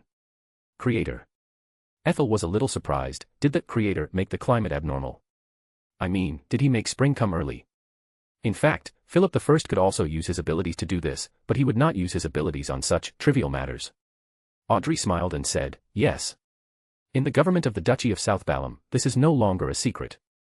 After all, a few months later, after completing the grain production task, a wave of national construction will be carried out, and the government departments will definitely make corresponding plans in advance. Ethel was silent again, not expecting to receive so much surprising news on her first day here. The carriage ran for a long time on the road in the fields before Ethel noticed something. Excuse me, where are the garrisons around here? Audrey recalled for a moment, there seems to be a garrison in Yasin City. Ethel was stunned, why didn't I see it? When they left the city, they didn't see any pedestrians in military uniforms. Audrey smiled and said, I'm not sure where the garrison camp is either, because there's only one regiment. Ethel interrupted, only one regiment. Yes. This time Audrey was stunned, not knowing what was wrong. That used to be the capital of the Highland Kingdom. Ethel shook her head with a smile. Even if there are not many people in the city, its symbolism will be difficult to eliminate for a while. Heavy troops should be sent to this kind of place to show the majesty of the victors and prevent the people from having any other ideas. However, the ruling method of the Duchy of South Balam seems to be completely different from Ethel's understanding. Audrey understood the princess's meaning. Let me share a fun story I heard a couple of days ago. She smiled and said, with the support of foreign forces, a nobleman from the Highland Kingdom returned to Corwin County to secretly build a spy network, but the day after he returned to his territory, he was reported by the people in his territory. Reported. Ethel thought she had misheard. It was the first time she had heard of people reporting nobles. Yes. Audrey continued to tell, because that nobleman wanted to restore the glorious Highland Kingdom, but what he didn't know was that the serfs and slaves on that territory had already divided his land, farm tools, and livestock under the auspices of the government. Ethel had also heard a little about Hobert's land distribution. This is a brilliant move. At this time, she suddenly realized the brilliance of this move, binding all ordinary people to the Duchy of South Balam. Ethel could even imagine what the expression on the people's faces would be when the nobleman from the Highland Kingdom returned to his territory and quietly announced the restoration of the glorious Highland Kingdom. They would definitely be thinking, the land has been divided, and the livestock have been raised for a while. If the Highland Kingdom is really restored, will they be purged? Without any guidance, the sleepless people would immediately report to the local officials. At this time, Ethel heard scolding from outside. She opened the curtain and saw a person wearing the uniform of the Duchy of South Balam standing on the ridge, scolding loudly. The farmers in the field all lowered their heads and worked hard. Ethel asked again, are those people in the field slaves? She had long heard that there were no slaves in the Duchy of South Balam. Those are the noble servants. Audrey smiled and said, as long as the noble servants have not committed any crimes, we generally send them back to their place of origin. Those servants who are unwilling to return to their place of origin and want to continue to serve the nobles of the Duchy of South Balam are allowed to form multiple natural villages. Generally, the grassroots officials of the Duchy of South Balam are unwilling to work in this kind of village, because they also have to teach them how to cultivate, which is very troublesome. Ethel slowly nodded and asked again, where did the Highland Kingdom nobles who didn't have time to escape go? Those who have had criminal experience are imprisoned, and those who have not are moved to Angel City. Audrey replied. In fact, they were assigned to the construction site to build Hobert's mausoleum. After all, which nobles' hands were not stained with several lives? Except for children and infants, they were all assigned to the construction site. Ethel continued to ask, these should all be professional servants, why don't you let them serve you? Is it because you don't trust them? Audrey first said, there are no nobles in the Duchy of South Balam. Well, that may not be quite right to say, it should be said that there are no nobles in the traditional sense, and there is not much demand for servants. Ethel was slightly stunned. She did recall that among the South Balam high-level officials who greeted her, except for Audrey, there seemed to be no other nobles. In addition, she also noticed at the time that although those officials were in high positions, they seemed to be somewhat out of place in the atmosphere of this large banquet. At the same time, the phrase, no nobles, was deeply imprinted in Ethel's mind. She felt that this sentence was very impactful and sounded very terrible. After turning around in the farmland for an afternoon, the day's activities ended. The next day, Ethel was invited to watch two large-scale ceremonies. Since the Castilla family was allowed by Philip I to believe in the Creator, Ethel, who had seen the majesty of the Creator, had already become a shallow believer. In addition, because of her status as an envoy, she was invited to watch the ceremony. Of course, inviting her to watch the ceremony was also Hobert's deterrence to the kingdom of Feynapotter. At about 8 o'clock in the morning, the people who were allowed to watch the ceremony had already arrived at a hall in the Duke's mansion, which was specially used as a priest. The interior of the hall was very simple, and even the altar was not inlaid with gold edges, gems, or anything like that. The people watching the ceremony stood quietly in front of the altar, watching Elliot, the chief priest of this ceremony, set up the altar. Then, Elliot walked down the altar and first summoned Beverly and her younger brother to the simple altar next to him. Ethel saw the heavy coffin coming out of the spirit world, and the firemen flying in from outside. Then, Elliot used the ring-shaped jade pendant in his hand to release a surge of majestic power of order. The heavy coffin opened, and the playful lady lying inside, and the humanoid composed of flames, used this power to jump out of the coffin, and one turned into a normal human appearance. Ethel realized at this time, could these be two angels? Then she was shocked by her own idea, because Audrey had told her yesterday that both of today's ceremonies were ceremonies to swear allegiance to the Creator. Seeing the ceremony in progress, the more Ethel thought about it, the more she felt that these two should be angels, otherwise there would be no need to hold such a grand ceremony. The allegiance of two angels is enough for any god to value, even if the state of these two angels does not seem to be very good, but they are also angels. Before the ceremony even started, Ethel was already filled with shock and anxiety. Previously, Feynapotter had obtained some credible information that at least two angels were loyal to the Creator. They had appeared in the war against the Rose School of Thought, in the southern continent and also in the Battle of Southern Colson. Now, two more angels are going to swear allegiance to the Creator. Such strength is simply too terrifying. What worried Ethel was that the strength of the Duchy of Southern Balam exceeded her expectations, at least more powerful than the Feynapotter royal family. At this time, Elliot asked Beverly and Raymond to wait a moment. He first washed his hands with purified water, then abandoned distracting thoughts through meditation, and then the ritual officially began. Beverly and Raymond ascended the altar and knelt on it to pray to the Creator. Elliot stood on the side of the altar, and after sensing the gaze of the Creator, he first saluted the direction of the altar, and then loudly stated Beverly and Raymond's request to pledge allegiance to the Creator. After obtaining the Creator's approval, he led the siblings in taking the oath. The Creator was obviously satisfied with this oath, and at the end of the ritual, bestowed two circular jade pendants made of order crystals. After the ceremony, the Beyonders who attended the ceremony congratulated the two angels. Especially the members of the Tony family were very excited. After drifting for more than 1,000 years, the Tudor family had found a new home. Even though Ethel was only sequence 5, she could feel that the two circular jade pendants were very unusual. After obtaining these two jade pendants, the state of the two angels seemed to immediately improve a lot. Back at the hotel for foreign guests, Ethel's mood could not calm down for a long time. After pacing back and forth in the room, she suddenly thought that if the two Beyonders who swore allegiance were angels, they would not be unknown. So, she reported the ceremony in the morning to Philip I through prayer and asked if Beverly and Raymond were angels. Soon, Ethel received a response from Philip I, Beverly and Raymond are both children of Tudor.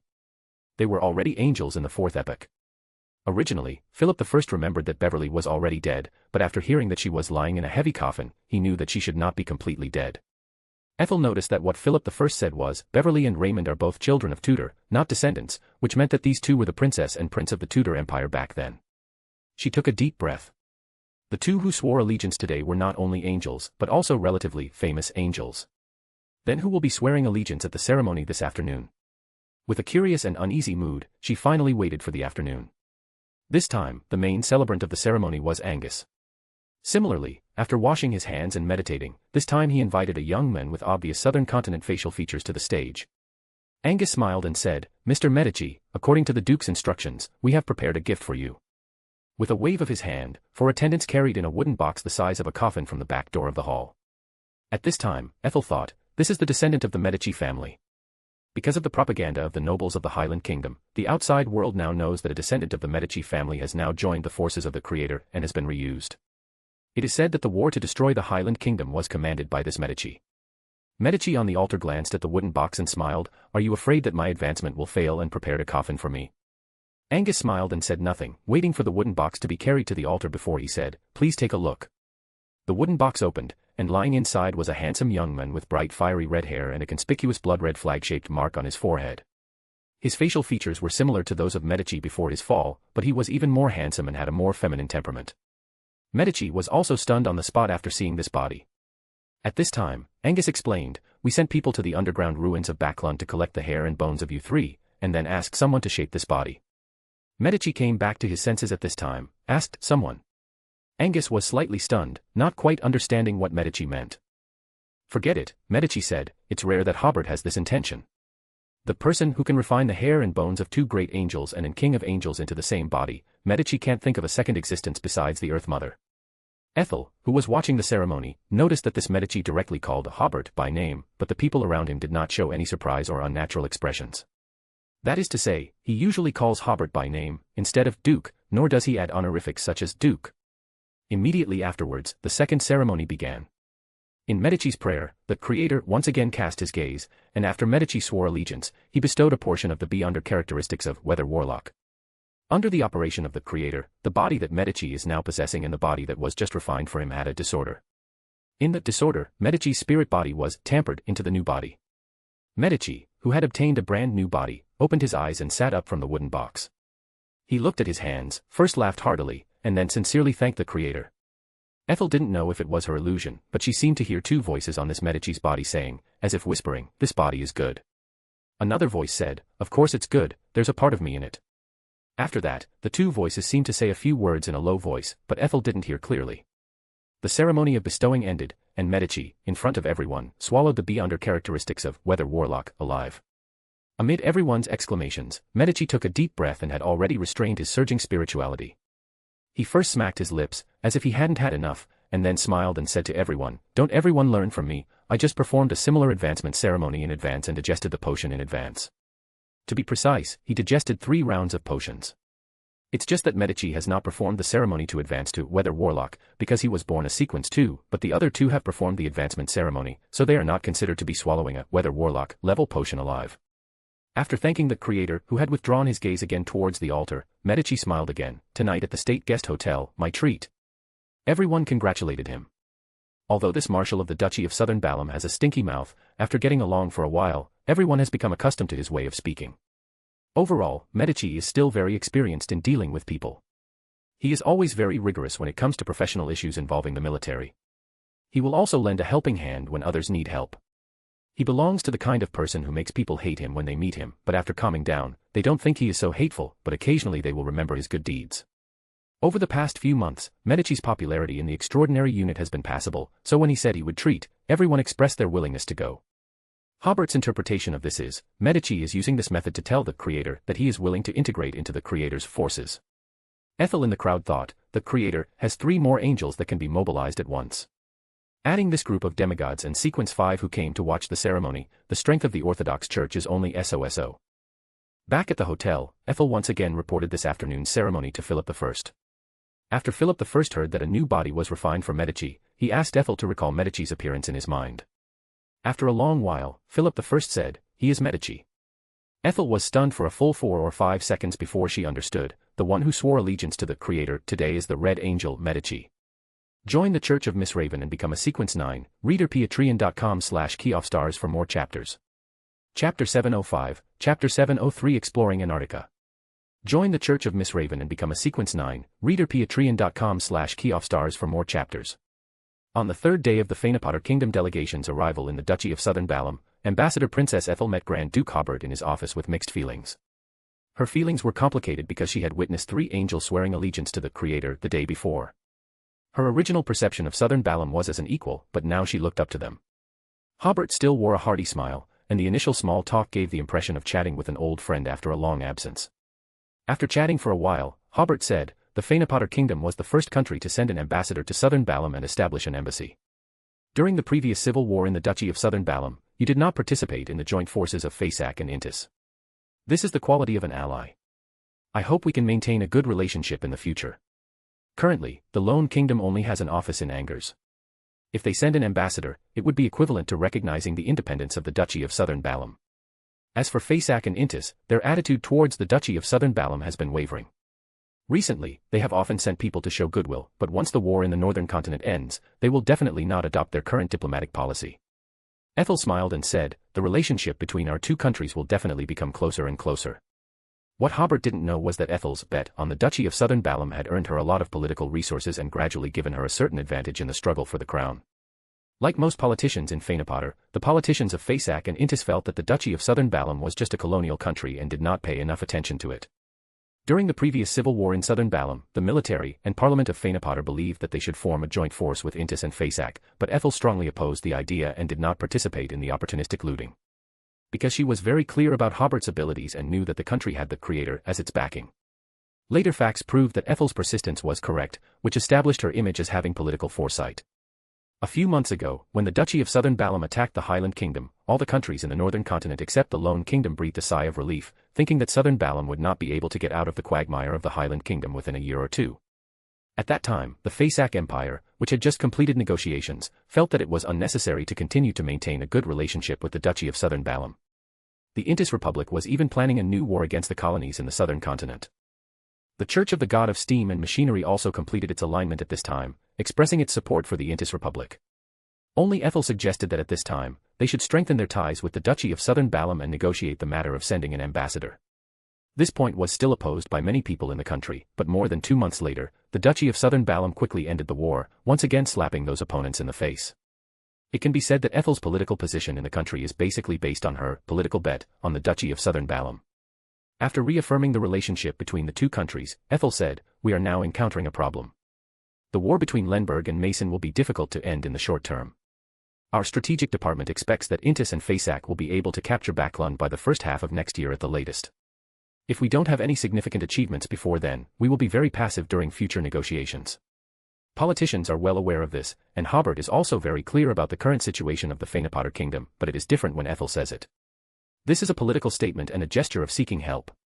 Hobert pondered for a moment, then got up and took out a map of the northern continent from a bookshelf next to him and spread it on the table. He pointed to the map and said, "I suggest you occupy the southwest of the Desi County and Desi Bay." The location Hobert was talking about is in the southwest of Lone.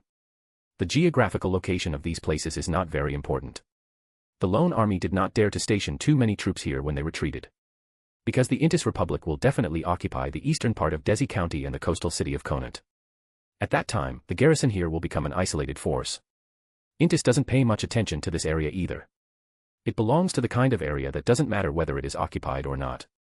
So this area nominally still belongs to the Lone Kingdom, but it has become an exclave and there is almost no military force here. Coincidentally, this place borders the Feyenopater Kingdom. Ethel sighed and said, "We have also made this assumption, but these areas do not pose a threat to the Intis Republic, and they do not border the Feysak Empire.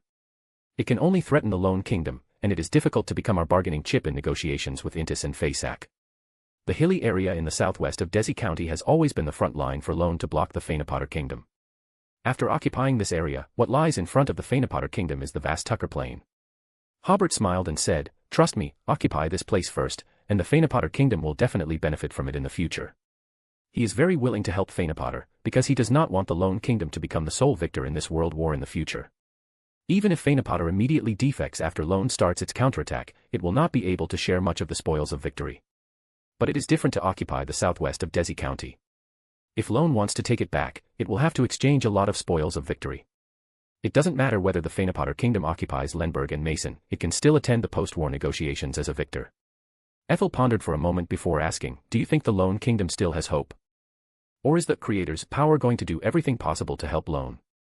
Hobert seemed to answer Ethel, and seemed not to answer, that's right, we will send a large number of forces to participate in the Backlund battle at the right time. Originally, Hobert estimated that the war against the Highland Kingdom would not end until August at the earliest. At that time, after a short rest, they would enter the northern continent to participate in the war. However, under Medici's command, the war against the Highland Kingdom ended cleanly. This gave Hobert a chance to be promoted calmly, and gave him enough time to ask for a high price, but he would still choose to participate in the war in October at the earliest, when Backlund was at its most critical. Ethel immediately nodded, I understand. In her opinion, if the Duchy of Southern Ballum participated in the war, although it would not be able to change the overall situation, the Battle of Backlund would definitely become a protracted war, which would be enough to bring Intis and Faysac back to the negotiating table. Then the pattern of the four major powers in the northern continent would still not change much. The only change might be that Intis would seize Lone's hegemonic position. With Hobert's words, Ethel felt a lot more at ease. Then the two people talked about the mutual trade between the two countries. Previously, the Duchy of Southern Ballum had opened the South Curson area to the Feyenopotter kingdom. Now, Hobert has opened Longtail Island and Angers to Feyenopotter. Other cities still need a series of constructions, and the political and economic systems are not yet sound, so they will not be open to the outside world for the time being. Ethel was also the first foreign dignitary to visit the Longtail Island Industrial Zone and the Southern Ballum Industrial Zone. Ethel always felt a little incredible about these two large-scale industrial parks. All along, colonies and industrial zones seemed to have nothing to do with each other, so when she saw so many industrial zones in the colony, her first feeling was a bit magical. After a more detailed understanding, Ethel discovered that the industrial system of the Duchy of Southern Ballum was even more complete than that of the Feyenopotter kingdom. This is also the reason why Hobert let her visit the industrial zone, because Feynopotter's industry is the worst among the four major countries, so it is very stable in fourth place. After visiting the industrial zone, Ethel found that many industrial products could be imported from the Duchy of Southern Ballum to avoid industrial dependence on the other three countries. So, on the fourth day of the delegation's visit, they signed a series of economic cooperation agreements with the Duchy of Southern Ballum. Ethel's visit was a fruitful one. After seeing Ethel off, Hobert began to wander around the Duchy of Southern Ballum again. Currently, 3 mausoleums have been built almost completely. After the Highland Kingdom was destroyed, a new batch of labor was obtained on the construction site, and the first mausoleum will be completed soon. So Hobert began to look for new places to build mausoleums. Hobert planned to build one of the mausoleums in a pharaoh's pyramid. The king of the Highland Kingdom called himself a pharaoh, but their pyramids were not the triangular pyramids that Hobert remembered, but segmented trapezoids. Generally, their pyramids will have the protection of spiritual barriers. Without corresponding clues, even angels will find it difficult to find their location. Because everyone in Yasen City instantly turned into monsters, the royal family of the Highland Kingdom did not have time to destroy the corresponding information. The Dawn Army and Temperance faction stationed here have found several pharaohs' tombs. And they dug out a lot of gold and sealed items. For the Temperance faction, the pharaoh's body is of the greatest use to them. For a long time in the future, the Temperance faction will not have to worry about the ritual of advancing to a demigod. Hobert chose the largest one with the most comprehensive protection facilities to build, or rather, to transform it into his own mausoleum. Hobert decided to build the 5th mausoleum on the seabed. When he was in school in the modern era, he heard his mentor talk about undersea tombs. First, build the tomb chamber on a large ship on the sea surface, and then sink the ship, and the tomb chamber sinks to the seabed. The air inside the tomb chamber will isolate the seawater, forming a very closed environment. One of the benefits of this type of tomb is that unless by chance, you can't find it on the sea surface where you can't pinpoint the location based on clues. In the extraordinary world, Hobert will carry out sufficient anti-divination and spiritual barrier settings to make it difficult for beyonders to find it. As for the construction site of the 6th mausoleum, Hobert set his sights on Antarctica. When he tampered with the climate before, Hobert once saw Antarctica from afar and determined that at least a large part of the continent existed in the real world. So, after Hobert had nothing to deal with, he went to Antarctica alone to explore. When Hobert saw the massive ice wall from afar, he felt the magnificence of this continent. During the modern era, he had only seen some introductions about this continent in documentaries, but after coming here, he realized how beautiful the scenery was. It was a kind of tranquil beauty, far from the hustle and bustle of humanity, as if it were a pure land for the soul. Regardless of whether there were extraordinary powers or not, this continent was very peaceful, appearing as if it had never been disturbed by the outside world. Hobert had heard that the Lone Kingdom and the Intis Republic had both sent survey ships to this continent, but because icebreaking technology was not very mature, they had only landed on the continent and had not established observation stations or research stations. It was said that the Fasak Empire had corresponding icebreaking technology, but this country was too far away, and there were no colonies nearby, so they had never sent survey ships here. Looking towards the sky, this continent was still in the polar night, and the cosmos was very beautiful. But Hobert didn't dare to look too much, fearing the dangers hidden within. With Hobert's current eyesight, he could see very far even under such starlight. Even with the obstruction of wind and snow, Hobert could see the tall mountains in the distance. After arriving at the top of the mountain by distorting space, Hobert was somewhat disappointed with the scenery here. Looking down from here, there was only a white desert, as if there was no life at all. So Hobert began to look for a place on the mountain to build a mausoleum. Soon, he found a cave in the mountains. Hobert's spirituality also sensed that there was a weak life form in the cave. He guessed that it was some Antarctic animal hibernating in the cave. Because he didn't sense any danger, he didn't pay much attention to it. He took a step forward and tampered with his position to inside the cave. Although there was no howling cold wind, the cave was also very cold. After all, it was the polar night in Antarctica, and there would be no warm places on the entire continent. Just as Hobert was pondering how to use Beyonder abilities to hollow out the inside of the mountain and create a space to build a mausoleum, he sensed that the weak life form was at the corner in front of him. Hobert remembered that penguins didn't seem to hibernate. He was a little curious about what kind of creature it would be there. Could it be a polar bear? He joked in his heart as he passed the bend ahead, and then he got an even more absurd answer than a polar bear. There was actually a person there. To be precise, it was an ice sculpture standing there. Even though Hobert had become Sequence 1, seeing a person frozen into an ice sculpture in such a dimly lit environment still made his scalp tingle. Immediately afterwards, he realized two strange things. First of all, this person seemed to still have some vital signs. Originally, Hobert thought that this should be a Beyonder, and at least a demigod-level Beyonder, otherwise it would be impossible to be frozen into an ice sculpture and still not be dead. But soon he realized another strange thing. This person was stark naked, but he was holding a water bottle in his hand, and there was a pile of clothes beside him. After seeing those clothes, Hobert's eyes narrowed. Among them, there was actually a parka. Yes, it was a polar parka.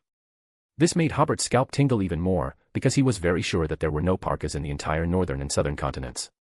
Hobert had a bold idea: could this be a prehistoric human? But the question was, why was he still alive? With these questions in mind, Hobert carefully looked at the appearance of the ice sculpture. It was actually an Asian face. Before the transmigration, Hobert faced such faces every day, but now he felt a little unfamiliar with such facial features. Because the people of the northern and southern continents have some differences in facial features compared to Asians.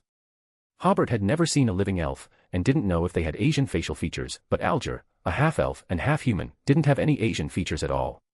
He took a deep breath, calmed down, and then realized another strange thing about this ice sculpture. Judging from the clothes on the ground, his equipment was very complete.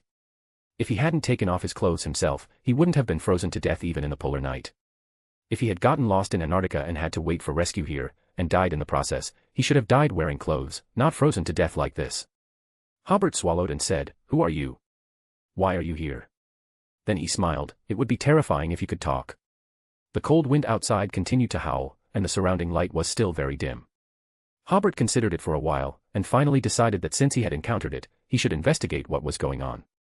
But if he directly thawed this ice sculpture brother, Hobert felt it would be a bit dangerous, so he looked at the clothes at the ice sculpture's feet. There seemed to be a bag in there. Hobert was about to use the method of tampered with the position to take one of the clothes over and search it, but for some reason, he always felt that if he touched the ice sculpture's things, this guy could suddenly move and stop him. He sighed to himself, having too much humanity is not a good thing. So Hobert first used the method of distorting space to transfer the ice sculpture to the deeper, invisible part of the cave. Only then did he pick up a piece of clothing. But the moment he touched the clothing seemed to collapse, turning into pieces of cloth.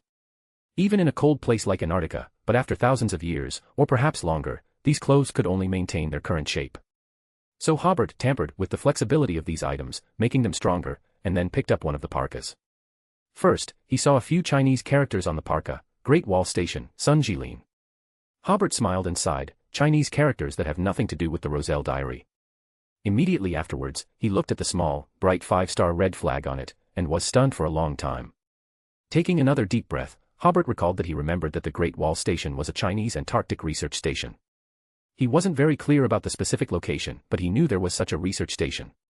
This name tag confirmed the prehistoric human identity of the ice sculpture. Next, Hobert found some electronic products in the only bag, but when he saw the mobile phone, Hobert was about to put it in his pocket, intending to give it to the researchers for research when the time was right. But then he thought that without a satellite, having a mobile phone was useless. After hesitating for a while, he finally put it away, in case he might need it in the future. Fortunately, there was also a paper notebook in the bag. Hobert opened it and looked at it. They were all some very scattered things recorded randomly, including meeting minutes and some data that Hobert didn't know what they were. It wasn't until he turned to the last page that Hobert saw something of value. My phone is out of power, so I have to record the voices in my head in this way. That voice said, everyone will die, but they will also usher in a new life. That voice said, he came from a very far place, but he was frozen under Antarctica. That voice said, the ice and snow of Antarctica have an abstract meaning. That voice said, he wants to take advantage of this opportunity to revive inside me. When Hobert saw these words, he felt a little disturbed. He knew that that voice was definitely not simple. If he wasn't an angel, he might have already been corrupted by the unknown. There were two more sentences at the end. Everything starts with the abnormality of Kunlun Station. I'm dead, but I don't seem to be dead. Closing the notebook, Hobert's first thought was, is there also an entrance to the Chaos Sea in Antarctica? The staff of the research station were corrupted by the origin. But who is that voice? Could it be the awakened, original creator? Hobert also thought, that voice said, he came from a very far place. Where did he come from? Also, what does the ice and snow of Antarctica have an abstract meaning mean? Hobert shook his head and made some speculations using some of the knowledge he knew. This should be the influence of the original creator on the researchers here after waking up. Perhaps that ice sculpture that has existed for thousands of years is a special case. Is the original creator preparing to revive in his body? But no matter what, his current state is already a monster. Taking a deep breath, Hobert continued to search and found a map of Antarctica in the bag, with the locations of research stations from various countries on the map.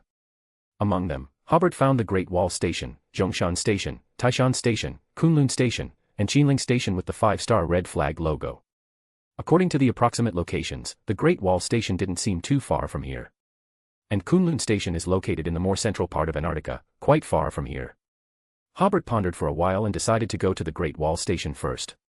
Hobert didn't recognize these electronic products except for the mobile phone, but he still put them away, in case he could use them in the future. Hobert restored the flexibility of these clothes and destroyed them. He didn't want that prehistoric civilization to be presented to more people. As for that ice sculpture, Hobert originally wanted to crush him, but just as he was about to take action, he suddenly thought of the name Sun Jilin and silently left the cave after all. He explained to himself, perhaps in the process of investigation, he still needs to obtain more clues from him. In the vast ice and snow, Hobert relied on the guidance of his spirituality to come to the foot of a hillside. Logically speaking, it should be the location of the Great Wall Station, but there was nothing here. Join the Church of Miss Raven and become a Sequence 9, reader patreon.com/keyoffstars for more chapters. Chapter 706, Chapter 704, Messages Left Behind by Prehistoric Civilization. Join the Church of Miss Raven and become a Sequence 9, reader patreon.com/keyoffstars for more chapters. Hobert looked around, suddenly realizing that it was normal for there to be nothing here. After all, so much time had passed, and judging from the changes in the terrain of the northern and southern continents, the several wars between gods in history had a huge impact on the entire world's landmass. This vast continent in the southmost point of Earth should have also experienced disasters such as earthquakes. The research station might have been buried underground long ago, or it might have suffered severe damage in natural disasters and been blown away by the strong winds. Besides, some gods should have come to explore this place before. Other gods might not be interested in this place, but the Evernight goddess or Roselle would probably take a look after becoming a high sequence, right? I haven't heard of Roselle finding a research station here in his diary. Huh. Just as Hobert was about to use his spirituality to sense whether there was any buried space underground, he suddenly saw a corner of a man-made object in the ice and snow. The next second, he had already used the method of distorting space to come to the front of the ice and snow. It was indeed a corner of an iron building. Hobert used his spirituality to sense it. There were no signs of life inside, but there was a considerable space. Similarly, not sensing any danger, Hobert took out the sun scepter and used the method of tampering with position to enter the space inside. Under the light emitted by the sun scepter, Hobert saw that this was a slightly inclined rectangular space. As far as the eye could see, there was a thick layer of dust, but there were no ice sculptures or any humanoid creatures here. Regardless of the howling sea breeze outside, the enclosed space inside was very quiet. Taking a closer look at the furnishings here, Hobert found that they were very well preserved, greatly exceeding his expectations. If it had experienced several major earthquakes, these buildings should have collapsed long ago. After simply glancing around, Hobert noticed that there seemed to be some dirt-like things on the largest white wall. They seemed to be some words, but they were too old to see clearly. Hobert pondered for a moment and increased the refractive index of these dirt, and they became clearly visible. Those were 2 lines of bright red characters. The crying of children has attracted some terrifying things. But there are no children in the research station. Hobert scratched his head. These words should have been written in blood. He felt that the more he investigated this matter, the more terrifying it became. But he knew that this was also very likely some illusory sounds or hallucinations that the researchers heard after the original creator began to exert influence on the entire real world. It looked quite terrifying, but the matter did not seem to exceed Hobert's previous guess.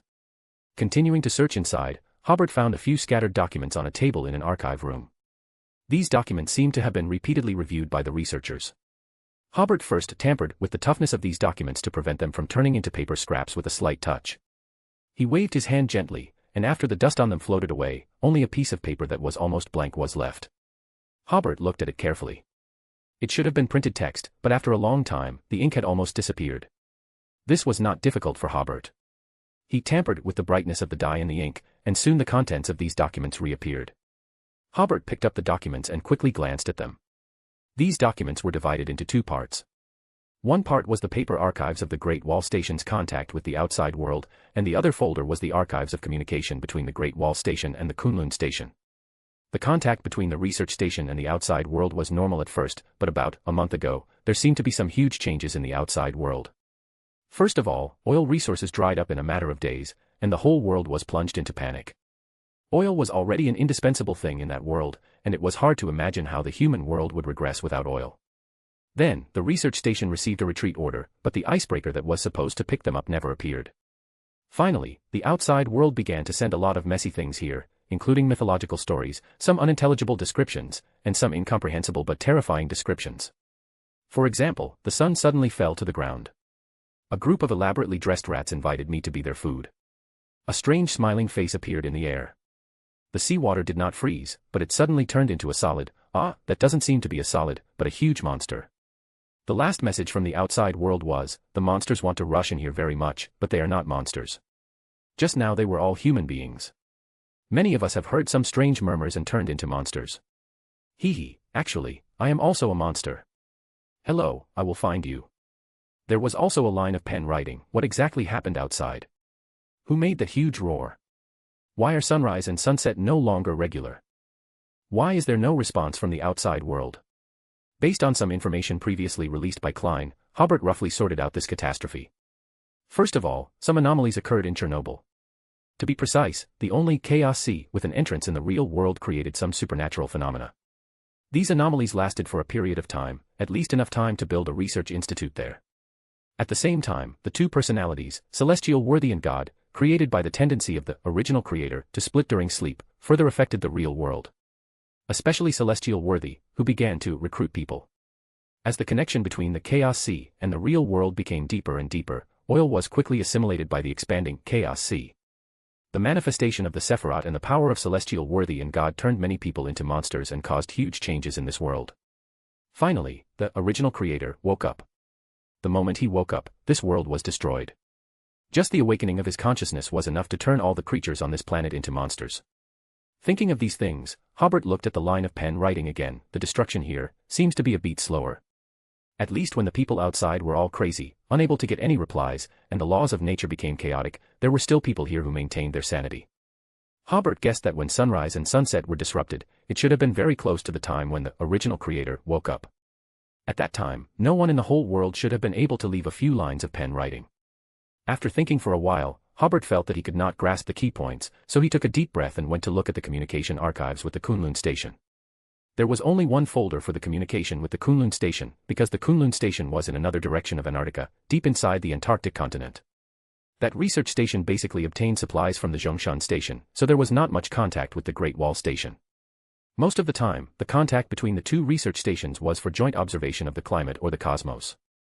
After seeing some of their observations of the cosmos, Hobert instinctively felt a little resistance, but then he thought that the cosmos at that time seemed to be safe, so he continued to look down. The anomaly of the Kunlun Station appeared 2 months ago. At that time, the 2 research stations had a text message conversation. The content in the archive is as follows. Great Wall Station, why not use video calls or voice calls? Kunlun Station, can't use them. Great Wall Station, is there a fault in the communication system? Kunlun Station, no, a strange thing happened here. When we were about to report the recent findings to the superiors, the outside world couldn't hear or see anything. Great Wall Station, sorry, this is a bit difficult to understand. Kunlun Station, for example, when I have a video call with Beijing, it is clear that the video has been connected, and we confirm that there is no problem with the communication when we greet each other, but when it comes to work content, Beijing cannot hear my voice or see the samples I am showing. Great Wall Station, there must be a problem with the communication system. Kunlun Station, we have checked it many times. This time we are contacting you for an experiment. We found that describing it in words can convey some information to the outside, but it is incomplete. So, we want to try in the Antarctic continent, in the form of text, whether you can receive the content we need to report. Great Wall Station, suggest checking the communication system again. Kunlun Station, we found a biological-like tissue structure in the ice layer of Area 3. 2 biologists who observed it through a microscope suddenly had serious mental problems. They kept saying, he has lived for a long, long time, he is still alive, he is still alive. Kunlun Station, please forward the information I sent you earlier. Great Wall Station, brother, how long have you been in Antarctica? Isn't it time to go back to your country for a rest? Kunlun Station, send it to me quickly, this is very important to me. Great Wall Station, okay, since you insist. We are in Area 3. This was the first abnormal message sent by the Kunlun Station, but unfortunately, there was no description of the investigation results of this matter. Hobert pinched his chin. He guessed, could it be that at the same time as the anomaly appeared in Chernobyl, an anomaly was also discovered in Antarctica? The biological tissue structure they discovered was obviously corrupted with a high-level corruption, and the scientists who directly observed it with a microscope were corrupted. But it is not known whether the words they kept repeating were some kind of illusion or some murmurs. If it is the former, it is just nonsense after the spirit body basically collapses. If it is the latter, in essence, that extraordinary corruption have established some kind of connection between the two scientists and the source of corruption, and the scientists' spirit bodies have obtained some information from the source of corruption. If it is the latter, these words can be used as a reference to a certain extent. Hobert reread the words that the two scientists were constantly repeating. Could that biological tissue structure they discovered be the body of the original creator? Or was it the celestial worthy or God Almighty? Or was it their shared body? They have always been on Earth, but it is difficult to determine what state they exist in. Hobert and Klein had once speculated whether the original creator might have been sleeping in the chaos sea at the Earth's core. But whether he had his own body was unknown. The celestial worthy and God Almighty should have structures similar to bodies. God Almighty's body even formed the first blasphemy slate. So, the question is, did the celestial worthy or God Almighty sleep in Antarctica back then? This thought made Hobert smile and think, this is indeed a good place for hibernation. Another place worth noting is that any information sent by Kunlun Station outside of Antarctica is blocked by a strange force. This kind of thing happening in the extraordinary world wouldn't feel like much. But if it happens in the real world, it's quite terrifying. For example, during work communication, no matter how you describe a certain task, others can't understand or hear it. Hobert realized that this seemed a bit like the authority of concealment. Then Hobert thought, if it's not God Almighty or the celestial worthy, could there be another being on Earth before the original creator awoke? Combining the information previously discovered in the cave, Hobert felt that it was not impossible. He has been sleeping in Antarctica, and influenced by the awakening of the original creator, he is also preparing to revive, or rather, awaken. With this question, Hobert continued to read on. More than a month later, the two research stations had another contact. This time, the content was very short. Kunlun Station, we must stop him. We must stop him. If we don't succeed, you must take over our mission. Chongqing Station, stop who? What mission? Kunlun Station, we must stop him. We must stop him. Hobert withdrew his gaze. Obviously, during this communication, Kunlun Station's abnormality was already very obvious. He boldly guessed, could it be that there is a being who has been sleeping in Antarctica, and when the original creator is about to awaken, he regained a part of his consciousness, affecting the scientists at Kunlun Station. And after the researchers at Kunlun Station were corrupted by him, they understood that if he continued to be active, it would definitely be a disaster.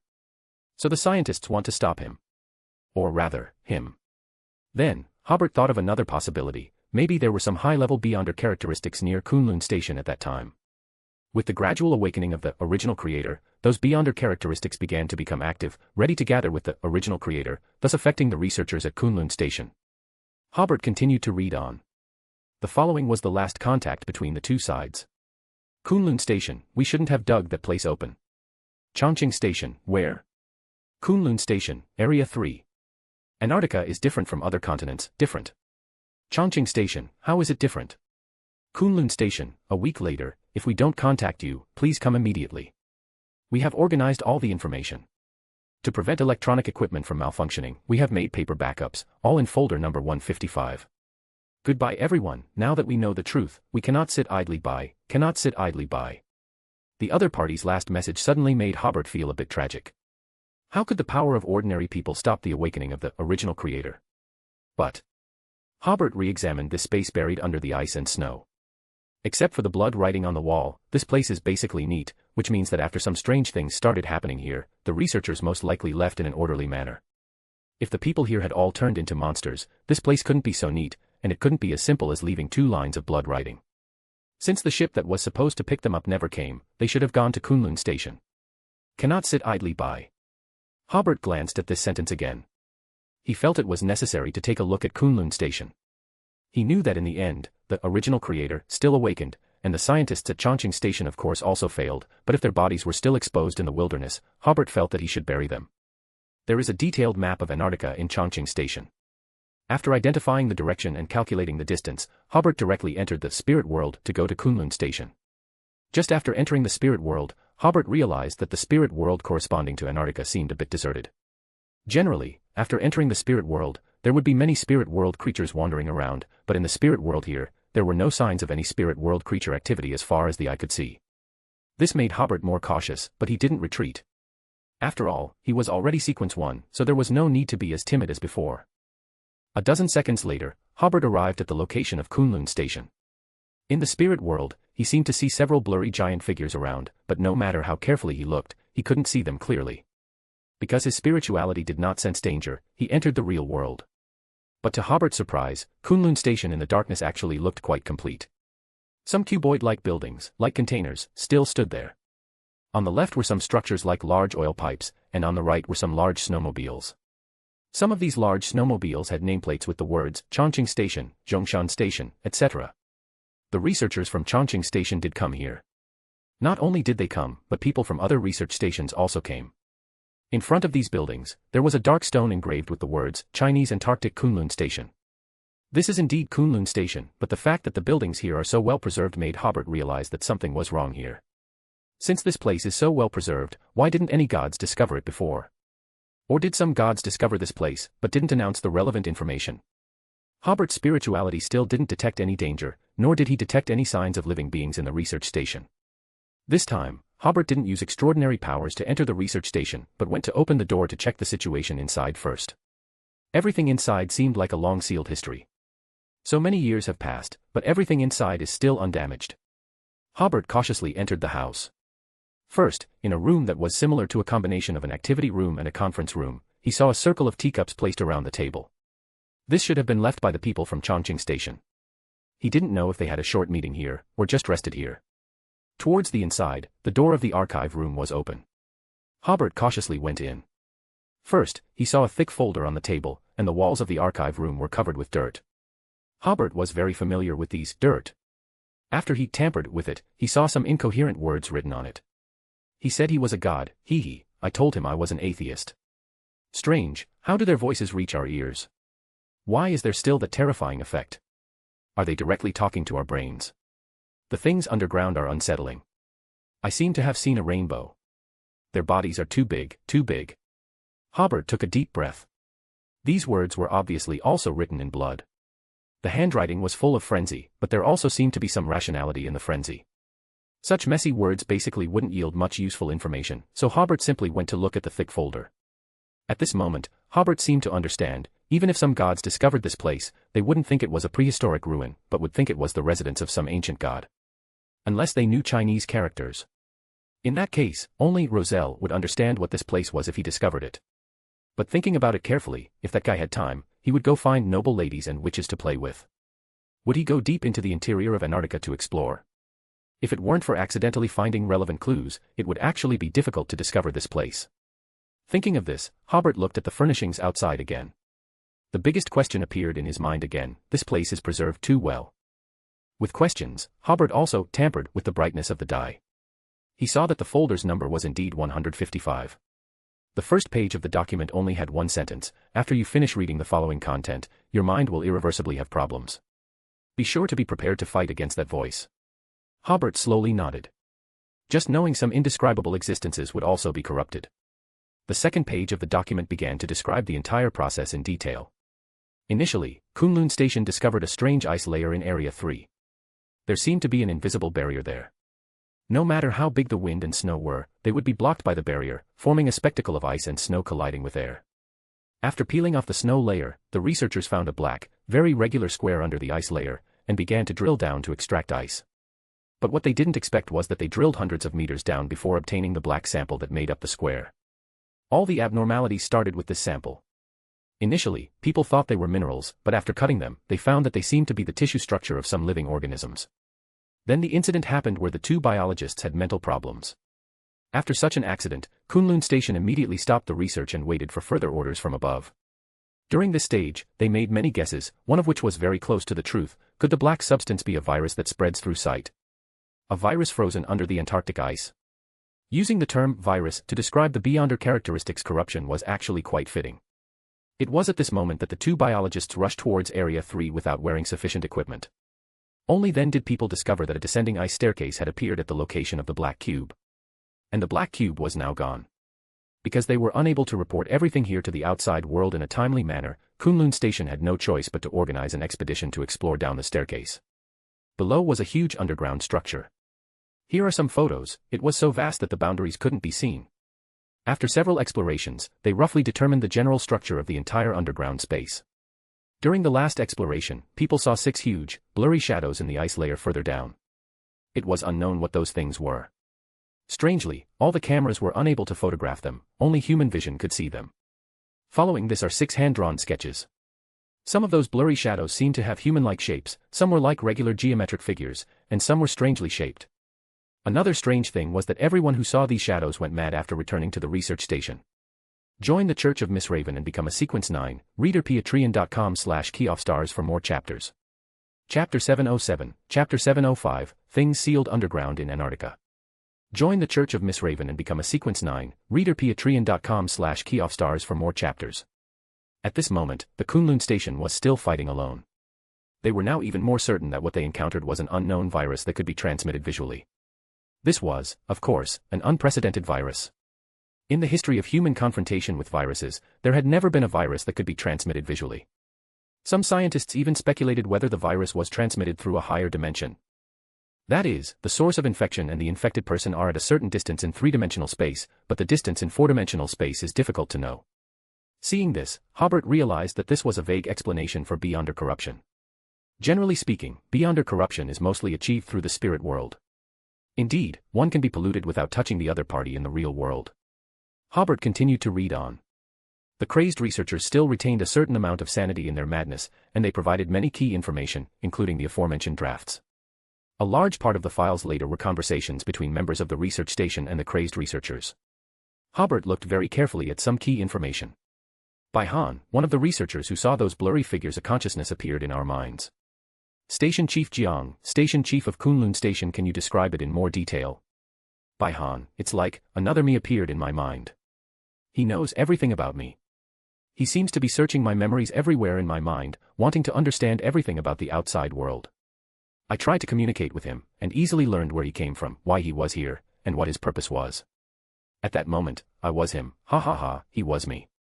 Station Chief Jiang, can you tell me about what you learned? By Han, of course, I want to tell you everything I know while I'm still awake. They come from the depths of the distant universe, and they have been in the ice for tens of thousands of years. Hobert suddenly froze when he saw this. That's not right. Isn't this an outer god?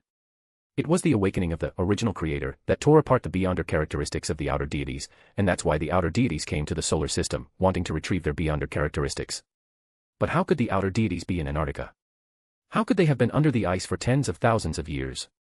At this time, Hobert suddenly had a bold guess. Could it be that these guys frozen under the ice came to Earth before the original creator woke up? At that time, there may have been no barriers, and there may not have been strong protection on Earth. In short, they are not like the current outer deities, who can only look at the outside of the atmosphere with envy. But a new question arose: why did these outer deities appear on Earth? Were they attracted by the beyonder characteristics on Earth? And how did they end up in Antarctica? Or rather, who sealed them here? With these questions, Hobert continued to read on. Station Chief Jiang, are you saying that they are aliens? By Han, not quite the same as the aliens we understand. They don't use spaceships, they can come to Earth with their own power. Station Chief Jiang, what kind of technology is this? By Han, it doesn't seem to be any technology, but a kind of supernatural ability. It seems that their own ability can help them travel through the universe, but only a very few creatures can do this. So it can't be called technology, because it doesn't have universality. Station Chief Jiang, why did they come to Earth? By Han, this seems to involve their creation myth. It is said that after a creator created the universe, his power was scattered throughout the universe, and the creator also fell into a deep sleep. But this creator will wake up once in a while, and each time he wakes up, he will recover a part of his power. Currently, the creator has recovered most of his power. If his power is completely recovered, the universe will be destroyed and a new cycle will begin. Hobert's eyes narrowed. Every time the original creator awakens, he will recover, or rather, gather a part of the beyonder characteristics that were once scattered in the universe. He recalled the knowledge in his mind. When the original creator last woke up, he gathered the beyonder characteristics of 6 pathways, namely, lawyer, arbiter, mother, moon, abyss, chained. These are the 6 pathways that Hobert can confirm. When were the other pathways gathered? Hobert was even more convinced of his previous guess. Under Area 3, could they be the outer deities who were gathered by the original creator? The original creator tore out their beyonder characteristics and sealed their bodies in Antarctica. This is another 6. It's not necessarily 6 complete pathways. Outer deities are not equal to great old ones. The 9 outer deities that Hobert is familiar with are 9 outer deities. In addition to having source, they also have some high-sequence beyonder characteristics. Some outer deities may not be at the great old one level, or even at the true god level. Most sequence 2s can travel through the universe. They are also theoretically outer deities, below sequence 0. If they happen to encounter the original creator awakening, they may also be gathered. In short, the original creator ripped away the beyonder characteristics of 6 pathways during his last awakening, which was the beginning of the first epoch. He must have gathered many characteristics during his last awakening. Hobert doesn't know how many beyonder characteristics there are in the entire universe, but if its total amount remains unchanged, it will eventually be gathered together one day. When all the beyonder characteristics are gathered, it is a bit similar to the concept of a singularity. All the characteristics are concentrated at one point. Just thinking about it makes one feel that it will be the end of the universe.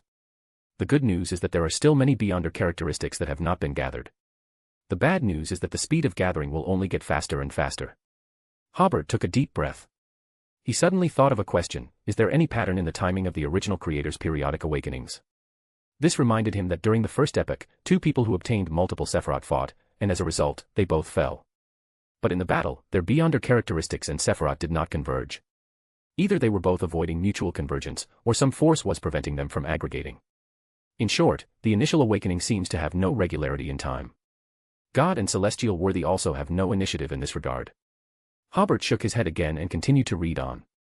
By Han, that creator seems to be about to wake up again. The fluctuations in Earth's spirituality have created an opportunity for them. The 6 under the ice have joined forces to create a square to attract our attention.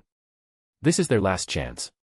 If they are released, they can take back their power before that creator wakes up, then they can escape Earth and even have a chance to become the new masters of Earth.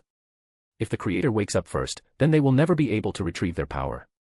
Station Chief Jiang, how to release them? By Han, dig out their bodies. He said, it's just a little bit more and they can come out. He also said that if we let him out, he will make us the most powerful people on this planet. This record ends here. Judging from Bai Han's last answer, Hobert estimated that this researcher named Bai Han had fallen into madness again. Obviously, the conspiracy of these outer deities did not succeed. The original creator still woke up, and they failed to retrieve their beyonder characteristics. To be precise, they could not have succeeded. God and celestial worthy would have slapped them to death. Even if they are true gods, without the support of beyonder characteristics and with a strong seal, the spirit body will always dissipate one day. Hobert estimated that these outer deities may not be able to wait for the next time the original creator wakes up. As he flipped through the documents page by page, Hobert also found some other useful clues. Zhang Xiaojuan, according to my conversation with him, I learned that Antarctica is a very special continent.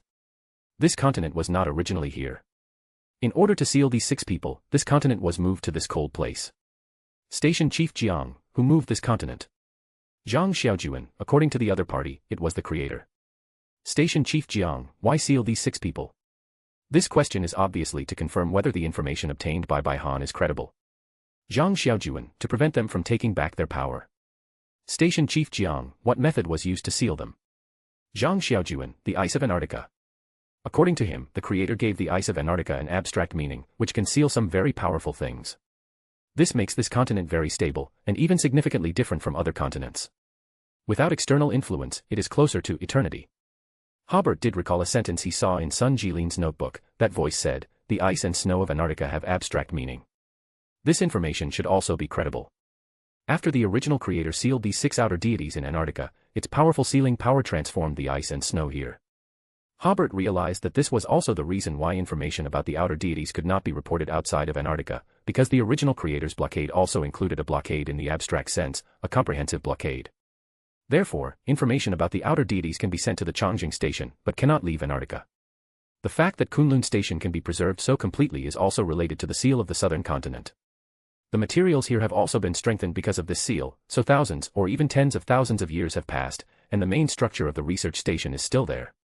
Continuing to read on, the other clues mostly describe the wonderful biological characteristics of these outer deities, but this information is not so critical for Hobert. There is also an investigation summary later. At this time, Kunlun Station cannot rule out that these information said by the crazed researchers are some incredible nonsense. Assuming this is all fabricated, why do several people who had no time to communicate have so many consistent descriptions? For example, their descriptions of the creator are basically the same. Assuming this is real, it's hard to accept that the universe is completely beyond their understanding.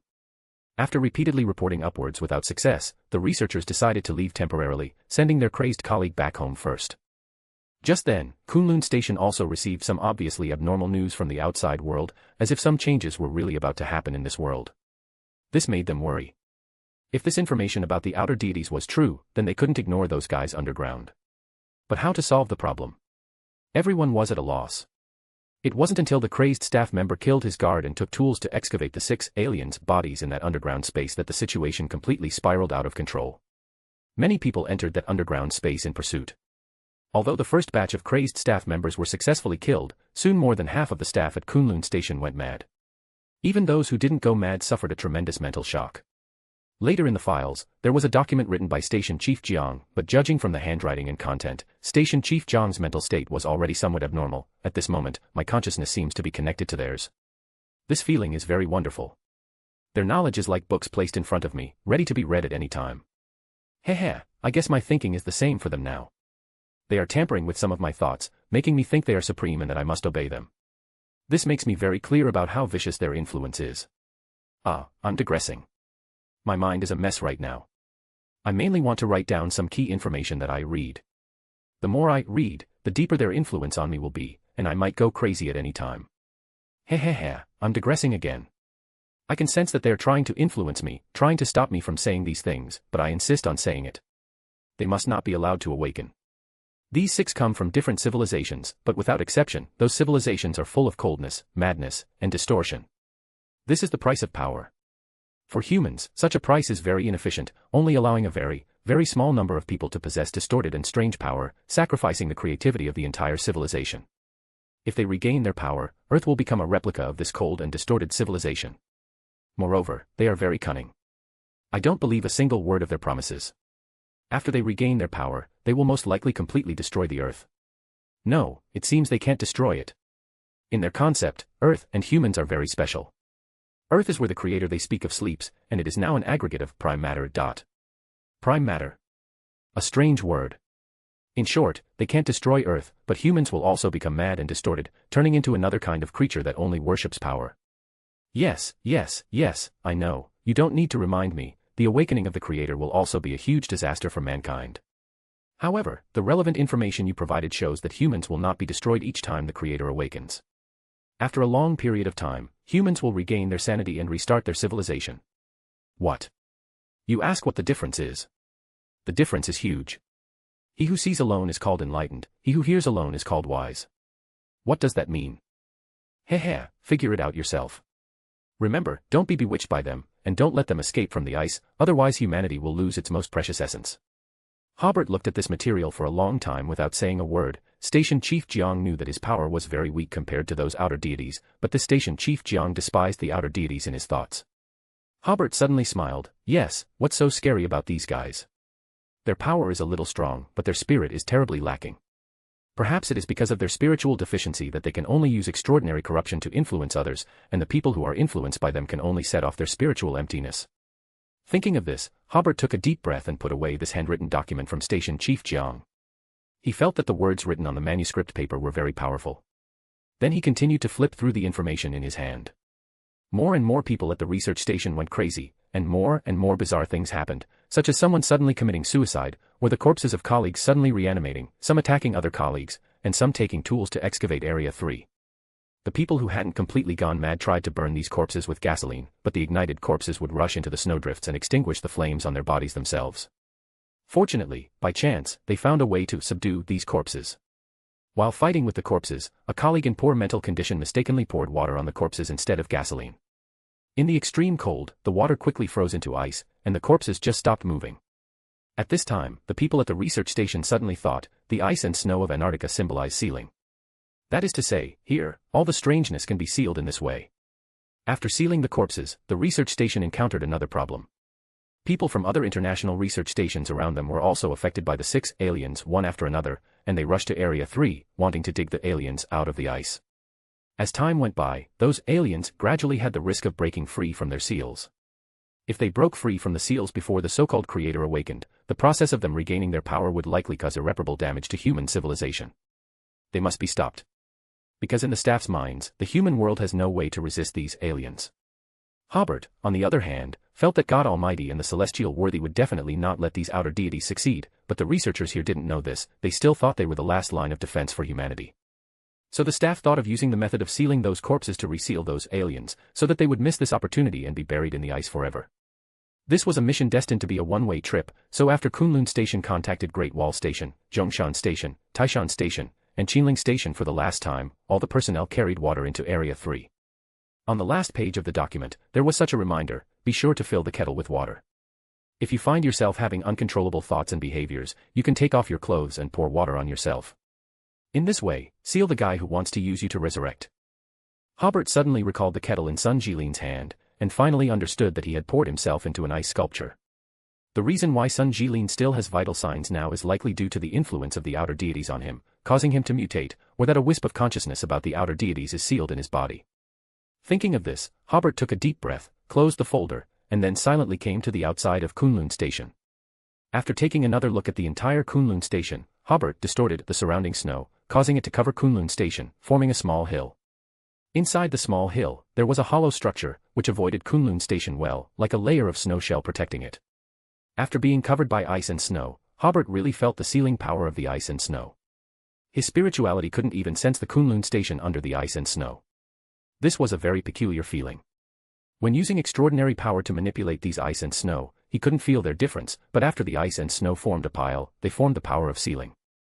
Hobert did this to prevent people from discovering this place when exploring Antarctica in the future, and going crazy after reading those documents, or even the consciousness of the outer deities might be resurrected to a certain extent in this way. He memorized the location here, and then came to Area 3, and saw the downward ice steps. Around here, Hobert saw many corpses frozen on the ground by the ice. Among these people, there were Caucasians, people with South American facial features, and Asians. Entering the underground structure, he could gradually see more and more people holding kettles and pouring themselves into ice sculptures. Some of them were moving inward, and some were walking outward. Without exception, they all had the same style of down jackets as the Chinese scientific expedition team next to their feet. Following the guidance of his spirituality, Hobert finally found the place underground with huge blurry figures. In the distance from this group of figures, there were large buckets placed, and directly above those blurry figures, many people had also frozen themselves into the ice, and there were also many people fighting together around them, who were also poured with water and turned into ice sculptures. Obviously, under the influence of the outer deities, the process of sealing with ice and water was very difficult. Some people would rather become part of the seal than compromise with the outer deities. And some people were affected and fought with other people, trying to prevent this sealing process. Looking at the irregular icebergs in front of him, Hobert could no longer feel any spiritual fluctuations from those outer deities. Even if they were not completely dead, they were sealed by these man-made small icebergs. Hobert was about to bury those exposed corpses when he suddenly realized something was wrong. There were only 5 huge blurry figures underground. This made Hobert feel a little scalp-numbing. One of the outer deities had escaped. He quickly checked carefully, but found a few lines of words on the ice wall on the other side. These words were all carved, so they have been preserved to this day. Among them, there was a type of writing that Hobert didn't recognize, but for some reason, after taking one look, he understood the meaning of those words. The first line was that unrecognizable script, "Your spirit moves me, allowing me to once again feel the drive of life." The second line was characters carved with a sharp tool, "You cannot escape." Unrecognized script, "I am not the fellow who just ran away. My seal is more than that. He indeed cannot escape from Antarctica. Only Earth's creatures and the extraordinary can come and go freely here. Outer deities will be trapped here forever. Chinese characters, you are the creator." Unrecognized script, "Someone once called me that. The spirit you display is a great help to me. I can feel the fear of those outer deities. Heh, they are usually the ones who instill fear in others. Chinese characters, what kind of being are you?" Unrecognized script, "I often wonder about that myself. I am searching for the meaning of the universe. I am searching for the meaning of life. I am about to awaken. I can merge your consciousness into my divided consciousness, which should also be a great help to them." Seeing this, Hobert choked on his own saliva. It really is the original creator. He quickly continued reading. Chinese characters, "Sorry, we have no such plans. I am who I am." Unrecognized script, "Do you have any last words?" Chinese characters, "Please continue human civilization." Unrecognized script, "They will exist until the end of the universe." Chinese characters, "Please protect Earth." Unrecognized script, "I have also realized that the blockade of Antarctica alone is no longer enough to resist these outer deities. I will form a barrier to protect Earth." Chinese characters, "Thank you." Unrecognized script, "What are your plans for the last few days?" Chinese characters, "We hope to return to the Great Wall Station and die quietly." Unrecognized script, "In your condition, you may not be able to return to your destination, and there is still an outer god wandering outside. Chinese characters, "When you reach the end of the road, sit and watch the clouds rise." After seeing the last line of poetry, Hobert suddenly smiled. I wonder if the original creator understands the meaning of this sentence. Then he thought, the Great Wall Station is the farthest from here, so they arrived the latest. In the end, several people, including Sun Jilin, survived and had a conversation with the original creator. Sun Jilin and the others should have been severely corrupted here, so they couldn't return to the Great Wall Station. It is unknown what happened on the way back. Sun Jilin got separated from everyone. The voice he was recording at the last moment of his life was probably the voice of the outer god who escaped. Even now, that outer god is likely still wandering in Antarctica, but Hobert didn't take it too seriously. That outer god has never been able to escape the shackles of the seal and has not regained its beyonder characteristics. An outer god who has lost most of its beyonder characteristics should be the one who is afraid and should be the one hiding. Hobert glanced again at the script used by the original creator. Rather than calling it a script, it was more like a mental imprint.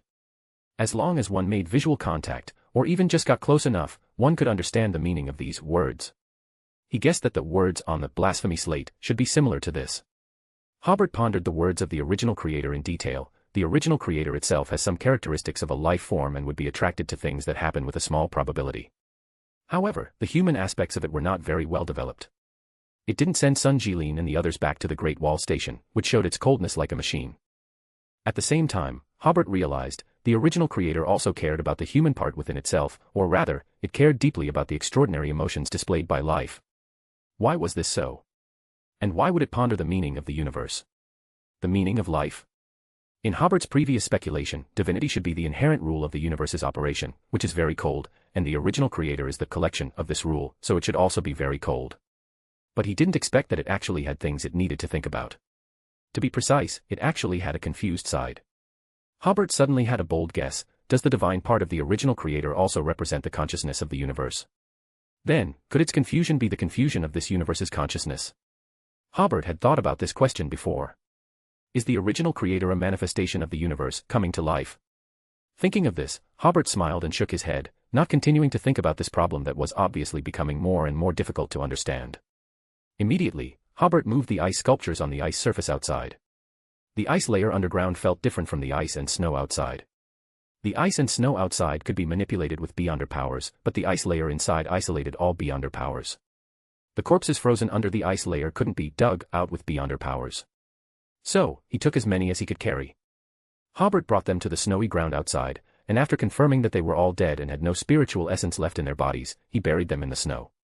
He also found a stone from a nearby mountain, placed it in front of the cemetery, and used his beyonder power to carve the words, Martyrs Cemetery. Then, Hobert began to wander in the ice and snow world of Antarctica. He prepared to connect with the escaped outer god to see if he could find it. Having reached the sequence 1 level, just knowing the existence of the target allows one to connect, but whether or not the target can be found depends entirely on luck. If he encountered a sequence 2 or higher target, they would have many ways to avoid this ability, and the probability of success would be almost zero. But considering that the outer god had been tortured by the original creator on Earth for tens of thousands of years, it should be very weak. If he was lucky, he could be connected to. After wandering in the ice and snow for 20 or 30 minutes, Hobert indeed sensed a strange spirituality. Following the weak clues, he searched, and suddenly a giant wall appeared in his sight, reaching straight into the clouds. At first, Hobert thought it was a snow wall that had been blown up, but the closer he got, the more he realized that something was wrong. It really was a tall wall, and it stretched into the endless darkness on both sides, unable to see where the ends of the high wall were. Hobert was a little strange. Why would there be such a wall here? His spirituality didn't sense any danger, so he cautiously approached the wall. When he came to the base of the wall that reached into the clouds, the surrounding cold wind slapped against the wall, making a mournful buzzing sound. These walls didn't move at all, standing firmly there. Hobert looked up for a while, feeling somewhat shocked in his heart. He reached out and touched the wall in front of him. It was an ice wall, all made of ice. These ice walls were obviously man-made. Who would create such a place here? Could it be that outer god? Hobert smiled and shook his head. That guy was unlikely to still have such abilities. Then, Hobert used the method of distorting space to stand on top of the ice wall. Hobert didn't know how high it was here, but the strong wind here felt like it could blow people away at any time. Standing at the top, Hobert saw that the huge ice walls formed a circle, enclosing a large piece of land. In the middle of the ice walls, there was a small ball of light in the air, emitting a dazzling light, shining like sunlight on the land inside the ice walls. The ground was actually a sea of flowers. Green grass grew wildly inside, with many insects flying around. Although he was so far away, seeing this scene, Hobert seemed to hear the buzzing sound of bees. This. Hobert smiled, this is Antarctica. Immediately afterwards, he saw a humanoid statue with tentacles and something similar to ram horns on the ground. The statue was covered with vegetation, as if it had been there for a long time. Hobert was slightly stunned. His spirituality sensed that it was the escaped outer god. At this moment, a voice that made Hobert feel weak all over suddenly appeared in his ears. It's so cold outside, come down and warm up, I have sweet delicacies here, and warm and soft hugs. Hobert suddenly felt his blood rushing, and he wanted to go down and find out which young lady was talking to him. After taking a deep breath of the cold air, Hobert calmed down a little. He smiled and said, "Cheek. So you've been hiding here." What responded to his guess was frost coming from the surface of his feet. Hobert immediately jumped up. He knew very well that he must not be frozen by the ice and snow here, otherwise he would be sealed here. He plunged headfirst from the high ice wall, and then used the method of distorting position to leave here. But after distorting for a moment, Hobert found that he hadn't left far. It turned out that the primordial demoness had already used the ice and snow outside to form a huge layer of snow, which basically had the characteristics of a seal. Hobert planned to immediately enter the spirit world, but when distorting the boundary between the spirit world and the real world, his spirituality frantically warned him. Hobert realized that the primordial demoness was waiting for him in the spirit world. Hobert immediately gave up the idea of escaping from the spirit world and took out the uniqueness of the Black Emperor pathway from the Nation of Disorder and put it on his head. After becoming Sequence 1, Hobert could safely use the uniqueness in the real world for about 20 seconds without negative effects. Before the ice and snow barrier in front of him had completely formed, he used the Disorder ability to make a space chaotic. To others, that was a chaotic space, and they would stay as far away as possible, but to Hobert, it was an escape route. Having smoothly passed through the ice and snow barrier, a frozen forest appeared before him. Enormous ice pillars rose abruptly from the ground, twisting and varying in height, surrounding Hobert.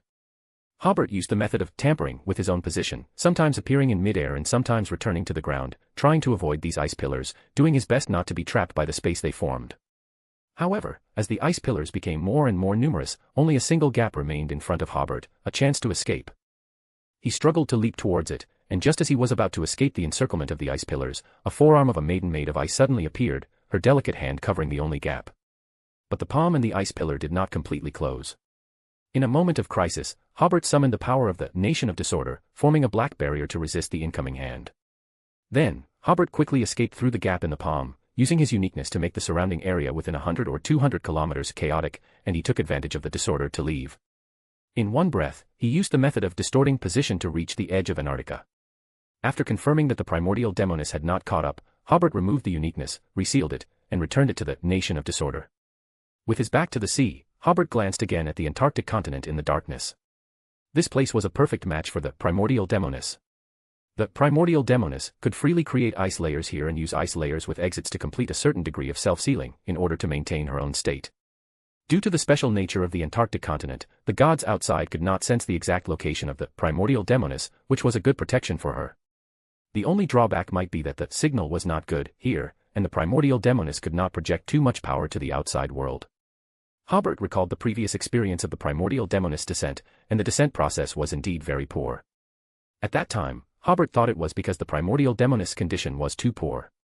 Now it seemed that the primordial demoness condition was not as bad as imagined. At least now she was in the mood to create her own garden in Antarctica. But the primordial demoness seemed to want everyone to think that her condition was still very bad, so she had never truly descended on the northern and southern continents. Hobert planned to report everything he saw today to the Earth Mother and the Evernight Goddess. The situation in the northern continent was so tense that he did not expect the gods to come and encircle the primordial demoness, as long as they were aware of it. Moreover, the 7 gods should know some information about Antarctica to some extent, so it was not certain whether they were willing to come. After all, even true gods could be sealed by the ice layer here, and they had to consider whether this would be a trap set by other gods. When leaving Antarctica, Hobert still used the method of distorting space, rather than entering the spirit world. It wasn't until he returned to the southern continent that Hobert passed through the spirit world, changed his appearance, restrained his aura, and entered the Earth Mother's church on Longtail Island. He reported the matter of encountering the primordial demoness in Antarctica in the form of prayer and briefly described his speculation, believing that the primordial demoness had recovered to a certain state. Soon, Hobert was surrounded by large fields of wheat, and in the wheat fields, there was a loving and sacred figure, I know. The primordial demoness dares not leave there now. The most important thing for you at present is to find a suitable opportunity to intervene in the war on the northern continent. Hobert bowed slightly and said, "Yes, Mother, I will consider it carefully." The loving and sacred figure nodded with satisfaction, and the surrounding wheat fields disappeared piece by piece, and Hobert returned to the church. After resting in the church for a while, Hobert went to the Evernight Goddess church and also reported the matter. But Hobert did not receive any reply. After a little thought, Hobert understood that at this time, the Evernight Goddess was pretending to be at the critical moment of accommodating the death uniqueness. Except for the kind of prayer that could respond automatically, the Evernight Goddess would not make any reply. Returning to Angel, Hobert replayed this Antarctic exploration in his study. Recalling the actions of the scientific expedition team, he still felt a little sad. After all, they were just ordinary people. Then he thought of the escaped outer god, feeling that this guy was unlucky enough. He had been sealed by the original creator for tens of thousands of years, and finally escaped, but could only move in the snow-covered Antarctica. He didn't know how many years ago, he was turned into a sculpture by the primordial demoness. The word miserable seemed to be written on this guy's forehead. Smiling and shaking his head, Hobert recalled the purpose of his trip and came to the conclusion, it was not suitable to build a mausoleum in Antarctica. In addition to the sealing characteristics there, and the connection with oneself might not be very good, there was also a primordial demoness coveting that continent, not a good place to build a mausoleum. T/N, the author did not cook wilted flour. Unfortunately, I didn't fix this part. Join the Church of Miss Raven and become a Sequence 9, readerpatreon.com/keyoffstars for more chapters. Chapter 708, Chapter 706, Exploring the Giant King's Court. Join the Church of Miss Raven and become a Sequence 9, readerpatreon.com/keyoffstars for more chapters. While Hobert was chairing a meeting on immigration progress, his vision was suddenly covered by a gray mist. Then, a tall young man wearing classical clothing appeared before him. "Respected Mr. Fool, please tell Mr. Emperor that we will set off tomorrow to explore the Giant King's Court again. Please have Mr. Emperor ready. We expect to reach the destination in 6 days, and I will summon Mr. Emperor in 7 days. Please ask him to act with us." Immediately after, the figure disappeared, and Hobert heard Conrad's report on the progress of immigration again. Because he was still attending the meeting, Hobert did not respond immediately. Conrad's report elaborated on the immigration situation since November of last year. As of August of this year, a total of 700,000 people have been immigrated from the northern continent, basically completing the previously set plan. After the land reform was completed nationwide, new statistics came out, and the entire country had a population gap of about 1 million people. These gaps mainly come from the Highlands County and Cullen County, as well as the newly occupied Salto area. A single Yasen city needs at least 150,000 people to fill it, and the Highlands Kingdom previously exploited its citizens quite severely, greatly limiting the population. The Salto area is sparsely populated because of its harsh conditions. However, according to surveys, the Salto area is rich in minerals and has a lot of arable land. The local nobles know that mining is profitable, so they basically use manpower for mining. The natives are unwilling to cultivate. Generally, the places with better soil do not belong to their territory. It is easy for them to cultivate the land well, and after several years of management, it finally becomes fertile land, but it is taken away by colonists or local nobles. Even if it is fertile land, it can only grow one season of grain a year. For colonists, the initial development cost is too high, and they will not go there to build manors. This has resulted in a large amount of land that could be used for farming not being developed. The fact that places suitable for growing grain have not been developed makes Hobert feel very uncomfortable. In his eyes, leaving such places idle is an unforgivable waste. So Hobert chaired this meeting to prepare for the launch of the second round of immigration operations. Now the war in the northern continent is in a stalemate. A large number of people have lost their jobs or land due to the war. Many refugees have poured into Backlund, bringing a considerable burden to this international metropolis. In such an environment, some people are willing to immigrate, which can completely fill the population gap in the southern Balam Duchy. Hobert asked the county government to speed up the pace of immigration and complete the second phase of immigration work within half a year. Because in his view, after the end of the war in the northern continent this winter, the diplomatic relations between the Lone Kingdom and the southern Balam Duchy will be full of uncertainty. During a break in the meeting, Hobert took the opportunity to go to the washroom to pray to the fool, telling Little Son that he would adjust his time. At the same time, Hobert realized that the City of Silver's second exploration of the Giant King's court was ahead of schedule. In his impression, this exploration and the Battle of the Gods in the northern continent were probably at the same time. Now it is only August, and Lone, which has shrunk its defense line, can still hold on for a while with the supply from the east of the kingdom. Hobert recalled that Klein's hunting of the dark demonic wolf was also brought forward. Then, the residents of City of Silver and Moon City will arrive earlier. So, after a new round of meetings began, Hobert asked about the construction of New Lanark City. After the completion of Angel City, all construction workers went to Lanark Port to start the construction of the new city without any rest. According to the plan, it will be basically completed in October. Hobert nodded, the time is completely sufficient. At that time, the weather will be relatively hot, and there will be no problem living in unfinished houses. The specific decoration work can be handed over to Little Son and the others to complete themselves. The agenda of the meeting continued, and everyone discussed the bumper harvest of grain this year. This year, the southern Balam Duchy can be described as good weather. If there is any need for rainfall or wind reduction, Hobert directly handed it over to Medici and Raymond. With two weather warlocks here, of course, they cannot be wasted. Although Medici always looks impatient every time he receives such a task, officials in the areas in need say that Medici also looks happy when facing the gratitude of the people. Raymond is generally very obedient, and he will make it rain as much as he is told. He is just short of asking how many raindrops there are. Because of the extraordinary power, no place in the southern Balam Duchy has suffered any natural disasters this year. It is certain that there will be a bumper harvest with twice the yield of previous years. With so much grain produced at once, the county government must coordinate the storage work. After all, it must be enough for the entire country to eat for a year. The last topic of this meeting was the issue of internal conflicts among the people. At present, the southern Balam Duchy has Lone people, East Balam people, West Balam people, Highlands Kingdom people, Longtail Island natives, Fainapotter people, and many ethnic minorities with small populations. They have different beliefs and different lifestyles. At present, many conflicts have emerged between them in the process of communication, and these conflicts are becoming more and more frequent and intense. Hobert immediately found the root cause of the conflict. This country does not have a dominant ethnic group. This is obviously a big problem. In Hobert's impression, the basic condition for a general power and a strong country is to have a dominant ethnic group with a population of at least 70%. This is more conducive to unifying the values of a country and can greatly reduce internal conflicts.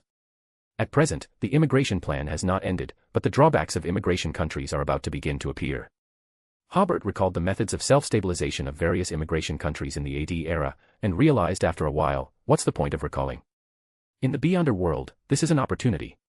So, after the meeting, Hobert immediately asked the county government to invite professors in sociology, folklore, and linguistics to establish a department to integrate the characteristics of domestic customs, clothing, and other aspects. Hobert will next unify the standards of clothing, language, and weights and measures throughout the country.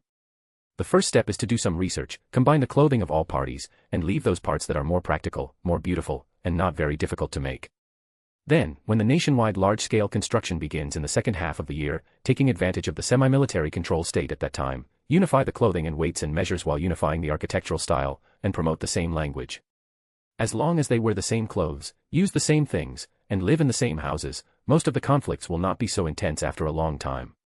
As for some local customs and hairstyles, they can be retained, and they are only required to speak the same language.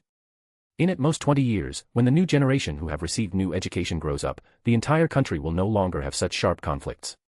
60 or 70 years later, when all of this becomes everyone's habit, then a brand new nation with unified values will be born. However, Hobert is not concerned about such distant things for the time being. In the initial stage of unifying everything, it will definitely be resented and resisted by the people. And all of this will become the basis for Hobert to digest the potion, and it will also become the key to advancing to the Black Emperor ritual.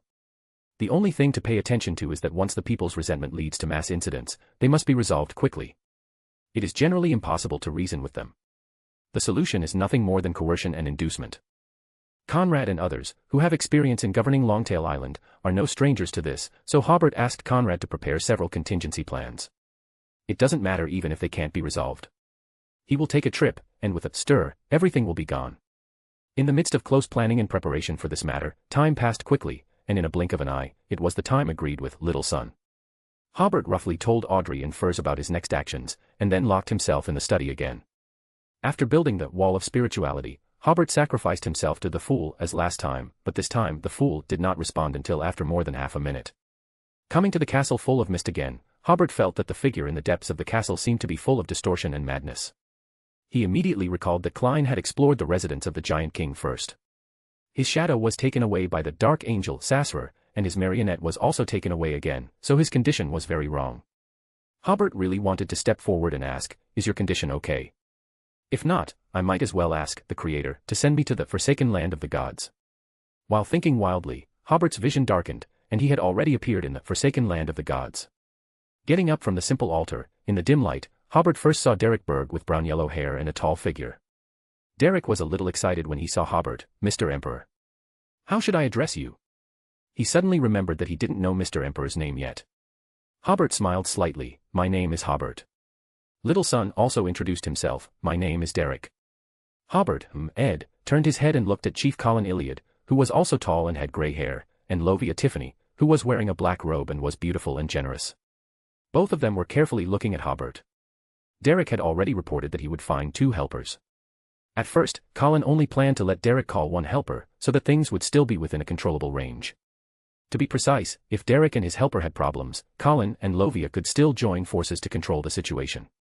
If there were 2 helpers, it would be easy to lose balance. But when Derek told Colin that the second helper was an angel and could enter and exit the forsaken land of the gods relatively freely, Colin had no objection. The reason is very simple. If this angel-level helper had a problem, City of Silver would have been gone long ago. Colin knew that this angel must have his purpose in actively participating in this exploration, but this was also an opportunity for City of Silver. Elder Lovia was very worried about this, because in her opinion, the power of City of Silver had lost its balance. While thinking wildly, Colin and Lovia put their left hands on their chests and bowed to Hobert, which was the least respect for the angel walking on the earth. "Standing before you, I finally understand what it means to have giant blood." Hobert, who was quite a bit shorter than the 3 of them, waved at Colin and Lovia in response to their greeting. Then, he smiled and asked, "My Jotun isn't very good, can you understand me?" Derek replied, "It sounds a bit awkward, but I can understand what you mean." Hobert nodded. "How far is the Giant King's court from here?" Derek pointed behind Hobert. "It's on that mountain over there." Hobert turned his head and glanced. A beam of light illuminated a magnificent castle built against the mountain. The style of the castle was very ancient, different from any architecture on the northern and southern continents. It was very grand, with a strong sense of epic poetry, and a feeling of history coming to life.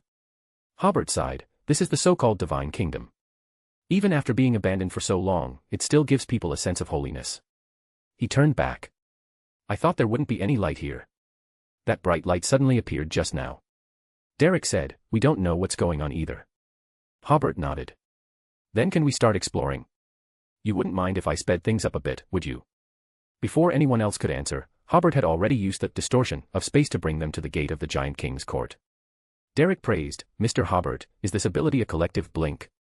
"It's distorting space," Hobert said without concealment. Colin and Lovia's eyes revealed a bit of worry. When Hobert accelerated just now, they had no ability to resist at all. Hobert looked at the castle in front of him, which had collapsed in many places.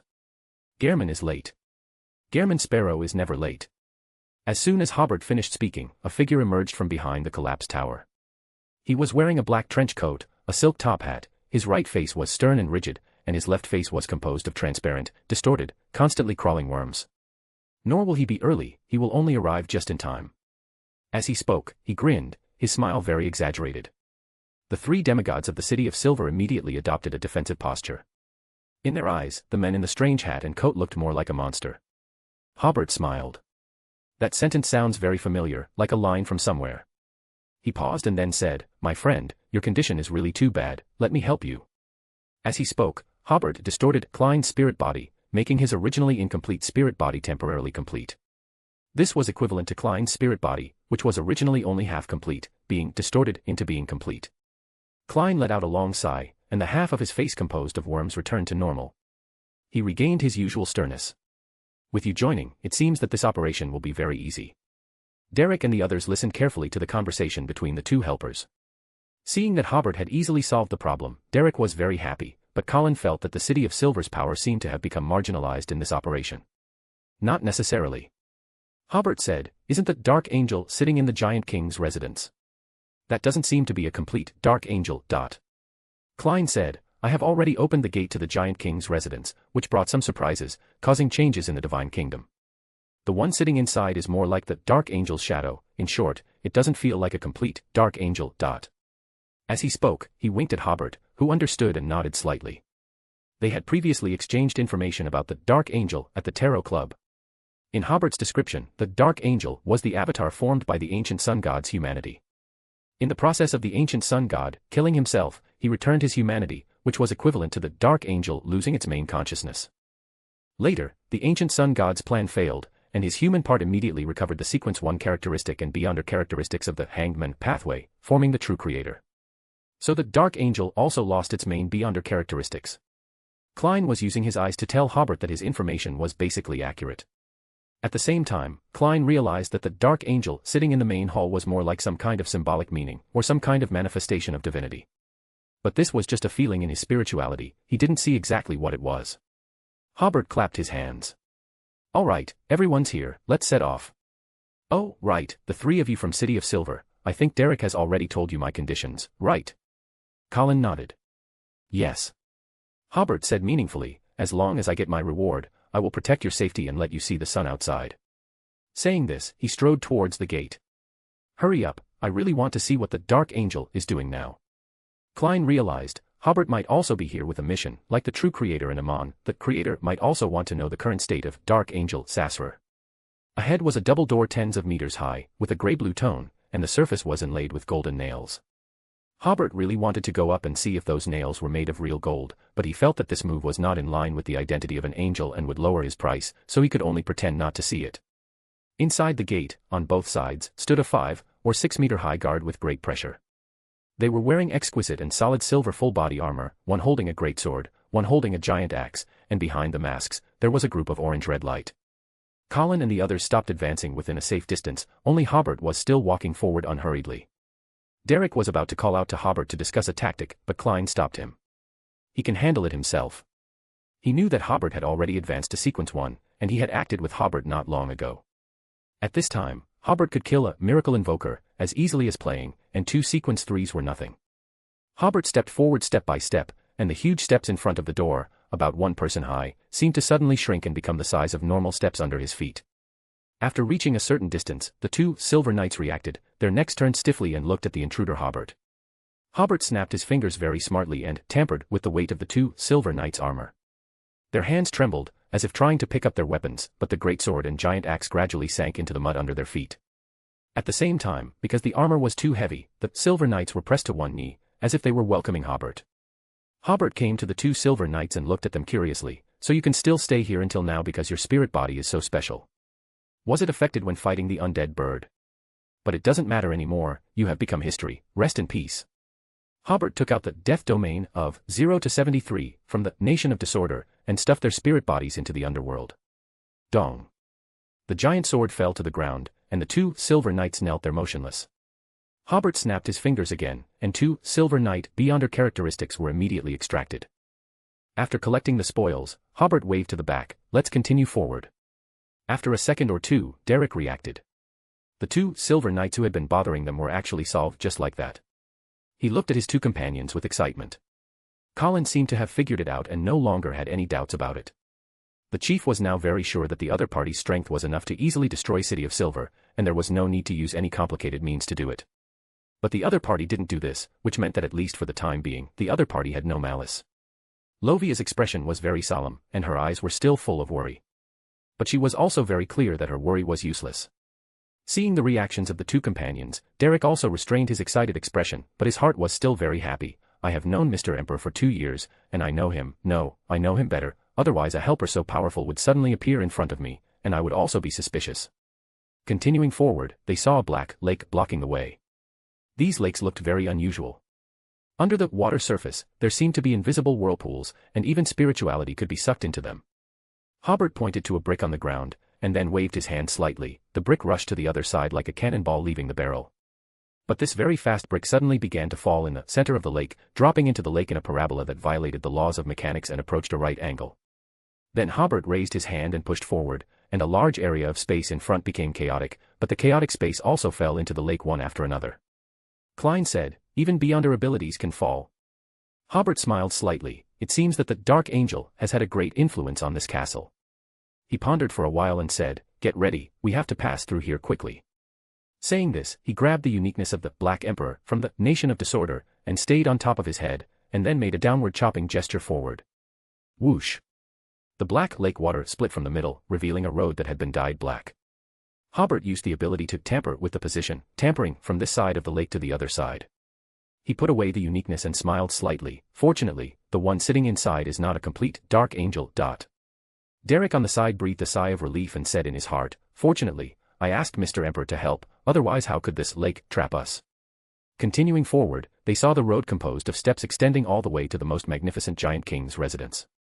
Join the Church of Miss Raven and become a Sequence 9, reader patreon.com/keyoffstars for more chapters.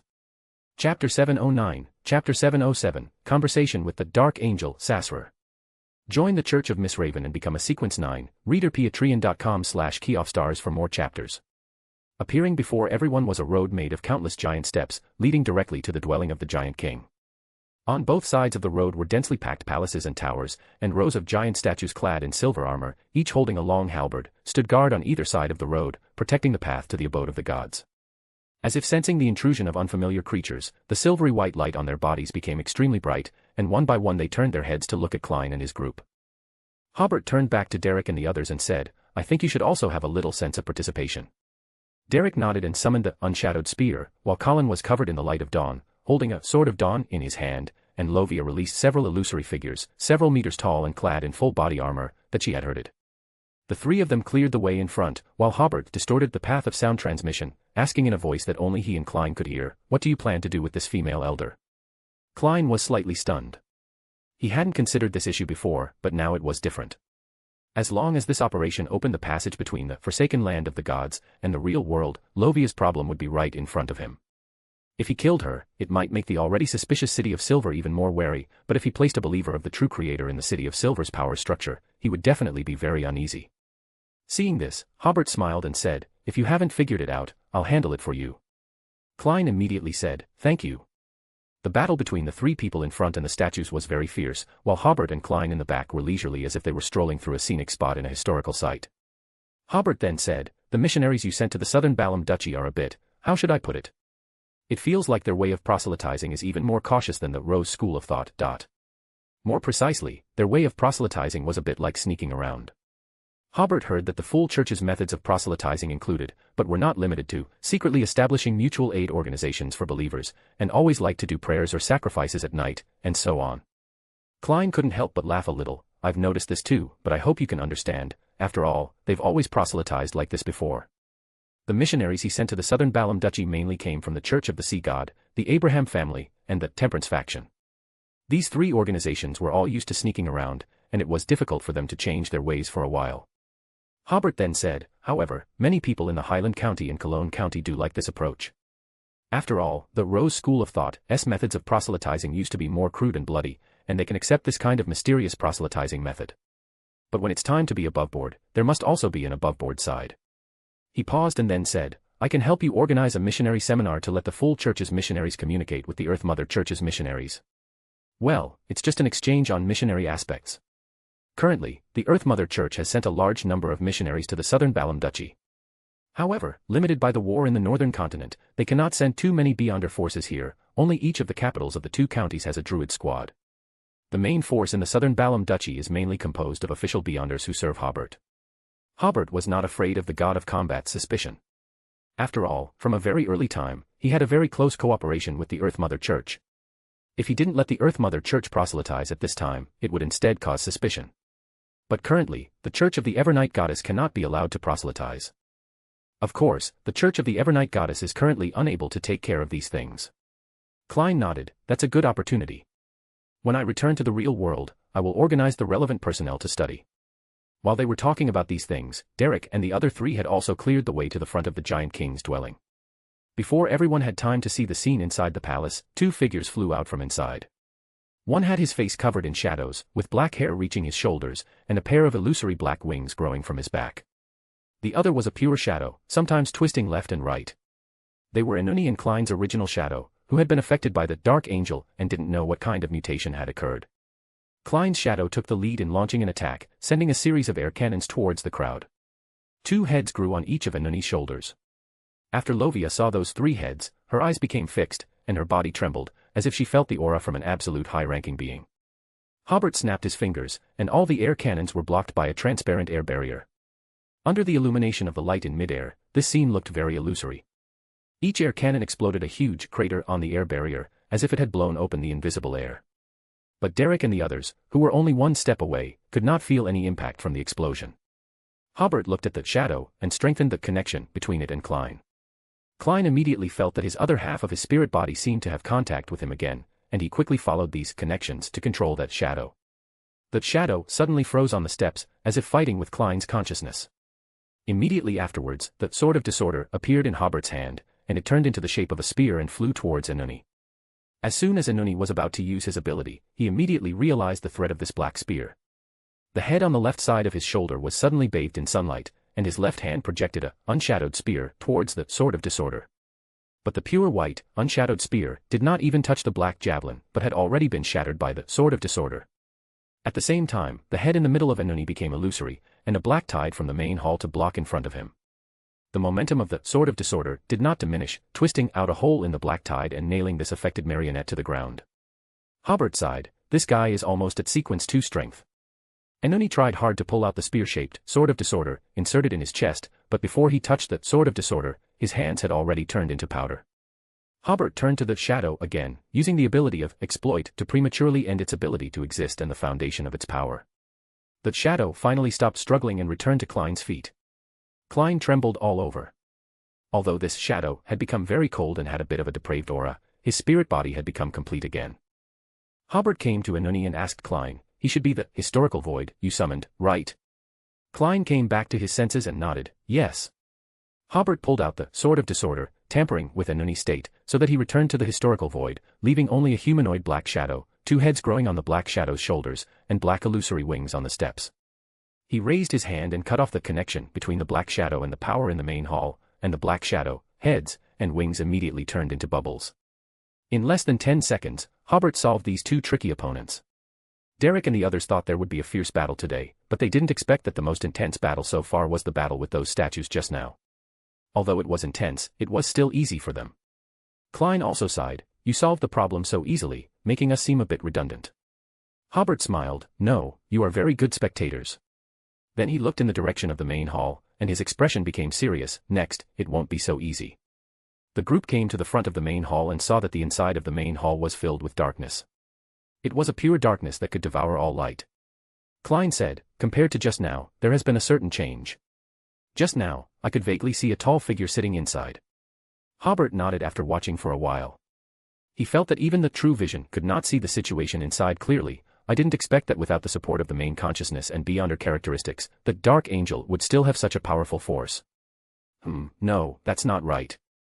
He suddenly thought that in the presence of the true creator, the Dark Angel could only have some symbolism. The reason why the Dark Angel showed such a powerful force now should be related to the Chaos Sea.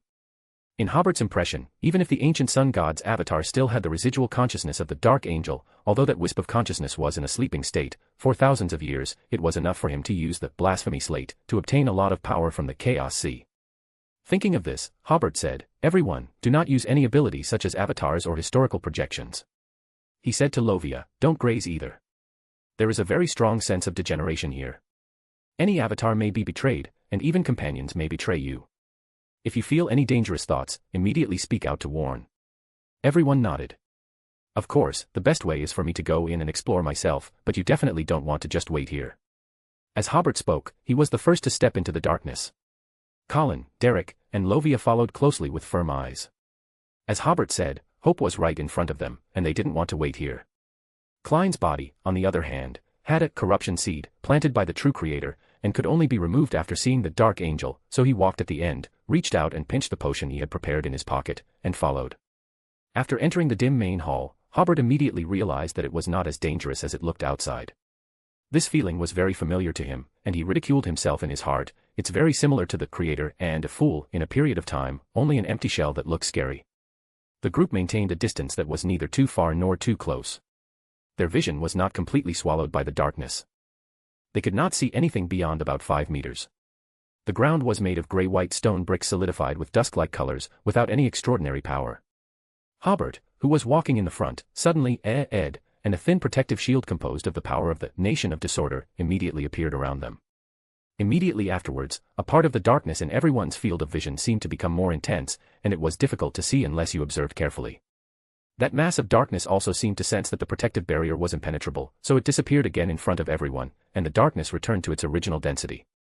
Hobert pondered for a moment, but said nothing, and continued to walk towards the depths of the hall. After more than 10 minutes of exploration, they arrived at the depths of the hall, where there was a high platform composed of layers of huge steps. The throne on the high platform was empty, with nothing at all. This made everyone's eyes narrow. The dark angel had awakened, and left. Hobert felt that something was wrong. He pondered for a moment before saying, "To see the most important dark angel here, you must weaken yourself a bit." As he spoke, he used his weakening ability on himself, so that he would only be at sequence 3 level for the next few seconds. Immediately afterwards, Hobert removed the protective barrier made of power of order. That Black Knight was indeed the first. Derek and the others were all stunned, but they suddenly realized that Lovia, who had been close at hand, was gone. The most surprised was Klein. He was clearly at the back, but he didn't even notice when Lovia disappeared. Before everyone could figure out what was going on, and while they were all carefully observing their surroundings, Hobert continued, "I'll help it a bit." As he spoke, he magnified the surrounding darkness. In that instant, everyone noticed that the surrounding darkness, like that suddenly dense patch of darkness just now, had deepened in color all at once. The darkness, which looked somewhat viscous, surged towards everyone. Before they could avoid it, everything in front of them had changed. The surroundings were no longer dark, but had become dim and gray. The surrounding walls and huge stone pillars were clearly visible, but they seemed to be covered with a thin layer of shadow. Outside the window, there was no sun, no moon, and no stars, but a faint light shone in. Lovia, who had disappeared first, was already observing the surroundings here. Everyone's spirituality almost simultaneously felt something, and they all turned their heads to look at the iron-black throne at the end of the palace, at the top of the layers of steps. On the throne sat a man with shoulder-length black hair and an indistinguishable face. Behind him were layers upon layers of black wings, and complex patterns were engraved on his robe. At this moment, the man's left elbow was resting on the armrest of the throne, and his palm was supporting his cheek, as if he were asleep. Just a glance was enough for Derek and the others to have thoughts like sacred and inviolable blink through their minds. Only Hobert was unaffected. Immediately afterwards, everyone understood that this sleeping man, who was the same height as a giant, was the left hand of God, the Viceroy of Heaven, the Dark Angel Sefirah. Lovia once again clearly felt the pressure from a high-level being, and this time the pressure was even stronger, like receiving a response when praying to the true creator, making her body tremble. Hobert had already returned to sequence 1 level. He was trying to connect with the Nation of Disorder. Now his situation was similar to before in the Wall of Spirituality of the Chained God. It was as if he had lost contact with the Nation of Disorder. But because he was now sequence 1, he could not only mobilize the power of the Nation of Disorder, but also take out sealed artifacts from it. It was just that the process of taking out sealed artifacts was very slow. It took about 2 seconds to take out the Sun Scepter. Klein also said, "I can't feel the existence of historical voids." Not only could he not feel the existence of historical voids, but because his sequence was relatively low, he was almost completely disconnected from the Sefirah castle. "Don't panic too much. Although the power here is very high level, I can distort it," Hobert said. "Let's continue forward and see if we can find any clues to get out." From their current position, they couldn't see the black iron throne, and Hobert didn't see the blasphemy slate that he had been longing for. Klein was about to suggest that Lovia use a pastured soul to test the waters first, but Hobert had already taken the lead, holding the sun scepter and walking towards the throne. So Klein quickly followed. At this time, Hobert suddenly realized that something was wrong. It turned out that his memory of this exploration seemed a little blurred. He only remembered that the door leading to the outside was behind the throne, and he only remembered that the blasphemy slate was near the throne. This was not difficult to understand. After all, whether it was the current Dark Angel or the blasphemy slate, their levels were very high. It was normal for him to lose some memories about them. Arriving at the huge steps designed for giants, Hobert felt a strong corruption aura on the steps. The next second, a black tide spread out from under his feet. That was the ability of corruption at the sequence 1 level. The corruption aura on the steps was deceived by the corruption ability emitted by Hobert, and stopped approaching them. The black tide under the feet of Hobert and the others became like a soft-bodied animal, carrying everyone forward. The surrounding corruption aura thought it was a fellow, and did not disturb them. When they reached halfway, cracks appeared on the surrounding walls, giant pillars, and bricks, and one bronze-colored eye after another grew out. Hobert's first thought, did these eyes represent the god of knowledge and wisdom? After all, the key to opening this hall was obtained from the Church of the God of Knowledge and Wisdom. But immediately afterwards, his spirituality sensed danger, so he raised his hand and distorted the extraordinary attack coming towards them, turning it towards a stone pillar. The stone pillar immediately lost its grayish-white color, and then the twilight color inside also faded, turning into a stone pillar with obvious signs of corrosion. Crack! The stone pillar broke in the middle and fell to the ground. This was the reader's ability of analysis, which could see through all things and imitate powers by analyzing them. All the bronze-colored eyes suddenly shook together, making a very ethereal sound, the aura of the Nation of Disorder. Those eyes then looked at Klein, the aura of the Sefirah Castle. Hearing Sefirah Castle, Colin seemed to remember something, and his eyes were somewhat dazed. At this time, Klein suddenly understood, you must have a Sefirah to get a response here, or get close to Sefirah. No wonder the true creator, even though he had Lovia, a demigod believer from City of Silver, still forced me to enter the palace and see the Dark Angel. At this time, the bronze-colored eyes made a sound again, the fates of you two are very peculiar. You have interacted with Amon Isis, Adam, Amon, Medici, and of course, him. The three demigods of City of Silver were no strangers to these names. They were slightly stunned, not expecting that these two helpers had interacted with so many existences beyond Sequence 1.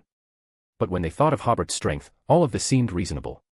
Seeing Hobert deep in thought, Klein asked back, him. Bronze-colored eyes, he is another me. Hobert suddenly breathed a sigh of relief, I thought you were talking about the celestial worthy. Klein and Derek also understood that the bronze-colored eyes were talking about the true creator. Didn't they all have connections with the true creator? Hobert and Klein had clashed with the true creator's forces more than once. Especially Hobert, after his own strength and power became strong enough, he directly beat the Aurora Order into oblivion. At this time, Hobert said, I heard that you slept for a long time, and then woke up from the Chaos Sea. The bronze-colored eyes did not directly answer, but said, I can see more than you think, for example, the parts of your two bodies and fates that are inconsistent. Hobert and Klein were both stunned. The other party seemed to be saying, I can see that you are transmigrators. That ethereal voice said again, as you have learned, I did sleep for a long time before waking up. Hobert asked again, there is a question I am very curious about. As a researcher, why do you always carry a cross with you? At first it was to ward off evil. Hobert twitched the corner of his mouth, ward. Never mind, please continue. Bronze-colored eyes, later, I realized that this was the intention of the Primordial One, including those crosses related to me in the second and third epochs, all of which were the Primordial One, showing his existence. At this time, the three demigods of City of Silver, Derek and the others, successively realized that they were talking to the Dark Angel. The expressions on their faces were very complicated, with surprise mixed with doubt and confusion. Especially Derek, he knew that this was actually like talking to the omnipotent and omniscient Lord. Hobert slowly nodded, so, you were influenced by the Primordial One very early on. The bronze-colored eyes seemed to have some human emotions, yes, I noticed this problem not long after I came out of the Chaos Sea. So I fused the authority of degeneration and the beyonder characteristics of the Hangman pathway, and created another self, the purpose of which was to control the Chaos Sea and isolate it from the main body. The description of this ethereal voice was similar to the information Hobert had told before. After the other party finished talking about his failed actions against the Primordial One, he said, you don't seem surprised by this. Colin and Lovia were obviously very surprised, but these bronze-colored eyes only seemed to care about Hobert and Klein. What's so surprising? Hobert smiled, I am a beyonder of the lawyer pathway.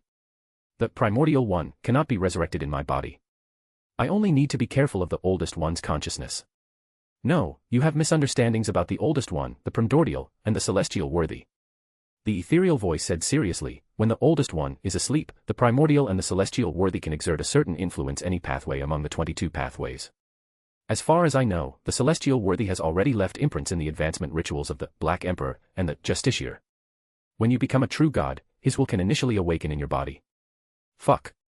Hobert knew that this was the celestial worthy's arrangement. Join the Church of Miss Raven and become a Sequence 9, reader patreon.com/keyoffstars for more chapters. Chapter 710, New Fanfic Announcement, check it out in my profile. Join the Church of Miss Raven and become a Sequence 9, reader patreon.com/keyoffstars for more chapters. New FIC starting now. Starting by bullying Bachi-chan in my second life. Evolution Paradise in anime. 3 chapters out now free. When this FIC ends, 3 new ones will immediately begin, already scheduled. Becoming Aquaman starting from the boys, September 29th. Multiverse starting from the backrooms. The losing heroines have become witches. Naruto, from undercover to Hokage. Join the Church of Miss Raven and become a Sequence 9, reader patreon.com/keyoffstars for more chapters. Chapter 711, Chapter 708, City of Silver sees light again. Join the Church of Miss Raven and become a Sequence 9, reader patreon.com/keyoffstars for more chapters. New FIC, Evolution Paradise in anime. Curly-haired baboons mentioned. Hobert noticed that the ancient sun god said, Celestial Worthy, was a brand left during the ritual of becoming the Black Emperor, not within the uniqueness or Sequence 1 characteristics. This was extremely vicious. To become a god, one had to accept the fact that Celestial Worthy was part of their divinity. The brass-colored eyes, possessing the consciousness of the ancient sun god, continued in a faint voice, within the high sequence beyond characteristics of each pathway, there is the imprint of the original, including the characteristics of the outer deities. Primordial 1 foot and Celestial Worthy are using this to allow their will to appear in the divinity of all high sequence beyonders, but they focus on different pathways. Hobert nodded. Primordial 1 is biased towards combat types, so it should be easier to influence pathways like Hunter. Celestial Worthy is biased towards Insidious, biased towards strong spirituality. Pathways like Prisoner and Mystery Prior are more easily influenced. He pondered briefly and then asked, why would Celestial Worthy send some of the beyonder characteristics of the Son of Chaos and some of the source of the Nation of Disorder back to the cosmos? This time, Klein was also a little surprised. This information was also very unfamiliar to him. At this time, Hobert had isolated the hearing of Colin and others, because for them, this information already had a certain degree of corruption. I don't know the specifics, the brass-colored eyes said. But according to the clues I have obtained, Celestial Worthy is experimenting to maintain sufficient sanity for himself. Primordial 1 foot and Celestial Worthy, to a certain extent, are the oldest one, but they also have their own personalities. They both hope to become the main personality of the oldest one. Whoever can be more rational when the oldest one awakens has a chance to become the main personality of the oldest one. Hobert nodded. It can be seen as Celestial Worthy fighting against the oldest one. Then he said, I heard from Medici that Solomon was given the surname Solomon because he became an angel of the Black Emperor pathway. Did you disrupt some of Celestial Worthy's plans because of this? That ethereal voice said, yes. Celestial Worthy has 2 backup plans for resurrection, one in the Sefirah castle. As he spoke, all the eyes glanced at Klein, and then continued, one in the Nation of Disorder. The main beyonder characteristics of the Black Emperor and Justiciar were sealed by Celestial Worthy around the Nation of Disorder. But Solomon, under the influence of the uncertain mist, obtained the Son of Chaos sealed by Celestial Worthy, and under the guidance of the Son of Chaos, obtained a copy of the beyonder characteristic of Duke of Entropy through a complex ritual. I used Solomon's advancement to pull the beyonder characteristics and uniqueness that Celestial Worthy sealed around the Nation of Disorder into the real world, basically destroying Celestial Worthy's plan. Hobert slowly nodded. On this basis, future Klein completely destroyed Celestial Worthy's arrangement and defeated the Celestial Worthy who planned to travel with me. This allowed me to be relatively pure before becoming a god. But it's hard to say after becoming a god, or rather, any god who wants to fight against divinity, a large part of the divinity is the consciousness of those ancient existences. Klein, who was on the side, was thinking about another thing. Obviously, Hobert's experience wouldn't be similar to mine, right? He obtained the help of the Nation of Disorder, and became the creator. Hobert then said, don't you find it strange? Logically speaking, Celestial Worthy should be able to realize that Son of Chaos would destroy his plan, but why didn't he make the seal tighter? He can't. Son of Chaos is a life directly conceived by the oldest one, even closer to the oldest one than the Mother Goddess of Depravity, the brass-colored eyes said. As for the uncertain mist, I have made many guesses. It may be a part of the oldest ones will within celestial worthy, or it may be a part of the consciousness of Son of Chaos. But I don't have time to verify it. Hobert nodded, thank you for your answer. Then he asked Klein, do you have any questions? Klein was slightly stunned before asking, since Dark Angel Sefirah has returned to your main body and became the true creator after the plan failed, then who is sleeping on the throne in front? Why does the true creator want to see Dark Angel? The other me should want to see the state of Dark Angel and whether the first blasphemy slate is still here, the ethereal voice said. As for the guy on the throne, it is a product of the fusion of the will left by another me and the will of Primordial One. At this time, Hobert and others felt something spiritually and looked at the iron-black throne together. The illusory wings of the Dark Angel seemed to move suddenly. One by one, the brass-colored eyes gradually closed. Yes, he is about to wake up, but he is not your opponent. Gentlemen, I see hope in you, the hope of defeating divinity. We will meet again. One by one, the eyes closed, and the will of the Dark Angel completely disappeared. Before he could think about what the last sentence meant, Hobert lifted the blockade on Colin and others, and they all looked up at the throne above. Between the gentle undulation of the Dark Angel's black wings, a stone that gave people an unusually ancient feeling was revealed. Its surface was mottled and weathered, engraved with a line of text that Hobert and others had never seen before, but could understand at a glance. This is the blasphemy slate. While Hobert was sighing, he browsed through some of the contents. Sequence 3, Demoness of Unaging. Sequence 2, Demoness of Catastrophe. Sequence 1, Demoness of Apocalypse. Sequence 0, Primordial Demoness. Before he had time to look at other pathways, Dark Angel Sefirah had already opened his eyes. Hobert felt Lovia's body rapidly becoming corrupted and betraying her. At the moment when the city of Silver Elder let out a shrill scream, Hobert dragged the uniqueness of the Black Emperor out of the Nation of Disorder while gifting the corruption and betrayal on her body to the Dark Angel. As Hobert expected, his bestow was successful. In other words, the current Dark Angel looks very powerful, but it is basically an empty shell propped up by the position of Dark Angel and the power provided by the Chaos Sea. Sequence 1 level attacks can completely hurt him. The surrounding corrupted aura surged, and at the same time, a dark cloud appeared on the top of the hall, and streaks of pale white lightning struck everyone. Just as everyone was about to dodge, they found that these lightning bolts perfectly avoided them, and even the corrupted aura did not affect them, not even Lovia. Because Hobert made the attack target of the Dark Angel chaotic. All of his attacks would hit the ground, hit the giant pillars, hit the walls, but would not attack Hobert and the others.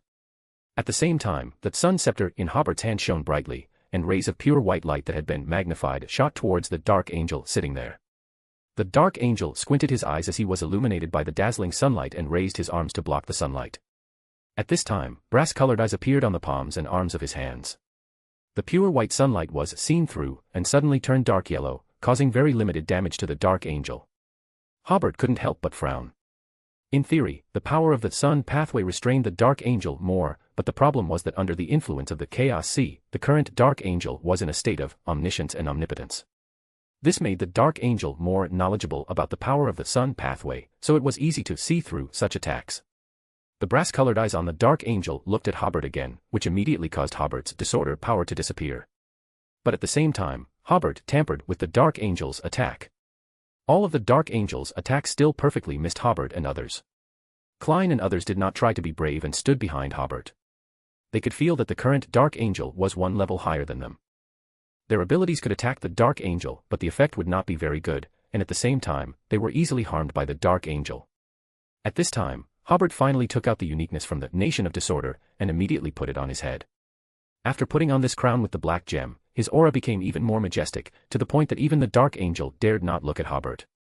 The sun scepter in Hobert's hand suddenly lengthened, becoming similar to a spear. In the next instant, Hobert had already appeared in front of the Dark Angel. He magnified the power of the essence of the sun scepter, causing it to emit a golden light, piercing into the Dark Angel's chest, bursting out with dazzling light. This caused the Dark Angel to reveal a painful expression. A golden flame ignited in its chest, and the Dark Angel's figure and illusory feathers simultaneously became even more illusory. At this moment, Hobert felt that the Dark Angel was replenishing power from the Chaos Sea through the blasphemy slate. Beneath Hobert's feet appeared order crystals that resembled ice crystals, and they rapidly covered the blasphemy slate. However, upon reaching the blasphemy slate, the order crystals suddenly stopped. Hobert was stunned. This was the first time he had encountered something that the order crystals couldn't directly seal. A viscous black liquid engulfed Hobert, and he immediately felt signs of betrayal from his body. Hobert immediately exploited these viscous liquids, and under his control, the viscous liquids that appeared out of nowhere disappeared into the surrounding space. This was an operation Hobert completed using uniqueness. If he were using the sequence 1 level, he might not have been able to complete the exploit process. After all, the Dark Angel's level was also not low at this time. Immediately afterward, Hobert altered the Dark Angel, along with its chair, to the central position of the hall. Since it was difficult to seal the blasphemy slate, then simply separate the Dark Angel from it. At this time, when Hobert went to sever the connection between the Dark Angel and the blasphemy slate, the Dark Angel's figure became even more illusory, and at the same time, the golden flame in its chest fiercely covered the Dark Angel, burning and purifying this corrupted existence. The Dark Angel used the abilities of the Sun and Tyrant one after another, but was unable to extinguish the flames on its body. It originally wanted to continue struggling, but the golden flames had already burned it into a state of illusion, and ultimately returned to nothingness. Even the iron-black throne it was sitting on was burned to ashes. Hobert's Sun Scepter possessed the power of essence. If the Dark Angel had the uniqueness of the Hanged Man pathway within its body, even if it had a sequence 1 characteristic, it wouldn't have died so quickly. The shadows covering the walls, stone pillars, and floor tiles rapidly disintegrated, revealing inch by inch the orange-red radiance, which was the original color of the Giant King's residence. Just as Hobert and the others were about to return to the real world, a force pierced through the barrier, causing Klein's chest to bulge out, transforming into a mass of pitch-black flesh. This flesh then separated from Klein's body, rapidly squirming and growing, transforming into a shadowy giant hand, grabbing towards the first blasphemy slate. The Sun Scepter, which had just returned to Hobert's hand, shot out again, pinning the giant hand to the ground. The uniqueness still had about 10 seconds of usage time left. Even if the true creator descended, he wouldn't be without any resistance. Thank you. Amon, wearing a monocle and a pointed soft hat, appeared silently next to the blasphemy slate. He was thanking Hobert for helping him block the true creator. Immediately afterward, Amon raised his hand and adjusted the monocle on his right eye. The lens that seemed to be ground from crystal instantly became dark and deep, as if mixed with countless colors. A illusory, terrifying, and slightly rippling deep ocean then appeared in front of Amon. This blasphemer released some kind of power that he didn't know when or where he had stolen it from. The blasphemy slate suddenly vibrated, emitting a buzzing sound, as if it had come to life. Hobert, who was looking for an opportunity on the side, immediately realized that Amon was currently the master of this blasphemy slate. Even if he snatched the blasphemy slate, Amon only needed to beckon, and the blasphemy slate would return to his side. Hobert didn't have corresponding preparations for this, or rather, he didn't have a pathway to make corresponding preparations. After all, who in their right mind would approach the Chaos Sea for no reason? Therefore, he didn't rashly snatch it, but instead held the Sun Scepter in one hand and asked, "Why did you steal Erebus's slender-necked glass bottle on the day I advanced to Angel?" Amon said with a smile, "Of course, it was to help you deal with the uncertain mist. Heh heh." Hobert smiled, "Liar." Immediately, he pulled out the Sun Scepter, and the increasingly solid shadowy giant hand immediately grabbed towards Amon. Klein, while rejoicing that he had finally severed all connections with the true creator, quietly retreated while taking advantage of this opportunity, and widened his eyes, trying to peer at the surface of that grayish-white slate. Sequence 1, Attendant of Mysteries. As soon as the corresponding words entered his eyes, Amon reached out and grabbed the blasphemy slate, then suddenly turned around and instantly left through the door. The shadowy giant hand had already swelled into a black shadow at this time, and it chased after Amon and rushed out of the door. In the next second, all the shadows disappeared, and the orange-red radiance illuminated the palace where the Giant King once lived. Colin and the others came back to their senses. At this time, they felt that the entire castle was once again bathed in the power of dusk. For a moment, they couldn't believe that this exploration mission was coming to an end. At this time, their gazes all turned to Hobert and Klein, and their gratitude was overflowing. These three demigods were of course clear that if it weren't for Hobert, they would have paid a huge price to defeat the Dark Angel. Colin was the first to recover. From today onwards, everyone in City of Silver can freely convert to Mr. Fool. Klein also said with a solemn expression, "The respected Mr. Fool will send people to guide you to the outside world and help you integrate into the outside world.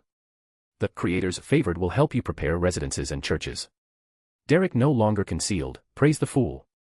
Praise the Creator." Then, everyone simultaneously looked at the two huge stone doors behind the high platform. Hobert put away the uniqueness and said to Colin and the others, "I think you should be the ones to push open that door." The three City of Silver demigods no longer concealed the excitement in their hearts and quickly came to the grey-blue door depicting the dusk scene. Derek and Lovia, along with the Silver Knights they pastured, used their strength to push the door. At this moment, Derek seemed to see his father and mother, and see his dead comrades such as Joshua and Antona. 2 lines of tears also flowed from the corners of Lovia's eyes. She seemed to see her mentor and husband who had died in front of her, as well as the son she had personally killed. They stood beside the two people and simultaneously placed their hands on the door, pushing the grey-blue door together with them. Drops of tears slid from the faces of the two people, and the heavy creaking sound rang in their ears. A gap then appeared, allowing the golden sunlight to enter. The part of the giant king's court that existed in the real world was displayed in front of them. Under the twilight, the huge castle was full of a decaying aura, but in the eyes of Derek and the others, this was still a peerless beauty. In the distance was the boundless sea, pushing up layers of golden waves under the glow of the dusk. This was the real sea, not the kind of obscure and difficult to understand sea that they had seen before, and could only see from a distance. Derek and Lovia's tears suddenly disappeared, replaced by a huge shock and expectations for a new life. Derek, who had heard about the sea from the Tarot Club before, suddenly felt his scalp tingle. At this moment, he realized that no matter how gorgeous the words in books were, they could not describe the magnificence of the sea. Even Colin, who had always been stern, slightly moved the corners of his mouth, revealing a pure smile and a faint yearning. Klein on the side took out the Miracle Invoker potion that he had prepared long ago and drank it all in one gulp. He completed the advancement very easily. Not only was the advancement ceremony of allowing City of Silver to see the light again very in line with the advancement requirements, but also because he had already digested a part of the Miracle Invoker potion in advance. After Colin and the others quietly looked towards the outside for a full minute, Hobert stepped forward and said, "Everyone, there is something you need to pay attention to." The three people then came back to their senses and looked at Hobert together. Hobert said, "The remarks you just heard about the ancient sun god being betrayed by the king of angels, do not spread them casually after you get to the outside world." Colin was taken aback for a moment. Seeing Derek, who knew the inside story, using his eyes to tell him that he could agree, he said, "We won't publicize it." Hobert didn't explain why he had such instructions, but instead said to Lovia, "Whether it is the great creator or the respected Mr. Fool, they all regard the fallen creator as an enemy." Lovia's expression changed. She first adopted a defensive posture, but then realized that no matter how she defended, the other party could easily kill her. Derek quickly explained, "Your Majesty. Mr. Hobert, Elder Lovia, she." At the moment he pushed the door open, he suddenly understood the elder's difficulties. Everything she did was for City of Silver. Hobert raised his hand and interrupted Derek's words, "Listen to me first." Derek opened his mouth, but ultimately chose to listen to what His Majesty the Emperor had to say. "There are two paths in front of you," Hobert said to Lovia. "The first is to agree to let me help you sever all ties with the fallen creator. From now on, if you don't actively pray to him, he will no longer be able to influence you. But if we find that you have started to believe in the fallen creator again, I will kill you without hesitation. The second path is to reject the previous condition I offered you. I will turn you into Beyonder characteristics." Lovia glanced at the distant sea and smiled. "This is not difficult to choose." Then she said seriously, "I choose to change my faith." Hobert looked at Klein. Klein, who had just been promoted, said, "I will make a special report to Mr. Fool about this matter." Hobert nodded and said to Colin, "In addition, I hope that your Council of 6 will be changed to Council of 7, because we are more familiar with Derek and he can complete the communication between the two parties." Colin nodded, "Of course, no problem." Only then did Hobert take out the uniqueness of the Black Emperor again and cut off Lovia's connection with the true creator. After completing the corresponding operation, Hobert did not immediately put the uniqueness back, but said to Colin, "Let's talk in another room." Before Colin could answer, Hobert had already taken him a few meters away and very cautiously used the uniqueness to tamper with the surrounding environment. Not only that, but he also covered it with a layer of order crystal to form a barrier. Hobert said solemnly to Colin, "The origin of the two Grade 0 sealed artifacts in City of Silver, that is, the God-level sealed artifacts, must be kept at the highest level of concealment and must not be revealed to anyone. I suggest asking Mr. Fool for help to keep that secret, otherwise you will be in big trouble. Most of the people in City of Silver are Beyonders of the warrior pathway." Hobert was afraid that the god of combat might exert some influence on them. Of course, such a thing would hardly happen. After all, the god of combat is quite busy at this time, but if he really notices this group of Beyonders, it will cause huge variables in the future battle of the gods. Seeing that Hobert said it so solemnly, Colin immediately said, "I understand. I will pray to Mr. Fool later." Hobert, lifted the two layers of blockade, and put the uniqueness back into the Nation of Disorder again. He smiled and said to everyone, "Well then, everyone, this exploration has been successfully completed, so I will leave first." The next second, Hobert disappeared in front of everyone. Klein asked Colin, "Do you need me to take your vanguard team to the outside world?" "Thank you." Colin added, "But let's take this path ourselves. You only need to help us prepare a ship. Because they can't build ships." "Okay." After Klein agreed, he tipped his hat to everyone and disappeared in front of everyone. September is the last sultry period in Backlund. This morning, Leonard, who had just dealt with a Beyonder case, came out of the cool church. Even though he was already a Sequence 5, he could still feel the heat wave outside. Damn weather. He waved to a rental carriage. Just as he was about to get into the car, he heard a sweaty newsboy shouting, "Extra! Extra! The Duchy of South Balham has officially declared war on the Fasak Empire and the Intis Republic. The first batch of reinforcements will arrive in Backlund tomorrow. Give me a newspaper." Leonard took a penny from his wallet and handed it to the newsboy. After getting the newspaper, Leonard got into the carriage and read the newspaper while returning to his rented residence. Leonard was not surprised by the news that the Duchy of South Balham had joined the war, because at the Tarot Club 2 days ago, Emperor had already revealed that the final negotiations between the Duchy of South Balham and the Lone Kingdom had been completed and would join the war in the next few days. And, Emperor also said, this time, the Duchy of South Balham has gained many rights and interests in the northern continent, and also obtained many territories in the southern continent. These territories include a portion ceded by the Lone Kingdom, and also the Fasak Empire and the Intis Republic will have to pay as part of the war reparations after the war. Thinking of this, Leonard once again sighed at the exploitation of Lone by the Duchy of South Balham. Yes, in his opinion, it could be completely described as exploitation. Not to mention the previous negotiations, this time the Duchy of South Balham has obtained many franchise rights such as tobacco, alcohol, and electricity. Similarly, these franchise rights are not only held in Lone, but if they win, they will enjoy these privileges in Fasak and Intis as a way of war reparations. This gave Leonard the illusion that the northern continent was colonizing the southern continent, and the Duchy of South Balham was colonizing the northern continent. At the Tarot Club, Leonard asked, "Emperor, why are you so sure that Lone can still win? Judging from the current situation, Lone has no hope of winning the war. It is already a miracle that the Balkis Mountains front line can be defended until now." Emperor smiled and replied, "I believe in the Evernight goddess." Thinking of this strange answer, Leonard shook his head again. He preferred to believe that this was a gamble by the Duchy of South Balham. If they win the gamble, a large amount of wealth will flow into the Duchy of South Balham in the future. If they lose the gamble, it will only be a loss of some soldiers and beyonders. Anyway, the relationship between the Duchy of South Balham and Intis and Fasak has always been tense. Leonard then realized that he was distracted. He turned his attention to the newspaper again. The second half of the report was full of praise for the Duchy of South Balham's participation in the war. From the king to the officials to the ordinary citizens of Backlund, it seemed that they had been looking forward to this moment for a long time.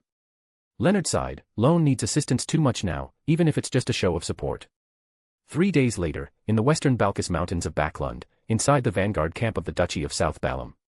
The frequent gunshots and artillery fire in the distance reminded the people in the camp of the urgency of the war. Currently attacking the western defense line of Backlund is the main force of the Intis Republic, which is said to total more than 500,000 people, but they cannot be fully deployed due to the terrain. According to reliable information provided by MI9, there are more than 300,000 people stationed in the rear not far away, waiting to break through the Balkis Mountains and besiege Backlund. Attacking the northern part of Backlund is the main force of the Fasak Empire, which also has hundreds of thousands of troops. Similarly, so many people cannot be fully deployed due to the terrain. Fortunately, there is the barrier of the Balkis Mountains, otherwise the lone army would have been unable to resist the offensive of these two great powers. The western front is now very critical. The Intis Republic joined the war later, and its army still has a lot of stamina. The Fasak army, which has already experienced 2 large-scale battles, seems to be somewhat declined, so the northern front is not very tight at the moment. A Medici with fiery red hair was lying on the grass under a tree, intently reading a booklet published internally by the South Balham army, not at all affected by the gunshots and artillery fire not far away. Just as he was reading the last page, a flame flew from the distant sky and landed steadily not far from Medici. The flame separated, and Raymond, with a ring-shaped jade pendant hanging from his waist, walked out of it. "Sir, the enemy is about to repair the railway." 2 days ago, the vanguard officially joined the war. They were not subject to the control of the lone military and only needed to roughly report their battle results. This time, the Duchy of South Balham sent 100,000 troops, but it would take some time to complete the assembly in Backlund. So yesterday, Medici led the vanguard, which was mainly composed of beyonders, to sneak attack a railway used by the enemy to transport supplies. After a day and a night of repairs, the railway was about to reopen. Medici, Ed, shook the booklet in his hand and asked, "Have you read this interpretation of guerrilla warfare?" Raymond, who looked very young and handsome, replied, "I've read it several times. Hobert is quite good with words." Medici sat up and said, "Look how well these sentences are written. When the enemy advances, we retreat. When the enemy camps, we harass. When the enemy is tired, we attack. When the enemy retreats, we pursue." This is an excellent summarization of war tactics. Even a novice could understand this. Asterisk. He sighed, "It's not like I haven't fought guerrilla warfare before, but I've never taken this tactic seriously." That's wrong. It was after seeing this passage that Medici suddenly realized how to fight this war where the enemy is strong and we are weak. Then he was a little puzzled. he can write something like this, so why is he so useless when it comes to actually fighting a war? Raymond just smiled. Medici could say that, but Raymond couldn't say similar things. Medici put away the booklet. Forget it, we should get to work. Go gather everyone. There's one more thing, Raymond said.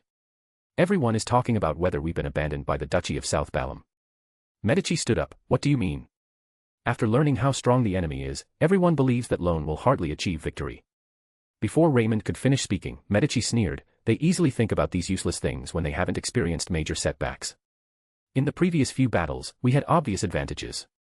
Suddenly, we are no longer dominant in strength, and before the battle even starts, they are scared out of their wits. Raymond smiled. It's not that serious. Medici said coldly, tell them, anyone who dares to desert will only meet death. Anyone who dares to talk nonsense again is questioning Grand Duke Hobert's decision. I will send him to Hobert and tell Hobert how this person is questioning him. Raymond immediately said, yes.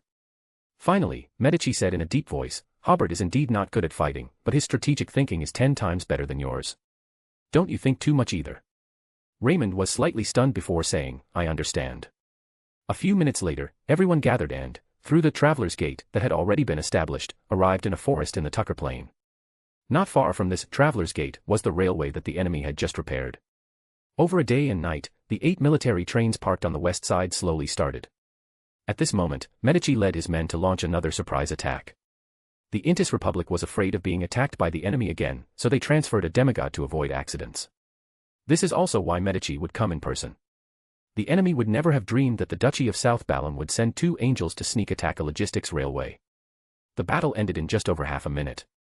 The train caught fire, and the bombs on board were detonated, destroying the railway again. Medici led the team to leave quickly. Raymond walked at the end, carrying the traveler's gate, and followed. After this success, the advance team went back to summarize their combat experience and then divided into 8 small teams to continuously sabotage the enemy's railway transportation. For a time, the Intis Republic's frontline supplies were almost cut off.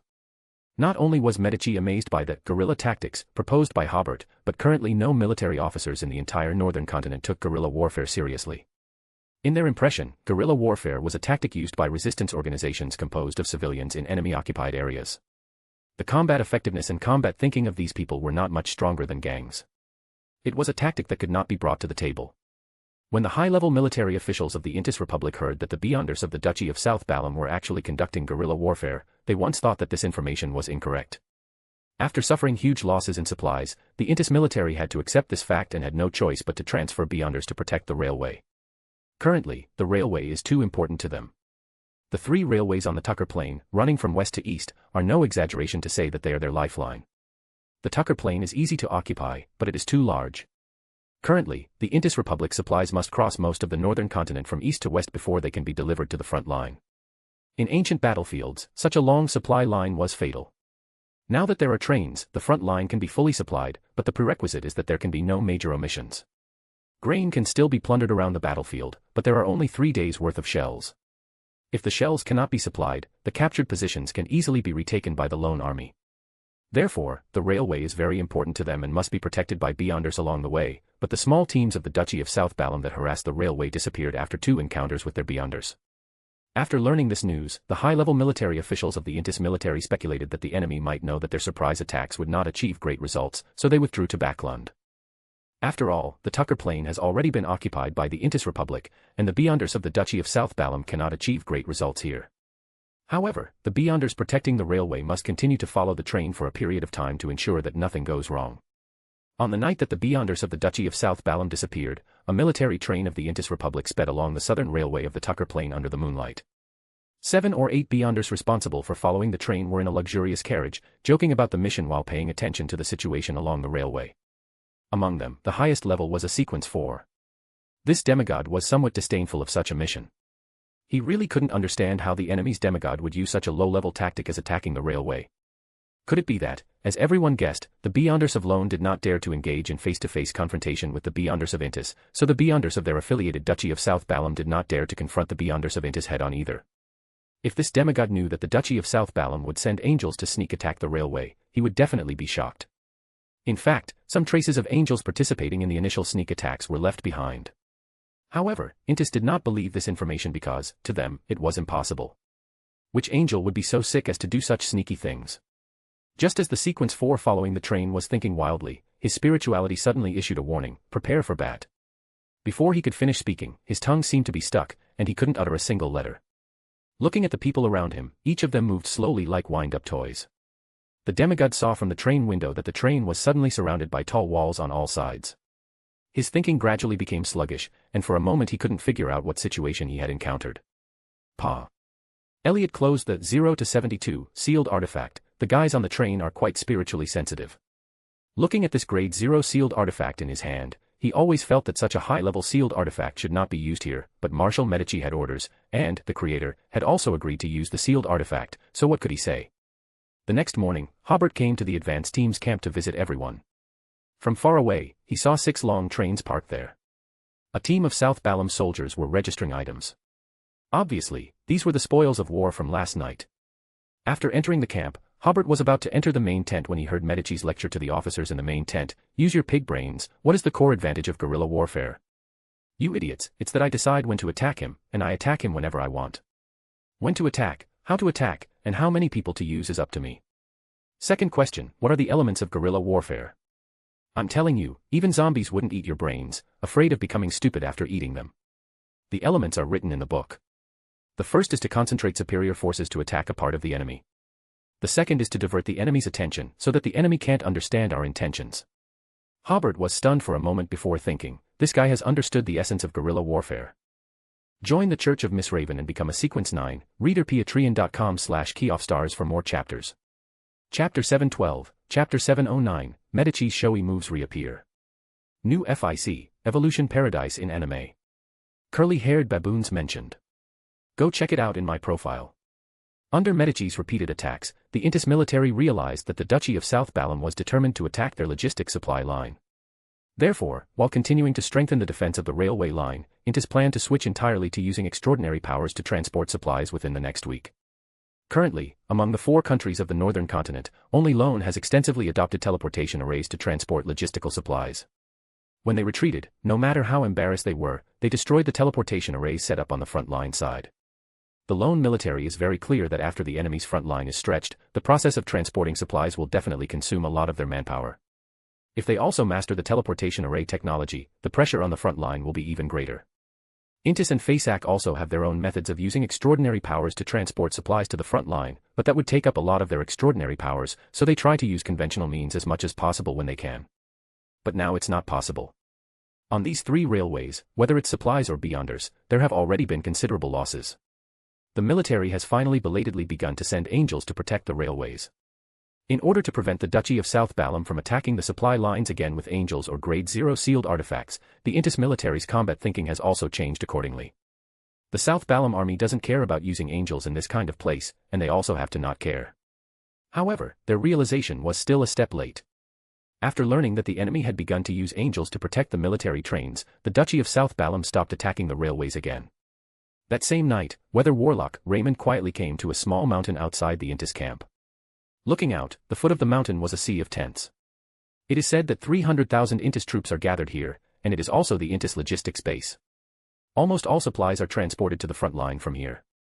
Although it was late at night, there were still many lights in the camp, and many guards were patrolling back and forth in the base. Raymond suddenly grinned and smiled, this place has become a weak point again. A large number of Beyonders were transferred to the railways, making the power of this rear army base weaker. At this time, the space beside him suddenly became illusory, and Beverly, also wearing a ring-shaped jade pendant, appeared. After the siblings looked at each other, Raymond raised his hand, and a white mist suddenly appeared in the military camp, followed by a sharp drop in the temperature of the entire military camp. It was still late summer, but the temperature of the entire camp suddenly dropped to late autumn. Beverly used her magnification ability at the right time, dropping the temperature from late autumn to severe winter. Whoosh! Suddenly, flames burst out on the roads of the military camp. Weather Warlock, Kelt, who was resting in this large camp, came out of his tent, intending to use flames to raise the temperature in the camp.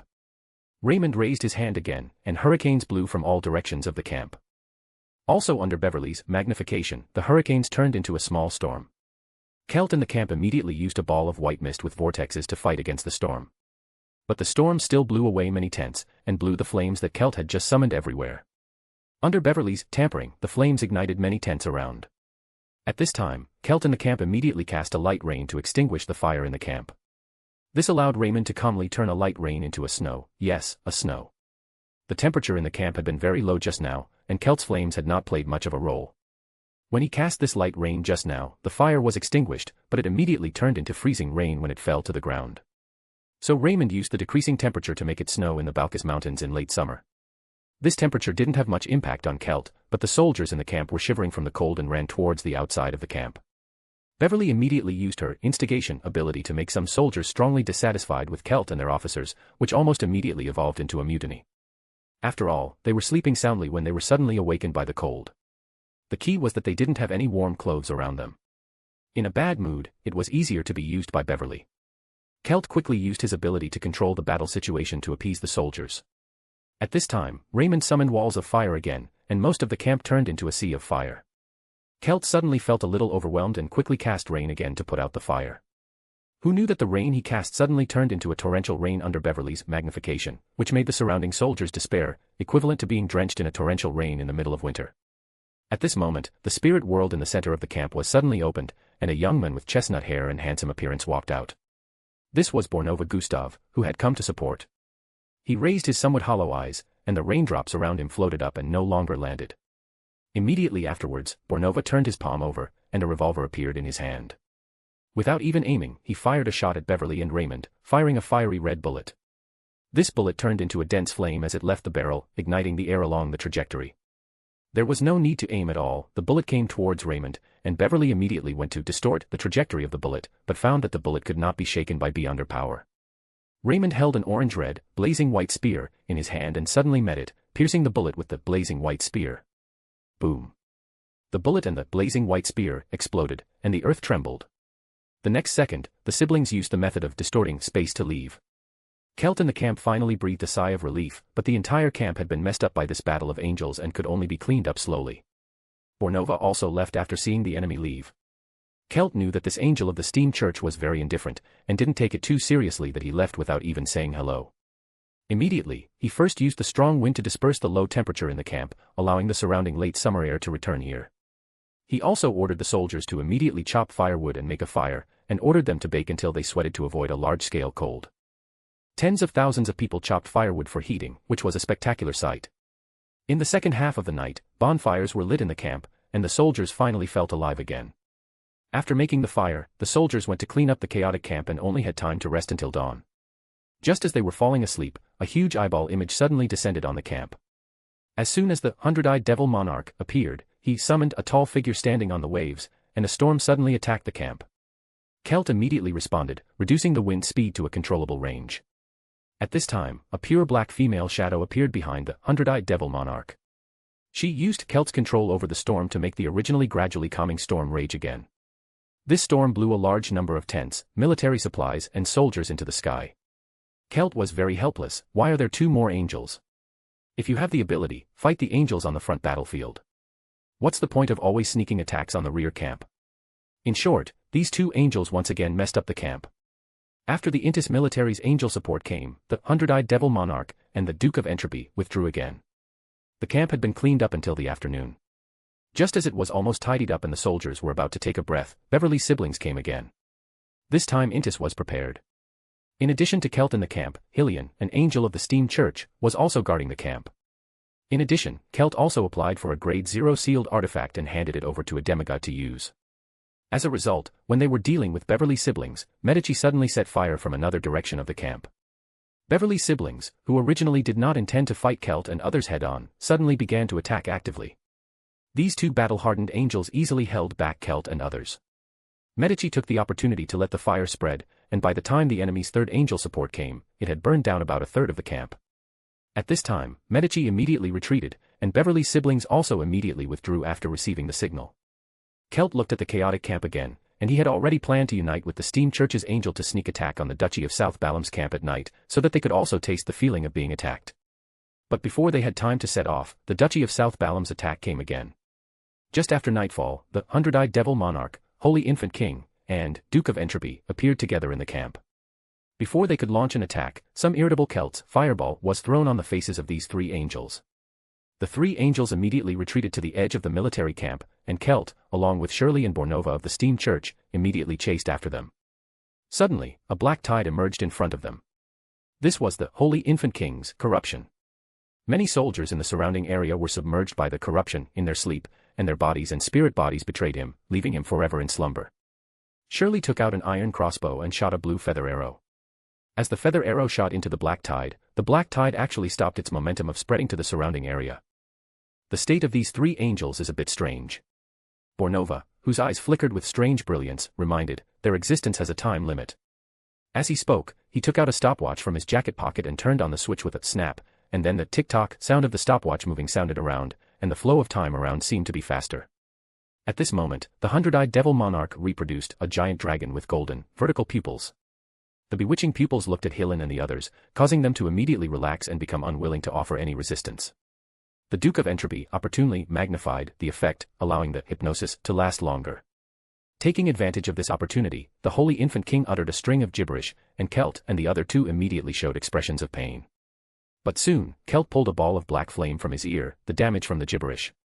Then, disregarding whether he was in the camp, he summoned dozens of fire crows and sent them flying towards the three enemy angels.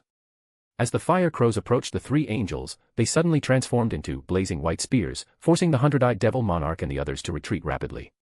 During the retreat, the Duke of Entropy used his ability to exploit, causing these blazing white spears with tracking abilities to disappear one after another before them.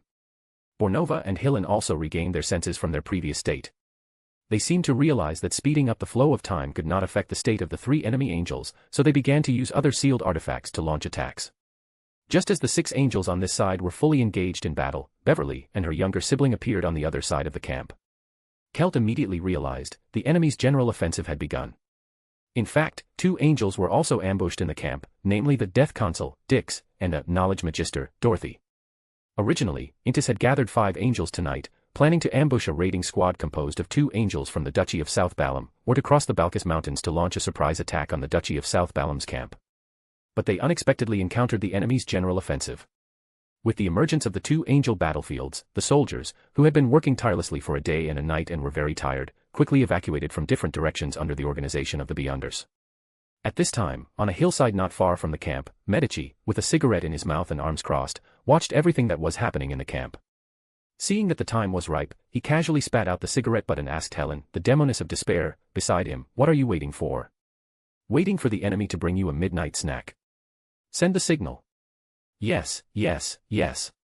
Helen quickly took out a signal gun and fired 2 signal flares. Gunfire immediately erupted on both sides of the only path for the Intis army to retreat. In this general offensive, the Duchy of South Balam not only had angels and Beyonders participating, but also asked the Creator to send the newly assembled 30,000 regular troops to different locations on the battlefield. The soldiers who had evacuated from the Intis army camp were almost simultaneously ambushed. The Intis soldiers, disheveled and many not having had time to bring their weapons, were immediately beaten to a pulp by the well-prepared army of the Duchy of South Balam. At the same time, the Beyonders of Intis and the Beyonders of the Duchy of South Balam also began to fight, but because many Beyonders in this camp had been transferred to protect railway transportation and try to use extraordinary means to transport materials, the Beyonders of the Duchy of South Balam had a considerable advantage. Medici looked at the battle down the mountain, and impatiently put another cigarette in his mouth, lighting the other end himself. Helen and other members of the Venomous Thorn army, who were serving as reserves, did not dare to breathe loudly. Since this afternoon, the marshal had been very irritable. Fortunately, at this time, Hobert came from the spirit world and suddenly appeared in front of everyone. Helen and the others breathed a sigh of relief and saluted one after another. Hobert waved his hand at them, then smiled and threw a bundle of cigars to Medici. "Smoke this. This is a cigar specially supplied to the lone royal family. I just got it from King Jevington." Medici caught the cigar. "Heh, so you don't trust me, you have to come and supervise the battle yourself. I really don't trust you on this matter." Hobert emphasized again, "You can only injure the enemy's angels at most, but you must not kill any of the enemy's angels." He said, "At least not now.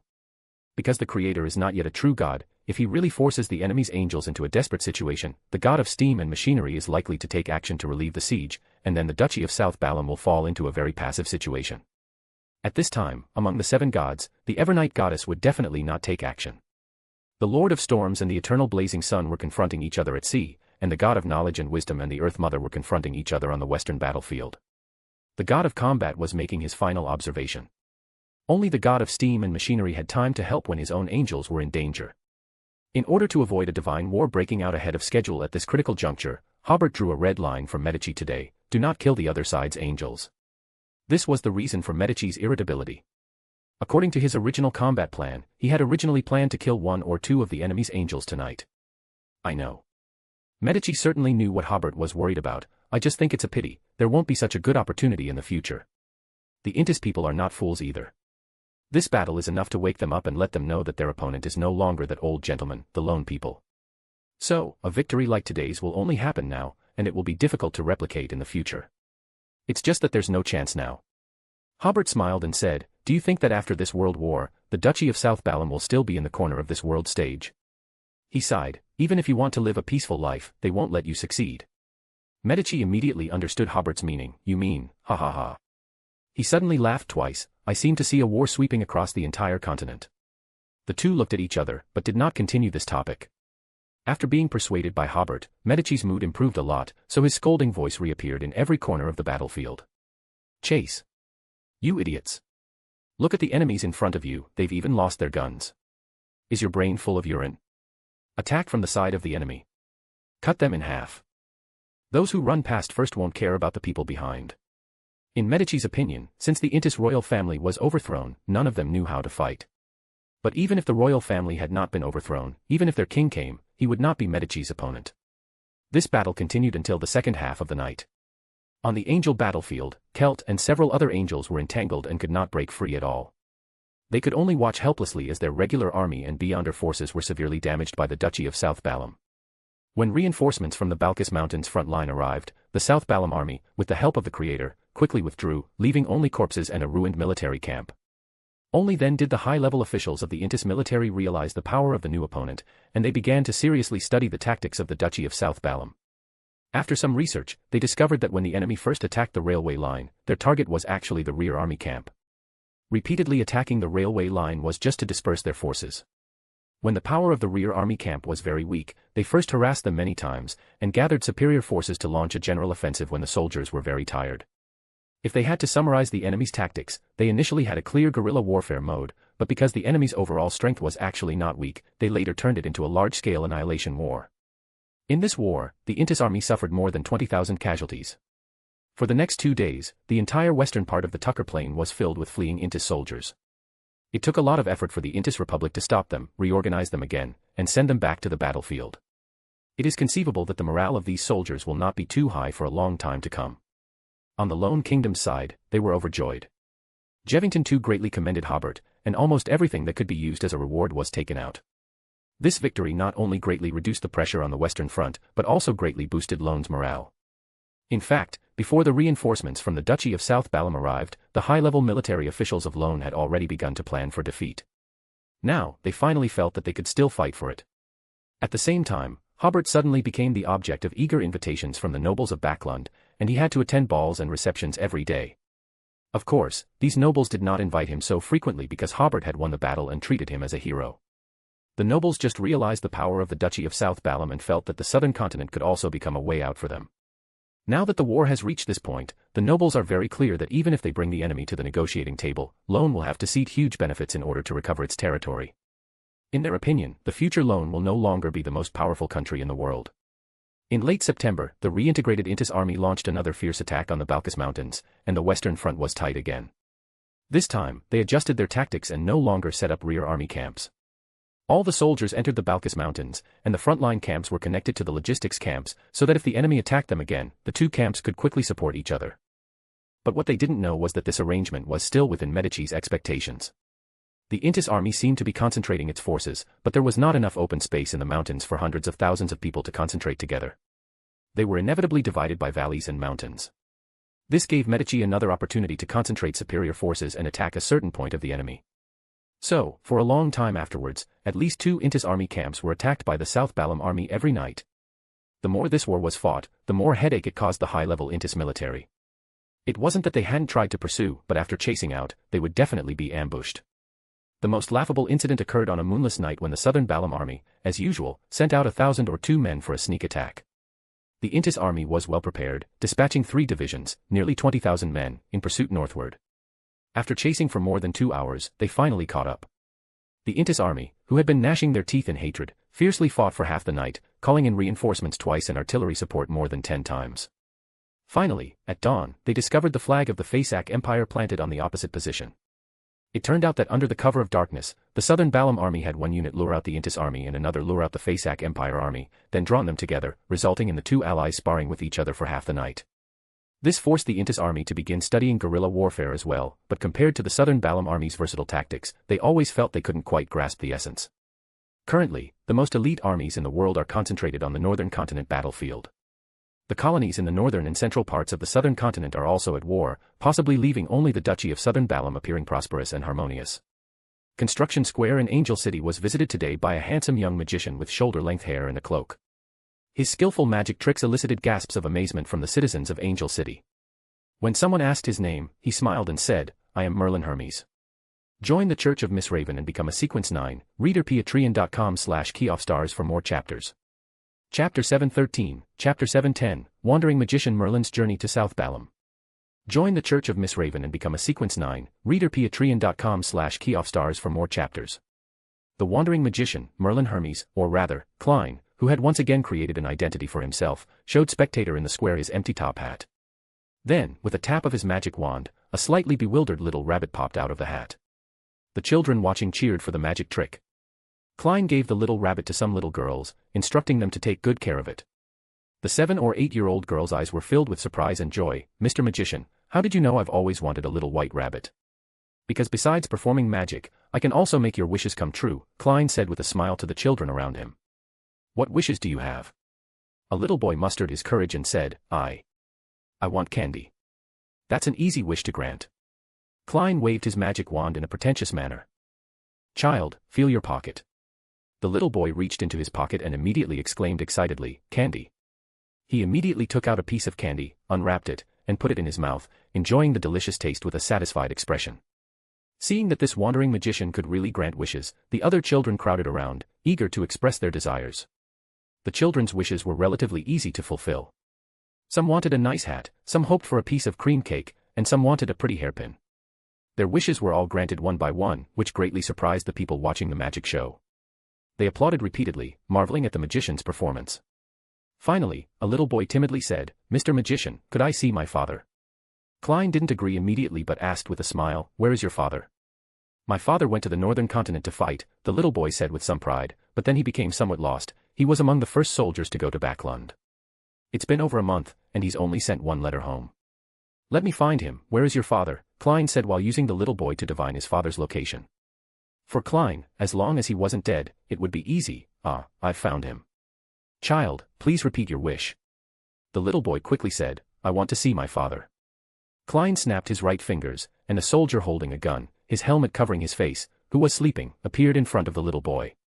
"Oh!" the surrounding adult audience exclaimed in surprise. The little boy had already recognized him, Dad. The resting soldier shuddered and, when he took off his helmet, was already in tears. "Heavens, I must be dreaming. Blake, let me see, you seem to have grown taller again." The little boy, called Blake, threw himself into the soldier's arms and asked with a sob, "When are you coming back, Dad? I may have to stay for a while longer." The soldier stroked his son's head, "Until we defeat our enemies." Blake asked again, "Can't you leave the fighting for later? Mom and I miss you very much." The soldier's eyes suddenly became firm. "No, son. If we defeat the enemy here, we can prevent them from attacking our homeland. You and Mom will be safe." The officers repeatedly explained the significance of this battle to them and explained the current international situation, so they were very clear about why they were fighting. This was a war to prevent the great powers from spreading the flames of war to the Duchy of South Balam again. As long as they defeated the enemy in the northern continent, they would not have the strength to attack the Duchy of South Balam. Blake asked worriedly, "Are the Backlund police still so fierce?" This family had immigrated from the East Borough of Backlund, and Blake had a deep impression of the fierceness of the police there. The soldier pointed to the red rectangular badge on his chest. "With this symbol of the Duchy of South Balam, the police won't dare to approach us." At this time, a middle-aged man among the onlookers asked, "Soldier, is the fighting on the front lines going well?" The soldier picked up his son, smiled, and said, "We gave the Intis people a good beating some time ago. Ha ha ha, you should have seen them fleeing in disarray." Someone else asked, "It's daytime in the northern continent now, right? You seem to be resting." "Yes." The soldier smiled, "We just attacked the Intis camp last night. Time is almost up." Klein smiled at this moment. Let this father and son say a few more words. The soldier asked about Blake's studies and his mother's work situation, and they said goodbye reluctantly. The little boy, Blake, stared in the direction where his father's figure disappeared for a long time. He felt that the experience just now was like a dream. At this time, some of the adult onlookers also came forward to ask Klein, "Can any wish be fulfilled?" "I can only fulfill some simple wishes." Klein smiled, "And today's performance time is up." With that, Klein bowed slightly to everyone, put on his top hat, and left. The surrounding people applauded. "You are the best magician I have ever seen." "Good luck, magician." Klein waved goodbye to them, then found a hotel to stay in, preparing to go to the night market in the evening to taste the delicious snacks there. Not long after checking in, there was a knock on the door, police inspection. Klein smiled, very vigilant. Opening the door, there were 3 young men in police uniforms outside. The sergeant in the lead smiled and said, "Welcome to Angel City. May we come in and chat?" "Of course." Klein invited them in. After closing the door, the young sergeant said, "All right, let's not beat around the bush. Angel City welcomes Beyonders from all over the world. But there is a prerequisite: you must register here, and you must also report to us when you leave. If you plan to live here permanently, you need to report your status to us once every 2 weeks. The sergeant spread his hands. "This is for everyone's good. If you show signs of losing control, we will help you find a solution. It's better than you quietly dying in a dark corner and hurting others." Klein looked at the official Beyonders who were very wary of him and suddenly felt a very familiar feeling. He smiled and said, "Okay, I will register, and I will notify you when I leave here." The sergeant breathed a sigh of relief and smiled, "I thought so. After seeing your magic show, I knew you were a kind gentleman." At this time, one of the police officers stepped forward and took out a registration form. Name: Merlin Hermes.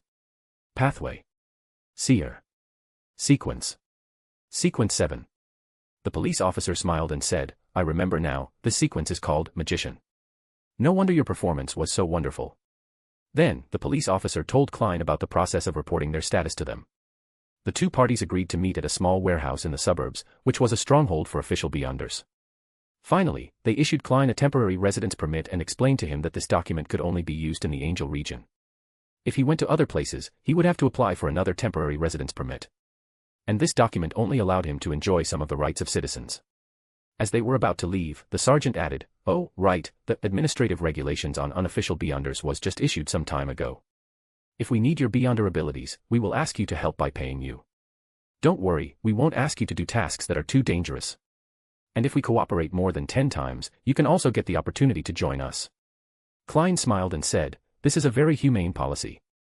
It is estimated that in the near future, many wild Beyonders will flock to the Duchy of South Balam.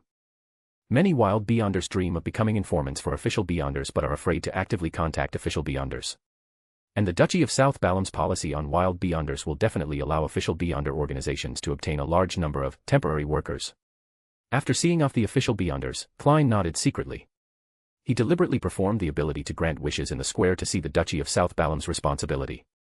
Now it seems quite good. The social atmosphere looks very relaxed, but the police and official Beyonders have always been very vigilant. In the evening, Klein went to the food street to taste the food.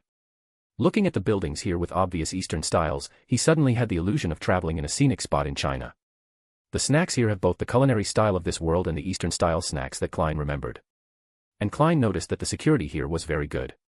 When he had dinner in Backlund, he could feel more than one thief and rogue observing him in the corners, judging whether it was easy to get away with something.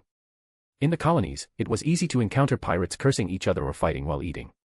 Here in Angel City, eating is just eating, and you are hardly disturbed by security issues. Klein ate from one end of the food street to the other, and finally went to a nearby bar to have a beer to quench his thirst. The bar here was similar to the bars in Backlund. Everyone drank and laughed loudly, but there was no smell of foot odor and sweat. Listening to the customers chatting, Klein learned the reason.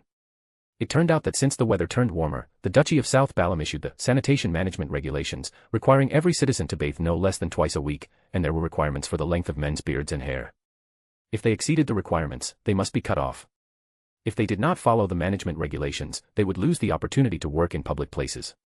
To this end, Angel City is equipped with a large number of public bathhouses, where you can wash for an hour for 5 cents, except in winter, when a large amount of hot water is needed. Speaking of the currency of the Duchy of Southern Balam, Klein couldn't help but laugh.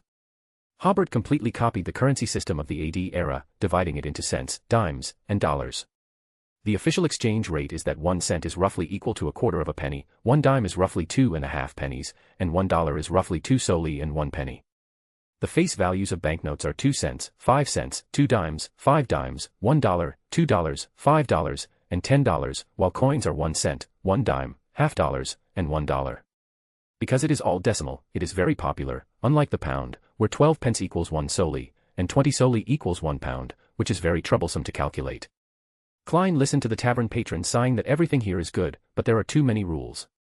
They are not allowed to urinate or defecate in the corners of the city. If caught, they will not only have to clean the streets for a week but also be fined. Klein wholeheartedly agrees with this. In Backlund, the streets cleaned by sanitation workers are better, but the streets in the East Borough are simply appalling. They are like a collection of garbage dumps and public toilets. Another thing that tavern patrons are talking about is that the Duchy of Southern Balham does not have a poorhouse, only an orphanage. Because ordinary people have almost no chance of going bankrupt. Although these tavern patrons all work in the city, the Duchy government allocated land according to the population of the family when they immigrated. It's just that, except during the busy farming season, the crops in the fields are taken care of by the elderly, wives, and children. The young and strong people have come to the city to look for opportunities to make money. Even if they can't survive in the city, they can go back to the countryside, where at least there is a place to keep them fed and clothed. This made Klein sigh inwardly. In fact, solving the problem of vagrants is not difficult, but it is very difficult for Loan, because these simple methods will harm the interests of the nobles. After drinking a glass of beer, Klein came to the bustling street. This newly built city has many job opportunities, enough for these young and strong people to earn some money. This reminded him of the migrant workers who came to the city to work. The difference is that the people who immigrated from Backlund are used to spending money immediately when they have it, while the migrant workers in Klein's impression are very frugal. From such small things, it can be seen that the people of Backlund have lived in a hopeless and futureless life for a long time. There are many public entertainment facilities in Angel City at night. Klein also saw public dance halls, billiard halls, and so on. These sports are basically exclusive to gentlemen in Backlund, but here they are open to everyone, with no entry threshold, and the fees are very fair. Regarding these constructions, Klein felt Hobert's good intentions. Using dancing, singing, and playing billiards to consume people's remaining energy will definitely be of great help to public security. But the premise is that the citizens can basically afford these things. Klein stayed in Angel City for a few days. According to his plan, he also planned to go to the industrial area in the north and to Yasin City to take a look. But the delicacies here really made him unwilling to leave. Just as Klein was about to leave, he suddenly noticed that there were much fewer people in the city. Only after inquiring did he find out that the busy farming season had arrived. So Klein simply went to the surrounding countryside to take a look. Outside the city, there was golden wheat everywhere, and people were sweating in the wheat fields, welcoming the joy of harvest. On the vast plain, a person is very small. When there are people everywhere in the wheat field, it looks very spectacular. Klein followed the road and went deeper and deeper into the countryside. He noticed that the wheat ears here were very large and full. Regarding this point, he had heard Hobert mention that this year's harvest in the Duchy of Southern Balham was twice that of previous years, but after the harvest and until the first half of next year, almost nothing will be harvested no matter what is planted. Hey, you over there wearing a cloak. Just as Klein was standing by the road thinking wildly, he suddenly heard someone seem to be calling him. Looking towards the place where the voice came from, Klein saw a middle-aged man dressed as a farmer. Are you calling me? Of course, I'm calling you. The other party asked, which village are you from? I am a wandering magician. Klein replied as he had done the previous few days. But the young man shook his head and said, poor young man.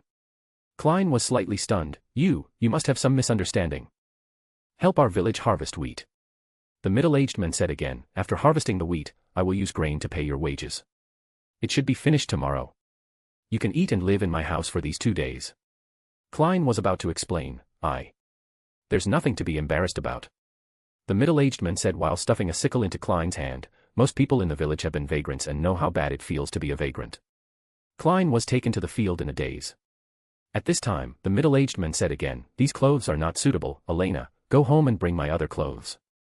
No need, Klein said, how about this, you make a wish to me, just say you hope that the grain in the field will be harvested, and I will fulfill your wish. The middle-aged man smiled and said, you are really humorous, hurry up and work, there will be plenty of bread later. Klein was just about to make a wish to himself, but after seeing the smiling faces of the people in the field and hearing their laughter, he suddenly felt that if the wheat was harvested immediately at this time, it would be more like depriving them of their happiness. So Klein picked up the sickle and silently began to cut the wheat. The middle-aged man shouted, take advantage of the good weather. Work harder. At this time, they were afraid of rain or wind.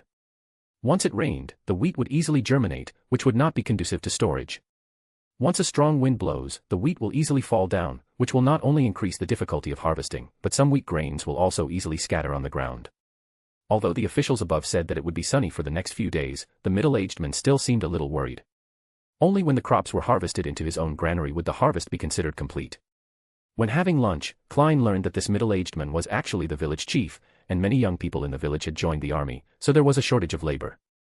Now the entire duchy of southern Balam is busy. The village can only find its own way to solve the shortage of labor. The wandering Klein is equivalent to the labor that came to the door himself. As the village chief said just now, there is plenty of bread, and there is also sauerkraut made from pickled cabbage. While chatting, they talked about the past. This village chief immigrated from Backlund. When he was young, his family also had some farmland, but the previous sharp drop in grain prices forced him to sell the farmland and work in the city. But with the outbreak of the war, he quickly lost his job, and his family became vagrants. Now he is very grateful that he chose to come to the Duchy of Southern Balam, otherwise he and his family would definitely starve to death on the streets of Backlund like those vagrants. More than half of the people in the village have similar experiences to the village chief. The difference is that the village chief once taught himself to read and write and could write a few common words. He happened to catch up with the town government opening a training class. He went to study for more than 10 days during the slack farming season. At this time, the newly occupied Highland County needed a large number of grassroots cadres. The original village chief was transferred to Highland County, so he became the village chief. According to him, the village chief next door is also a fresh graduate. He is also very hardworking, but he doesn't seem to know much about crops. However, this will not delay things, because the town government has clear regulations on what to harvest and when to thresh. They only need to organize labor according to the documents issued by the town government. These senior intellectual village chiefs are here to understand agricultural labor at the grassroots level. As long as there is a vacancy above, they will be the first batch to be supplemented to the town government. Speaking of this, Klein asked, "Do you think this is fair?" "What's unfair?" The village chief smiled and said, "People have studied for so many years, do they have to cut wheat here for the rest of their lives? That's unfair." The village chief looked at his 10-year-old daughter, Elena. "It would be great if I could have a place to spend the rest of my life. It would be great if she could get into college in the future." Klein smiled and said, "Your wish will come true. Okay, it's time to work." The village chief got up again and continued to harvest under the scorching sun. In the following days, Klein not only helped to cut the wheat but also helped to thresh it and collect the grain. After completing the harvest, everyone lit a bonfire and celebrated. In front of the bonfire, Klein performed a magic trick for everyone, which attracted applause from everyone, and even people from neighboring villages came to watch the performance. After the celebration, the village chief told Klein, "You are indeed a magician and should not be buried here. I will take you to the town government tomorrow to see if they can find you an opportunity there." "Thank you." Klein thanked sincerely. But that night, he left without saying goodbye. The next day, the village chief found a note on Klein's pillow, which read, "Performance and loneliness are the destiny of a magician." At the same time, a letter from Klein appeared in the mailbox of the official Beyonder residence in Angel City, telling them that he had left Angel City. He wrote in the letter, "Yesterday I suddenly thought of one thing: happiness is happiness. There is no need to deliberately create happiness with magic or fulfilling wishes. What is truly beautiful is not the realization of a wish, but facing a beautiful future with a wish." After bidding farewell to Angel City, Klein headed north, first visiting the massive industrial zone. There, all the factory machines were running at full capacity, supplying all kinds of industrial products to the entire southern Balam governorate. Further north, there was also a huge agricultural base, but unlike other places, this agricultural base was operated by an agricultural company directly under the government. In other words, although the southern Balam governorate did not collect agricultural taxes, they were not short of food. The grain from such a large area of land was all the income of the governorate. Further north, he arrived at Yasin City. This city was still very empty, but the outskirts of this city were very lively.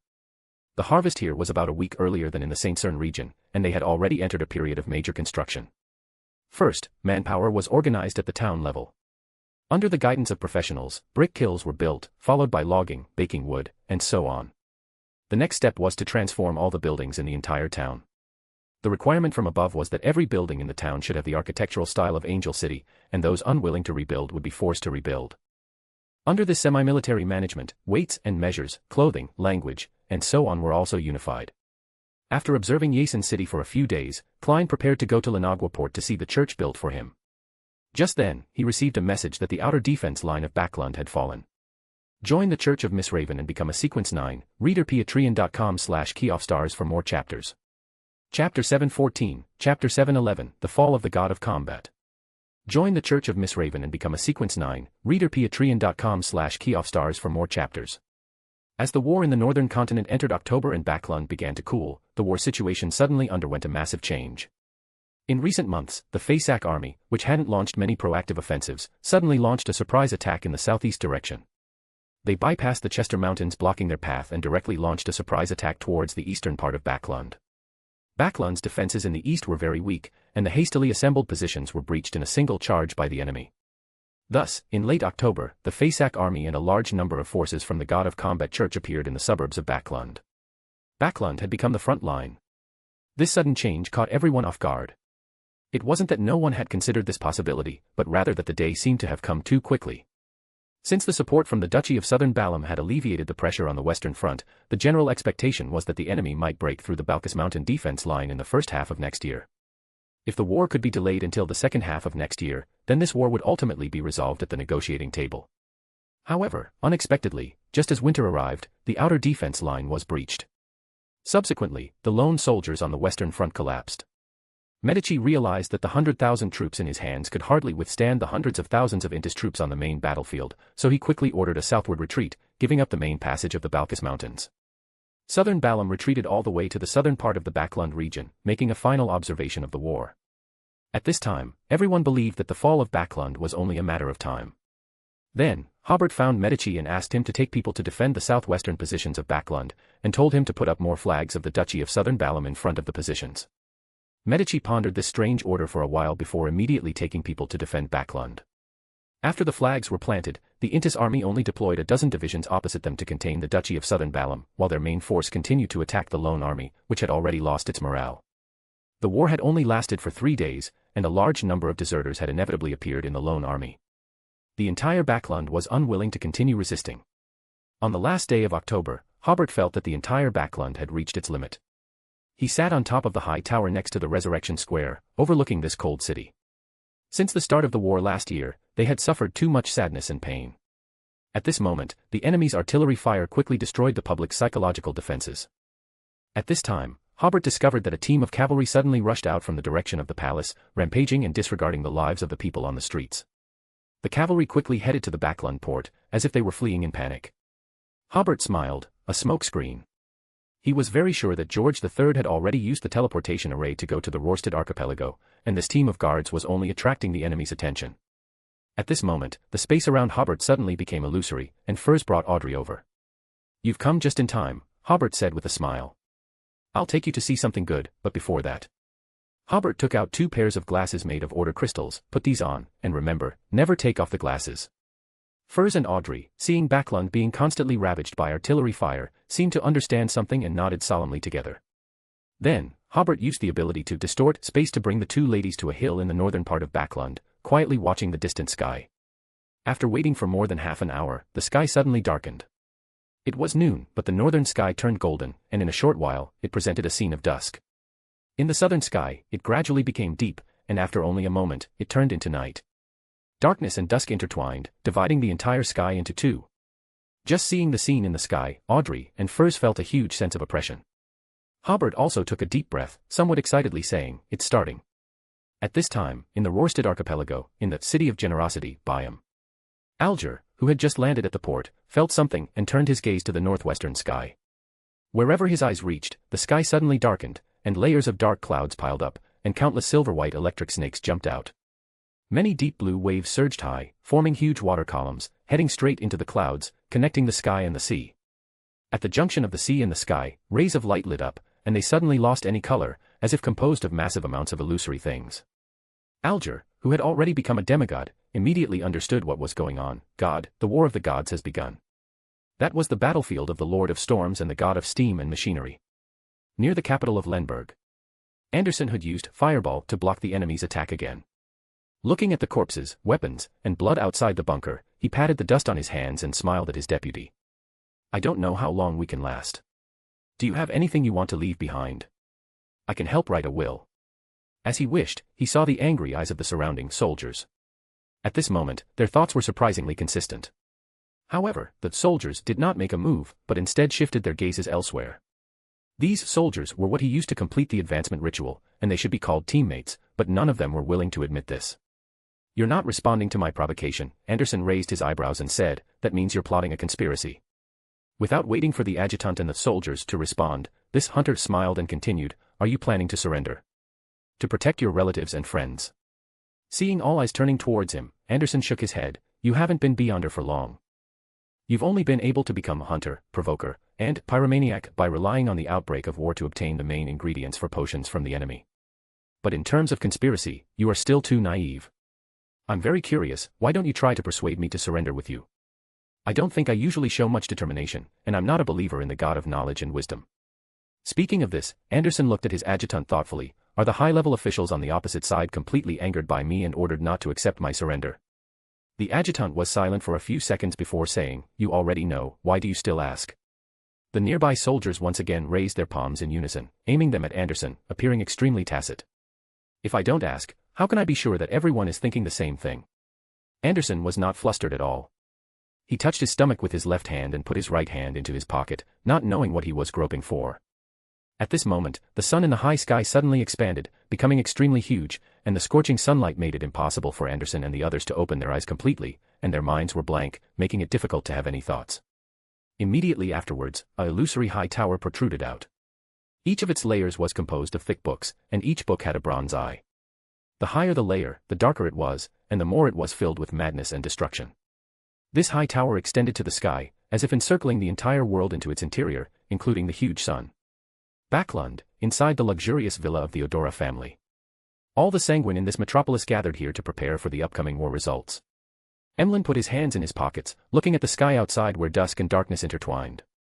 Suddenly, he had a slight inspiration and turned his gaze to the garden outside the window. Clumps of withered weeds became green again and grew rapidly, becoming more than 1 person tall in no time. In other parts of the city, the trees on both sides of the road frantically absorbed nutrients from unknown sources, rising section by section, and soon grew to dozens of meters high, with thick branches and umbrella-like crowns. The giant trees connected to each other, blocking the sky of Backlund. Many buildings were therefore crushed, or entangled by branches and vines, seemingly abandoned for decades.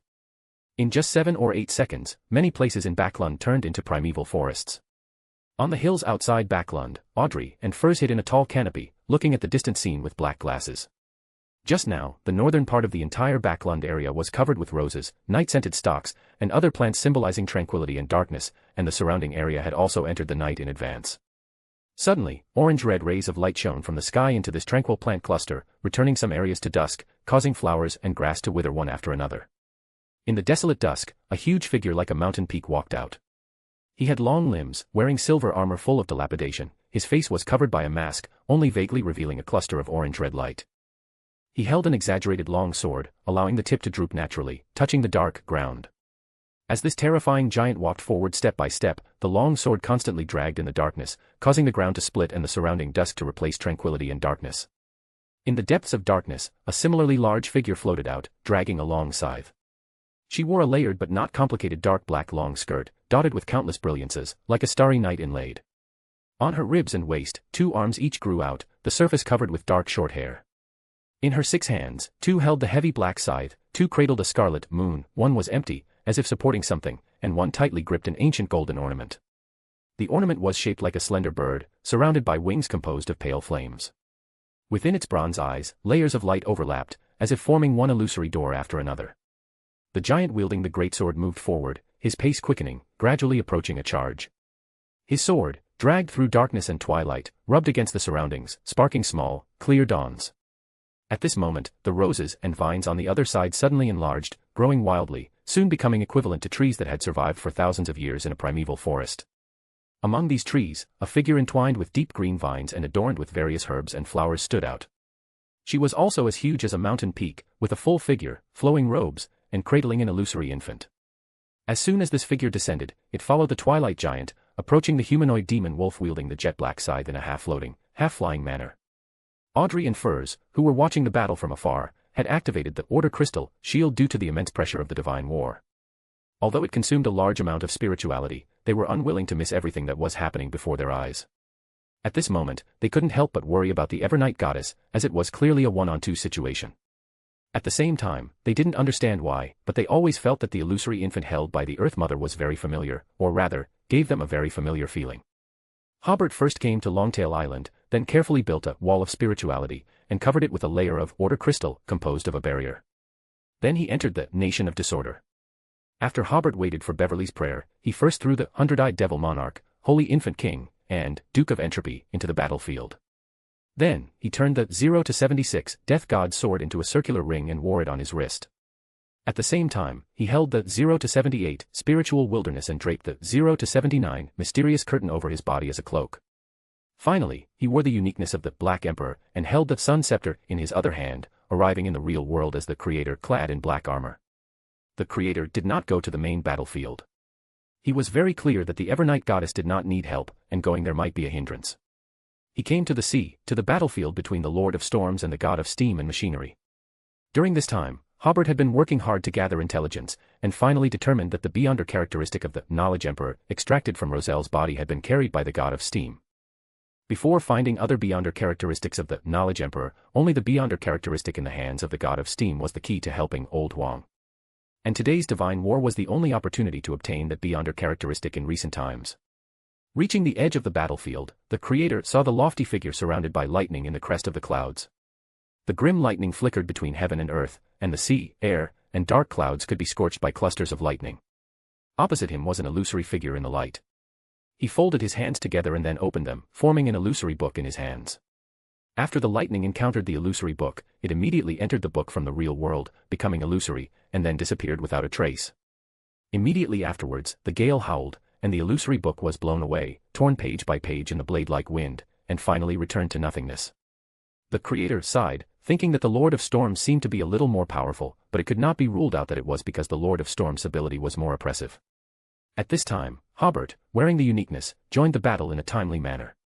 He weakened the God of Steam's next attack using the illusory scroll, making this attack seem not to originate from a true god, and the Lord of Storms easily dispersed it. The lofty Lord of Storms and the God of Steam, who seemed to be in an illusory space, looked at the Creator together. They might not have understood for a while, why was this guy joining in the fun?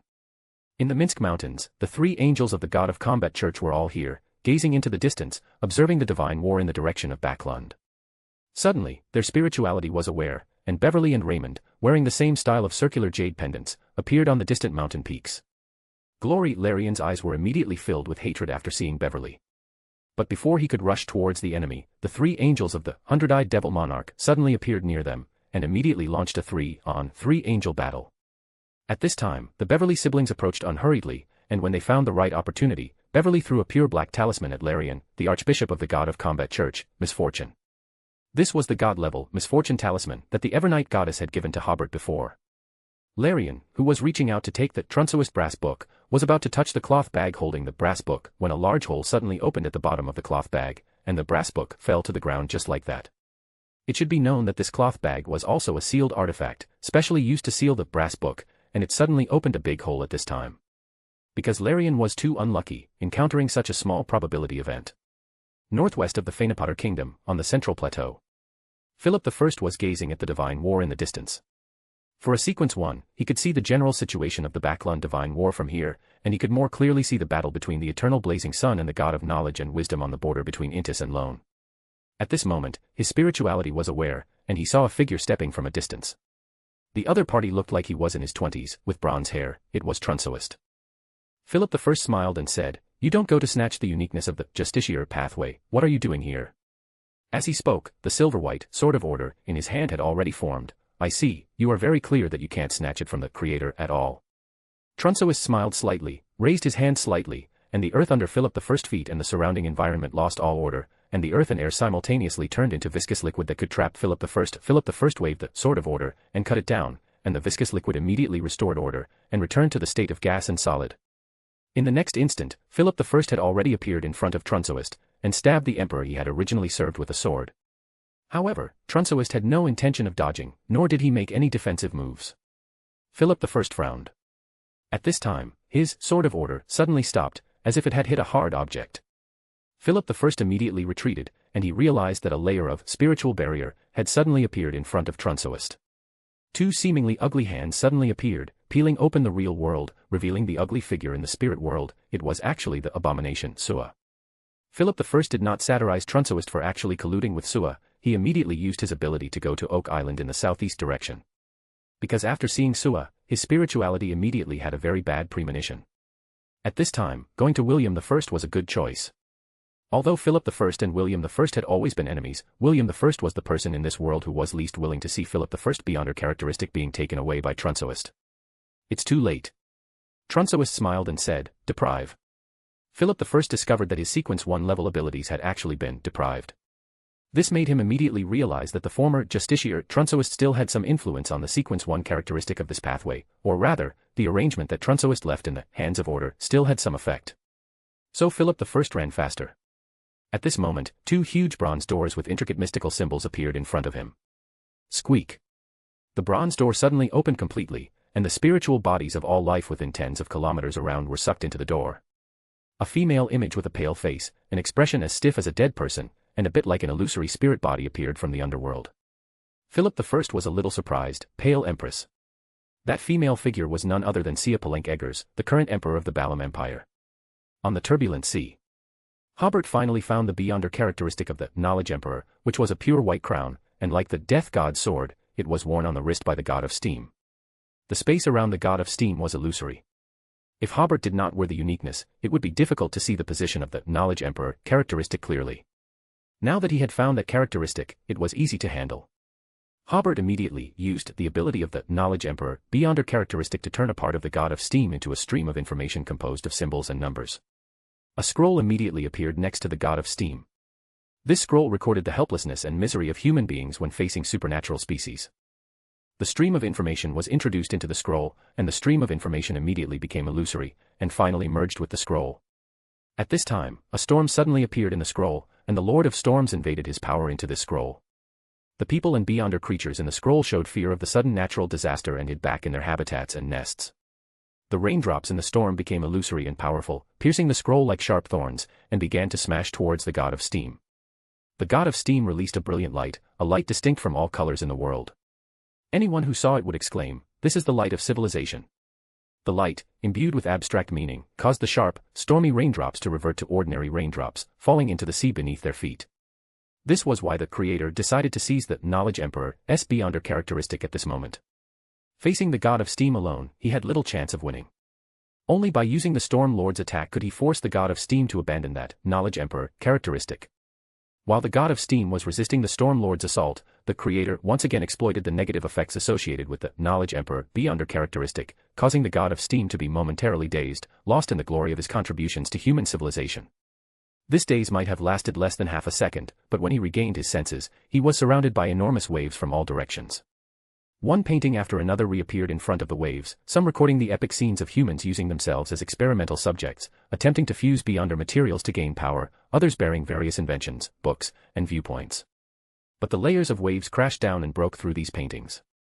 These were not mere waves, they were tsunamis, possessing the abstract power to overcome all obstacles.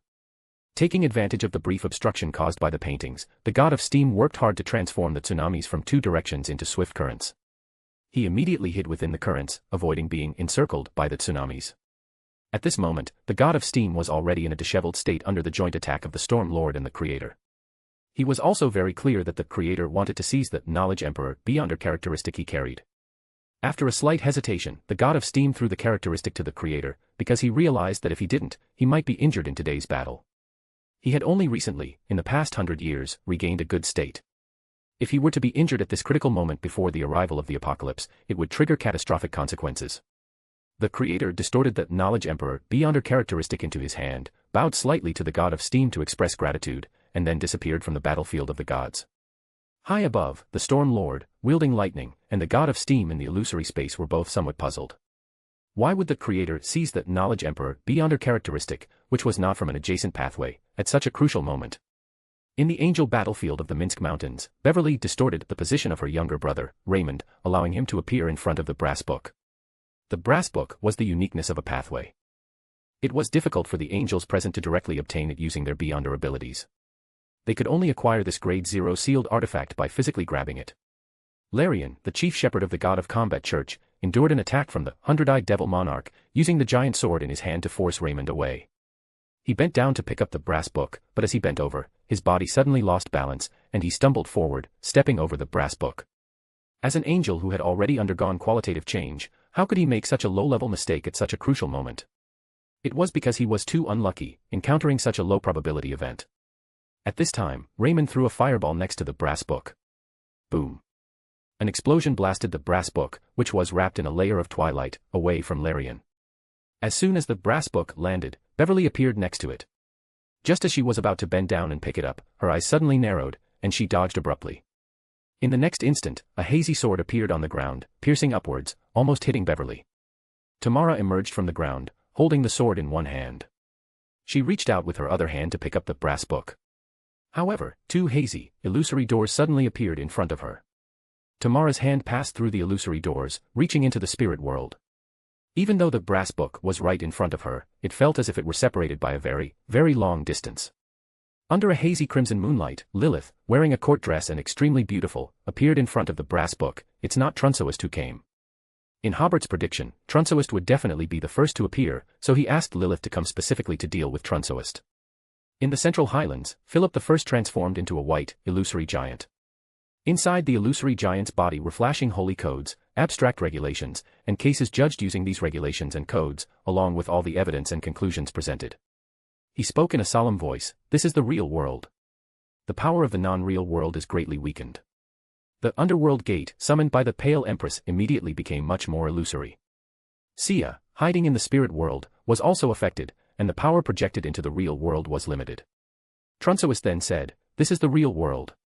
Philip, transformed into a complete mythical creature, does not conform to the relevant rules of the real world. Philip I figure suddenly became very weak. Trunsoist is dead. His resurrection violates the laws of nature." Trunsoist immediately felt the rules of the entire world repelling him. Philip once pledged allegiance to Trunsoist and should be punished for his betrayal. A noose suddenly appeared from the illusion, trapping the tall Philip I and subjecting him to hanging. His escape was once again blocked. At this time, Sia completely emerged from the spirit world, opening her mouth to utter a silent curse. The tall Philip I immediately turned into a huge rooster. The Pale Empress then reached out to Philip I, and the power of the underworld tore at his spirit body, making him unable to move for a short time. Trunsoist seized the opportunity to stab the slender sword of order into Philip I's chest. When he pulled out the slender sword, he used the power of order and his own affinity for the hand of order characteristic to pull out the Beyonder characteristic from Philip I's body. The former Knight Emperor reached out and grabbed, and the hand of order Beyonder characteristic came into his hand. The giant rooster that Philip I had transformed into quickly collapsed, turning into illusory chunks of flesh, causing obvious mutations in the surrounding plants and animals. Trunsoist took a step and quickly left here. Sia left from the spirit world, the Pale Empress entered the underworld gate, and left, leaving only Philip I, who was transforming into an evil spirit, on this battlefield. In the Minsk Mountains, Larian, the chief shepherd of the God of Combat Church, cleaved open the crimson moonlight in front of him with a sword. Then, he thrust the Sword of Dawn into the ground, and the giant sword immediately exploded into clusters of orange red light spots. Whether it was Lilith, who was about to pick up the brass book, or Tamara, who used the ability of connection to retrieve her arm from the spirit world, they were both within the attack range of the light spots. Lilith had no choice but to refrain from picking up the brass book, and instead summoned two hazy doors to block the clusters of light spots. Tamara's legs were still in the ground, so she had no choice but to make the space in front of her chaotic, crushing the light spots flying towards her. The hurricane of light not only exploded towards the two enemies but also knocked down Larian himself. He was too unlucky, he had actually forgotten to control the direction of the hurricane of light. At this time, Hobert arrived from the spirit world. Because the uniqueness had been used for more than 20 seconds, he could not use it again today, so he simply participated in the battle here with a small account. Hobert briefly observed the angel battlefield here, and then the Sword of Disorder, in his hand transformed into the shape of a javelin, raising his hand and throwing it towards Tamara, who had just emerged from the ground. Tamara immediately used the Sword of Disorder in her hand to deflect the javelin, but the javelin suddenly exploded after it was inserted into the ground, forming a chaotic area around it. This affected Tamara's ability. Originally, she wanted to distort her position, but instead, the surrounding weeds bloomed into flowers.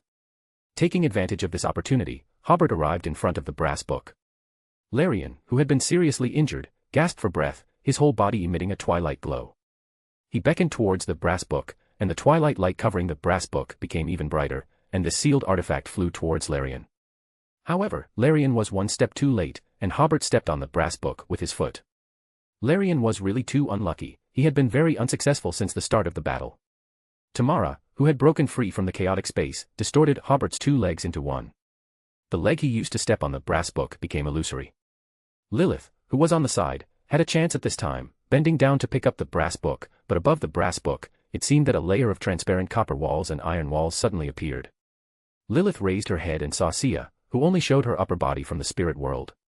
She sneered, opening a small summoning door on Sia's forehead, summoning an illusory shadow from there. Sia trembled all over, grabbed the figure, and quickly hid back into the spirit world. What Lilith summoned just now was the rational Sia.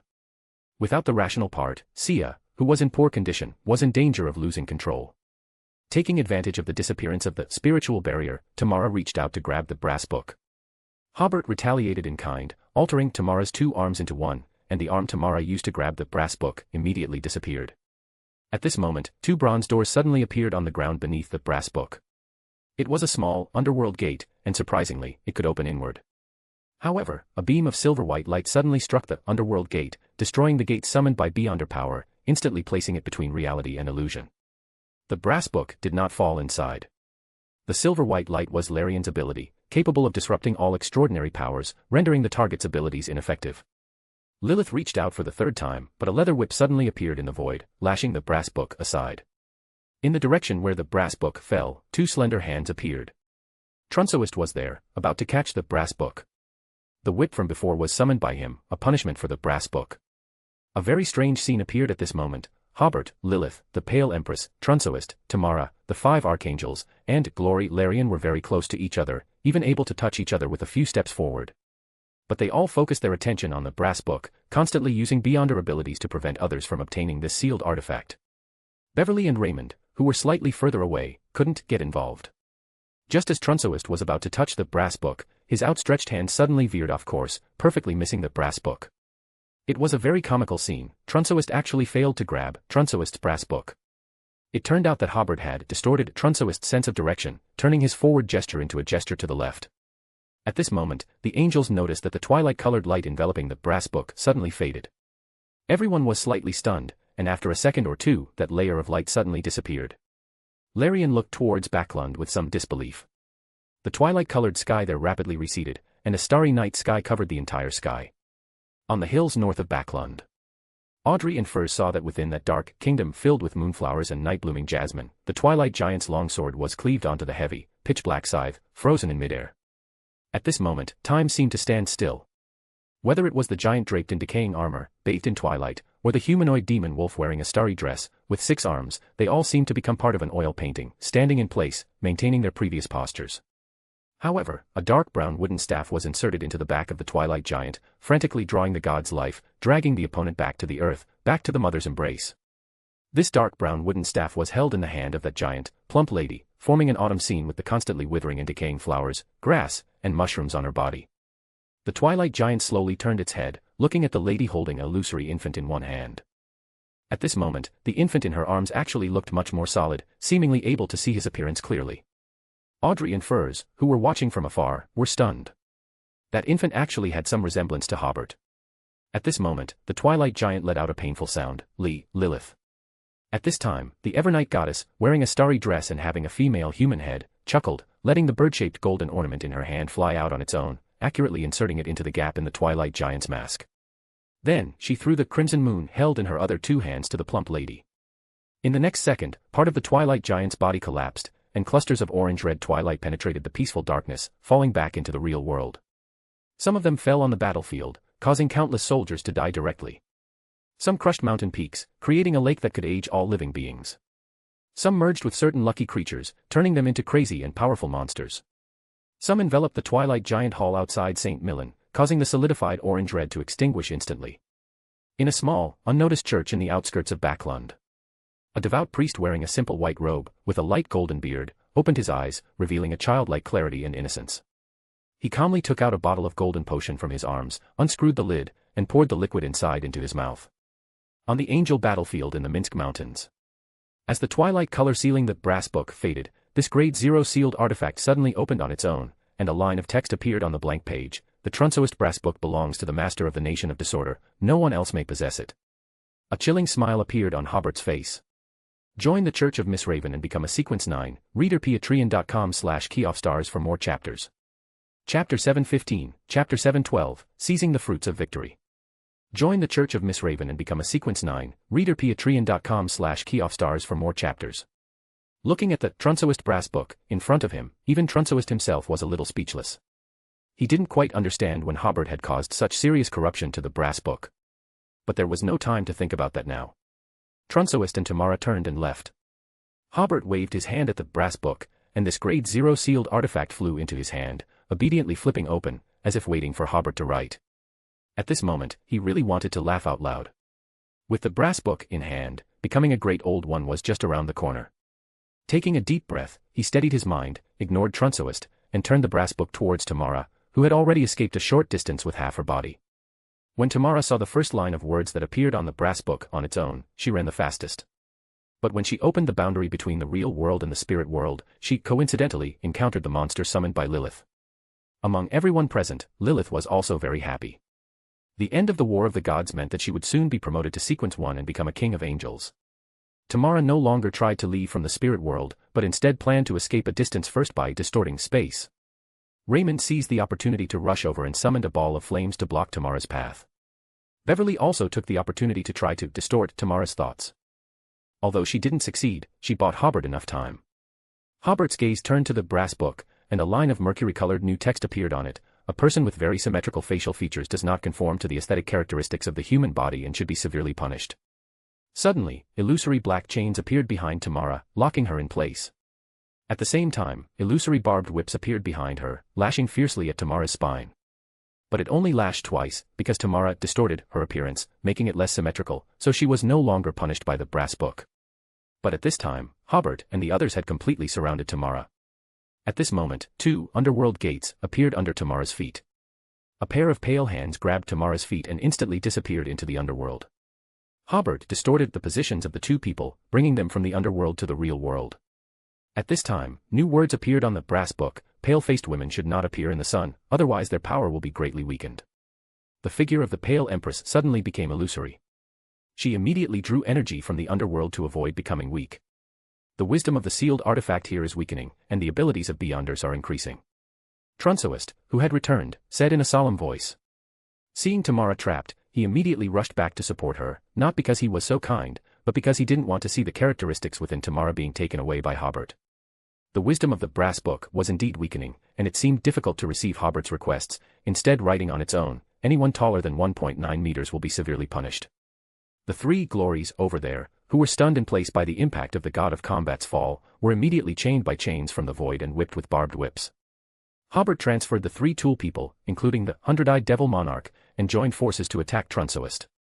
He let Beverly and her brother deal with the pale empress, while Hobert and his mother, Lilith, tried to keep Tamara. Tamara knew that this was a time of crisis, so she immediately took out her trump card, a crystal ball shaped like an apple. It exploded between Hobert, Lilith, and Tamara, forming an illusory ball of light. The 3 angels and the surrounding space became illusory at the same time, enveloped by the ball of light, as if they had become an oil painting with rendering effects, and the 3 angels were the figures in the oil painting. Prepared in advance, Tamara reached out and opened a door in the illusion. She immediately returned to the real world and left immediately. Hobert and Lilith also wanted to leave through that door, but they found that they were temporarily unable to use their Beyonder abilities. Trunsoist and the Pale Empress also took the opportunity to escape. Until 2 seconds later, the ball of light shrank, and everything around it returned to its original state. The illusory ball of light turned back into a crystal apple shape, suspended in midair. Hobert took a deep breath. His enemies had finally come together. Since he failed to keep Tamara, Hobert turned his attention to Larian over there. Hobert didn't think much of Tamara's escape. He planned to accommodate the uniqueness in advance. When he successfully accommodated the uniqueness, he could completely use the Nation of Disorder to find Tamara. At that time, a King of Angels fighting an Archangel would be able to kill the opponent more easily. At this time, this glory was covered in wounds because of his bad luck. Although he was a warrior, he couldn't withstand so many fatal injuries. Hobert immediately magnified his injuries, and the angel died on the spot. Although Hobert was Sequence 1, his magnification only had a small probability of killing a Sequence 2 angel. The reason for this result was first because Larian had already suffered very serious injuries, and secondly because he was too unlucky to encounter something that would only happen with a very small probability. Hobert reached out and grabbed the Death Domain of 0 to 73 from the Nation of Disorder, using the power of the underworld to send Larian's spirit to the underworld to prevent him from becoming an evil spirit. who knew that as soon as the entrance to the underworld opened, Hant, who had a contract relationship with Hobert, was already waiting there. Since Hobert became an angel, he basically no longer needed the help of Hant and had not summoned him for a long time. The last time he summoned him, he asked Hobert to help him retrieve his Beyonder characteristics, which were said to have been taken away by Larian. Because he was a Beyonder of the death pathway before Sequence 3, his spirit had not completely died in the underworld. This battle was very rushed. Hobert didn't have time to summon Hant to witness all this, but he intended to give Larian's characteristics to Hant. He didn't intend to care whether Hant's Beyonder characteristics were taken away by Larian or not. He only cared whether he was willing to be loyal to him. At this time, when Hobert saw Hant, he believed that Hant really had a deep hatred with Larian, otherwise it was impossible for him to have been paying attention to Larian and waiting in the underworld. When Larian's spirit saw Hant, he was very surprised. You found your bones. Hant laughed. I didn't expect that you would throw my bones in the mirror world, ha ha ha. That was a long time ago. When Hobert fought the demons on the west bank of Full Moon Lake, he used a sealed artifact to summon a skeleton monster from the mirror world, which happened to be Hant's bones. At this time, Larian had already been controlled by Hobert with the death domain and entered the underworld. Hant had a sinister smile on his face. Come on, let me feel the enthusiasm of the underworld. As he spoke, strange underworld creatures appeared behind Hant. They had long been salivating over the angel spirit that had been delivered to their door. No. In Larian's desperate cry, Hobert closed the connection between the underworld and the real world. The other two glories had already taken advantage of the time just now to escape. Currently, only Hobert and his own people were left on the battlefield. Hobert took a deep breath, first dividing the spoils of war and handing the sealed artifact that Tamara used to escape to Lilith, Mother. Lilith did not reach out to take it, but smiled and said, "Since when does a mother need a reward for helping her son?" After saying that, her figure became hazy and disappeared from the real world. Hobert only realized that Lilith had helped him twice, and he had to show something, but he didn't expect her attitude to be so firm. Then Hobert said to Beverly and Raymond, "You two played a very big role in today's battle, and I will accumulate corresponding merits for you. Currently, your merits have two uses. First, it is the standard for becoming the actual leader of our forces, such as becoming the actual head of the official Beyonders of Highland County and Cologne County. The second is to obtain the temporary right to use Grade 0 sealed artifacts, or to completely obtain that sealed artifact. I will announce the specific merit exchange standards to you two after I am done with my work." Beverly was very interested in becoming the actual head of the Beyonders, while Raymond was obviously more interested in sealed artifacts. These two uses were basically designed specifically for the two siblings by Hobert. After the two angels left, Hobert took back the three tool people and put all of today's gains into the Nation of Disorder. The war ended just like that. If they hadn't seen it with their own eyes and felt it personally, Audrey and Furs would never have believed that it would end like this. After the deep darkness swallowed the orange-red dusk and then subsided on its own, she saw from a distance that the Beyonders inside Faceac and Intis had fled one after another, and the army with Beyonders as its backbone collapsed uncontrollably. However, the demigods, mid- and low-sequence Beyonders, and ordinary soldiers on the lone side did not try to pursue, because they were also very confused, bewildered, and puzzled. Only the Southern Balam army holding high the flag began to pursue with a clear purpose, some chasing westward and some chasing northward. Audrey asked Furs to go back first. She wanted to go back to Backlund and take a look. So Audrey walked directly back into the city and saw the surviving Backlund citizens walking out of the shelters and other places where they could hide themselves, staring blankly at the primeval forest-like scene. They did not cheer, did not shout, nor did they curse and vent, but were numb in expression and dazed in their eyes, not knowing why the disaster suddenly ended. Audrey silently examined such a scene and returned all the way to the Empress Burrow and back to her villa. She saw her father, mother, elder brother, butler, male servant, and maid all looking out the window in confusion, their expressions completely consistent with those of the citizens on the street. For some reason, a sentence suddenly flashed in Audrey's mind: dying without knowing who caused it, living without knowing why. In the Southern Balam military headquarters in the western suburbs of Backlund, Medici loudly conveyed orders, methodically dividing the 100,000-strong army and hundreds of Beyonders into three parts. The first part, consisting of 60,000 soldiers, with 40,000 led by Angus and the Gale army, would bypass the Balkis Mountains and trap the Intis army, which was rampaging throughout the western suburbs, within the Balkis Mountains. The other 20,000 soldiers, under the command of Helen and the Venom Sting army, would pursue the Intis army into the Balkis Mountains, using the terrain to encircle hundreds of thousands of troops. Only Medici would dare to use 60,000 soldiers to besiege 700,000. The second part, consisting of 40,000 soldiers, would quickly head north, cross the Barkis Pass, and set up a defensive line in the Owa County, preparing to strike a heavy blow against the Faceac army retreating from the southeast. This army would be commanded by Malva of the Blaze army and Elliot of the Dawn army. Once these Faceac people retreated, the god of combat church would most likely merge with the church of the Evernight goddess, which might be the last chance to hunt Beyonders of the warrior pathway. Even the Einhorn persona, the Faceac royal ancestor within Medici, did not object to this act of kicking someone when they were down. The third part, Sharon's unit, along with some official Beyonders who were conscripted, would be responsible for picking up the spoils of war after the Battle of the Gods. At the instant the god of combat fell and his corpse landed in the real world, over 100,000 soldiers died directly, including a large number of Beyonders. While the lone military had not yet reacted, they had to quickly collect these Beyonder characteristics and the sealed artifacts formed by chance. However, this task was very risky, as the flesh and blood of a god could give birth to many monsters, so the Temperance School, with the highest spirituality, was put in charge of this task. Sharon's unit had 3 demigods and 2 Grade 1 sealed artifacts, and Sharon herself could apply for Grade 0 sealed artifacts from the Creator at any time, which was enough to cope with any monsters they might encounter. There was also a portion of Beyonder power, official Beyonders transferred from the southern continent, all demigods, and Sequence 5, led by Archibald and Lawrence, ready to support the front lines at any time. After arranging all this, Medici asked himself in his heart, did the Creator know that the Evernight goddess would win? Or did Hobert know? This was a prejudgment of the outcome of the Battle of the Gods. A few days ago, when Hobert found him and, in a closed space, told him to be ready to pursue the enemy at any time, Medici once thought that Hobert's condition was so bad that he was hallucinating. But under Hobert's repeated instructions, and knowing that Hobert would not joke about such things, he made a war plan with a skeptical attitude and mobilized for war. With such preparations, the Southern Balam army and Beyonder troops were able to quickly strike and reap the fruits of victory when the armies of other great powers were in a state of confusion. Thinking of this, Medici took a deep breath. He rarely admired others in his life. The last person he admired was Lord. Now, Medici felt that he admired the Creator a little. Hobert first returned to Backlund. Seeing that the Intis and Faceac armies were rapidly collapsing and that the Southern Balam army had begun an orderly pursuit, he returned to his study on Longtail Island, set up a barrier composed of order crystals, and entered the Nation of Disorder again. Seeing the Beyonder characteristics and sealed artifacts in front of the Iron Throne, Hobert took a deep breath.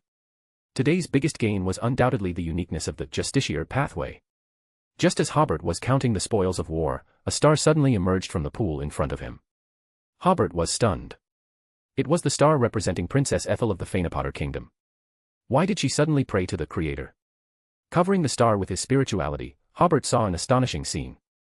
In front of Ethel was a pool of crimson blood, surrounded by large chunks of wriggling bones and muscles, and Philip I, his face distorted in pain, was losing his sanity and transforming into an evil spirit. All the creatures around him had undergone certain mutations. Some had turned into grotesque monsters. Some had bloomed into flowers with perfectly symmetrical left and right sides, or perfectly regular three-dimensional patterns. Others had leaves that had turned into sheets of white paper, on which were recorded articles of regulations or writing. Chester Castilla, another angel of the Fainapotter Kingdom, was using the ability of imprisonment to control the spirit body of Philip I, but it was clear that he was about to lose control. Combining Ethel's simple report, Hobert understood that Trunsoist had first killed Philip I before seizing the characteristic. This made him unable to help but sigh. Fortunately, he had corrupted the brass book before, otherwise it was unknown whether he could have seized the sealed artifact today. It was not surprising that Tamara could cooperate with Trunsoist, as they both had a common enemy. It was also expected that Sua would come to help, as Trunsoist had helped this abomination before.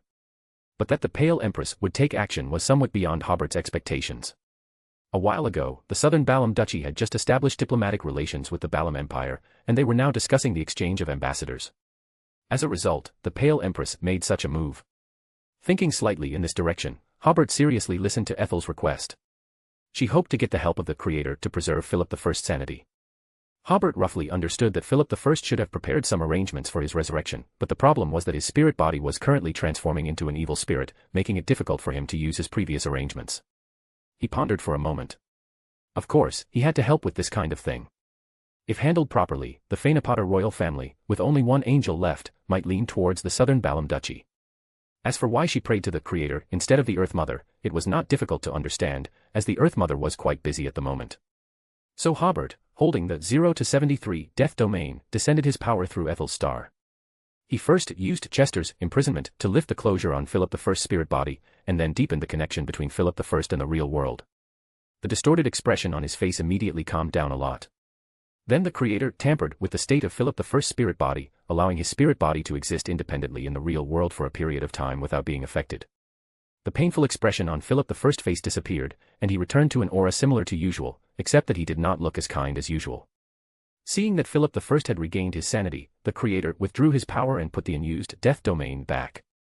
Carrying the sealed artifact was originally to prevent himself from achieving the desired effect on the spirit body, and to use its power. Hobert did not care how Philip I would resurrect, but continued to look at the spoils of war he had obtained in this battle. The uniqueness of the Justiciar pathway definitely could not be called Trunsoist Brass Book anymore. Hobert first gave it the number 0 to 80 and named the Brass Book the Book of Law. Immediately afterwards, Hobert went to check the other sealed artifacts. The Beyonder characteristic of the Knowledge Emperor was more like a sealed artifact. The negative effect was that it was easy to fall into self-intoxication and easily become interested in noble women. Hobert could not help but laugh. This Beyonder characteristic must have come from old Huang, and there were even some of his mental remnants. The only thing missing might be easily becoming interested in witches. Then, Hobert named it 0 to 81 Knowledge Crown.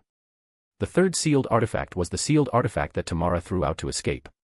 This sealed artifact was aligned with the sequence 2 Knowledge Magister of the Savant pathway. Hobert named it 0 to 82 Crystal Light Screen. The ability of the sealed artifact was relatively simple. It could absorb the target from reality into a virtual light screen and temporarily lose its Beyonder ability. Even the holder would be absorbed, and when there were other people in the virtual light screen, the holder could not recover this sealed artifact. This was a bit of a pitfall, because the holder could not attack the absorbed target either, and could only wait for the other party to come out and continue fighting.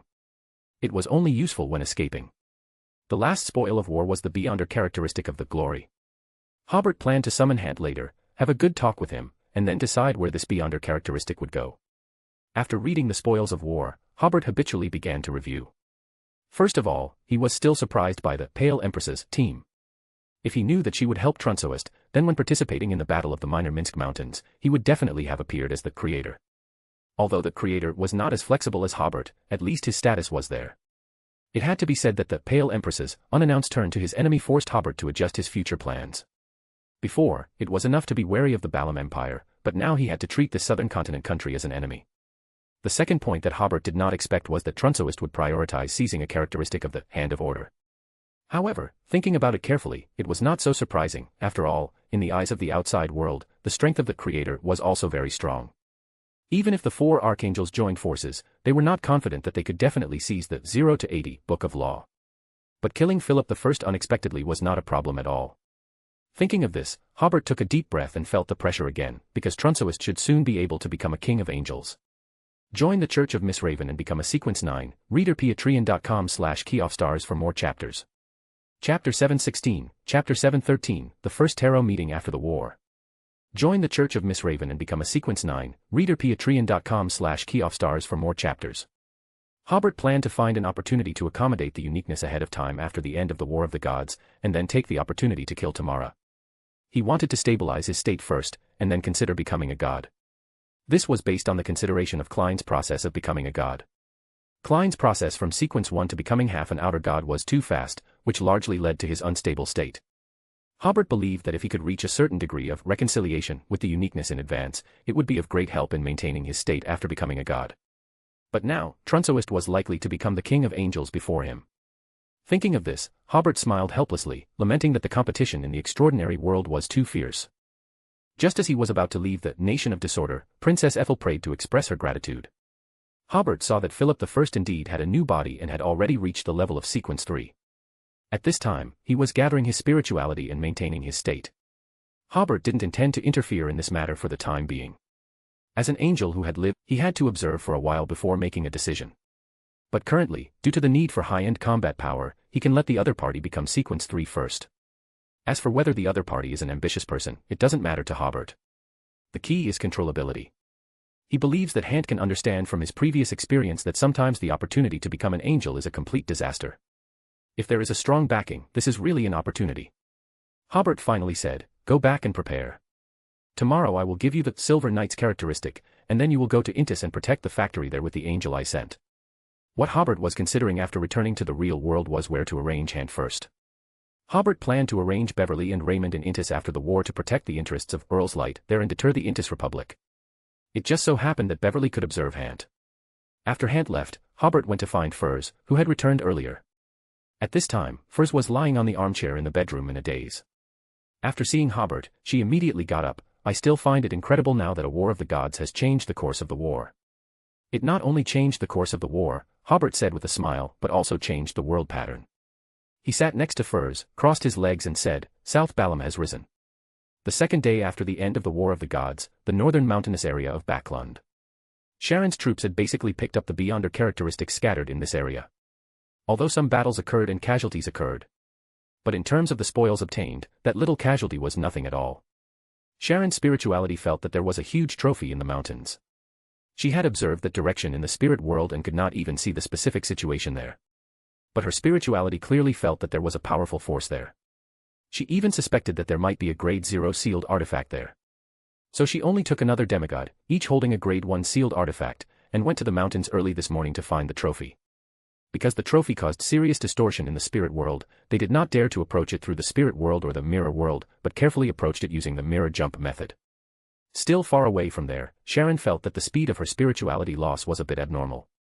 She and her companion returned to the real world from a drop of dew and observed carefully again before continuing forward. They continued to move forward while observing. After more than 2 hours, they finally approached their destination. They climbed a mountain and saw the scene on the other side of the mountain. It turned out to be a huge lake with a twilight-colored glow. This was the essence of the blood and twilight giant authority sprayed when the god of combat fell, forming a lake that could age all creatures. It was clearly morning now, but around the lake, it was a twilight scene, as if this was a unique twilight in the middle of the mountains. The surrounding trees had long since withered and rotted. Sharon and her companion clearly felt that they were aging rapidly, so they entered the wraith state. Although they could still feel themselves gradually entering the twilight of their lives, they would not feel obvious aging. After looking at the lake in front of them again, the two discussed what to do now. If it was a sealed artifact, they could still try to seal it, but what should they do with a lake? Sharon was about to pray to the Creator to ask for the revelation of the gods when she saw the space on the hillside suddenly become illusory, and Hobert came out of the void. He first looked at the lake for a second or two, then waved his hand to Sharon and the others, indicating that he would solve the problem here. But Sharon and her companion did not leave.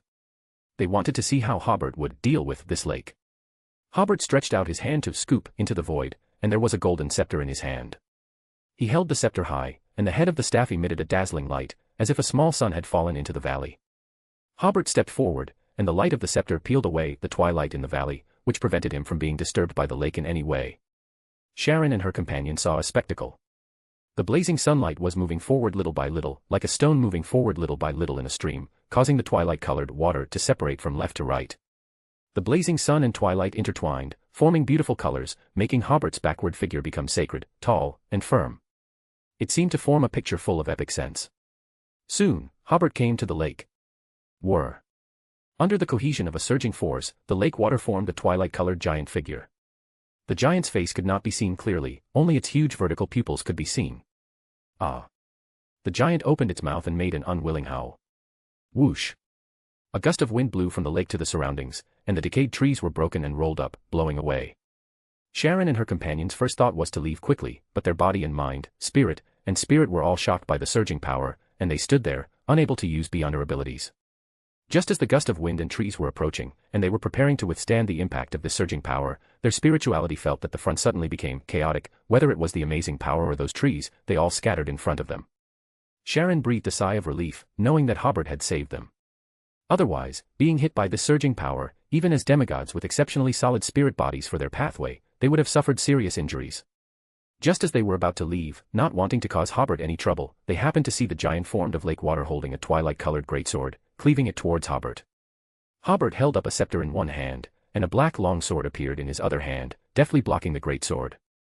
Compared to the twilight-colored greatsword, the black longsword looked like a small toy, the difference between it and a broadsword.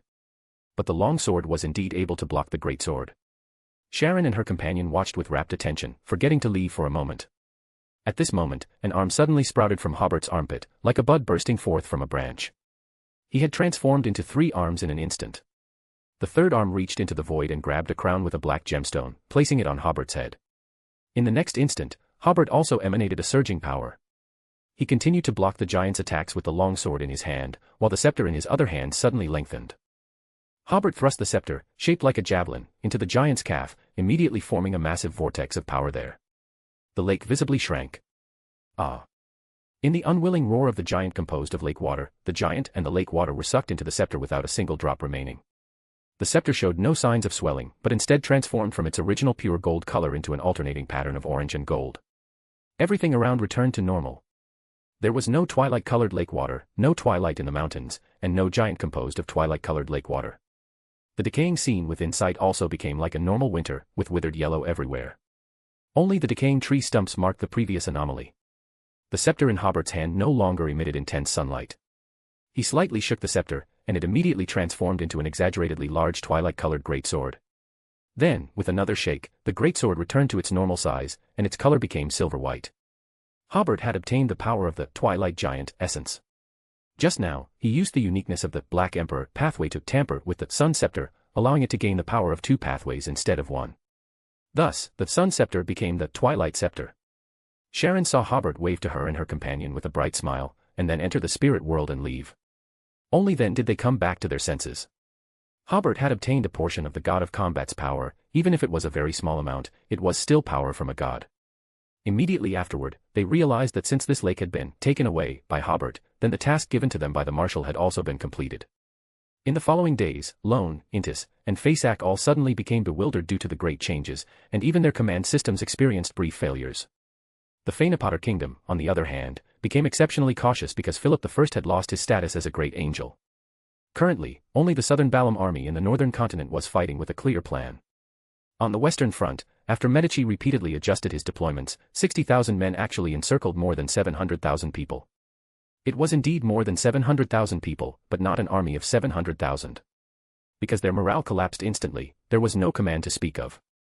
Many people immediately surrendered to the Southern Balam army blocking their path. Many people had even lost their weapons, and many others burst into tears upon seeing the Southern Balam army. The Southern Balam army began a frenzy of capturing prisoners. In 5 days, 60,000 people actually captured more than 300,000 prisoners. Sometimes, a single soldier would be watching over hundreds of prisoners. 8 teleportation arrays were urgently built, but they couldn't even send the prisoners to the southern continent in time. However, the Balkis Mountains were too large. The Intis people, now fleeing in panic, bypassed the west side and escaped from the north and south sides of the Balkis Mountains. A large number of soldiers died in the mouths of wild beasts, a large number of soldiers collapsed from hunger and cold, and many others got lost. Even more than a year later, several Intis soldiers, dressed in rags, with messy and long hair and beards, like savages, would occasionally emerge from the Balkis Mountains. Only after leaving the Balkis Mountains could the Intis soldiers more easily snatch food on the vast Tucker Plain. They robbed their way back to Intis like a gang of bandits. It is said that fewer than 200,000 deserters returned to the Intis Republic. Almost none of these 200,000 people were Beyonders. All the Beyonders in the Balkis Mountains were systematically hunted down by the Southern Balam's Beyonder forces. Few escaped the net. The battle on the northern front was very fierce. The more than 400,000 Faceac soldiers retreating were met head-on by the Southern Balam army, which had prepared its positions in advance. But after all, they were the fighting nation. The defeated Faceac army was still able to maintain a certain degree of command ability, but their cannons had been abandoned in eastern Backlund. Without heavy weapons, their charge was more like an explanation that heavy machine guns were the king of the battlefield. No one could break through the firepower network composed of heavy machine guns. Beyonders were no exception. The Southern Balam army also had Beyonders on their side, with a clear division of labor and orderly command, repeatedly defeating the attacks of the Faceac army's Beyonders. The Faceac army had no choice but to abandon the plan to retreat from the southern shore of the inland sea, and instead retreated from the eastern front, avoiding the Owa County. Thus, a great pursuit began.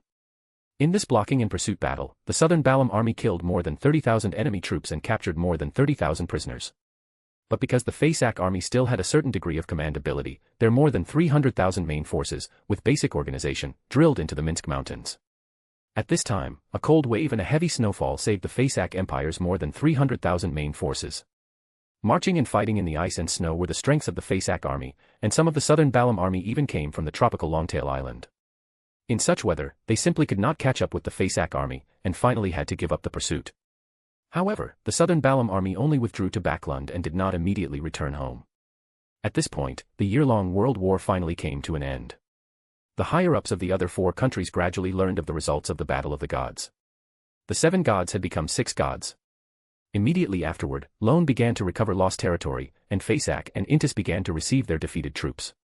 At the same time, in Trier, the capital of Intis, the parliament issued an order to confiscate all the property of Radiant Sunlight, the company name of Earl's Light in the Intis Republic. Not long after this order was issued, Beverly and her younger brother, wearing the same style of circular jade pendants, appeared in the seats of the parliament building. Beverly asked the parliamentarians who had not yet dispersed, I heard that you are going to illegally confiscate our property. The angels of the Intis military and the churches rushed over one after another, but the angels of the Eternal Blazing Sun Church and the Church of Steam and Machinery received divine decrees one after another, and they withdrew just like that. The battle of the gods had ended. From the 4-on-3 advantage they had before the war, the Eternal Blazing Sun, the god of steam, the god of combat, and the Earth Mother against the Evernight Goddess, the Lord of Storms, and the god of knowledge and wisdom. It had become the current 2-on-4 disadvantage, the Eternal Blazing Sun and the god of steam against the Evernight Goddess, the Lord of Storms, the god of knowledge and wisdom, and the Earth Mother. Under such circumstances, they were unwilling to start any battles. The parliamentarians of the Intis Republic finally realized the consequences of the Battle of the Gods, and had no choice but to withdraw the issued order. The world went to the forsaken land of the gods, and after bringing out City of Silver, Mr. Fool further revived. Alger had this feeling several times before, but he was never sure.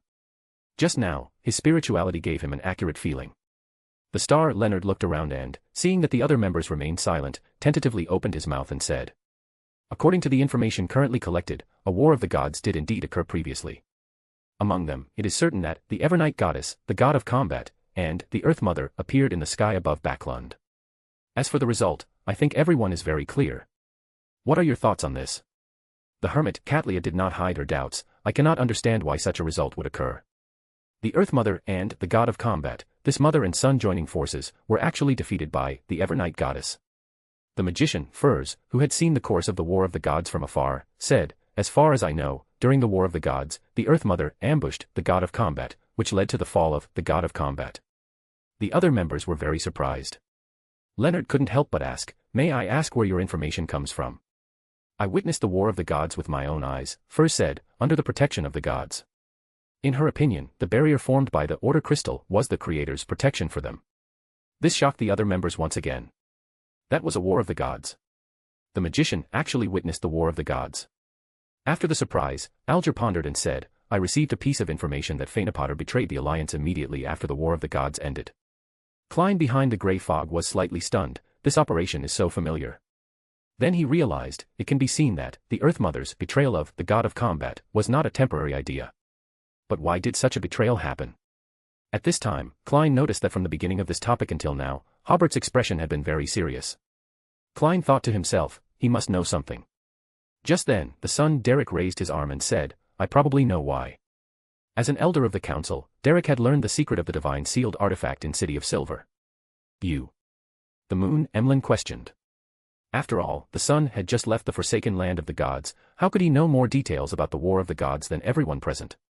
The hangman Alger, who knew that little son was always honest, suppressed his curiosity and a little excitement from the bottom of his heart, and asked in a low voice, why? Derek first looked at the Emperor, then looked around, and said in a deep voice, you must promise in front of Mr. Fool that you will not reveal what I am about to tell you.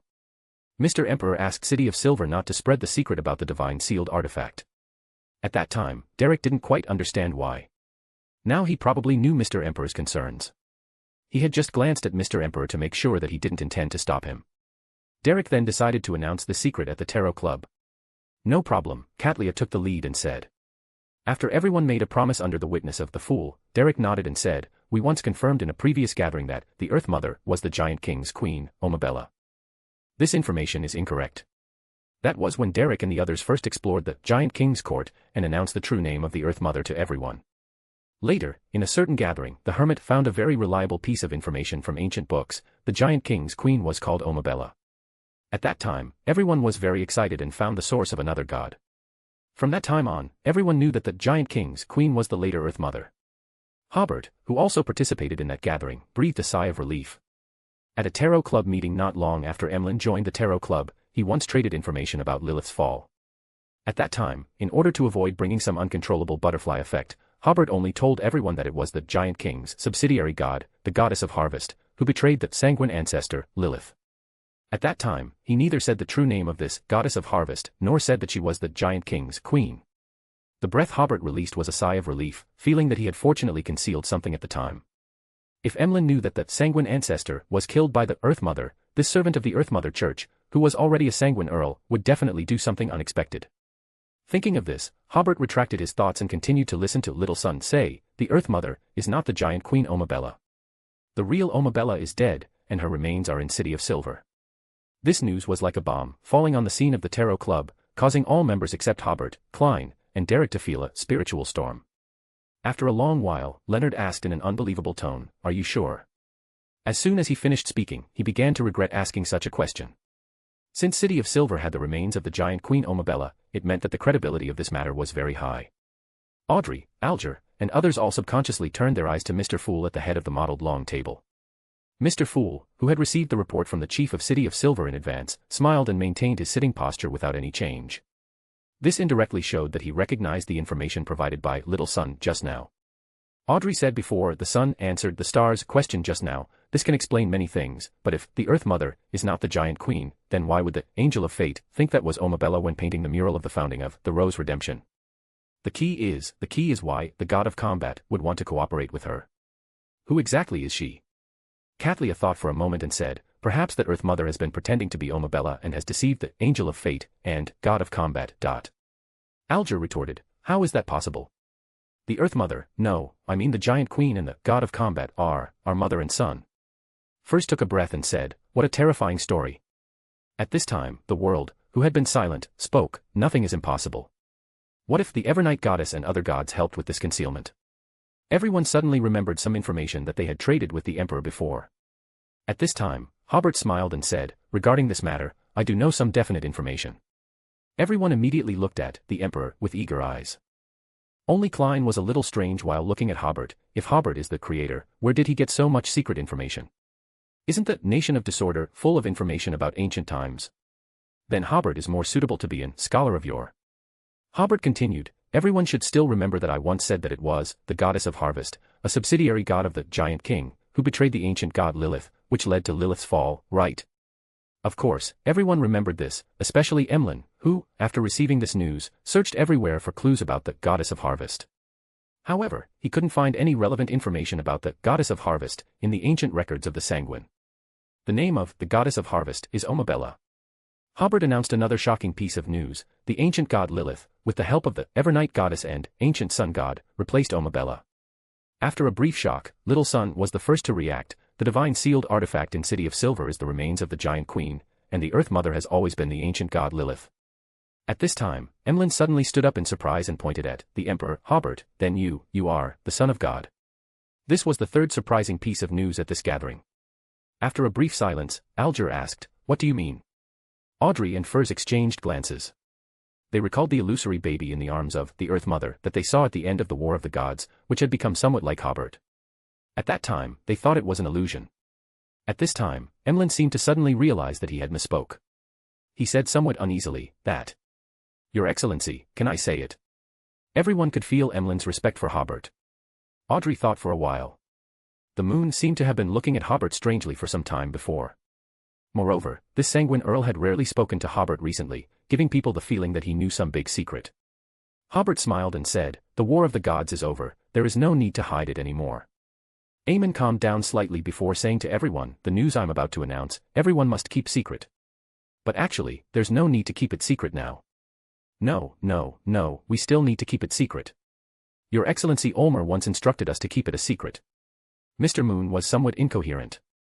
He took a few more deep breaths before saying. That secret is that His Majesty the Emperor is the child of the ancestor. If our ancestor is the Earth Mother, then isn't His Majesty the Emperor the divine child of the Earth Mother? The huge hall fell silent again. This time, everyone's shock was unprecedented. Even the fool almost blurted out to Hobert, really? Immediately after, the fool Klein quickly understood, no wonder this guy knows so many ancient secrets. So he. Right, what era is Hobert from anyway?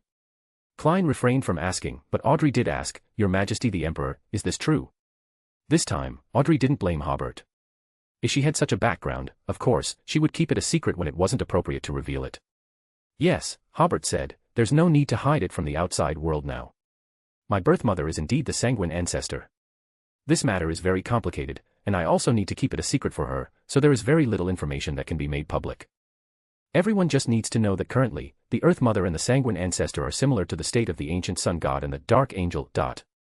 Klein manipulated the world to ask, then are you a modern person? Or an ancient person? Hobert replied, a modern person. Klein nodded and didn't continue with this question. Alger then suddenly had a blink of inspiration, could the Emperor's father be the creator? It's not impossible. Both the creator and the sanguine ancestor are ancient gods. Hobert gave everyone a few more seconds to be surprised before saying, information about the War of the Gods of the Second Epoch can be disclosed in the Tarot Club. Now, let's sort out this matter together. After the sanguine ancestor encountered Omabella's betrayal, she fell in the War of the Gods. Fortunately, she had made some arrangements in advance, and her consciousness and spirit body did not perish. Everyone should remember that I said in a previous transaction that the goddess of misfortune, who later became the Evernight goddess, took away the uniqueness and sequence 1 characteristics of her own pathway. At that time, she also took away the uniqueness of the moon pathway. Hobert believed that before that War of the Gods, the Evernight goddess and the sanguine ancestor should have known each other and had a plan. The specific content of the plan is unknown, but the sanguine ancestor at the time planned to use the opportunity of dying once to become a true god with only the uniqueness and sequence 1 characteristics of the mother pathway in her body, in order to try to approach the brood hive. The devil monarch, for body once said that gods cannot commit suicide, so the sanguine ancestor could only use other ancient gods to help herself. At that time, the relatively crazy, annihilation demonic wolf, which had 2 non-adjacent pathways in its body, was a good choice. After the Evernight goddess noticed the sanguine ancestor's intention, she would of course seize this opportunity to obtain the characteristics and uniqueness she needed.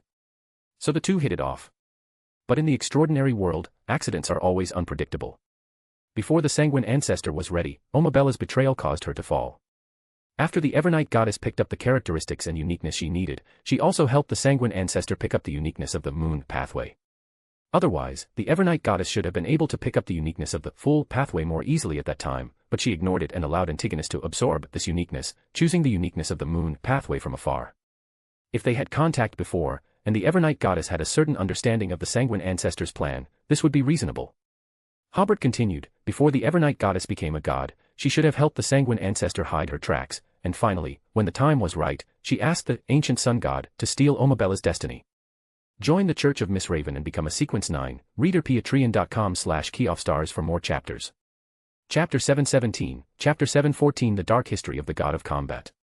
Join the Church of Miss Raven and become a Sequence 9, reader patreon.com/keyoffstars for more chapters.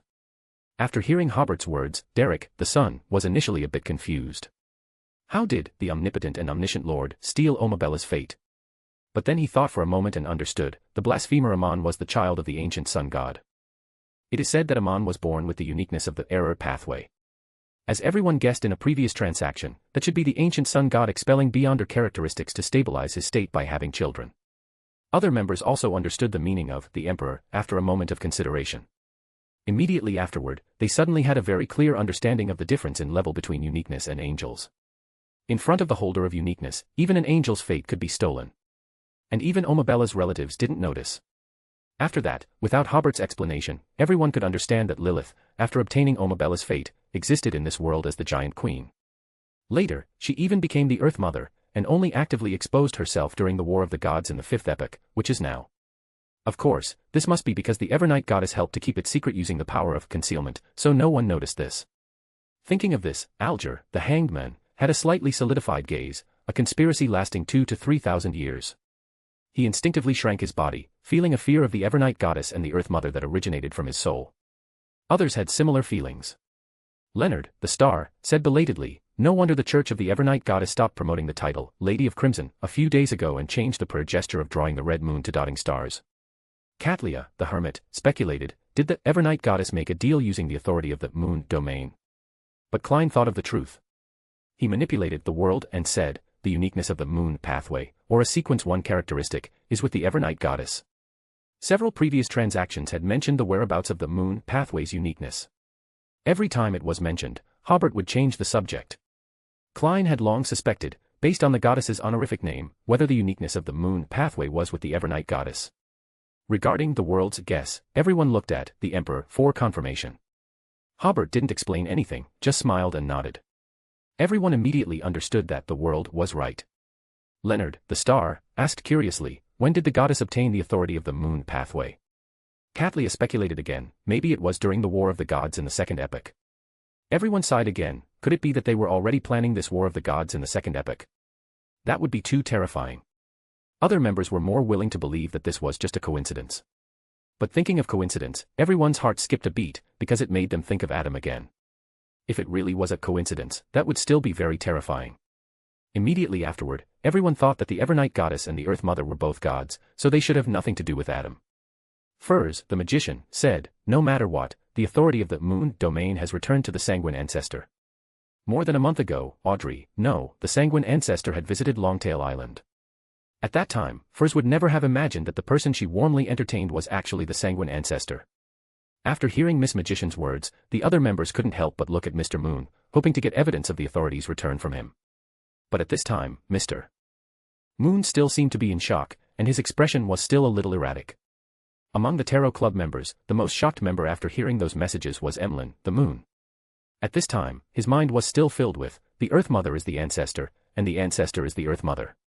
This made him take a deep breath. So, I have never changed my faith. No wonder I still like to go to the Harvest Church without the priest doing corresponding psychological hints. That's because my intuition tells me that the Earth Mother is the ancestor. One idea after another flashed through Emlyn's mind. So, the ancestor favored me and made me the savior of the sanguine. Thinking about it, he began to believe that he was the most devout sanguine.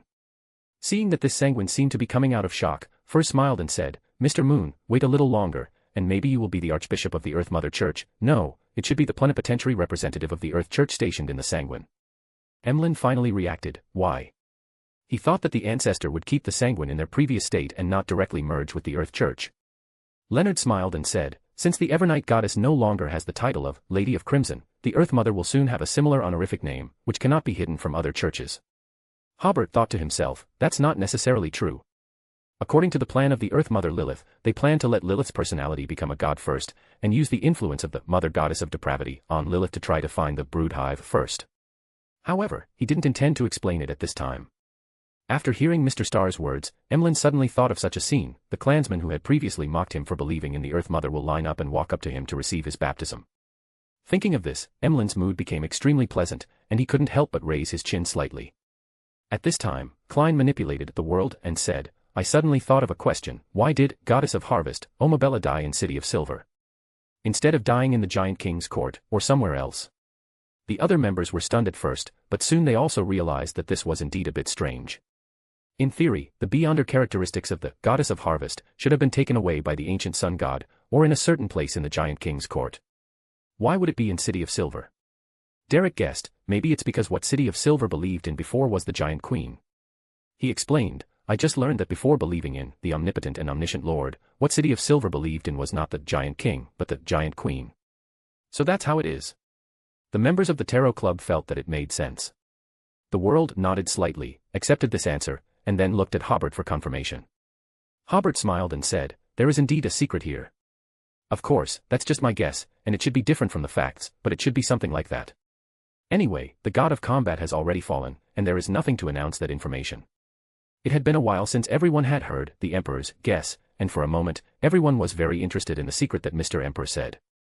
And we have actually briefly mentioned this secret before, Hobert said. We all know that after the ancient sun god woke up, he successively defeated the ancient gods except for the devil monarch, Farbody. But based on the ancient sun god's later performance, he did not recover the authority of every ancient god. At least he never showed the relevant authority of the Giant King and the Phoenix Ancestor, but the characteristics of the Phoenix Ancestor should have been taken away by the ancient sun god. Later, he bestowed those characteristics to Abraham, who is also the Mr. Dor we know well, and the God of the Dead, who is also the Underworld Emperor of the Fourth Epoch. But the authority of the Giant King was obtained by this ancient god's child, who was also the God of Dawn at the time, and later the God of Combat, Badhile. This inheritance is relatively special. Of course, everyone remembered the information that the Emperor had mentioned before. At that time, they also guessed whether there was some dark history behind the origin of the God of Combat. Now it seems that there is indeed some dark history here. At this time, the other members vaguely guessed something, but they didn't dare to think about it too much. Hobert continued, before explaining this problem clearly, we must first understand another problem. As far as I know, the person whose fate is stolen will enter a state similar to concealment. Everyone will not be able to detect his existence, and what he says and does will not have any impact on the real world. Because there is no fate, he will break all connections with the real world, and the whole world will reject him, and eventually die in loneliness. Everyone was slightly stunned and had a new understanding of Amon's abilities. Audrey sighed, although it's not the first time I've heard this kind of information, every time I hear it, it makes people feel a chill down their spines. The other members nodded in agreement. At the same time, they also realized that the Emperor was explaining this point in order to make everyone understand Omabella's state. Hobert waited for everyone to finish sighing before saying, I don't know if the Giant King can sense the existence of a fateless Omabella. However, if he was injured in the battle with the ancient sun god and his condition was not very good, it should be difficult for him to realize that his queen is already another person. At the same time, when Badhile returned to the Giant King's court while the Giant King was in a very bad condition after the war with the ancient sun god, he killed the Giant King and obtained the Beyonder characteristics of this ancient god. Everyone had already received too many surprises today, but this news still surprised everyone. Especially Derek, who always felt that the honor of the warrior had been ruined by Badhile. But everyone was mentally prepared. They were surprised, but they didn't seem surprised by this. Alger was still saying in his heart, I said, every god has some dark history. Hobert continued amidst everyone's surprise, I don't know if the already swapped Giant Queen helped at that time. But what can be basically determined is that the main person who took action was Badhile. Omabella, in a state devoid of destiny, witnessed all of this, but there was nothing she could do. In the end, she watched her son replace his father as the god of combat, watched her son recognize another person as his mother. Under such intense blows, she wandered to the City of Silver, where her believers resided, and amidst resentment and curses, she fell in the City of Silver, forming a Grade 0 sealed artifact. Amidst a series of shocks, Derek was the first to react, so those of us who consumed black-faced grass must kill our own relatives with our own hands, or else our relatives will turn into evil spirits. It turns out, this is the curse from the Giant Queen. Hobert nodded and said, that's right. The other members sighed inwardly, what a tragic deity. Emlyn originally wanted to say, serves her right, for betraying our ancestor. But he also felt that this deity's ending was indeed too tragic, so he refrained from adding harsh words. Klein, behind the grey fog, thought to himself, the Tarot Club doesn't have much other information, but the dark history of deities often appears. The Evernight goddess once betrayed her god, the Annihilation demonic wolf, and the eternal blazing sun, the Lord of storms, and the god of knowledge and wisdom have also done the same thing. Today, I learned 2 more pieces of dark history. Lilith replaced the Giant Queen's destiny and later became the Earth Mother. The god of combat became a deity by killing his father. Currently, it is only unclear whether the god of steam and machinery has any dark history. Finally, Hobert said, still, the process of the god of combat becoming a god is just a guess, but it should be roughly like this. The other members all believed that what Emperor said should be closer to the truth, with only some details possibly differing. With this topic concluded, the Tarot Club was silent for 20 or 30 seconds before Alger cleared his throat and said to Hobert, I have already investigated the background of those Beyonders wearing classical attire who appeared in Caesar Harbor before. That was during a Tarot Club meeting when the war was relatively intense.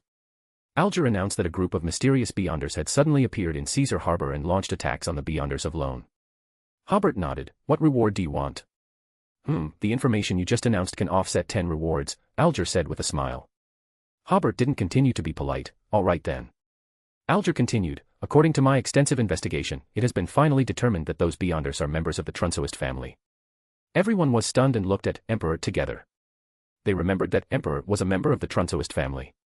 Moreover, it seemed that many of the creators' subordinates were also members of this family. Hobert only said faintly, thank you, I understand. He thought to himself, this group of Trunsoist members must be the batch that came out of the Holy Land of Zydro. Currently, they should be serving Trunsoist.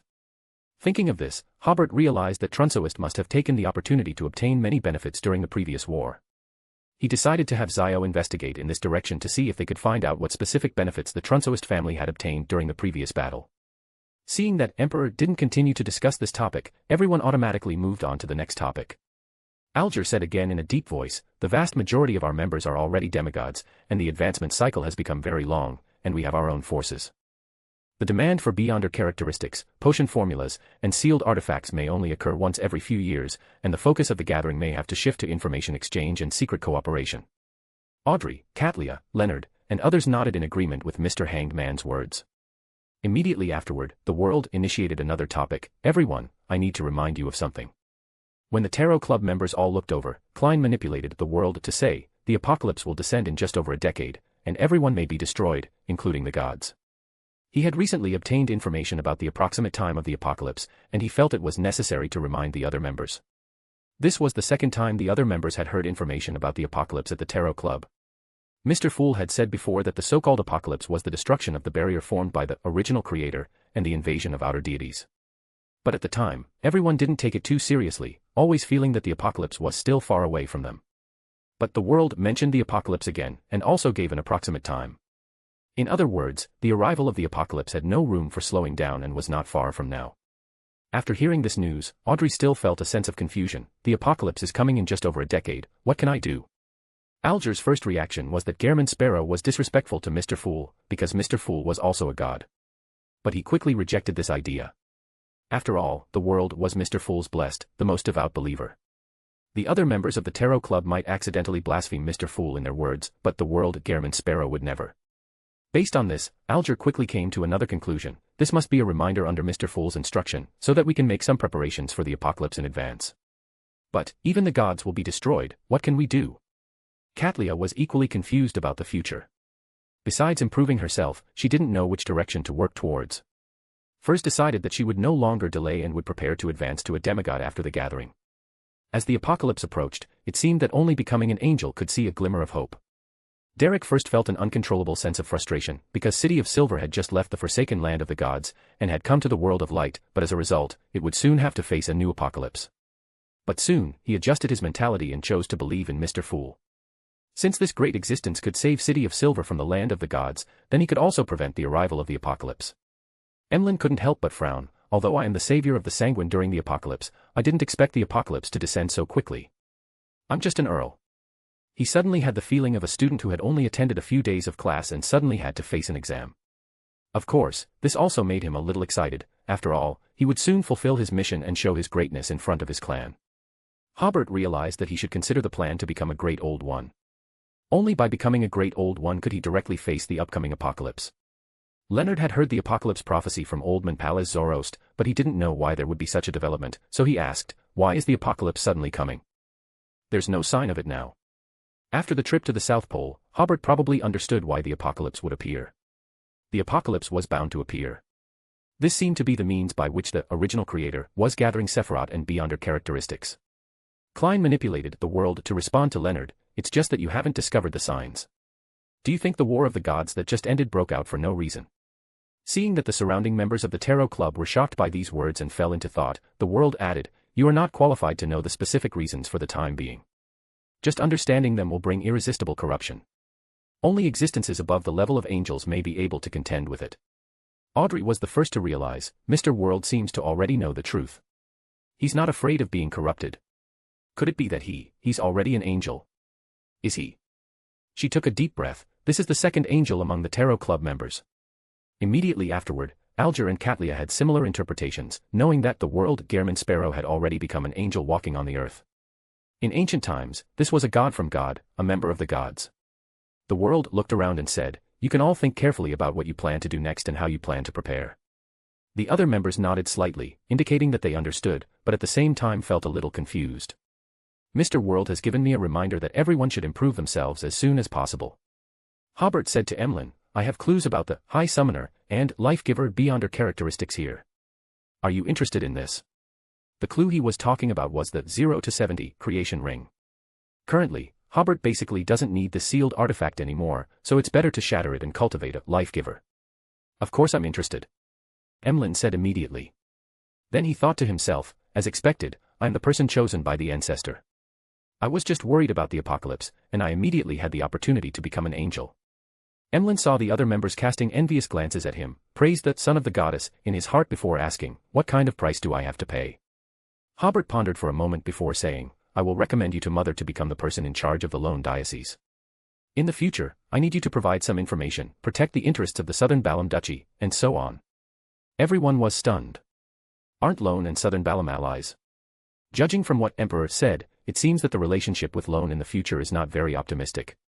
Audrey and Furs had already realized that Hobert was planning for the worst. They knew very well that the Southern Balam Duchy was an oddity in today's world. They didn't feel anything when they were at war before, but now that the war is over, some contradictions that everyone knows but were covered up by the war will gradually be exposed. Emlyn said as if he had heard some order, I will try my best to do well. Hobert nodded and then said to Leonard, do you have any thoughts about jumping to an adjacent pathway? Leonard was about to say no when Hobert preemptively said, I have a clue here about the death pathway characteristic. He was talking about 0 to 73 in the death domain. After becoming sequence 1, the sealed artifact corresponding to sequence 2 wouldn't be of much use anymore. Everyone was a little surprised. This was already the second clue about an angel-level characteristic. If everyone knew that Hobert had already obtained these characteristics, even Mr. Fool would probably lament, how is the difference between angels so great? Leonard was slightly stunned before saying, "I'll consider it." Hobert nodded, ending this round of trading. The giant hall was silent for a full half-minute. Everyone realized that the transactions initiated by Emperor just now had left them with no desire to continue communicating. How much they wished Emperor would also ask them if they were interested in angel-level characteristics. Unfortunately, the Emperor did not. Seeing that everyone was no longer communicating, Klein announced the end of this tarot gathering in a timely manner. Join the Church of Miss Raven and become a Sequence 9, reader patreon.com/keyoffstars for more chapters. Chapter 718, Chapter 715 Backlund Peace Conference. Join the Church of Miss Raven and become a Sequence 9, reader patreon.com/keyoffstars for more chapters. 10 days after the end of the War of the Gods, the heads of state of Southern Balam, Fanapotter, Intis, Fasak, Lenberg, Mason, and Seeger gathered in Backlund, the capital of the Lone Kingdom, to discuss war reparations and the future international order. On the first day of the talks, the city, which still bore obvious traces of war and resembled a primeval forest in many places, seemed to become very lively. People were generally excited.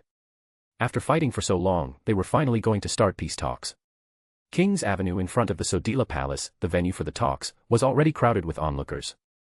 They wanted to see how the most powerful people in the world would guide the world back to peace.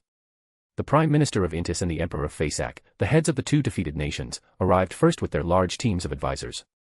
Seeing the Intis and Fasak flags hanging on the carriages, the people began to curse and throw stones from the roadside at the carriages. Many of the carriage windows were smashed, but the stones completely avoided the carriages carrying important figures. Only the carriages carrying ordinary civil servants had their windows broken. Then, the kings and Grand Dukes of Lenberg, Mason, and Seeger arrived one after another with their teams. They also had their own demands, especially Lenberg, which suffered huge losses in this war and was eager to obtain some compensation in the peace talks. Among these three countries, only the king of Lenberg had a prince waiting at the gate when he arrived in front of Sodila Palace. This was because Lenberg was an ally of Lone, while Mason was a neutral country.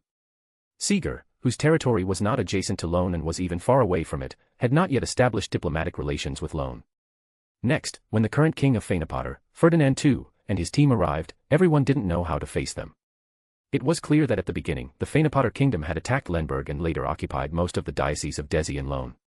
However, as soon as the War of the Gods ended, this country declared war on Intis and Fasak respectively. Only then did everyone realize that although the Fanapotter kingdom had occupied most of a diocese of the Lone Kingdom, they had never declared war on Lone. Thus, this country transformed itself into a victorious nation to participate in the conference. Finally, Grand Duke Hobert of the Duchy of Southern Balam and his diplomatic team arrived. At first, the people cheered because the Duchy of Southern Balam had chosen to help its suzerain state and ally when the Lone Kingdom was at its most difficult. Even when Backlund was surrounded by the enemy, it still helped to resist the Intis army attacking Backlund. More importantly, in the final stages of the war, the Southern Balam army severely defeated the enemy. It was said that it greatly weakened the two enemies, Intis and Fasak. This was a true ally, a true victor. However, the cheers of the crowd quickly turned into surprise, because the vehicle carrying Hobert and his wife was not pulled by horses, but its speed was faster than a horse-drawn carriage. That kind of car was a bit like a steam locomotive, but it was not as bulky as a steam locomotive at all. Its appearance not only had the beauty of industry, but also very beautiful lines. When Grand Duke Hobert and his wife Audrey got up from the back row and waved to everyone, everyone came back to their senses and continued to cheer for them. Behind them, the entire Southern Balam delegation was riding in this new type of vehicle. This scene was quickly sketched down by several major newspaper reporters, or photographed with box cameras. This would be today's headline in the extra edition: the Duke and Duchess of Southern Balam attend the peace conference in a new type of transportation. Then, the reporters swarmed after the motorcade, because the second headline picture of the extra edition soon appeared. King George III of the Lone Kingdom personally greeted them in front of the palace gate. The king and the Grand Duke shook hands warmly and expressed their wishes for peace. Just as Hobert was about to enter the gate, he suddenly took off his top hat and said to everyone, "We will bring peace and tranquility." Amidst the cheers of the crowd, he entered the palace gate and arrived at the pre-arranged negotiating venue. The doors closed, and the huge venue was crowded with people. There were more than 500 officials, diplomats, and translators. At 9 o'clock in the morning, the peace talks officially began. As the owner of Sodila Palace, George III spoke first, elaborating on the harm caused to the entire northern continent by the war launched by the Fasak Empire since last year. The more the Emperor of Fasak listened, the paler his face became, because he could hear George III's hatred for Fasak. After the king finished his speech, Aguisid, the Prime Minister of the Lone Kingdom, continued to speak, clarifying that the main issues of this peace talk were to demand war reparations, for Fasak and Intis to hand over all their colonies, and for the victorious nations to rebuild a new international order, and so on. Faysac and Intis had nothing to say about this. After all, they had been defeated. If they could end this war with colonies and reparations, it was an acceptable condition. After the host made a programmatic speech, the substantive negotiations began. Aguisid, who had a small mustache, made 4 demands to the defeated countries. First, war reparations should be between 36 billion and 38 billion pounds. Second, cede all colonies in the southern continent. Third, the Faysac Empire should hand over control of the northern coast of Mid-Seashire. Fourth, the Intis Republic should withdraw from the Central Highlands. Although these demands sounded excessive, everyone knew that this was to leave enough room for bargaining.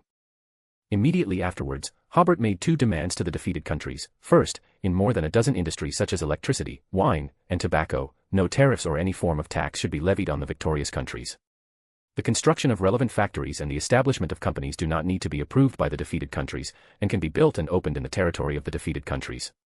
Second, the defeated countries must hand over 10,000 intact heavy artillery and field guns, as well as 30,000 intact heavy machine guns, 2,000 airships, 20 battleships, 30 heavy cruisers, 80 submarines, and 10,000 brand new machine tools of various types. Hearing the demands of these 2 people, the king of Feyenoord and the king of Lemberg secretly hid their demands. They exclaimed in their hearts that these 2 people were too ruthless. One wanted to turn the 2 defeated countries into second-rate countries, and the other wanted to completely control the economy of the defeated countries and carry out an arms disarmament and industrial disarmament. In comparison, the demands prepared by the 2 victorious kings of Feyenoord and Lemberg were too embarrassing to mention. The Emperor of Faysac and the Prime Minister of Intis did not expect the demands of the victorious countries to be so excessive, and refused to sign such an agreement. The Emperor of the Faysac Empire even claimed, "We would rather fight another world war than accept such harsh conditions."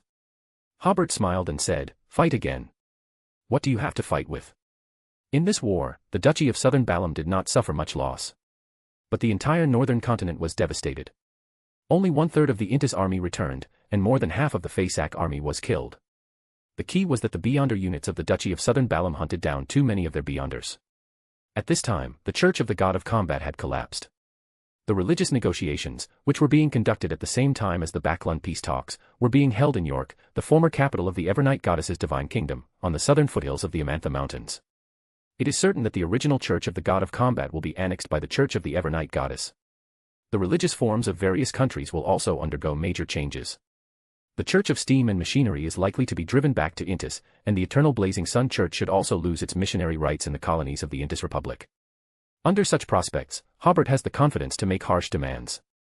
Just as the Emperor of Faysac was about to get up and leave to express his anger, Bivis, the Prime Minister of Intis, began to talk to the lone representatives about war reparations.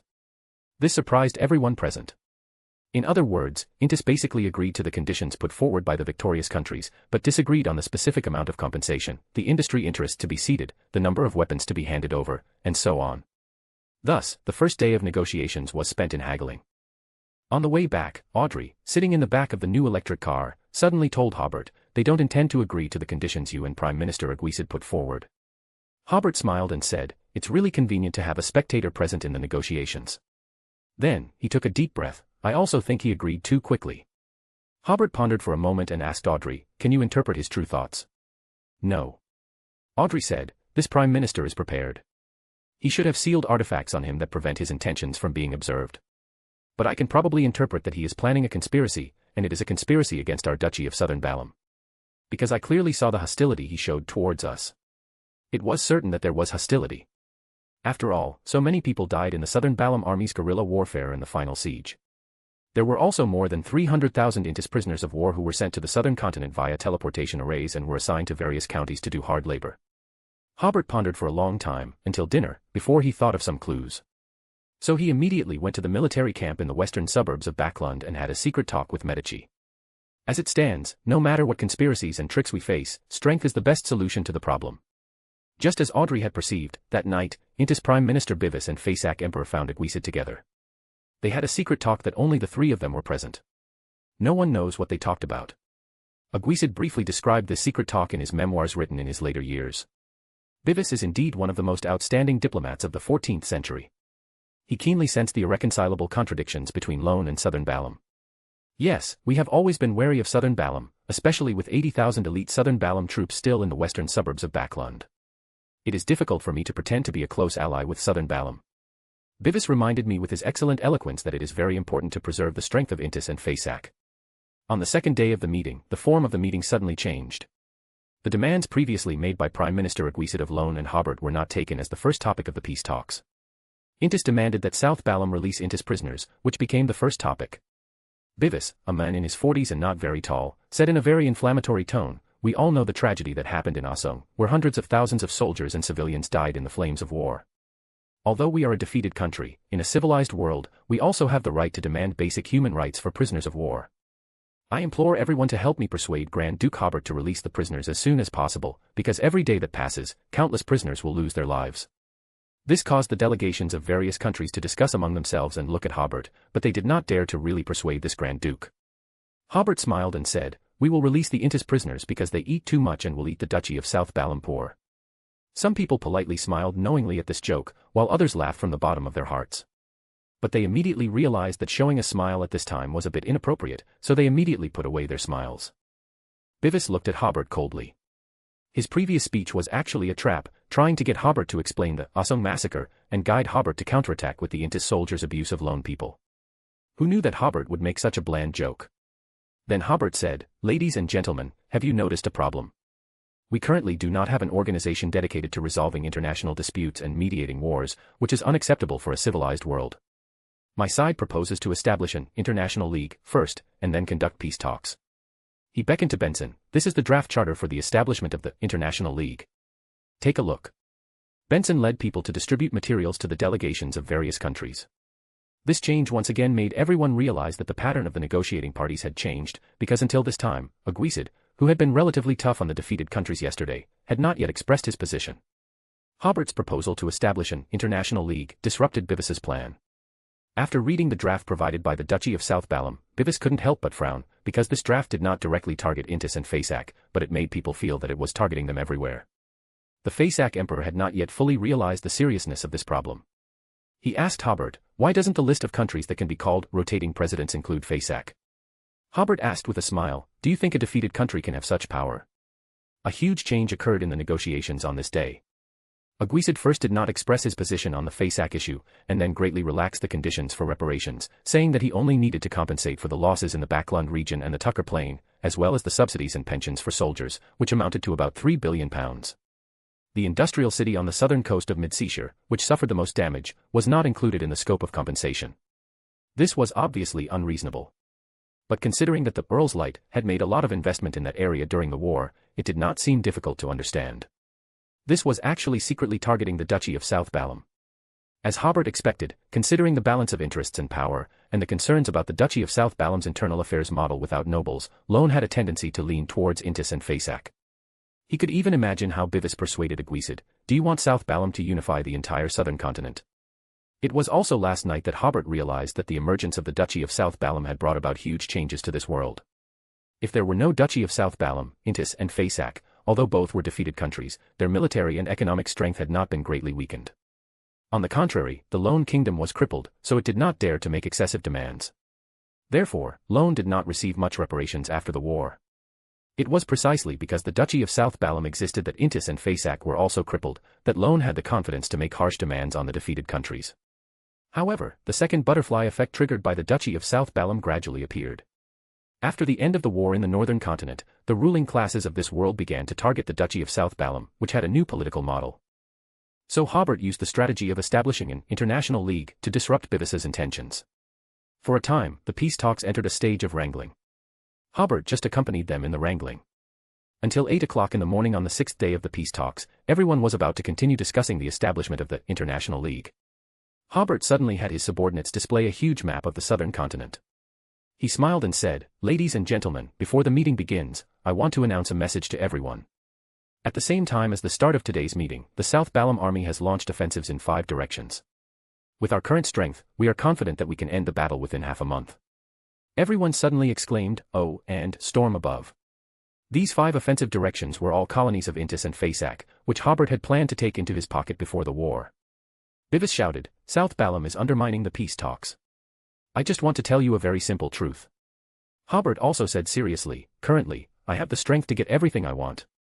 The essence of the Backland peace talks was to redistribute this world. However, from the second day of the negotiations, the politicians of various countries began to show their sinister side. In order to balance the interests and power of this world, former allies became enemies. If Hobert had not creatively proposed the idea of an international league, the Duchy of South Balham would have been completely isolated. Of course, Hobert would not let the politicians' wishful thinking succeed. While he was wrangling with politicians from various countries in Backlund, he ordered Medici to launch a war against the colonies of the Intis Republic and the Fasak Empire. The world rules given by the countries of the northern continent are basically based on strength. Then the Duchy of South Balham will speak with strength. At the meeting, Hobert asked Bevis very impolitely, "What is it like to have two enemy angels in your own capital?" The dignitaries here, of course, knew what angels meant, and their faces turned very pale. Hobert asked the Fasak Emperor again, "Should I also send two angels to St. Milan?" The Fasak Emperor opened his mouth, but did not dare to say a word. Bevis said, "Mr. Hobert, are you going to restart the war?" "It's not that I want to start the war." Hobert spread his hands, "But you, as defeated countries, are trying to escape war reparations and territorial and economic compensation.